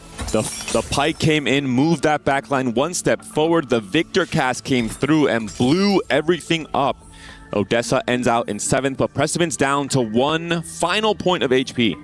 And this is the big thing to look for, is if they can send Sappho down in 6th place, that opens the door to just make it a 1st place game, which I think is where Vitality needs it to be. As Dalsum continues to cap out this board, we saw a Cho'Gath win in the Zeta Division series yesterday, and once again, Dalsum is setting up to really find an opportunity to win out with the same composition. No Darkstar emblem, but he did find the Jhin there for the 6 Darkstar. A really big power spike. Safo fighting for his life still. Prestivan definitely fighting for his life on that 1 HP. Trying to have this Vex carry this fight forward.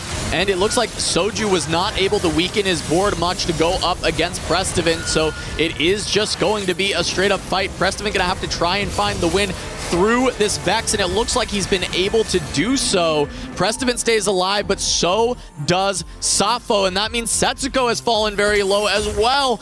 Blinking HP bars for Vitality. They could still have 3 of their members finish in the bottom 4, and MKOI steal away this first game. What a game from Safo. Triple targeted on the Lulu. He goes from 0 to hero on a 5 win streak now, outplacing potentially a ton of players from Vitality. This could be a blowout win if Setsuko and Prestivan go out here. Yeah, they used so much economy to lock him in, to keep him from getting that Lulu 3. But Safo found the other units, found enough strength to make it through, and now he takes on Prestivan. This is a massive fight. Prestivan must win here to keep Vitality's chances really alive as Setsuko goes against Dalsum, who's been probably the Grim Reaper of this lobby. He's been very strong.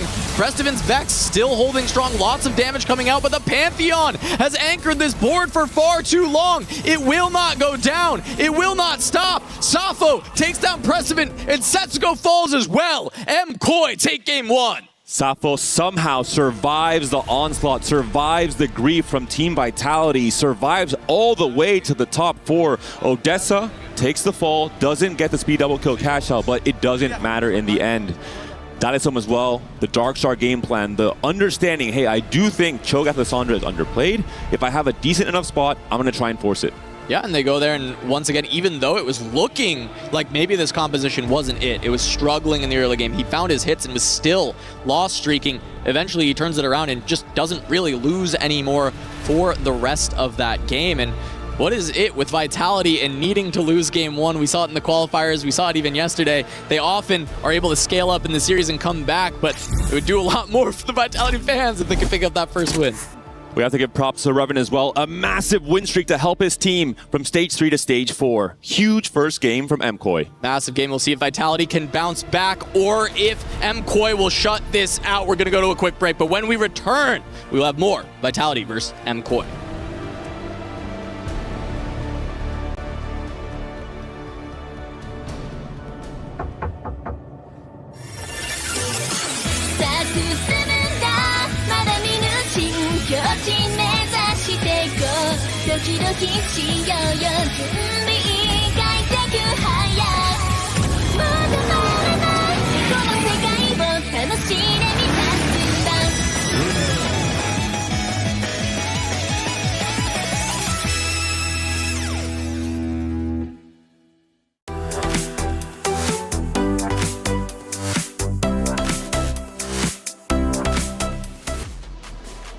Movie star Koi strike first. Vitality now at risk of having their key crushed. Despite being on home turf, it hasn't helped them yet. Can they come back? Well, if anything has to do with our previous series, I'm thinking a game 3 is before us. Hey, welcome back in to the Allianz Vault. I'm Taylor Reflections Noble, joined by Clement and Counterfeit.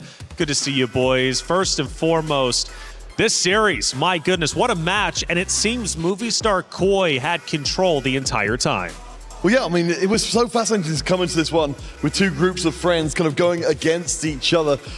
Honestly, what I really liked from seeing in this game is that, of course, while we've been seeing a lot of smiles across the rest of the day, from Koi's side of things, I was seeing some real steel in their expressions there. They were fully locked in. Yeah, they were definitely pushed to the brink right there, and I feel like the biggest story of the game was the fact it was a Hunger Games at the bottom of the standings. Safo, the main carry for MKOI, was able to go into that no scout, no pivot, and then bait everyone to hold his copies. We take a live look at our team vaults. Now, obviously, you can see Danny in the background, which means we are looking at Vitality, and well, I must say, it doesn't look too happy over in the vault at the moment, but I do see some smiles, so I think they're going to be just fine. But you know what? They've got to regroup. Look, it's not easy to get off of that stage, go to your dugout, and of course, try and recover within, 7 minutes when you have to be back onto the stage ready to go again. but you're going to have to dig deep if you want to try and come back in the series. Of course, speaking in regards to Vitality. We take a look at our first action from that game number 1. And this was the Hunger Games battle. I believe it was Sappho versus Milk. And Milk loses, unfortunately, which sets Sappho as well as Movie up. Oh, this was a huge turning point in the game. Actually, Milk was holding on to 7 copies, even used his duplicator to make sure Sappho couldn't hit on the Lulu 3, but Sappho still ends up eliminating him. He goes on to kill another of the Vitality players. So this was the biggest turning point. MKOI usually can't find their high cap, but they baited Vitality to play low cap with them as well. Yeah, and of course, it's an astonishing game for Sappho. I think everybody thought that was going to be the end of the line for him. But remember, Milk, he played for the team there, very much selfless in that game. But for it not to matter, it's just extraordinary. Yeah, the game ends relatively quickly after that. Let's say Sappho instead loses that. Milk continues on. Does Vitality have a chance to win, or do they still end up far behind? I mean, I can't think of a world in which I think we were inches away from seeing Sappho thrown out of that game. I think everyone was fully ready for that to happen. You said, while it was a bait, it was an extremely risky bait to take. Yeah. Well, hey, check it out. It is such an impactful matchup, I mean, especially for Vitality. After all, they're currently in second place when it comes to the club championship points. Trav, what's happening at the total? Just wrapped up the final game of the day here at the Kadir City Grid in PUBG, and I've managed to catch up with Lauren, who's going to give us an update on all things Club Championship when it comes to this stage. Yeah, because we are now 2 days down out of our group stage, and today was actually a big day for some of our Club Championship squads. At the end of today, it is VP who find themselves at the top of the leaderboard. Some are going to be paying attention to, but we also have the likes of ag.al, and they were a squad that everyone thought was going to do really well, actually struggled throughout good half of today and didn't do well yesterday either, and then had a massive pop-off performance, rocket themselves up the leaderboard, and save their spot potentially in the finals, as well as Twisted Minds doing well with still 1 series left to play. I mean, we have a lot of squads we're going to be paying attention to here in this game. Yeah, well, it seems like we've got a few common trends with the Club Championship teams across both our stages. We'll keep you updated as things keep going across the week. Thank you, Trav. Glitter Explosion. Yeah, a lot of those orgs that they were talking about are deep into the race for the Club Championship trophy, and several of the orgs mentioned are still in the play, still playing for their tournament life or already into the playoffs. Things are heating up at the Esports World Cup, and I want to keep you all informed with EWC Play. Everyone is playing, you're not yet. EWC Play is your all-in-one platform to compete in fantasy, pick'em, and quests for a grand total of $300,000 in prize pool. Build your dream fantasy team in 5 different games and track your score with live results tables. Predict the winner of every game, every group stage, and every tournament. Complete daily and weekly challenges to earn boosters that help you climb the global leaderboard. Got what it takes? Join EWC Play now.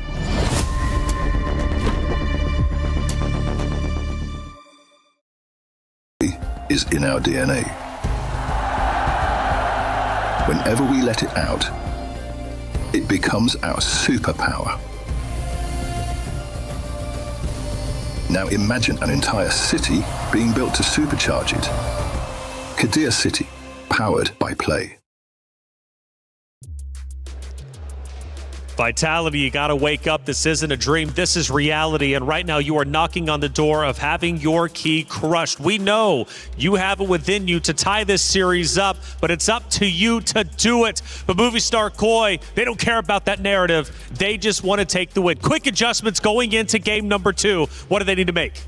Well, I think Vitality need to recognize that they're much better at playing for their caps. Setsuko, if he was able to play all the way, he would have had 3 firsts already in this tournament. He's their big carry. Allow them to shoot for the stars. That's where you're best.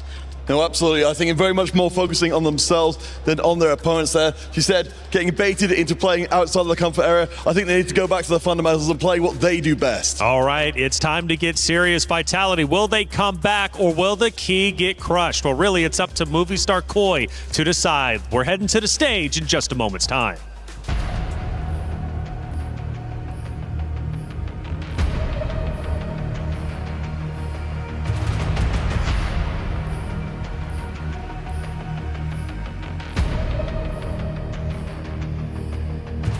this very well may be the last game of Milk's career if MKOI is able to take this down 2-0. Vitality on the ropes once again in the Esports World Cup.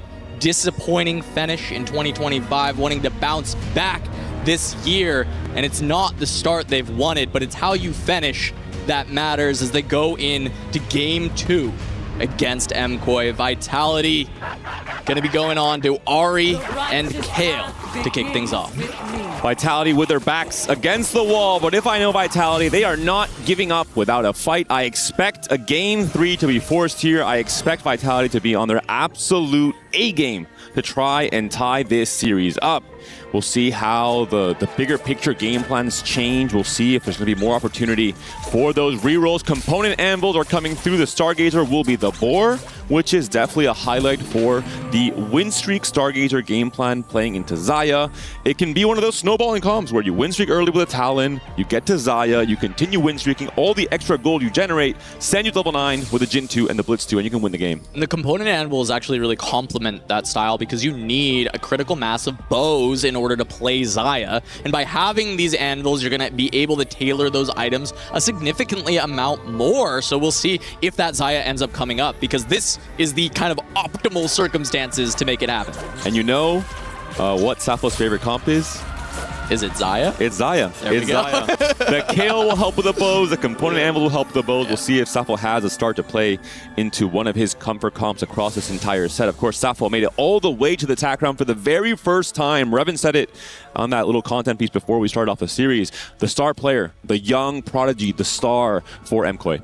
Yeah, and I mean, he proved it in that last game. I mean, he held his composure, he held strong, found the other pieces, even recognizing when the Lulu wouldn't happen, gets to the Pantheon, which was really the all-star for that comp to keep Sappho in it, and just the confidence to go no scout, no pivot Lulu in such a critical game, and in the face of Vitality all holding his units, he's able to prevail.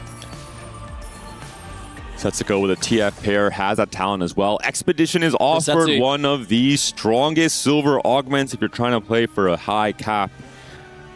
And we'll see if Setsuko, a player known for his winouts, a player known for his incredibly high win rate, wants to play, wants to be the hero in this game too. We heard Clement mentioning it. This is where Setsuko is best. He has to maybe play in that exact role. Look, Setsi unleashed after looking for 3 first places against Flash Wolves, if they were played out, as Clement was saying. He has been phenomenal in this tournament so far. If his team can let him go Expedition, enable him to go from here and play for the win, they just have to sort the rest of their game. Against Flash Wolves, they fell short. They had a lot of 7th and 8th place combinations, which means his first places were null and void. But in this spot, if they can still clean up the rest of the game plan, they just have to put their trust in Setsuko. Whoa, kickstart into an Akali with a Gunblade. Is that even legal? Milk, an incredibly strong start to the stage 2. Poised to be one of the strongest players, not just now in stage 2, but maybe the entire game. Having the chance to play into an Akali 3 with 3 copies already found. Maybe even playing into that, Kindred and Vex 3-unit carry comp in the late game. Look, Milk just saying, hey, I'm not done yet. This isn't going to be my last one. Give me that Akali. Save me from this tournament so far. As Milk is going to have a very good setup going forward. We'll have eyes to see if he can convert that. But I have to imagine a player of his caliber is going to be able to convert an early Akali 2 with a Gunblade. And let's be honest, I think Vitality deserves some high rolls in this game because we saw some massive low rolls in the game. One, Milk did not find a single Nami for like 80 gold. Soju had some terrible artifacts off of his reforges for his AP line. We're also seeing a kickstart from Sappho, and wait a minute, that's also an Akali. I've seen this somewhere. I swear to you guys, the emblem or the augment does not say get an Akali 2. It says just get a 2-star 2-cost unit. But both of the players on either team has found the exact same one. Well, and that's going to cancel out a little bit of the advantage, but I will say the Gunblade is at least a big boon for Milk that he has over Sappho. But Sappho did have such a great game last time, looking to repeat that as the Akali contest into Milk. A lot of the story of this EWC has been this unit, and that will not stop here. There are some low-tempo players in this lobby as well off of their 2-1 augments. I'm talking about Dalesom, who has a latent forge, so he's going to be waiting to find an artifact way later on stage 3-5. We also have 2 players with augmented power, both Prestivan and Revan. Both players on the current bottom of HP standings for obvious reasons. They have no resources or combat power coming out from the 2-1 augment whatsoever, so they will try and be those 5-loss players. Yeah, that will give them the opportunity to really scale up as Dalesom once again forcing into the Cho'Gath line, and especially with the artifact or the item anvils, this is going to allow you to find the best in slot for the Cho'Gath and really get this comp online. Plus, an artifact for it can really accelerate this composition. You had have a lot of great hits for both the Cho'Gath and the Lissandra as well. We saw the Cho'Gath last game beat Soraka's Miracle. Incredibly strong on the Cho'Gath in terms of just buying so much time to stall out for the 6 Darkstar damage to come through. Well, let's see if this tech pays dividends for MKOI in the last game. It was worth its salt, and if it can do it one more time, that could be all MKOI needs to close this chapter on Vitality. Prestivan does get a win there on the 3rd fight of this game, despite being the augmented power player trying to play for the 5 loss. Craftsmanship going to be the offer from Kale. That's going to give those Reforgers set up to make a little bit of additional econ if you do Reforge, but that could be worth it for someone like Dalesom, who is getting that latent forge, and it gives him the opportunity to get another shot, a reroll on that, if you will, but it does look like he actually went for Ahri instead, so no Reforger there. It can be so strong. Maybe not right now. There aren't like too many emblems coming into play for most of our players, but if you're anticipating, you know, the 3-2 Prismatic, we saw 3 players with Trait Tree in game 1. Having that Reforger can be so impactful in terms of trying to play into the really strong emblems and lines like the Darkstar +1, the Space Groove +1, the Nova +1 even. Getting back on board with Milk. He's found a 4th Akali, and of course still has that champion duplicator. So if he ends up finding, you know, that Kindred to pair up with this comp, getting to the Kindred 2 very early on can be so impactful. And since he knows he's contested Akali, it does make a lot of sense to use it to tempo to 8, get the Kindred online, and play for that style of this Nova composition.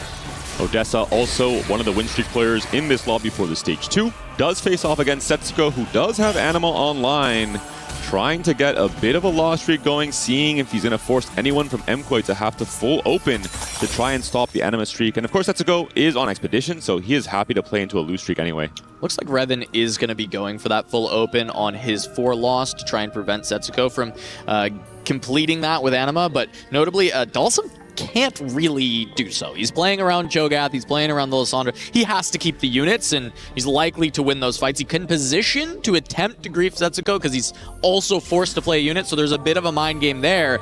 But if you have 2 players going on this full open fort, you're going to be losing a lot of HP trying to prevent Setsuko from going on the loss streak, but Revan gets it. And it's very fortunate for MKOI, very fortunate for Revan, because Revan had essentially 2 rounds to try and hit Setsuko. The moment 3-2 comes around and he gets his augmented power augment, he wants to start winning. He wants to start making a board and bouncing back. So a really good hit there on Setsuko at the end of this stage 2.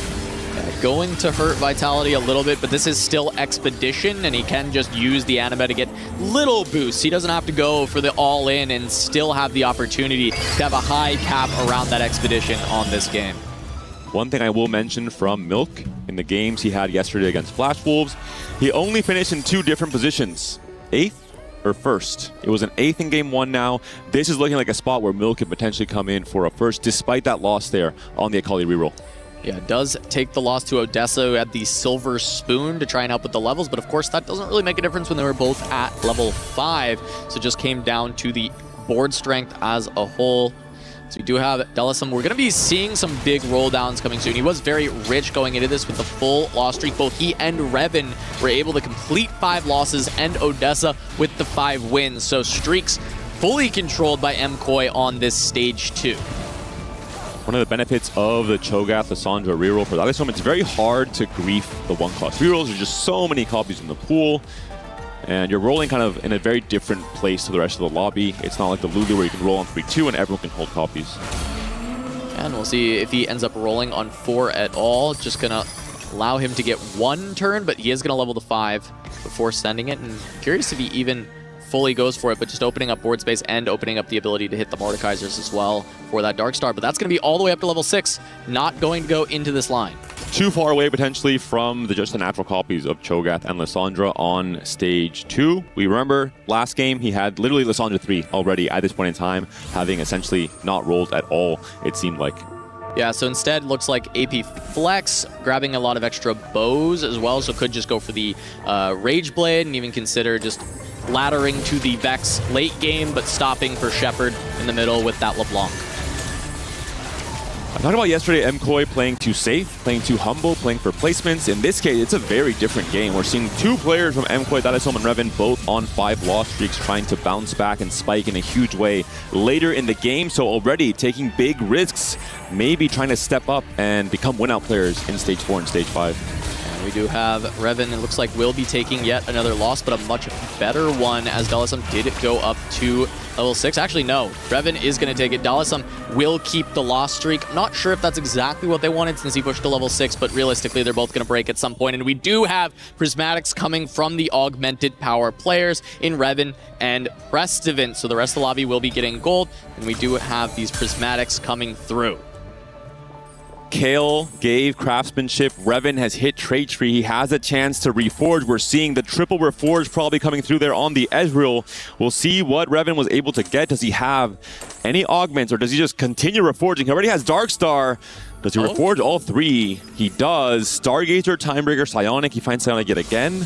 Surprised he reforged Darkstar. He could have potentially thought about playing into the Aesol. Of course, you don't want to have the Rabadon slammed for the Darkstar line when you have just so much base stats already from the trait. Meanwhile, Prestivant goes for Tiniest Titan, so holding on to a lot more HP over the course of the game, getting that healing every single round, that extra economy for Vitality, and that healing can make a lot of difference in 4v4, where you kind of have this shared health pool. You don't exactly, but you can use it to enable your teammates, and Prestivant recognizing that this was a valuable position for him to gain a lot of extra HP.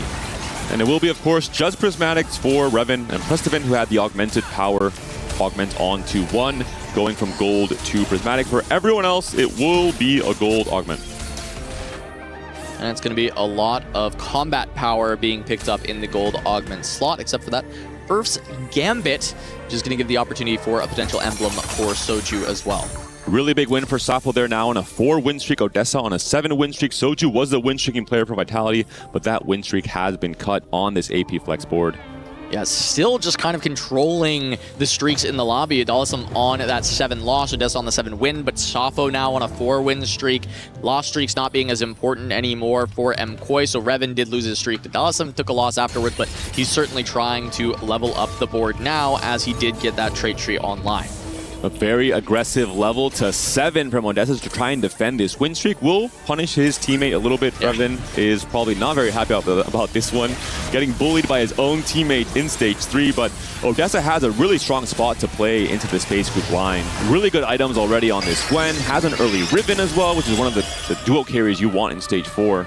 Yeah, and Odessa gets to do what Prestivant is trying to do naturally, right? Prestivant grabbed that Tiniest Titan. He's going to be able to get a lot of extra HP for the team. Odessa is just saving it by continuing to win. And he's getting a lot of gold for his trouble. So even though he pushes to level 7 so early, he's actually still on 40 gold. He's incredibly rich in this game. Odessa is essentially playing kind of like he has Warpath. He had Silver Spoon, he leveled early, he continued pushing the lobby tempo, continued to pressure with the level ups, gets earlier, high value shops as well off the early level 7. So a really strong tempo play from Odessa across both of these stages. Yeah, it looks like Sappho even just took the Kale to just get another item, just get another needlessly large rod, keep punishing the lobby as much as possible and not give time to the Vitality players to try and scale up and find that win equity, especially with someone like Soju, who found the Earth's Gambit that can lead towards win out angles, or even Setsuko with the Expeditions. We'll see that cash out come later, and here is going to be Dalisum picking up his artifact from that latent forge. And Dalisum very smartly has not committed to anything. He's only slammed 2 very generic tank items on the Rek'Sai. He said, you know what, I'm going to save all these rods and bows. I have the chance to play into really an AP line because he has so many rods already, but he can decide to play between LeBlanc. He can play Mech Aesol as well when he has an artifact synergy for the Mighty Mech. and has a solo plate as well. Could this potentially be a non-anima mech ASOL game from Dalisom here? Yeah, very possible as we see these item slams come through. It is just going to be JG, Void Staff, and Death Cap, so staying away from the LeBlanc line and going towards the direction you're talking about with that Aurelion Soul. Really interesting HP spread as well here. We're seeing the sandwich maneuver from MKOI. First and second, huge win streaks for two of their players. Revan and Dalisom playing with very little HP, but trying to spike in a big way in stage 4. And Vitality taking all those middle spots. Yeah, what I will note, though, is MKOI is continuing to deliver punishment to their own players. Odessa gave a big hit to Revan earlier on. Safo now not able to sack for Dalisom at all, as Setsuko now just hits his cash out for Expedition, and he finds a Graves immediately, but he is going to sell it. Does have the AP line instead of the AD, so is going to be looking for potentially a Sona instead, and does have that. Maybe a consideration to have this early 3-6 Graves as a scaling win-out option with Expedition in particular, but I think, as you mentioned, he was too heavily leaning into the AP lines already. Has the early Nami, a very strong setup there with the Radiant Nashers as well as the JG and the Striker's Flail. Going up against Dalisom, both of them very low, been on loss streaks. Setsuko with just hitting the cash out, even though Dalisom has put some big strength onto the board. There is the opportunity where this Radiant Nashor's Nami is just enough, but that is one tanky Mighty Mech on the front line, and just getting through that has just been proving to be a little too much. However, Dalisom is carrying a Lissandra 1, and that is not enough to deal with Setsuko's board either. And at the end, once the front lines have fallen, it is, of course, the Nami that comes out on top, and still danger for MKOI at the bottom with Revan and Dalisom. A loss there from Setsuko and the Dalisom would have been terrible news, considering this was that spike turn off the Expedition cash out for Setsuko. So a very important win. We're looking at the goal. He's going to have a lot of gold to roll with, but these two players are going for the same comp, the same pivotal units, the Nami, the Blitzcrank, the Riven. Yeah, and they're both rich. It is very comparable. A little bit more EXP has already been pumped by Setsuko. However, when we look at the tie here, it's basically a dead even roll down that we're about to witness between these two. And it may just be feast or famine between these two. You have to find the front line. You have to find the Nami. Here is the push. And if either player hits Nami 2 on this roll down and the other does not, the player who hits can tell his team, hey, I have my Nami, everyone start holding. And we're looking as they go. Nami pair picked up by Setsuko. He's got the last 10 gold to spend. He's rolling a bit faster. Does get to the Riven 2, but does not find the Nami. Just on the pair. Not a single Nami for Odessa, though. This is shades of Milk from game 1. The key unit for your comp has not been found. Doesn't matter how much HP you preserved in stage 2 and 3. Odessa's spot is now a little bit dangerous coming into stage 4. Yeah, Setsuko still did not find any frontline upgrades either. It was actually just the Riven, which, while she can provide a little bit of bulk, it's not going to be much, and it comes down to this 3-item Tom Kench just having to hold the fort down. And Milk, not that strong either, so Setsuko's going to be able to do a lot of damage to him, which is unfortunate for Vitality, but with that being said, Setsuko is the one they want to protect for a few more rounds, as he does have a lot of cap-out potential from that Expedition. All eyes going to be on Dalisom and Revan. They have to turn these lose streaks around. Revan is on his last life, 9 HP. Coming into this 4-2 roll down turn, Revan needs to do a lot here. We know Setsuko's very strong. We know he has the Nami 2 already, or is looking for the Nami 2, but with the Radiant, he's already turned things around. He's a 2-win streak.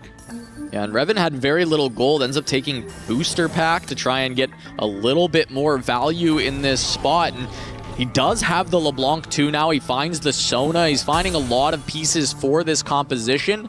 Even has a Blitzcrank to try and anchor that front line if he can get it up there, but not finding the 2-star frontliners, even though he gets the full Shepherd online to just have that tank for him. On Dalisom's side, he has the Mighty Mech upgrade with the Artifact online, but he's missing the upgrade on the ASOL. He doesn't even have a pair of ASOLs, and that could be pretty terrible news. The Morgana is found in the end. The 7 Shepherd is online for Revan. Will this be enough for stage 4? Comes down to Milk. Can he get there with the Akali? It is just an Akali 2, and Milk has spent a lot, though, to try and send Revan down in 8th place. See if this Akali can do it. The front line is so strong, though, with that Morgana upgrade, but Akali is since untouched, and the overall rot damage on the back line has been enough. Revan gonna take a big hit, and Milk gonna send him out 8th. The front line there from Milk seemed to be unkillable. The Akali Gunblade doing so much for the team. And now Dalesom has to try and save his team. He cannot go 7th or else MKOI is forced into a 1st and 2nd. They have the HP to make it happen, but right now Odessa and Safo are both on loss streaks. They do have a lot of HP to work with, but not a lot of gold to spend, right? There's Safo on 0, Odessa on only 20 gold. They are at level 8, so they did have their big level 8 rolldowns to try and find everything that they can to complete their compositions, but trying to end up scaling into a full Vitality roster is going to be incredibly difficult. So they want to try and get Dalesom out of here, but the next lowest HP for Vitality is going to be Setsuko, who did have that full cash out on the expedition. Big fight here from Preston as well, who has the early Jhin, has the Boar, of course, on the Stargazer, still missing the Xayah upgrade we were talking about. That's going up against Setsuko's Nami, so right here, kind of just looking for a small loss, and they get it.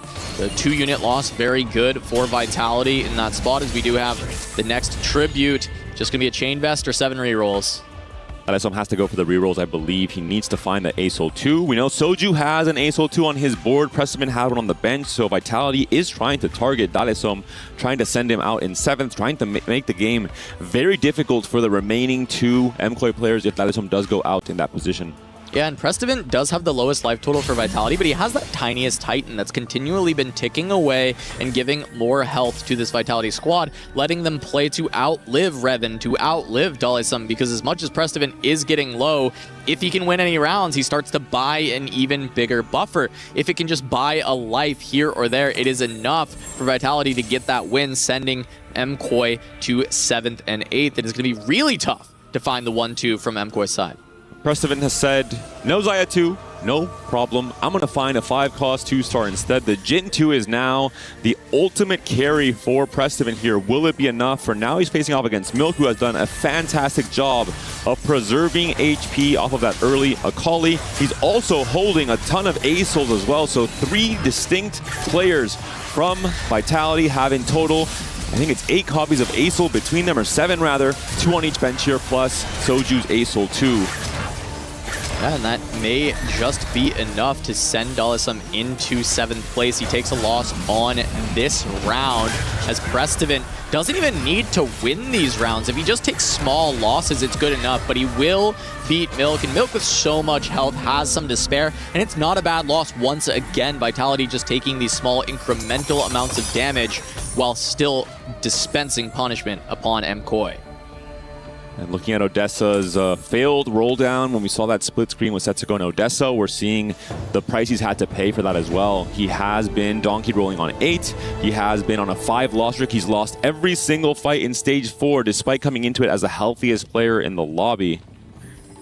And I think a lot of that is just not having enough combat between Silver Spoon and reinforcements. Yes, he found the Nami, found the Riven, he found the Tahm Kench. She's found a lot of the units. There's not a lot of combat power there, with his only combat augment being Crash Test Tommies, which is just a little bit more HP. It's not overall stats for the entire board. Dalesom facing off against a potential elimination. He's on his last life. He's still on the Acel 1. He's staring at those 2 Acels on Prestivan's bench and saying, please, Prestivan, give them to me. But this Jhin, can it do enough damage by himself? The Xayah is not itemized. The Mighty Mech has been taken down. The Nunu Stun does not come through on Dalesom's side. And I think there's not going to be enough burst damage coming out from the Acel unless... One more shot from Jhin. The Acel does get there. Dalesom's going to stay alive a little bit longer. Massive win for him. But for Prestivan, still tanking a couple small losses is doable, as he has that tiniest Titan, as Dalesom does get a big amount of gold here to try and find that Aurelion. He does have the pair now, but is that enough, as the rest of those copies are just being held? I'm not even sure there are any copies left, considering how many are found, but no, there's one more Acel in the shop here for Dalesom. He doesn't have the gold. He has to sell something, surely. Yeah, I mean, there's what is there to sell? I mean, he really just can't. If he sells the Mordekaiser, I guess, but even then, it's like, it feels so terrible to go for that. You have to maybe open sell and just pray you can hit another Mordekaiser on that next roll. Might just be the case. You need this 2-star. You need it. You absolutely do. I just don't think you can confidently win unless your pool is just 2 teammates and 1 Vitality member, and you think the risk is worth it. Dalesom is the strategist for MKOI. This is one of the hardest decisions potentially in this series. I think he has to certainly sell something. Thinking it through, he has a whole another prep phase here on 5-1. His matchmaking pool, maybe if it's fully from the MKOI players, he can decide to hold out one more round. That might be the case. We'll see who he faces. I mean, he must have MKOI members in his pool. He sees Odessa. Odessa has removed from the Nami. He is going to be able to escape without having to sell a unit and get the upgrade onto this Aurelion unless... Let's hope the Ribbon does not get onto the ASOL early, but I mean, with the Nami items removed, this should be a fight win. Yeah, even if that Aurelion Soul was falling down early from a Riven, I think the Mighty Mech might just get the job done with there being no damage. The Mighty Mech is quite mighty. We have confirmed that the ASOL has been purchased. The griefs from Vitality do not do enough, although they have certainly slowed down Dalesom, and he is down to his last life. And look at the HP totals. Vitality so healthy. Milk and Soju have done so much to carry their team across stages 3 and 4. Prestivan continues to heal up with Tiniest Titans, and Setsuko has come from the very bottom and potentially become that win-out player on the Space Group line. And expected with the Expedition early game. It's like Clement said on the analyst desk, trust Setsuko to just find his way to the top. They let him pick Expedition at the start of this game, and he is converted. He's on this 7 win. He's got a lot of gold to be able to go 9 at this point. He has a lot of HP to spare with the team that they can give him lives if they need to. Not even sure that's going to be the case, but Dalesom has found the Aurelion, has found a lot of power onto this board, but will it be enough, especially with Odessa in free fall on a full 7 loss, though he has now gone to level 9 to try and level up this board even further. Mighty Mech being taken down, but the rest of the board has already blown up from Safo. It will be a key win for Dalesom trying to dodge that 7th place position. Odessa, can he stop the free falling? That's the big question. It's a 7 loss streak now for Odessa. Looks like he may have picked up that one. He does get a win on this round, so going to level 9, able to maybe find a little bit of stability. Will it be enough? Is Soju also able to go to 9, has the Aurelion with the full item upgrades there with the double death cap and the jeweled gauntlet. Sell a little bit, get the Nunu Blitzcrank, the front line starting to finally come together. Doesn't have the pairs for those, so it's going to be a bit of time before Soju is fully scaled up, but his composition is nearly there. And Soju did go for a slightly lower cap with reinforcement on 4-2, trying to play high pressure to take out Dalesom and Revan early on in stage 4, although they have survived for now. It will be Dalesom up against the strongest player from Vitality. The 8 win streak for Setsuko up against the non-anima cash out Mech ASOL here. Is the artifact on the Mighty Mech going to be enough? Is the Karma ASOL duo carry able to carry the fight forward? Or in the end, is Dalesom going to go out in 7? Well, Shen has made it on the back line, but he doesn't even need to be the one as the Nami gets one more big cast. Dalesom does go down in 7th, and it just comes down to Odessa. Will he be sent into this bottom 4 as well? He picks up a win in this fight. He's on a 2 streak now that he's made it to level 9. He's looking for the Blitzcrank 2 for full stability, but not there yet as Soju now on the 4 loss, but his board is relatively strong. The issue, of course, being the lack of combat power as he did take that reinforcement.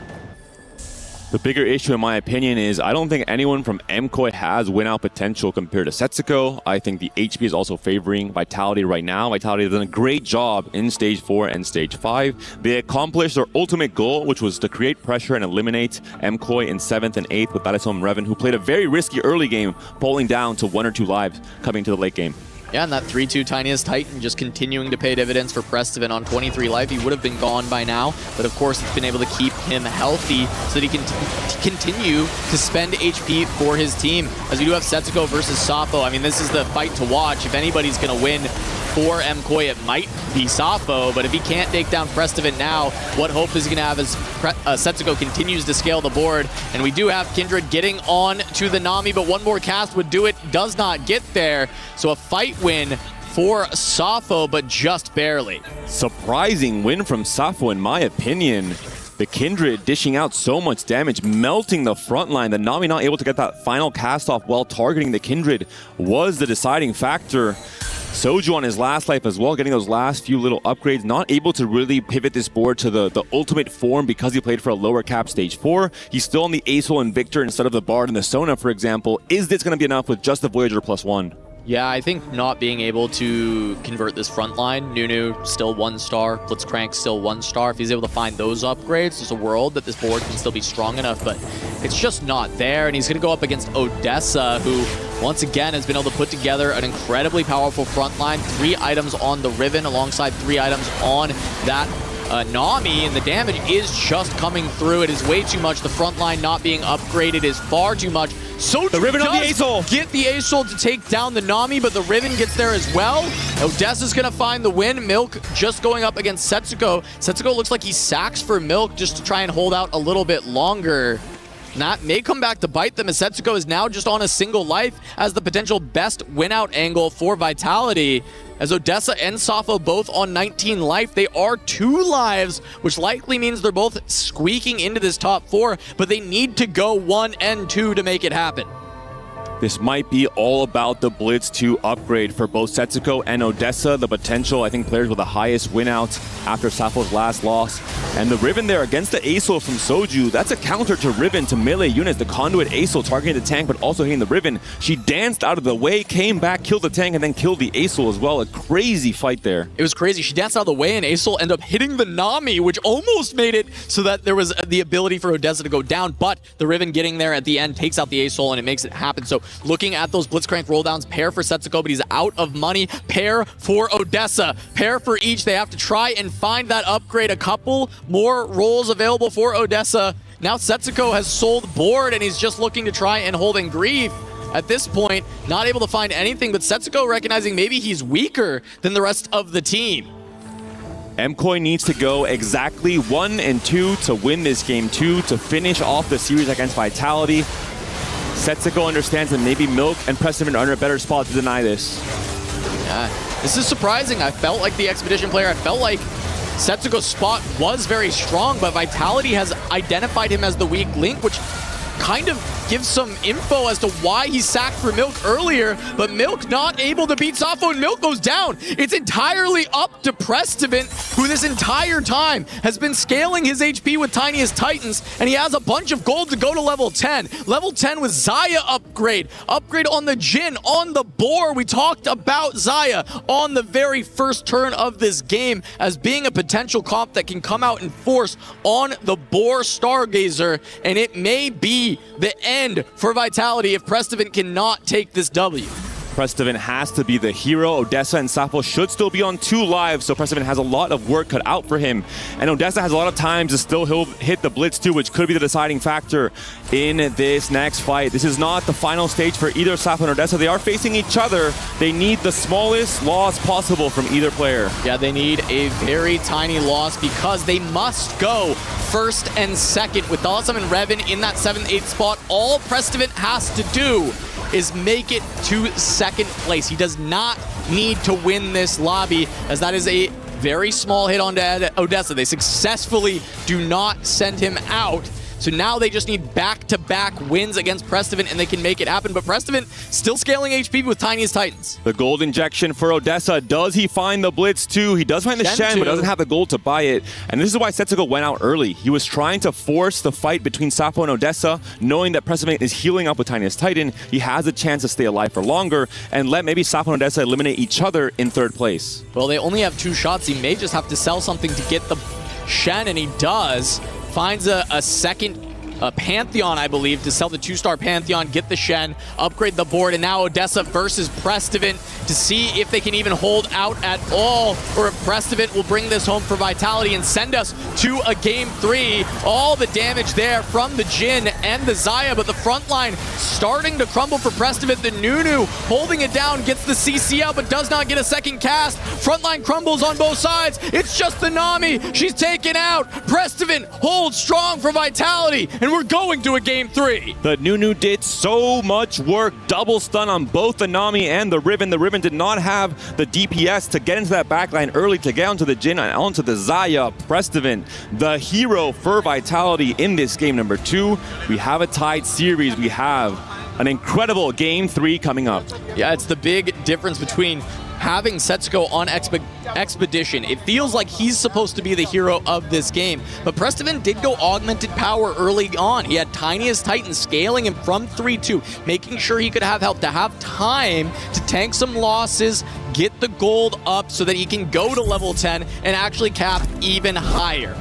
HP is everything in 4v4, and Prestivan has proved it. He ties up the series. We're 1-1 between MKOI and Team Vitality. We're going to a Game 3.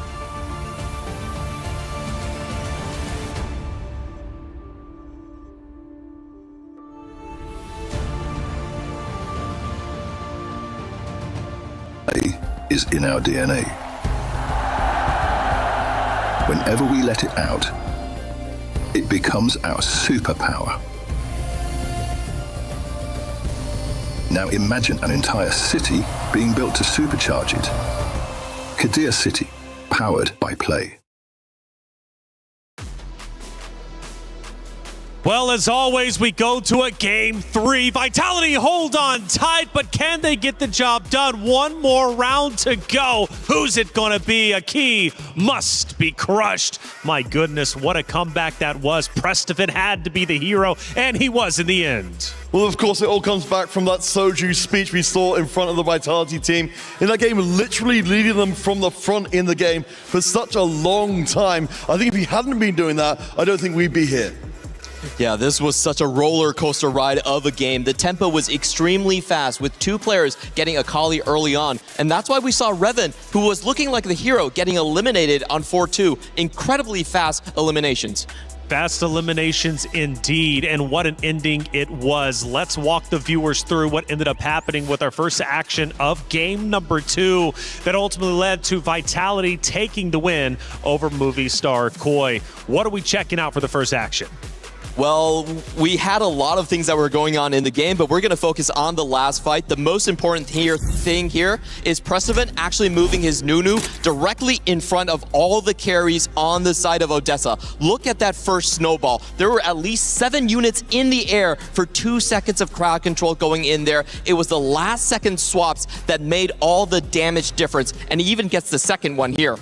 And it was so fascinating to see it in the context. We knew the Movie Star Koi almost had no chance of pulling that one back in, but they did try everything they could towards the end. An amazing game from Prestivan, and hopefully we get plenty more of that in Game 3. Well, let's find out if we do, man. Game 3 is going to be electric. 2 rosters with a storied history when it comes to the organizational sake, right? And Vitality also for the club championship points. Surviving here would be massive because it puts them one step closer to top 8. We've been listening in to what you guys have to say out in the chat. Let's bring up some comments to see what all of you are thinking, right? Which sometimes is kind of scary from the chat, but hey, go Game 3. We're starting off easy.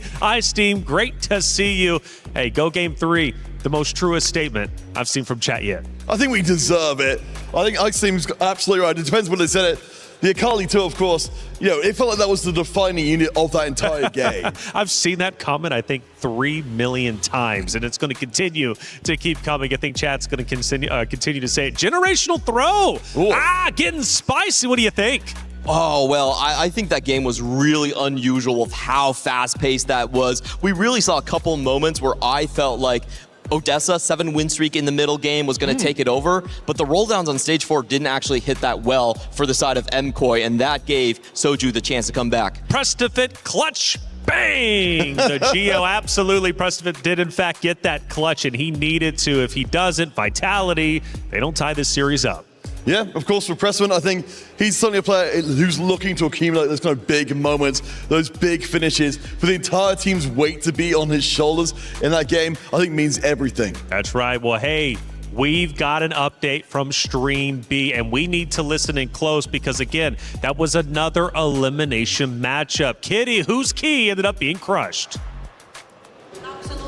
And for our final Stream B update, we had Nongshim Red Force versus Nemesis in the lower bracket, where Nongshim Red Force was able to win the series 2-0. That unfortunately also means that Nemesis are officially eliminated from the Esports World Cup.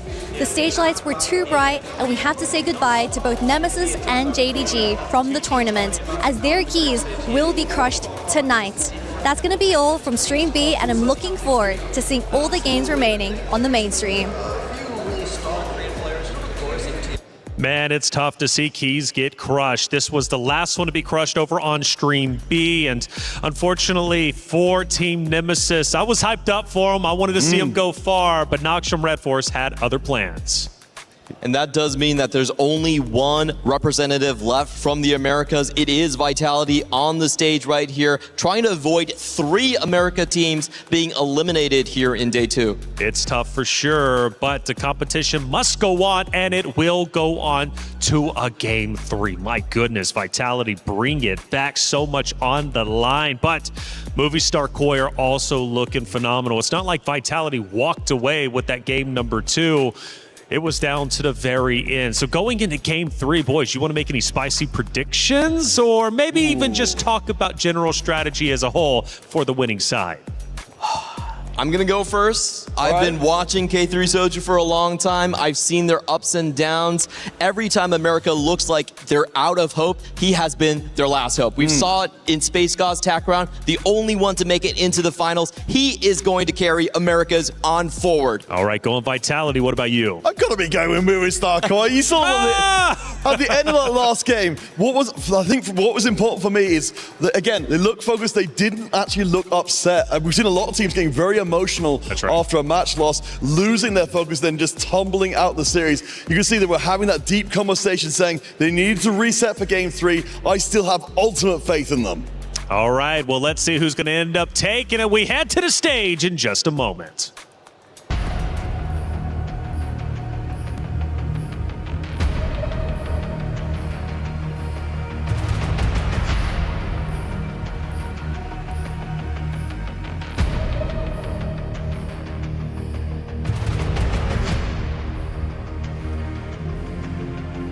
Final game of the day. It's 1-1 between Vitality and Koi. The rivalry is huge. The regional pride is huge. Last game to stay alive, Rob. Yo, this is what it is all about, ladies and gentlemen. 1-1, someone has to go home. They have both prepared, they have both done all the work, but now it is about, yes, one who wants it more, but in the end of the day, who is more clutch? It seemed like Movie Star Koi is about to hit him with a 2-0.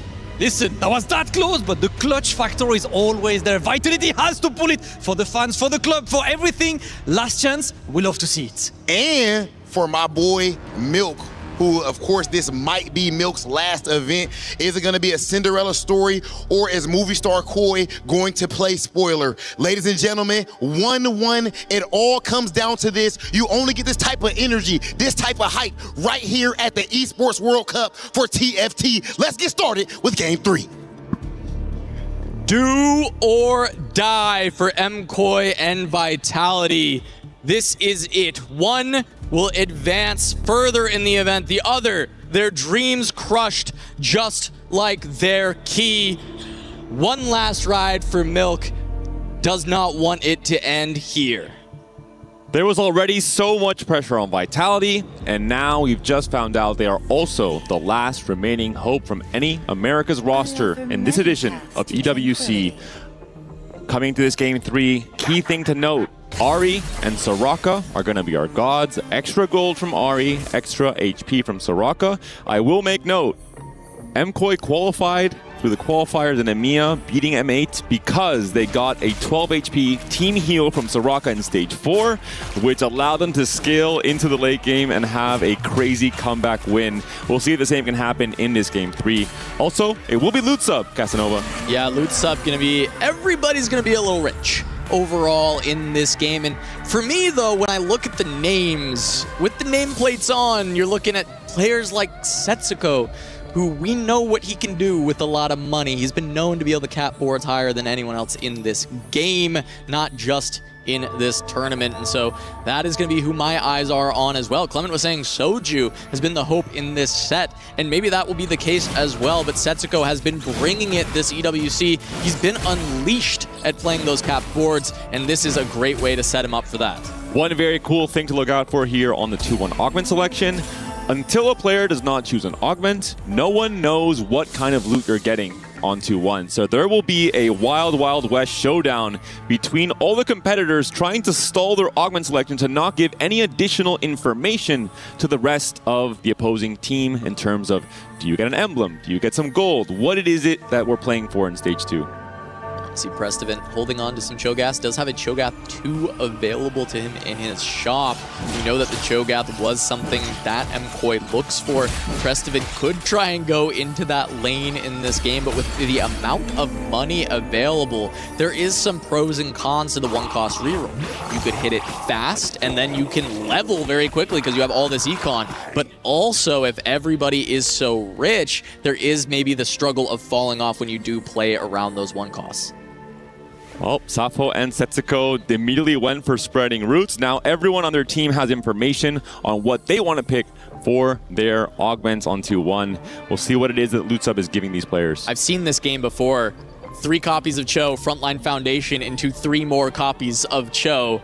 It was exactly where Zeta Division was able to find the win.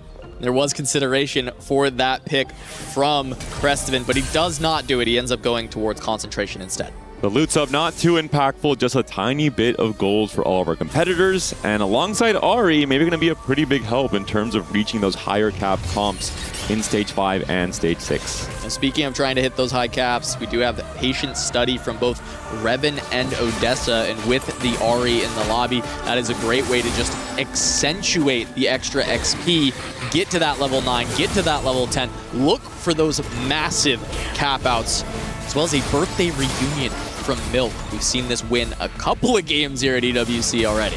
With the extra gold you're getting, I mean, why not? You're going to have a much easier time going level 9, hitting that 2-star 5 cost, potentially winning the game off of that. We have to mention as well for the Stargazer, it will be the Mountain. So if you can get the Stargazer early, you're opening up 2 additional comps to your team. Zaya, and of course, the Lulu reroll. Safo is going to end up with that Brawler emblem early on. That is going to give a lot of extra HP, give a lot of tempo to this board. On top of that, though, it's going to be Primordian, so not a ton of power overall. Looking for Setsuko, Space Groove, and Timebreaker, 2 fantastic options to play in the exact line he was playing last game. One of the comfort comps for Setsuko, one of the comfort comps for really any player on this patch, because it's so stable and strong once you hit the Nami 2, and you have the chance for that additional cap out with the Blitz 2 on 9. First glimpse of Dalsum does have worth the wait Nasus. Not exactly what you'd be looking for from that worth the wait, and we'll see what Dalsum is able to cook up with that. We'll have to play as a tempo option, can of course play the Nasus 3 potentially all the way into that Space Group line on Stage 4.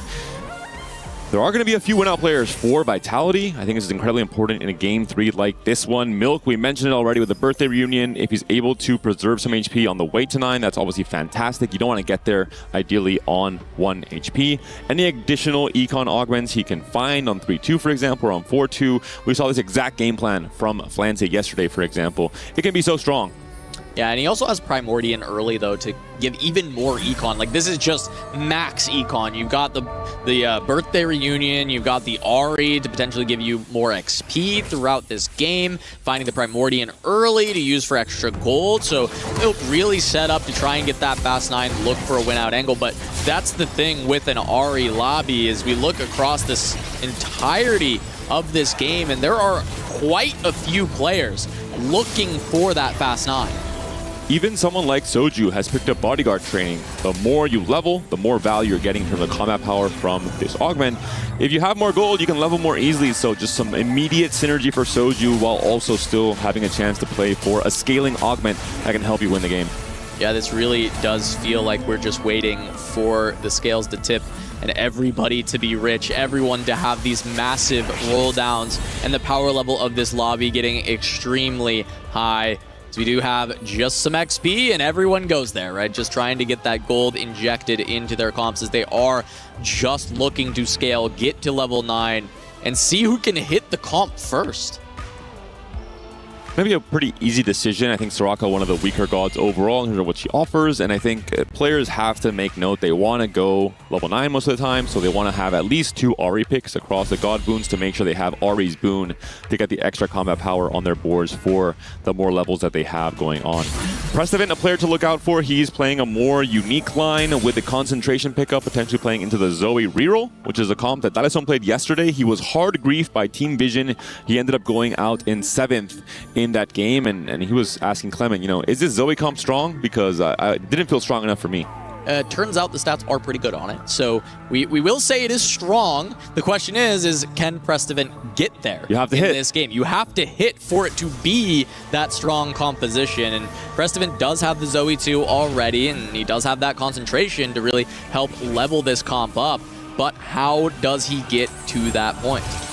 And the Arbiter for Prestivent will be just attacking, getting a chance to get some extra gold off of those attacks. So the Diana coming in now, the Arbiter as well, trying to get even more economy for a potential Zoe 3 game plan. It could just be a vertical conduit game plan as well. You don't really have to, bank on only the Zoe being your carry. You have the potential for the Ace to come in stage 4 as well. Taking a look at the streaks across this early game, nobody fully streaking through stage 2, except for Soju on the 4 loss. Able to get it over Dalsum throughout there. Does have a only 1 loss streak as he was looking for it earlier, but ended up picking up a win against Soju. As Revan is at the top of the tables, the extra HP for Safo and Revan from the Soraka. Did have 2 players go for that, even though they couldn't get the bonus gold that comes from 5 players taking that Raka. We'll see for Soju now. He has faced off against most of the weaker players from MKOI. He seems happy enough to make a pretty strong board, potentially seeing he's only facing strong players now in the stage 2 and can try and kill some extra units, preserve some HP going into the end of the stage 2. It's especially nice with having the Primordian as the synergy that is in. He's already at 40 gold on the full loss. He's printing additional gold via Primordian. So we're seeing just so many compounding injections of econ across this entire lobby.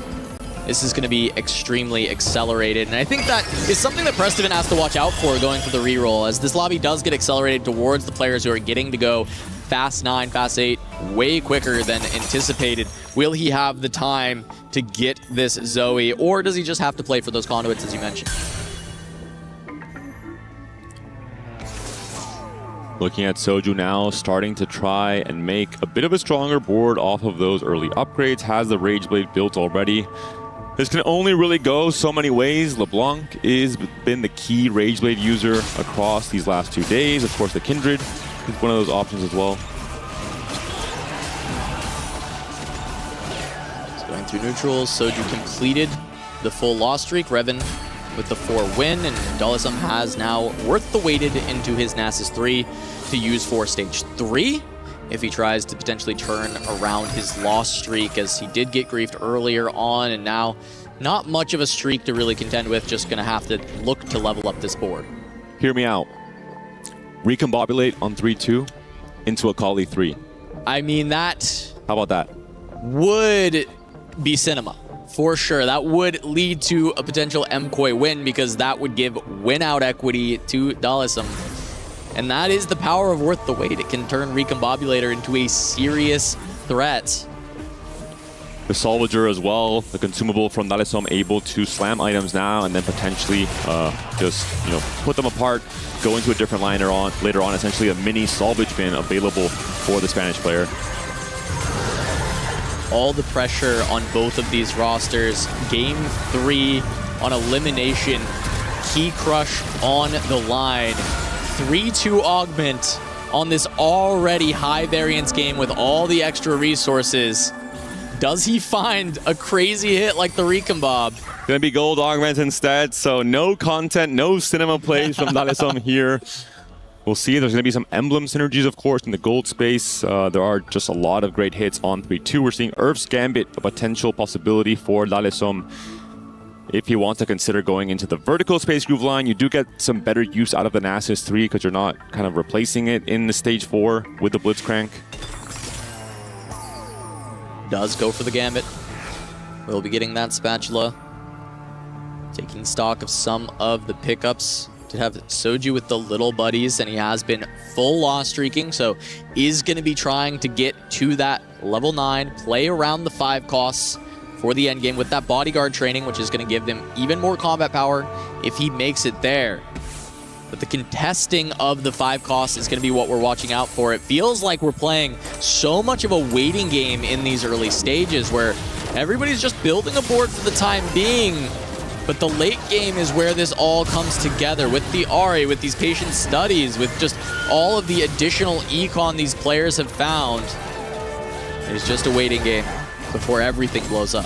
It's a very different game to what we've seen from teams like T1, teams like Flash Pulse. This very high pressure, 2-cost reroll, 3-2, rolling down to 0 to pressure the lobby. As you're mentioning, I think this entire Game 3 is more geared towards the Stage 4, towards the Stage 5, towards the fight for the Namis, for example, on 4-1, which is what I expect to see from some of our players.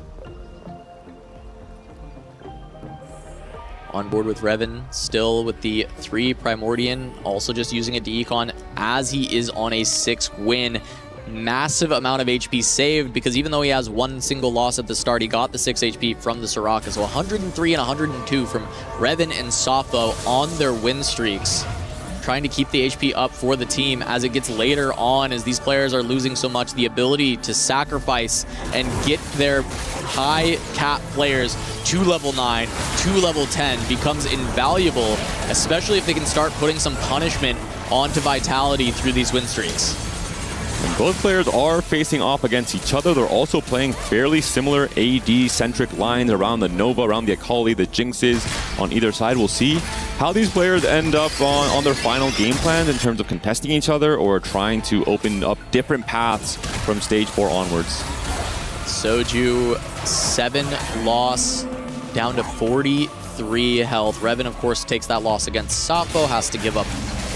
But Prestivin's got it on the other side, and now Ahri for just 8 gold. Meanwhile, Prosperity for Soraka. We could see some tempo levels to 7 with the extra econ players have received both at the very start of the game and also now here from the Ahri.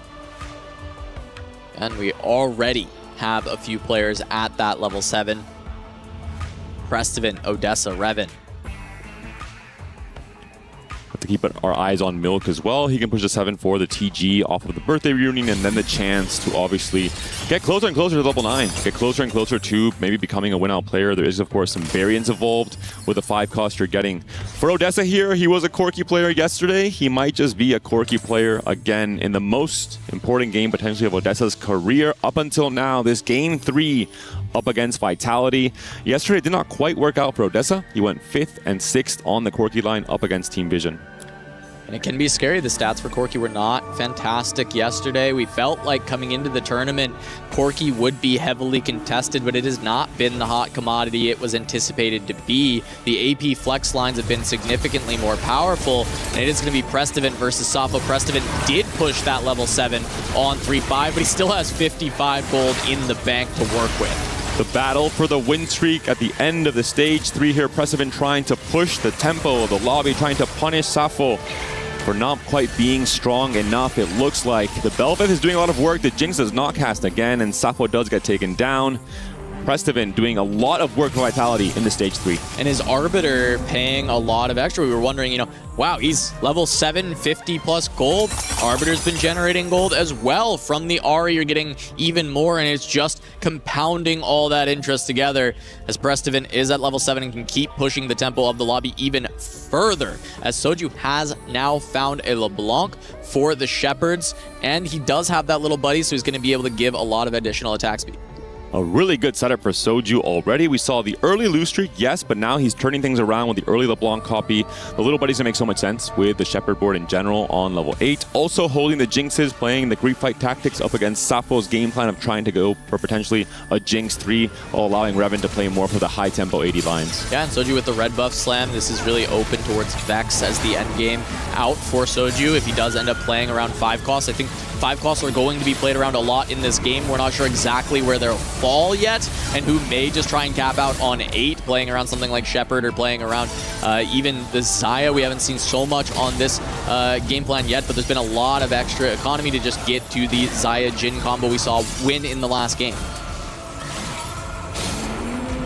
Important win for Soju here, considering he was the lowest HP player from Vitality, so a bit of a trade of HP there between Milk and Soju coming into the end of Stage 3. We're seeing the Jinx 2 potentially can be purchased by Soju if he wants to deny the reroll game plan for Safo. And for Prestivan, I mean, he's the strongest player in this lobby by far right now, not just in current board strength, but I think also in his projection. Level 7, 80 gold, the Zoe 2, all the way at the beginning of stage 2 has put in so much work for Prestivan. And Safo even took care package, so he didn't even invest that much into his current power. He's getting more later out of this augment selection. So as you said, not only that power now, but the projection's looking good. As we do have Soju picking up a pair of LeBlancs, does get an Ornn for the front line to help stabilize as well. And he's going to start to roll down on 8 as he does level up. Finds the Corki and the Rammus to hold it. LeBlanc 2 picked up for Soju.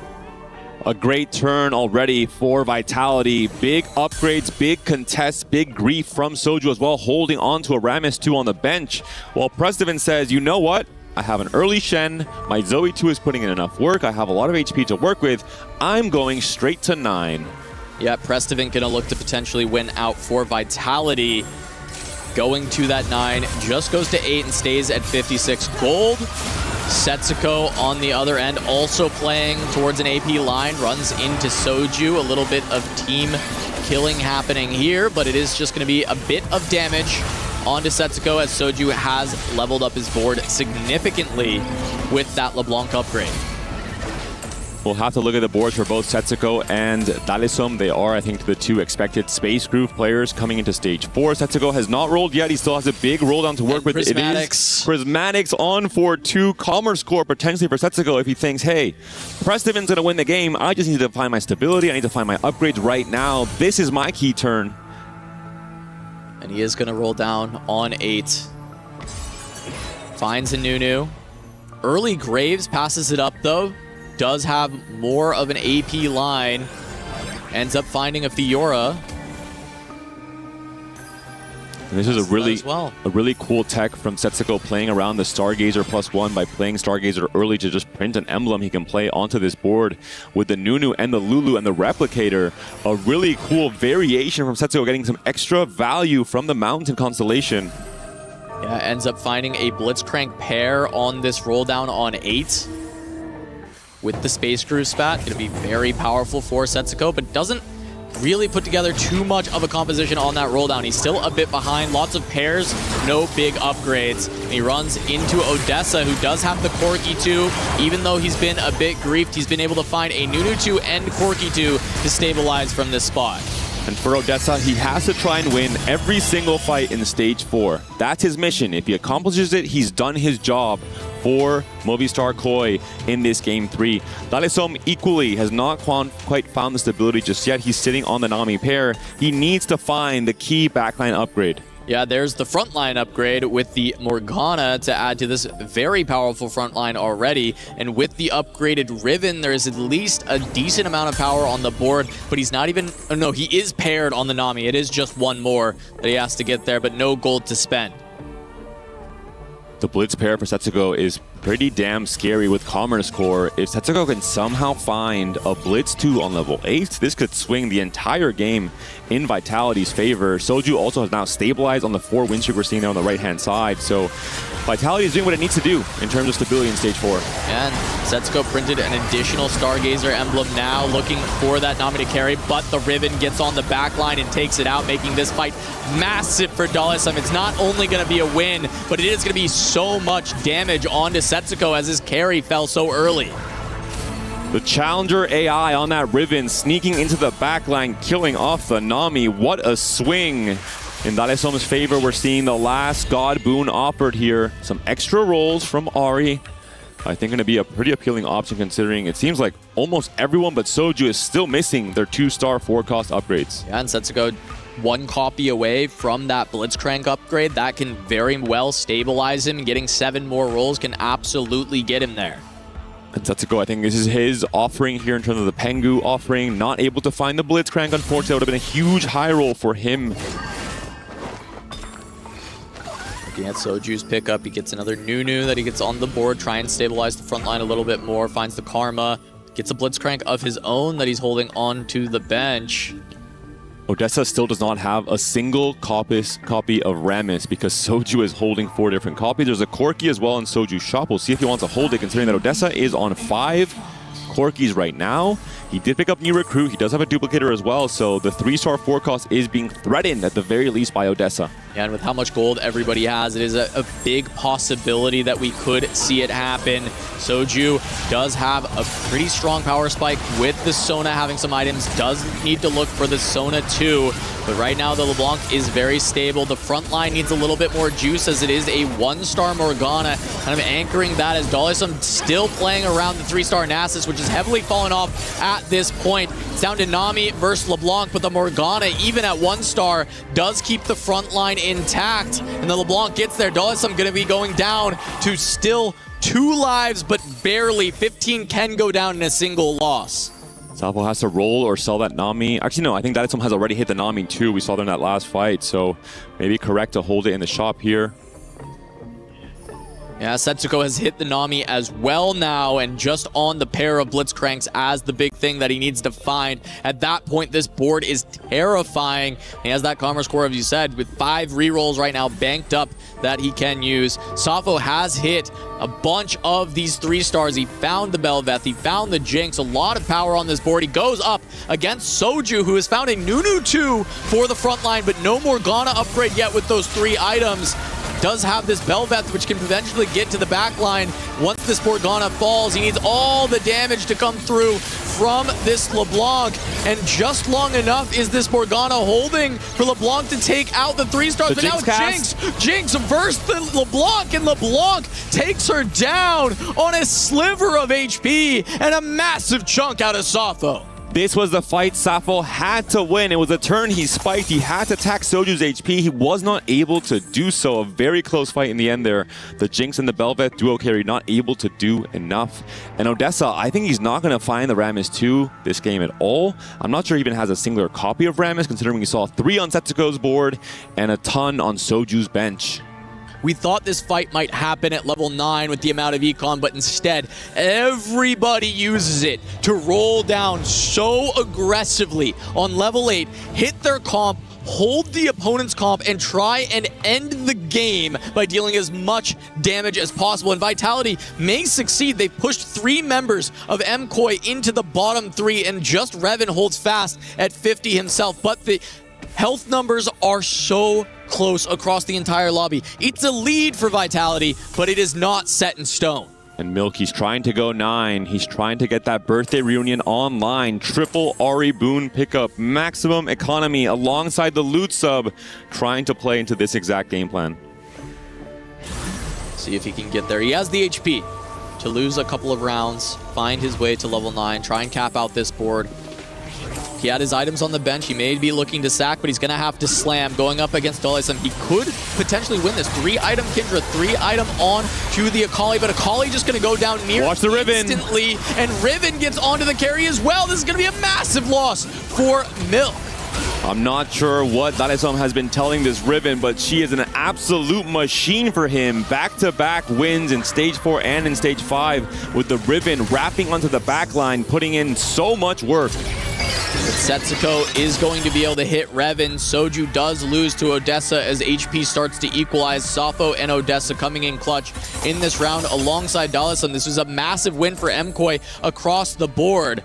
Does Milk have enough gold to go 9? Does he want to wait one more turn? Does he want to play for an even greedier roll down on the next round? Time's running out. Milk is losing his... Yeah, I think he has to go now. He decides that he does find the Graves. It's not going to have that much time to scale, but hey, it's a Graves 2 coming online onto the board. We'll see if he tries to pivot entirely off of the Nova line into the Vec, into the Fiora. He sells the Graves, just goes into instead the Fiora. It is just a single copy. But immediately selling your birthday reunion 2-star 5 cost is not the look you wanted, as Milk going up against Prestivant is just going to be who can deal the least damage to the other. Prestivant gonna win with the Aurelion Soul and the Karma. Big chunk out of Milk, but Milk was potentially the one that needed to look for the win out with that birthday reunion. Not gonna get there. Team damage across the board. MKOI versus MKOI, Vitality versus Vitality. Safo gonna win. Dalisum kept alive. Odessa now on the 2 lives at 17. It could not be a closer game. 12 HP separates first place in the standings and 8th place. The sandwich, once again, Safo and Reven at the very top. Odessa and Dalesom, they could be on their last life. If Dalesom takes a big enough loss, that could be it. We are in stage 5. Setsuko still unable to find the Blitzcrank upgrade, but he does go to level 9 to increase his odds going forward. Milk versus Safo into this reroll composition. The Akali is going to potentially get focused straight away as a lot of damage already went on to Kindred. Akali is down straight away. This is a Shen upgrade, has a damage item and a tank item. He can potentially get the third cast, does just get it, but it is a little too late as now Kindred on to the Jinx, but not able to get the job done. Milk going to take a ton of damage from Safo, but Dalisum has gone down. Vitality draws first blood. Odessa also down to 1 HP. He does stay alive at the very least. But Milk and Soju also taking losses, and they were the lowest members for Vitality. MKoi was just a little bit lower, and someone smacked Dalisum down. A crazy final board from Odessa. 5 Stargazer, 4 Bastion, Corki carry. This is not the usual Meeple board we're used to seeing. Having to cook quite a bit to get here, but he does have the 6 copies of Corki to have the dual carry online. But is it enough? Corki has underperformed, and especially underperformed in the hands of Odessa here at EWC. Will it be a repeat from their series yesterday? He's up against Setsuko. It is Anami, the AP carry that has been running rampant so far. She's opposite side to the Corki. Both of them are going to take their sweet time getting through these front lines and getting to the end. The Nunu snowball goes wide while it connects for Setsuko, and that may make a big enough difference. The Riven punches through, but the Corkis get the final shots. Odessa hangs on a little bit longer. The burst of damage coming out from the Corkis kills the Riven, the Blitz, and the Nami in basically one singular burst. A double Corki comp is so powerful exactly for this reason. Despite the Nunu being on the wrong side, not getting a pivotal stun on the Rivens, it didn't matter in the end. 5 players on single-digit HP, single lives. We could have the end of the game on this round, or it can continue for a mile longer. This is it. This is the moment. Vitality versus MKoi. Who will be crushed? A guaranteed elimination for MKoi here. It's Reven versus Odessa. The bigger question is, who's going to be the win-out player for MKoi? Milk versus Soju on the other end. I'm not seeing either board weaken. Survival of the fittest for these teams. Nunu with the snowball down. Odessa with the double Corki punching through the front line. It looks like the Akalis are not the compositions to live and outlast the rest in this game. It's gonna be the Corki. All the marbles on Odessa on the comp that has failed him so many times as Reven and Prestivan fall alongside Soju. And it's gonna come down to which player can take first place. It's all about the win. Safo is currently first place in the HP right now, but he is playing Jinx reroll. This is not a comp that usually wins out games. Can Safo find a way to cap out this comp even higher? With Ari, he's been able to make it to 9.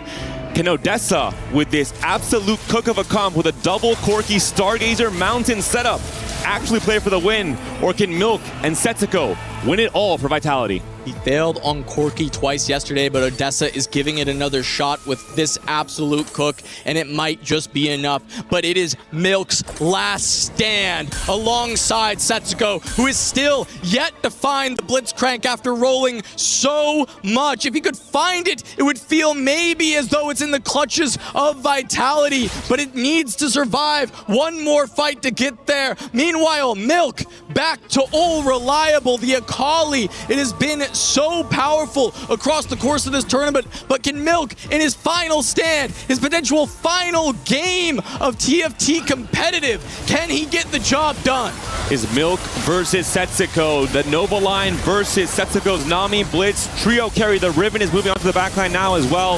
I think she might actually move directly onto the Kindred. She's very, very close. I think this might be the win for Setsuko. He might be the player to try and defend this all for Vitality.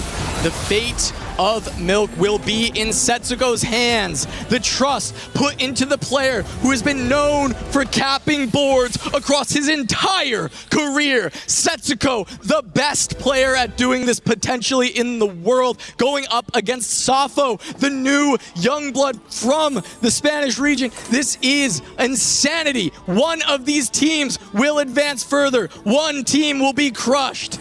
Can Safo somehow win against a capped out Space Groove line with Jinx 3 and Belvet 3? That's the big question. The burst coming in the left side of the screen, that's what we have to pay attention to. The Blitz never found, looked for the wrap from the Riven. Can it make its way to the back line? Can it make its way to the Jinx? She sneaks to the middle of the board. She's not there yet, but where will she move next? Does she go to the Kindred? Does she go to the left? It is going to be the Belvet that was thrown in front by the Blitzcrank. She doesn't the Blitzcrank. The Blitz onto the Jinx. Does not get a cast off.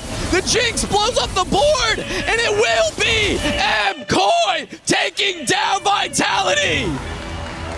The Blitz was a sliver away, but the burst from the Jinx came through. The amount of damage killing off the Blitz and the Riven yet again.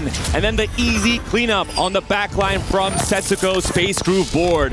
What a surprise. What a dark horse finish from MKOI here, sending a message to the rest of the competitors in this tournament. They are here to play some high-level TFT.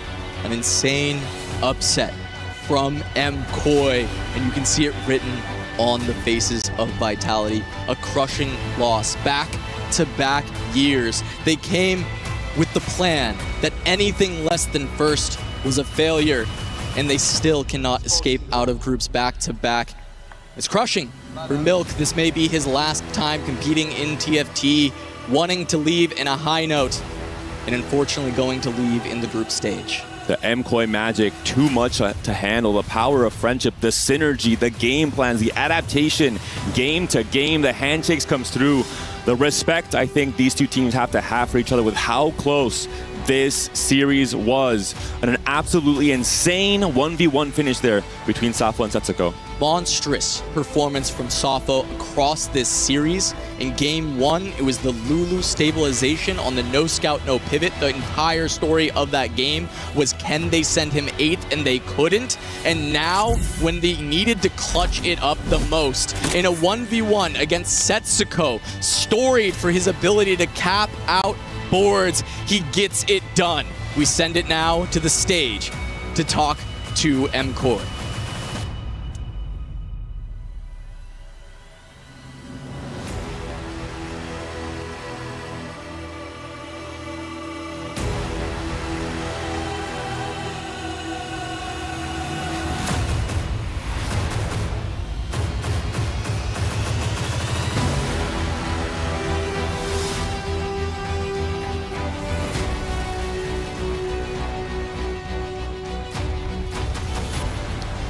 All right, it is Koi winning this match. Congratulations, guys. That pop-up at the end, that celebration, the team feels so happy. How are the vibes? We are super happy to actually win. It was really close, but in the end we got it, so really happy. So now you're there. We know you missed last year, and now you're back still at the same team, stronger. Objective is to win at the end of the weekend. Tomorrow you're back with more matches. What's up for tonight? Are we celebrating or are we preparing tomorrow? We are probably gonna play some flex queue to be ready for tomorrow. All right, last question, of course, bro. Spain just won World Cup. You have to win the other World Cup, right? We are gonna do it, and we are gonna do while Super Estrella is singing in the back, like in the football team. Vamos España! Congratulations, Koi!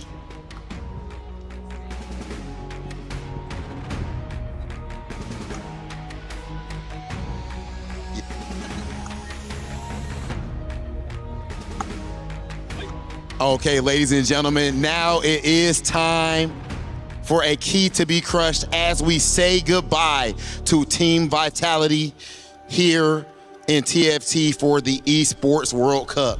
Congratulations, brother.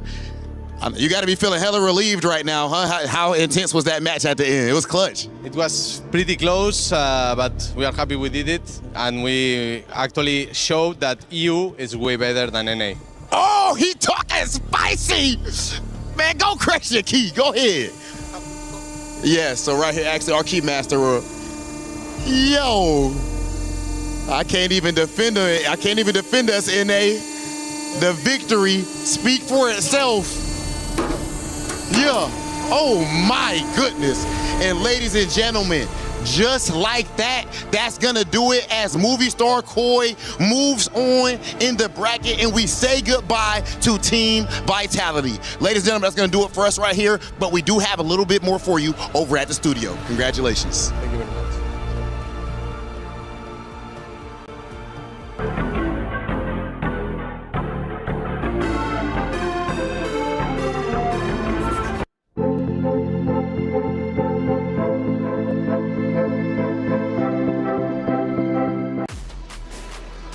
Man, movie star Koi living in the movie, it seems. They're the main characters, eliminating Vitality. Movie star Koi move forward. What a moment this is for the organization, Latin America as a whole. They fought hard to do so, and they got the job done. Vitality's key has been crushed.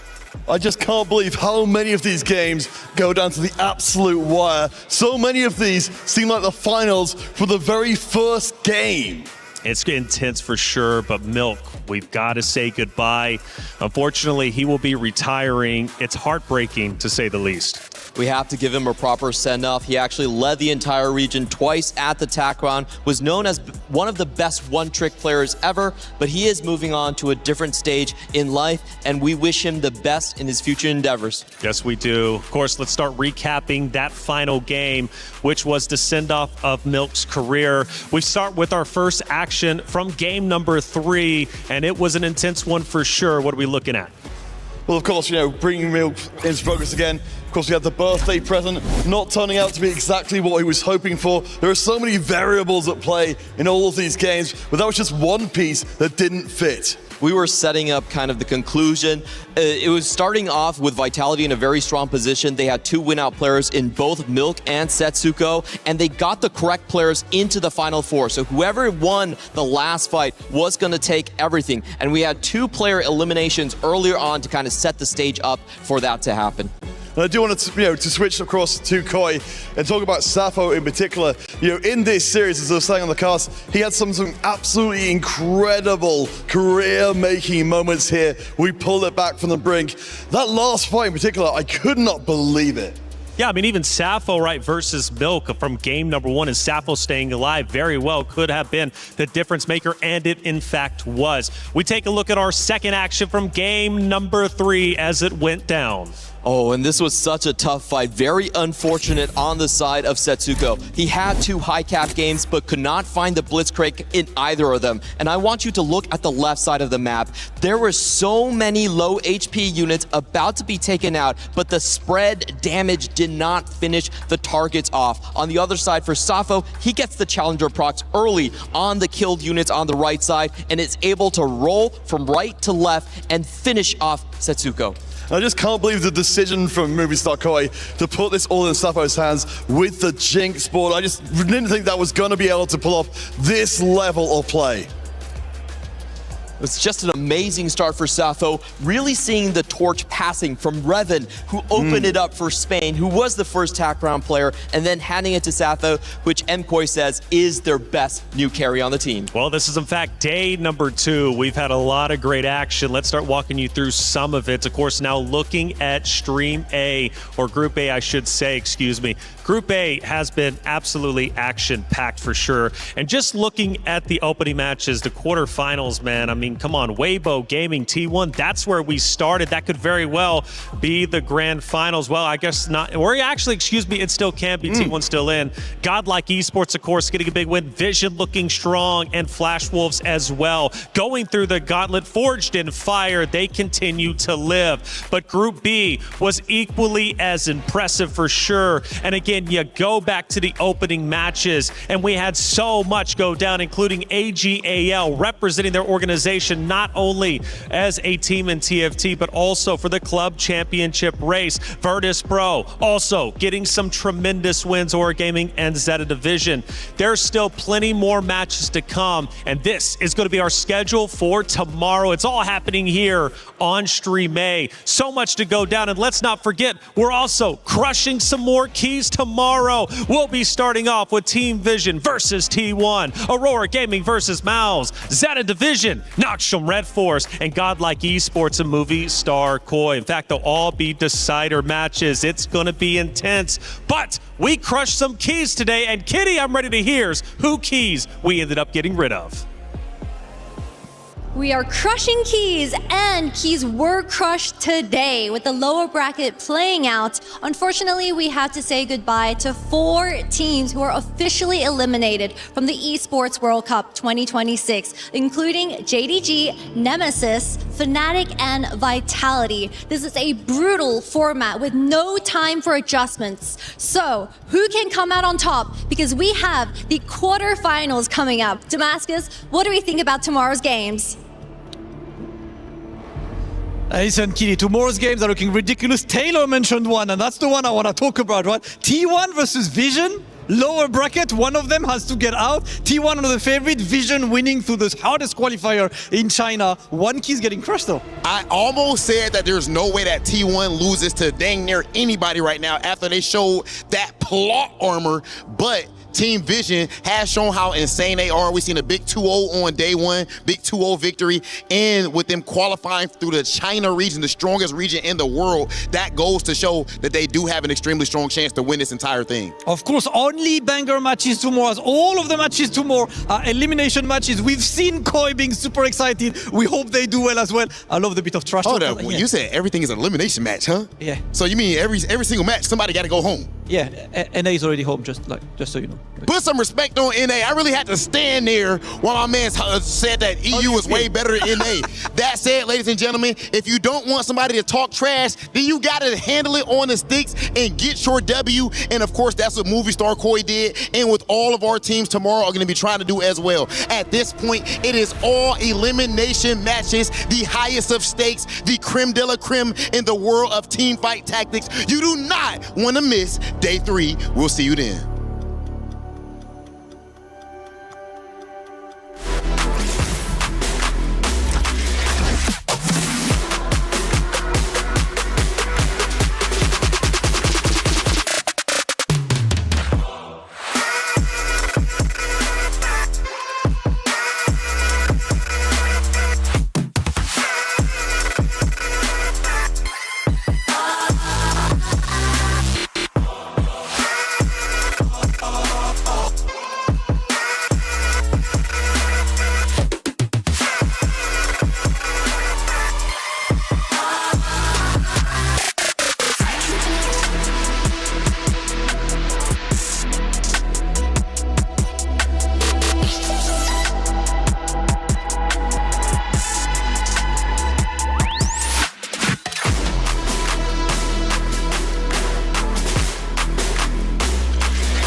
best.